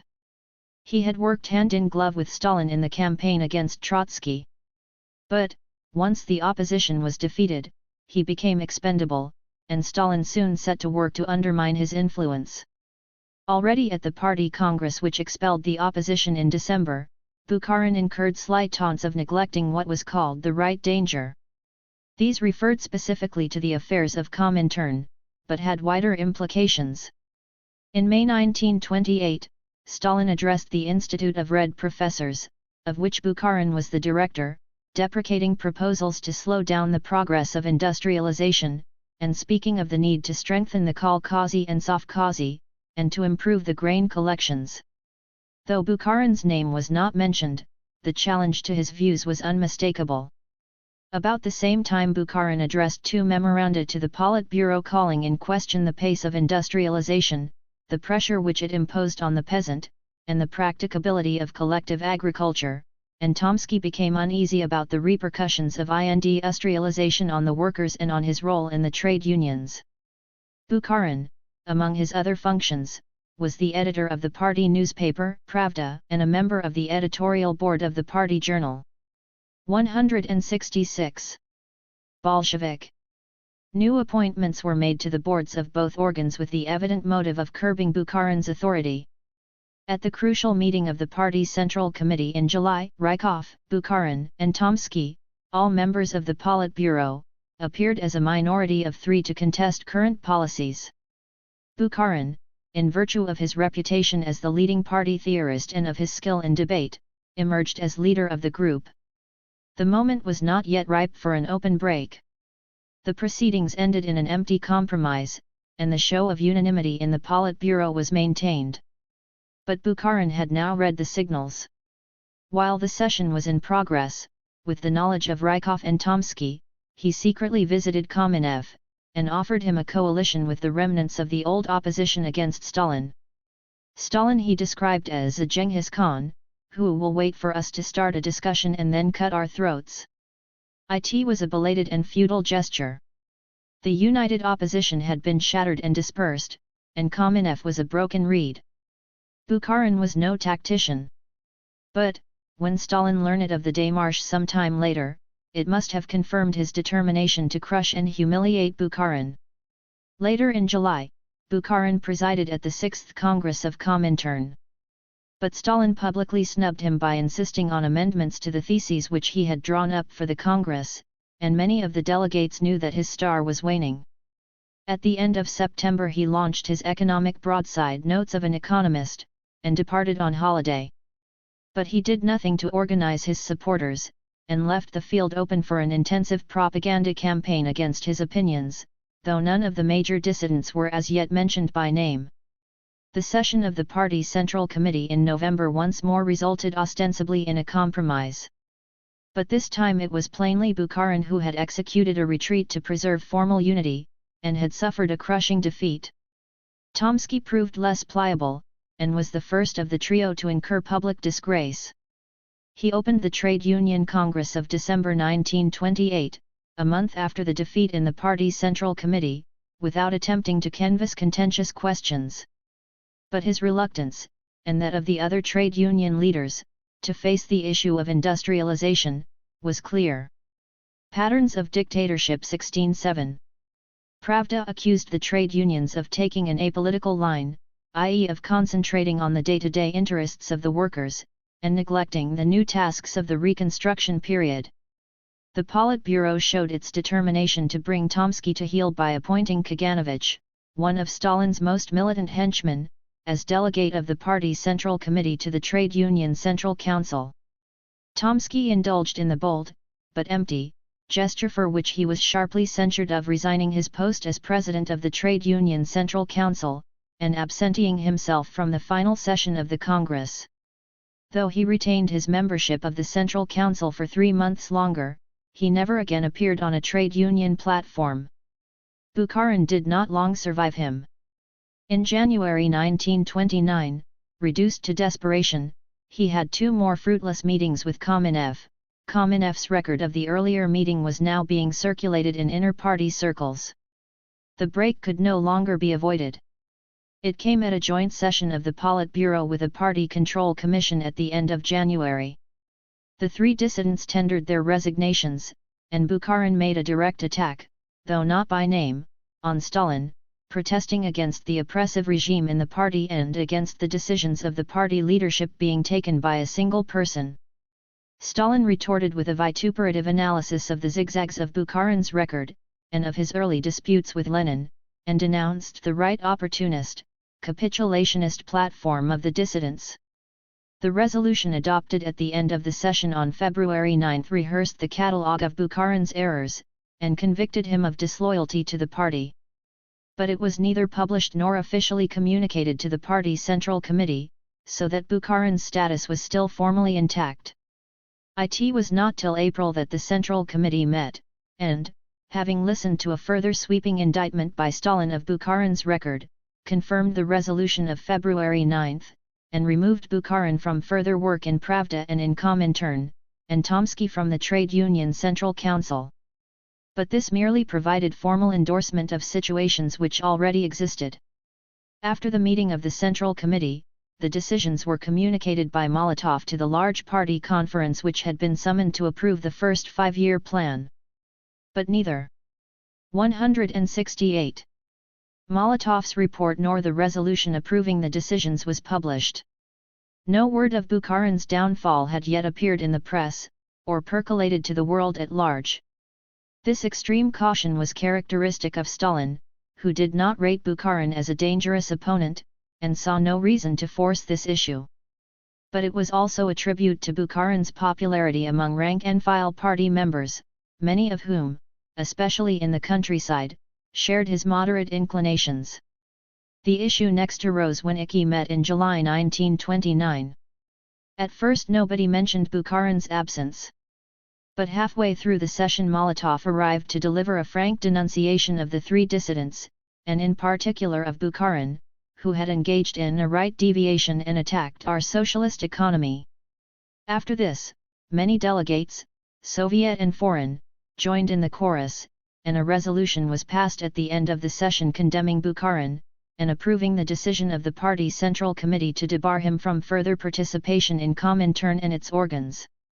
But once more this resolution was not published with the rest, and appeared in Pravda only some weeks later. Now, however, a thoroughgoing campaign of denunciation was launched in the press. The climax was reached at a session of the party's Central Committee in November. The three dissidents were induced to sign a somewhat half-hearted recantation of their views, which was published in Pravda. Bukharin was removed from the Politburo, Tomsky and Rykov merely censured and warned not to offend again. By slow process of attrition the dissidents had been discredited, and rendered helpless and harmless.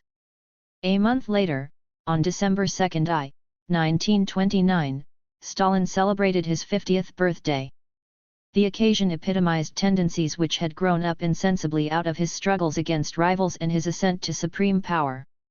Ever since his appointment, in the last year of Lenin's active life, as General Secretary of the party, his strength had lain in his rigid and meticulous management of the party machine, which controlled appointments to key posts in party and state. His approval was a sure avenue to advancement. He had gathered round him a body of faithful henchmen, mostly party leaders of the patterns of dictatorship 16/9 second rank, whose political fortunes were linked with his, and who owed him unquestioning personal allegiance. A policy of recruitment inaugurated by the Lenin enrollment of 1924 had built up a rank-and-file membership of reliable workers known for their ready submission to the party line. In the less congenial field of party doctrine, Stalin took pains to present himself, not as an innovator, but as the devoted disciple of Lenin and the custodian of party orthodoxy. The spurious attempt to attribute the theory of socialism in one country to Lenin was an example of his eagerness to ground his authority in that of the master. The parallel was consciously cultivated by his entourage. Stalin's words, like those of Lenin, were constantly quoted in the press and in the speeches of his followers, and treated as authoritative. His portrait appeared everywhere in public places, often side by side with that of Lenin. These practices reached their apogee in the birthday tributes, which were marked by a hitherto unprecedented display of personal adulation. Many traits, however, distinguished the character of Stalin's rule from anything that could have been imagined under Lenin.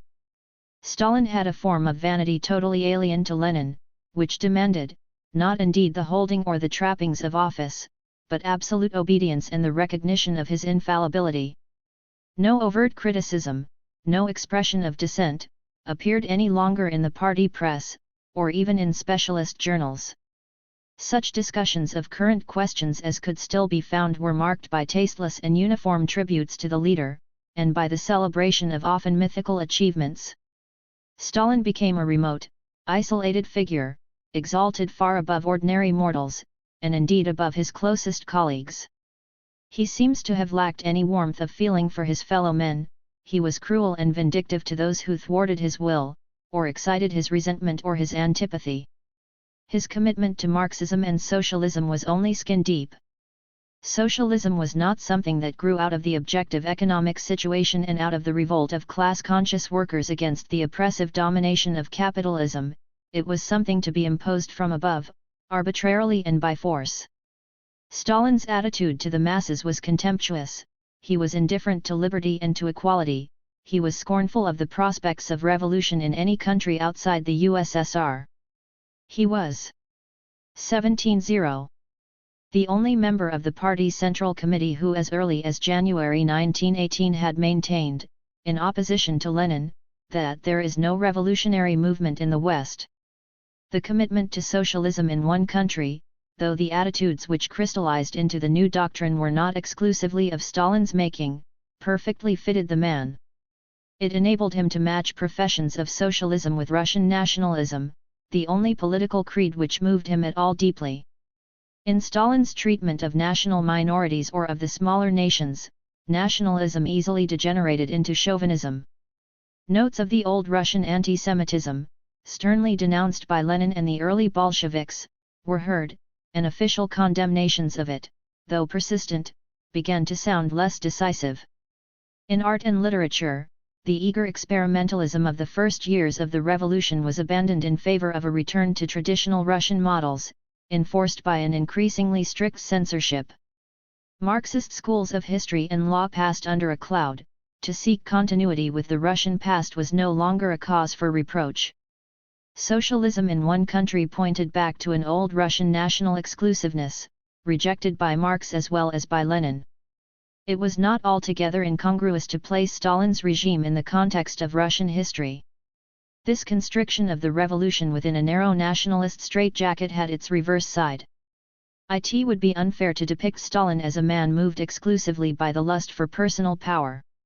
He dedicated his indefatigable energy to the transformation of primitive peasant Russia into a modern industrial power, capable of facing the major capitalist powers on equal terms.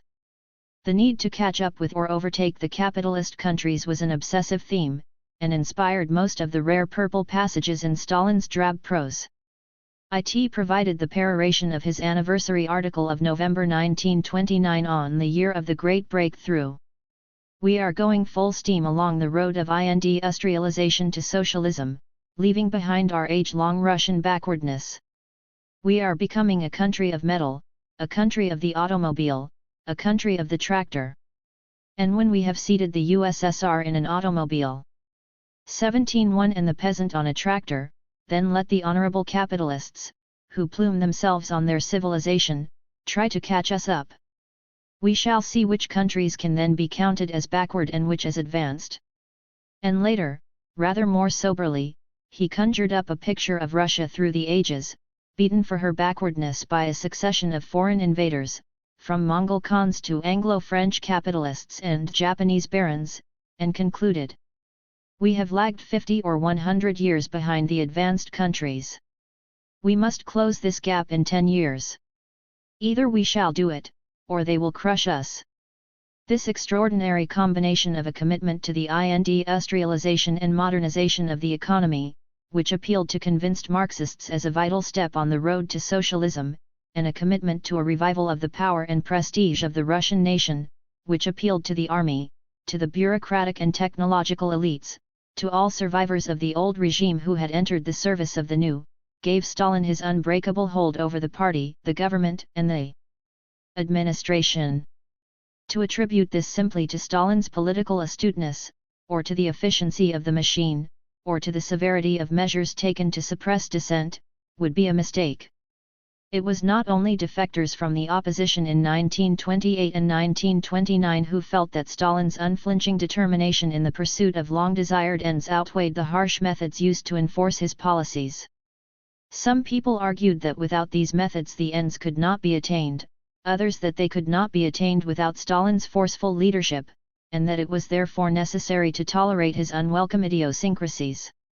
The fact that this was a revolution from above, and that it placed the heaviest burdens on the very classes which were its declared beneficiaries, did not seriously disturb the picture. Enthusiasm for the great leap forward engulfed many party members and others engaged, in one capacity or another, in forwarding the grand design, and left them indifferent to other considerations. It was a society well accustomed to associate govern. 17-2. Meant with oppression, and to treat it as an inescapable evil. Stalin on his 50th birthday stood at the summit of his ambition. Enough had indeed occurred to lend weight to Lenin's apprehensions of his rough and arbitrary use of power. He had already displayed an extraordinary ruthlessness in enforcing his will and in crushing all opposition to it. But the full revelation of the quality of his dictatorship still lay ahead. The horrors of the process of collectivization, of the concentration camps, of the great show trials, and of the indiscriminate killing, with or without trial, not only of those who had opposed him in the past, but of many who had assisted his rise to power, accompanied by the imposition of a rigid and uniform orthodoxy on the press, on art and literature, on history and on science, and by the suppression of every critical opinion, left a blot which could not be erased by victory in the war or by the sequel.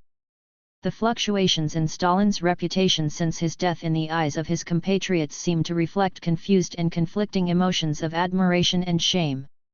This ambivalence may persist for a long time. The precedent of Peter the Great has often been invoked, and is astonishingly apposite.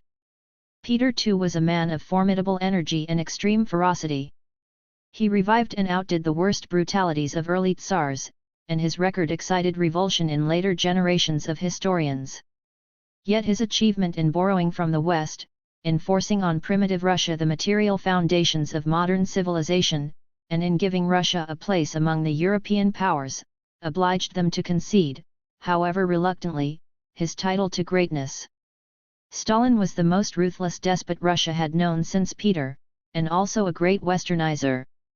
18 The USSR and the world for nearly 2 years after the break with Britain in May 1927, and the collapse of the Chinese revolutionary movement and of the Soviet involvement in China, Soviet foreign relations were in the doldrums. Successive approaches from Moscow were ignominiously rebuffed by the British government. Negotiations with France on debts and credits broke down, and the French government, though it did not sever diplomatic relations, found a pretext for demanding the recall of Rakovsky, the Soviet ambassador.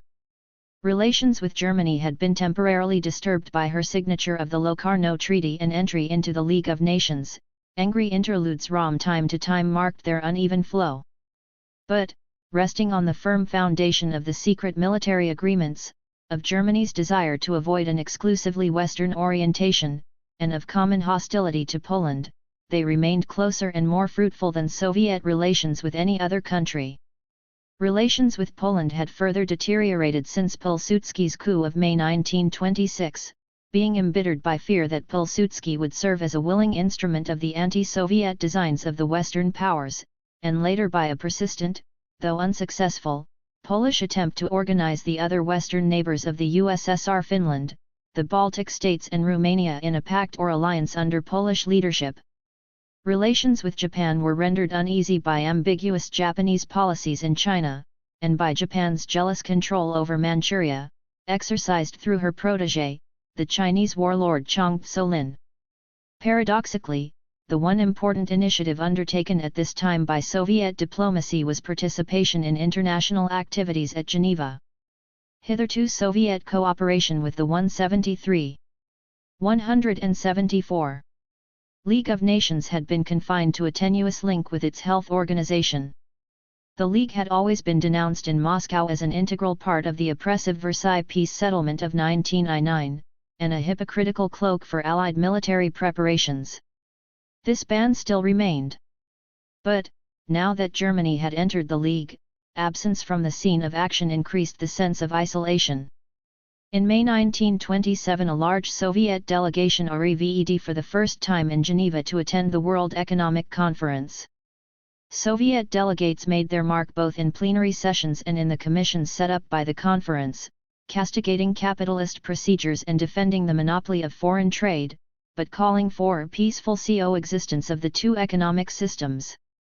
The absence of concrete results did not remove the impression on both sides that contacts had been established which were susceptible of further development. More sensational was the appearance in Geneva, 6 months later, of a Soviet delegation headed by Litvinov, the Deputy Commissar for Foreign Affairs, at the session of the Preparatory Commission for Disarmament. Litvinov stole the limelight by putting forward a proposal for the total abolition of all military, naval and air armaments. It was a sensational and embarrassing gesture. The Commission hastily adjourned the discussion till its next session in March 1928. On this occasion the indefatigable Litvinov submitted a revised plan for total disarmament by stages. When this, too, was shelved, he substituted an alternative draft for a limitation of armaments, which, though less utopian than its two predecessors, went far beyond anything contemplated by the Western powers. It was greeted with some sympathy only by Germany, whose armaments had been rigidly restricted by the Versailles Treaty, and Turkey, a new member of the Commission. These proceedings continued to embarrass a majority of the delegates, who found no other resource but a further adjournment, and won for Litvinov and the USSR much favorable publicity in radical circles in the Western countries interested in disarmament, which were already impatient at the slow progress made by the Commission. A further significant step in Soviet relations with the West was taken in the summer of 1928. Kellogg, the American Secretary of State, proposed the nature of an international pact to renounce war as an instrument of national policy. The USSR was not among the 15 countries originally invited to participate. But, when on the day of the signature, August 27, 1928, an invitation was sent to the USSR, as well as to all other non-signatory countries, to accede to the pact. It was promptly and warmly accepted. Moreover, when ratification of the pact by the Western powers was delayed, the Soviet government proposed to its immediate neighbors to conclude a pact to bring the provisions of the Kellogg Pact immediately into force between themselves. This subsidiary pact was signed in Moscow on February 9, 1929, amid a blaze of publicity, by the USSR, Poland, Latvia, Estonia, and Romania. Lithuania, Turkey, and Persia acceded later. In these maneuvers the hand of Litvinov was clearly visible. Litvinov had now virtually supplanted Shikharin as People's Commissar for Foreign Affairs, though he did not formally succeed to the title till 1930. Shikharin, the eccentric scion of an ancient family who had joined the party, won Lenin's confidence. But strong mutual antipathies divided him from Stalin, who preferred Litvinov's cruder, brusquer style. In 1928, Shikharin, now a sick man, withdrew from active life. The significance of the change was that while Shikharin mistrusted the Western countries, especially Britain, from which he had been ignominiously deported in 1918, and felt at home only in Germany, Litvinov had spent many years in Britain, spoke fluent English and had an English wife.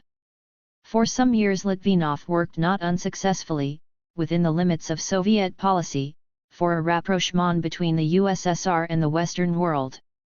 Ever since the general strike of 1926, the speeches of prominent British politicians had helped to build up the image of Britain prevalent in Moscow as the most implacable enemy of the USSR.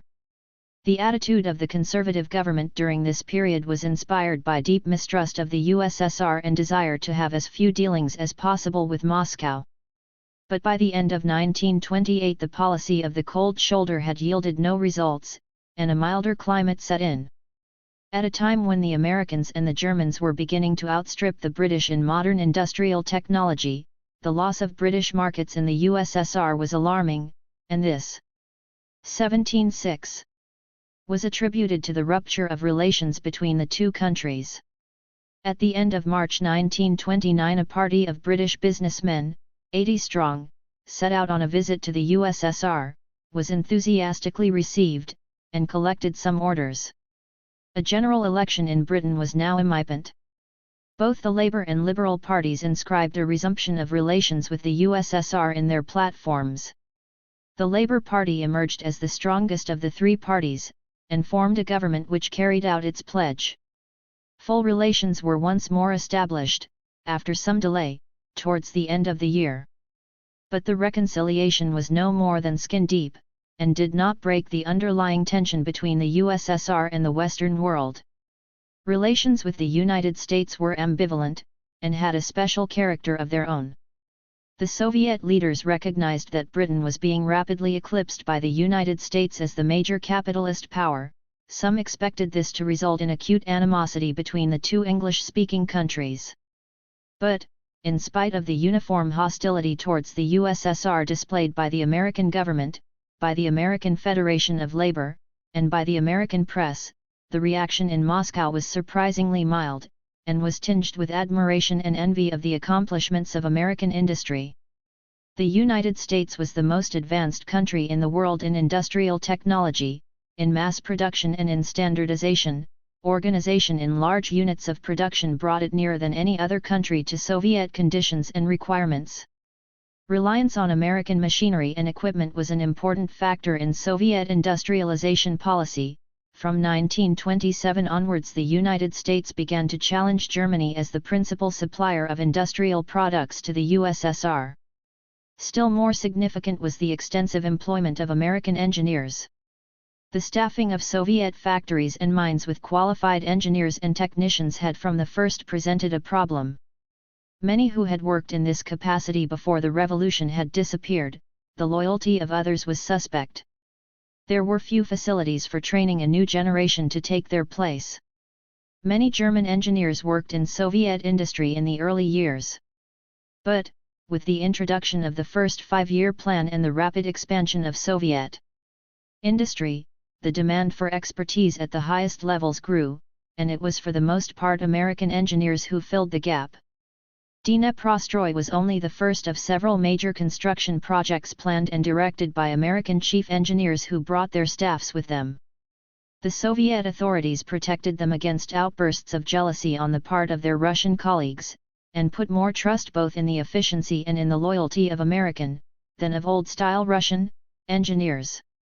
By 1929 several hundred highly qualified American engineers were working in the USSR. The number was said to be utterly insufficient, and was soon to be further increased. While the hostility of official circles in the United States to Moscow remained obdurate, a breakthrough had been effected on the industrial and commercial front. The activities of Comintern, being governed in all major questions by the same party leaders who directed Soviet policy as a whole, reflected the uneasiness and ambiguity of Soviet foreign relations in this period. In 1927 the United Front, meaning the cooperation of communists with other left parties or groups in capitalist countries for defined objectives, still figured prominently in the directives of Comintern. But in that year the two most widely publicized experiments in United Front tactics, the alliance of the Chinese Communist Party with Kuomintang and the Anglo-Russian Trade Union Committee, both came to grief in conditions of some ignominy. The partners with whom cooperation had been sought in these enterprises were denounced as traitors, and the United Front in the sense hitherto given to the term was tacitly abandoned. The rift occurred at the moment of a sharp turn for the worse in Soviet relations with the Western powers, when fear of war obsessed the Soviet leaders, and a turn to the left in Comintern seemed a natural result of the breakdown of conciliatory tactics in Soviet diplomacy, as well as in the relations of communist parties to other left parties in capitalist countries. That Stalin, having defeated the united opposition, was now moving to the left in domestic policy, and preparing to confront Bukharin and the right deviation, was a coincidence which fitted into the same picture. 17/8. From 1928 onwards the new line dominated the proceedings of Comintern. Recognition that the capitalist countries had achieved a phase of stabilization, however temporary, relative, and unstable, was rarer and more grudging. Class antagonisms were becoming more acute. Class against class was a slogan of the new period. The United Front was interpreted as a united front from below, meaning cooperation with the rank and file of socialist and social democratic parties to overthrow their corrupt and traitorous leaders. The 6th Congress of Comintern meeting in July 1928, its first for 4 years, and its longest ever, recorded 3 periods in its history. The first covered the acute revolutionary ferment of 1917 to 1921, the second the recovery of capitalism from 192 to 1927. The third period inaugurated by the Congress was one in which the ever-growing contradictions of capitalism heralded its imminent decay, and opened fresh prospects of revolution. The worst enemies of communism were now the temporizing Social Democrats. The German delegate bluntly called them social fascists. The resolution of the Congress admitted that they had some points of contact with the ideology of fascism, and the new program of Comintern adopted by the Congress bracketed social democracy and fascism as twin agents of the bourgeoisie. While the Congress was in session, Litvinov was cautiously steering the Soviet government towards accession to the Kellogg Pact, which was announced before the Congress ended. No delegate of the Russian party at the Congress mentioned the pact. But it was attacked by several delegates of other parties, and in the communist press of Western countries, as a hypocritical mask for imperialist aggression, and a resolution of the Congress, without mentioning the pact, contained an ironical reference to abolition of war as an example of the official pacifism by which capitalist governments mask their maneuvers. Any apparent discrepancy between governmental and Comintern policy was probably explained by uncertainties, or unresolved differences of opinion, among Soviet leaders. But in the event the two lines were pursued side by side, and Narkomindel and Comintern went their respective ways without any sense of incompatibility between them. Bukharin's downfall was an incidental factor in the PROC Lama 179 of the third period in I-928. His quarrel with Stalin turned primarily on economic affairs. But his tenure of office in Comintern had been associated with the conciliatory policies of the United Front, and after his disgrace the line swung all the more violently in the opposite direction. An objectively revolutionary situation was diagnosed in the principal capitalist countries, even before the onset of the world economic crisis lent some slight plausibility to the claim. Revolutionary class war was the primary duty of all communist parties. The term social fascist, invented in Germany, was now applied to all reformist parties of the left. To seek or tolerate any compromise with them was to be guilty of opportunism and a right deviation. These injunctions embarrassed the communist parties of Western Europe. In Britain and France they did not prevent some covert communist support for Labour and Socialist candidates in elections. It was in Germany that they were applied with the greatest rigour and with the most disastrous results.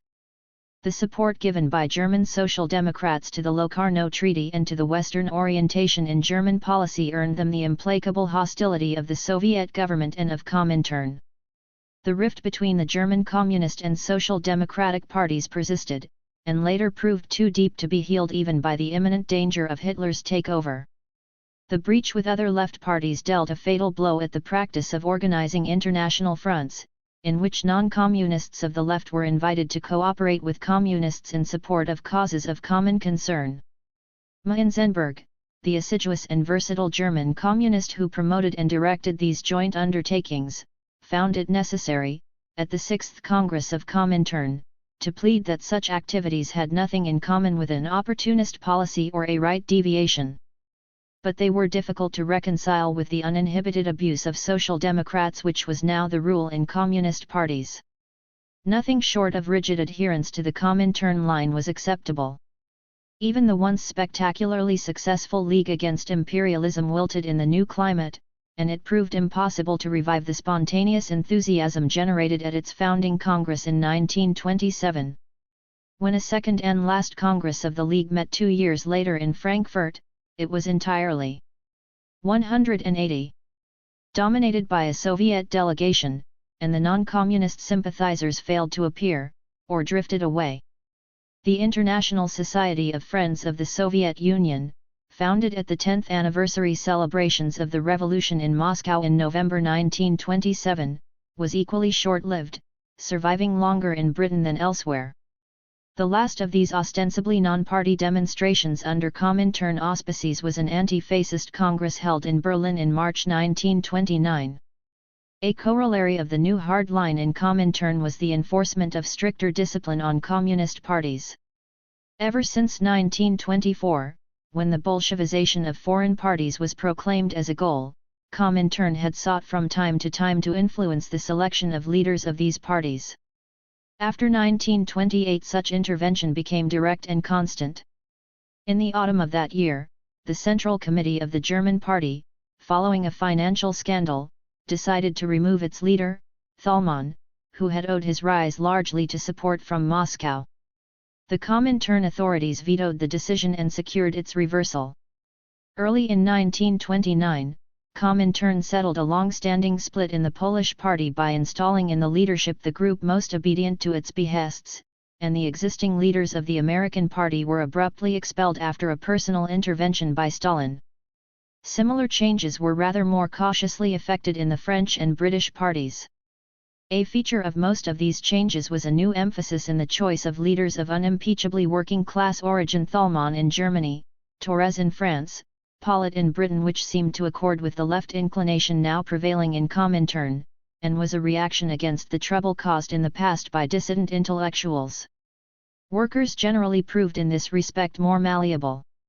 While the new leaders were regularly hailed as leftists, and those whom they replaced denounced as rightists, the essential touchstone of the new appointments was prompt and unfailing submission to directives from Moscow. This, however, created another dilemma. The decisions of Comintern were effectively the decisions of the Russian party. They could be, and were, imposed on the foreign parties, but at the cost of alienating a larger and larger number of workers in the countries concerned, who failed to respond to what seemed the willful and sometimes plainly inappropriate 181 dictates of a remote and alien power.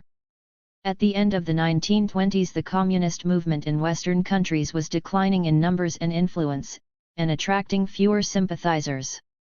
The British and American parties had no mass following. In Germany, France, and Czechoslovakia mass communist parties had split the workers' movement, but never succeeded in dominating it. Everywhere the strengthening of the links that bound the party leaders to Moscow weakened their hold on the rank and file of the workers.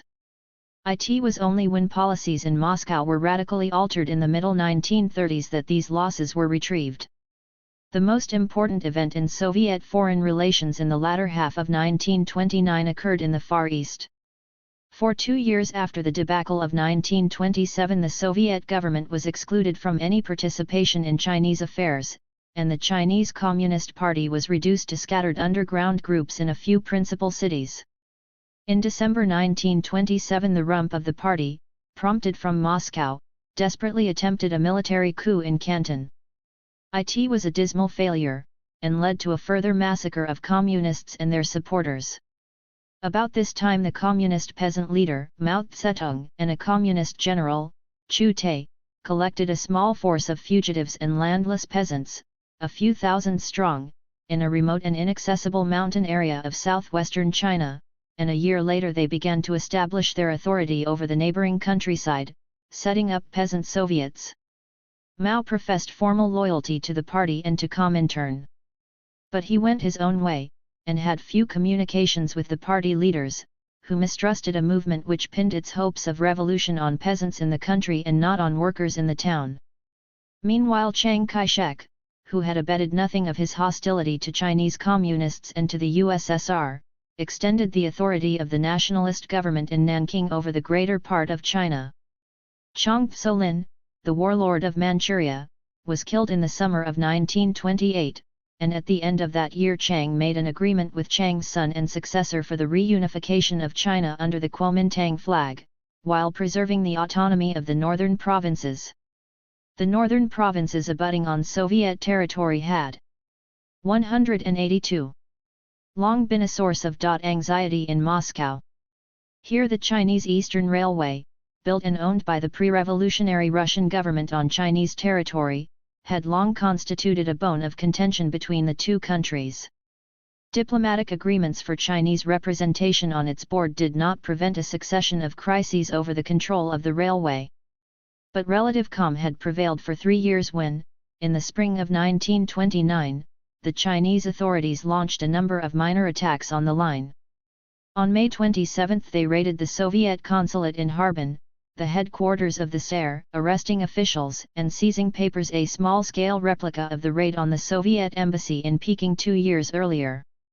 Pronouncements from Nanking left little doubt that the attacks had been inspired by Chiang Kai-shek, and were a first step towards the taking over of the railway. Finally, on July 10 the Chinese authorities seized railway installations, closed the Soviet trade delegation and other Soviet establishments in Manchuria, arrested the Soviet general manager of the railway, and expelled him, together with 60 other Soviet officials, from Chinese territory. The Soviet government, having protested in vain against these high-handed measures, withdrew its staff from the SAR, suspended railway communications with China, and demanded the recall of all Chinese officials from the USSR. Chiang Kai-shek had assumed that, as happened in 1927, the Soviet government would protest loudly, but would and could do nothing. This was a grave miscalculation. Soviet interests in central China had never been substantial, and nothing could be done to defend them. The defeat of 1927 was humiliating, but not materially disastrous. But to forfeit Russia's historical position in Manchuria, and to abandon the railway which had been built with Russian capital by Russian engineers, and which was the direct link with Vladivostok, the one Soviet Pacific port, would have been a staggering blow. Moreover, the Red Army had now been built up into an effective fighting force. It was not equipped for a major war. But, once Japan had signified her neutrality in the present quarrel, it was more than a match for the ill-found, ill-disciplined Chinese levies which had fought one another on Chinese soil. Chiang appears also to have assumed that the Western powers would be as favorable in 1929 to his 18-3 moves against the USSR as they had been 2 years earlier. This was another miscalculation. Fears of communism had abated, and the British Labour government was just about to resume relations with the USSR. Jiang's aggressiveness looked like another case of something with which the Western powers were all too familiar: the violation by Chinese warlords of foreign treaty rights, and for the first time Western sympathies veered to the Soviet side. The Soviet government steadily refused to negotiate on any basis other than the total withdrawal of the measures taken on July 10 and the restoration of Soviet rights over the Saar. In August, Blyucher was appointed commander of a reinforced Eastern Army. Sporadic raids across the frontier marked growing Soviet impatience, and in November, when these pinpricks failed to impress the Chinese authorities, the Red Army launched an extensive incursion into Chinese territory, dispersing local Chinese forces and capturing 2 small towns. This time the warning was heeded, and negotiations began in earnest. On December 22, a protocol was signed reinstating the Soviet general manager of the Saar and other Soviet officials, restoring the status quo ante, and reserving disputed questions for a future conference. The Red Army had shown up the impotence of the Chinese warlords.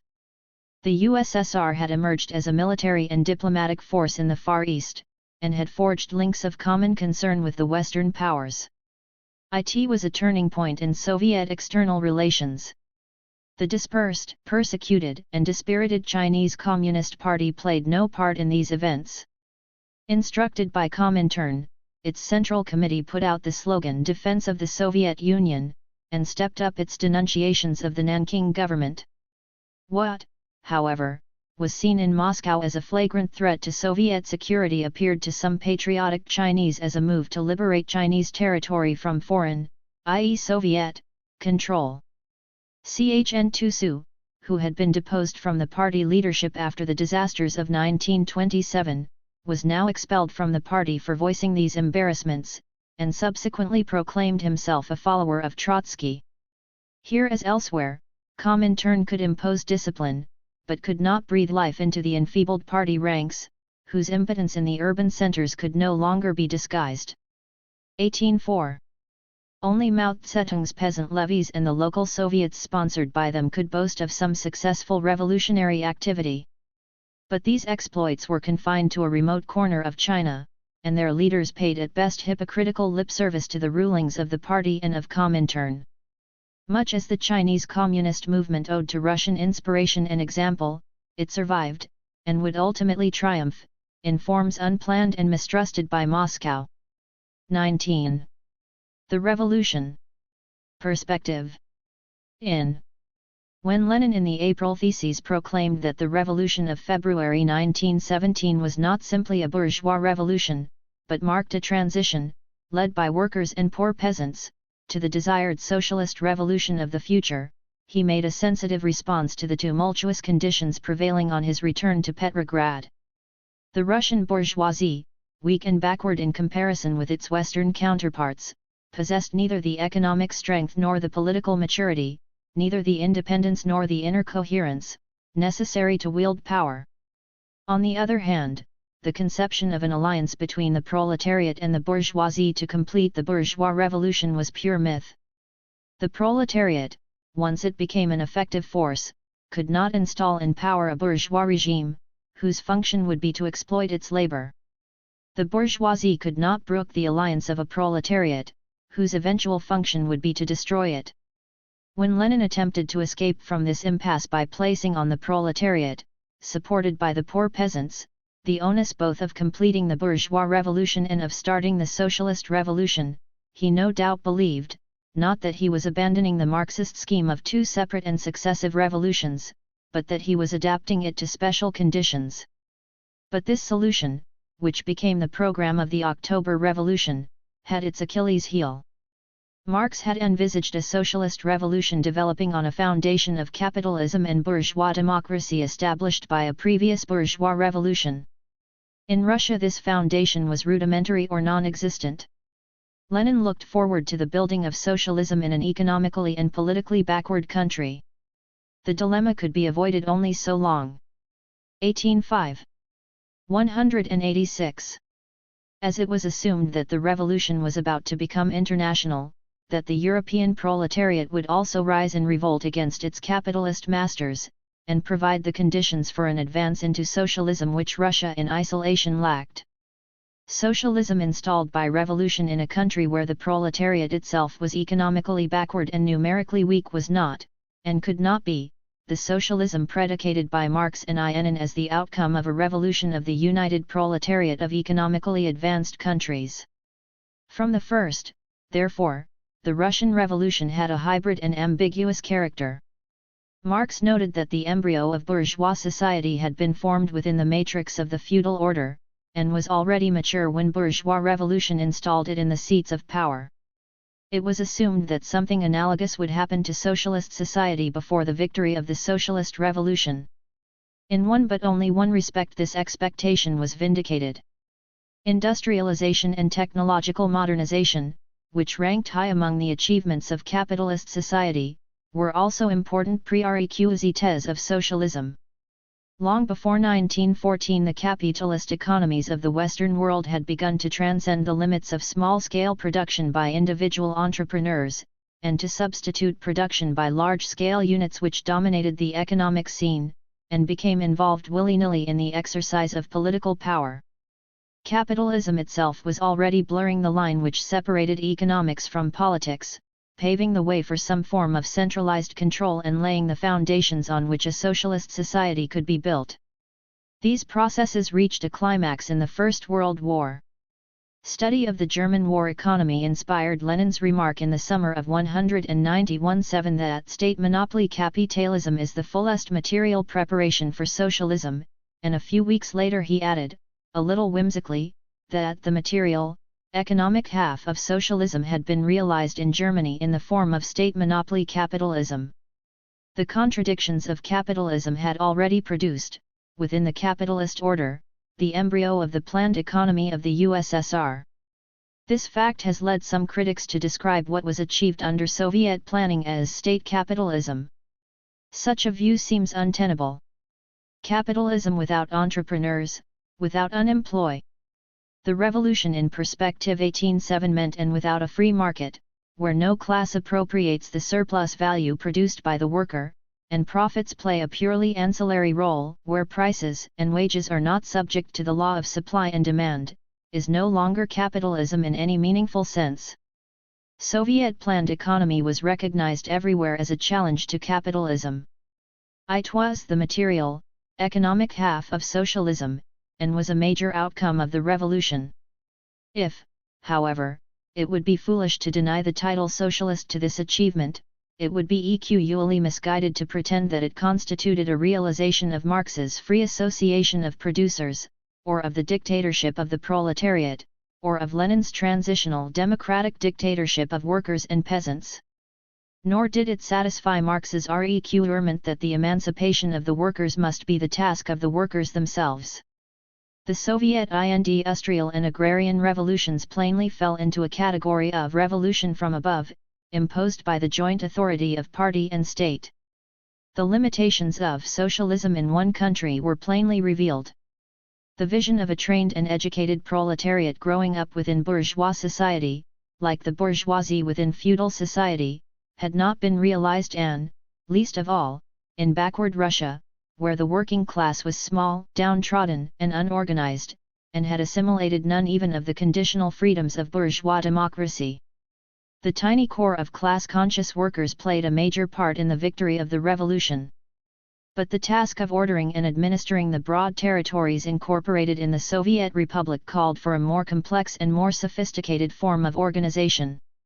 The party of Stalin, a disciplined corps led by a small and devoted band of revolutionary intellectuals, stepped into the vacant place, and directed the policy of the regime by methods which, after Lenin's death, became more and more openly dictatorial and less dependent on its proletarian base.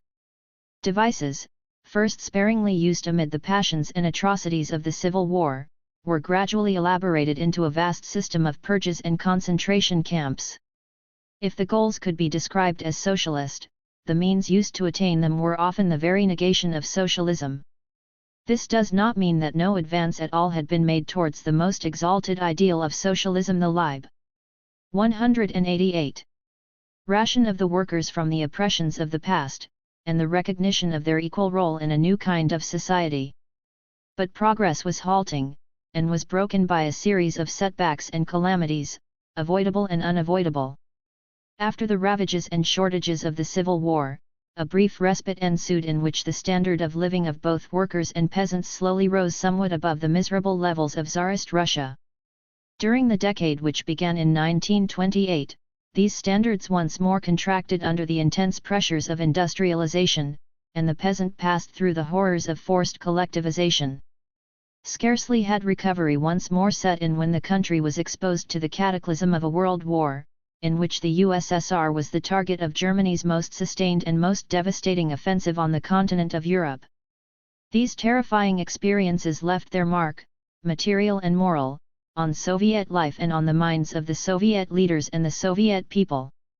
Not all the sufferings of the first half-century of the revolution can be attributed to internal causes or to the iron hand of Stalin's dictatorship. Yet, by the 1950s and 1960s, the fruits of industrialization, mechanization, and long-term planning began to mature. Much remained primitive and backward by any Western measurement. But standards of living substantially improved. Social services, including health services and primary, secondary, and higher education, became more effective, and spread from the cities over most parts of the country. Stalin's most notorious instruments of oppression were dismantled. The pattern of life of ordinary people changed for the better. When the 50th anniversary of the revolution was celebrated in 1967, account could be taken of the magnitude of the advance. During the half-century, the population of the USSR had increased from 145 millions to more than 250 millions, the proportion of town dwellers had risen from less than 20 to more than 50%. This was an immense increase in the urban population, most of the newcomers being children of peasants and grandchildren or great-grandchildren of serfs. The Soviet worker, and even the Soviet peasant, of 1967 was a very different person from his father or grandfather in 191-7.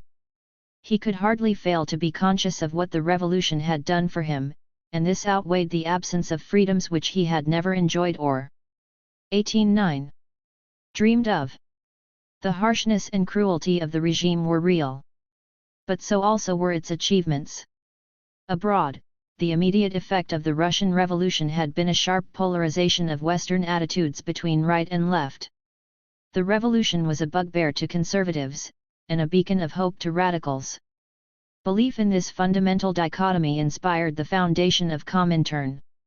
But, in the international revolution conceived by Marx and Lenin as a mass movement of the united European proletariat, no Marxist would have claimed a predominant role for the weak Russian contingent.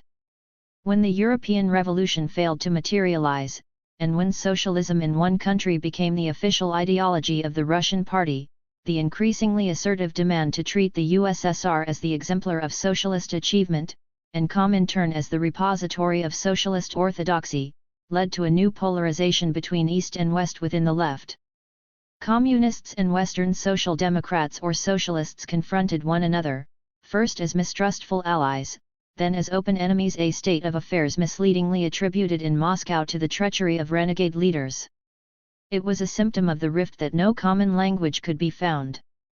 International revolution as conceived in Moscow from 1924 onwards was a movement directed from above by an institution claiming to act in the name of the only proletariat which had made a victorious revolution in its own country, and the corollary of this reorientation was the assumption, not only that the Russian leaders possessed a monopoly of knowledge and experience about the way in which a revolution could be made, but that the first and overriding interest of international revolution was the defense of the one country where revolution had been effectively achieved. Both these assumptions, and the policies and procedures dictated by them, proved totally unacceptable to a majority of the workers of Western Europe, who believed themselves far more advanced, economically, culturally and politically, than their backward Russian counterparts, and could not close their eyes to the negative aspects of Soviet society. Persistence in these policies merely brought discredit, in the eyes of Western workers, on the authorities in Moscow, on the national communist parties subservient to them, and eventually on the revolution itself. Relations with the backward non-capitalist countries turned out quite differently. Lenin was the first to discover a link between the revolutionary movement for the liberation of the workers from capitalist domination in the advanced countries and the liberation of backward and subject nations from the rule of the imperialists. The identification of capitalism with imperialism was the fruitful theme of Soviet propaganda and policy almost everywhere in Asia, and enjoyed its most dramatic success in stimulating the Chinese National Revolution in the middle 1920s. As the USSR consolidated its position, its prestige as the patron and leader of colonial peoples increased rapidly. It had achieved, through the process of revolution and industrialization, a spectacular accretion of economic independence and political power, an achievement worthy of envy and emulation. Outside Europe, even the exaggerated claims of Comintern made sense. The defense of the USSR, far from seeming an embarrassing excrescence on the program of revolution, meant the defense of the most powerful ally of the backward countries in their struggle against the advanced imperialist countries. Nor did the methods which aroused revulsion in countries where the bourgeois revolution was a matter of history, and where strong workers' movements had grown up within the elastic framework of liberal democracy, prove seriously repugnant in countries where the bourgeois revolution was still on the agenda, where bourgeois democracy was an unsubstantial vision, and where no sizable proletariat yet existed. Where hungry and illiterate masses had not yet reached the stage of revolutionary consciousness, revolution from above was better than no revolution at all. While in the advanced capitalist world the ferment generated by the Russian Revolution remained primarily destructive, and provided no constructive model for revolutionary action, in the backward non-capitalist countries it proved more pervasive and more productive. The prestige of a revolutionary regime which, largely through its own unaided efforts, had raised itself to the status of a major industrial power, made it the natural leader of a revolt of the backward countries against the worldwide domination of Western capitalism, which before 1914 had 19:1 been virtually uncontested, and in this context the blots which tarnished its credentials in Western eyes seemed irrelevant. Through the revolt of the backward non-capitalist world, the revolution presented a renewed challenge to the capitalist powers, the potency of which is not yet exhausted. The Russian Revolution of 1917 fell far short of the aims which it set for itself, and of the hopes which it generated. Its record was flawed and ambiguous. But it has been the source of more profound and more lasting repercussions throughout the world than any other historical event of modern times.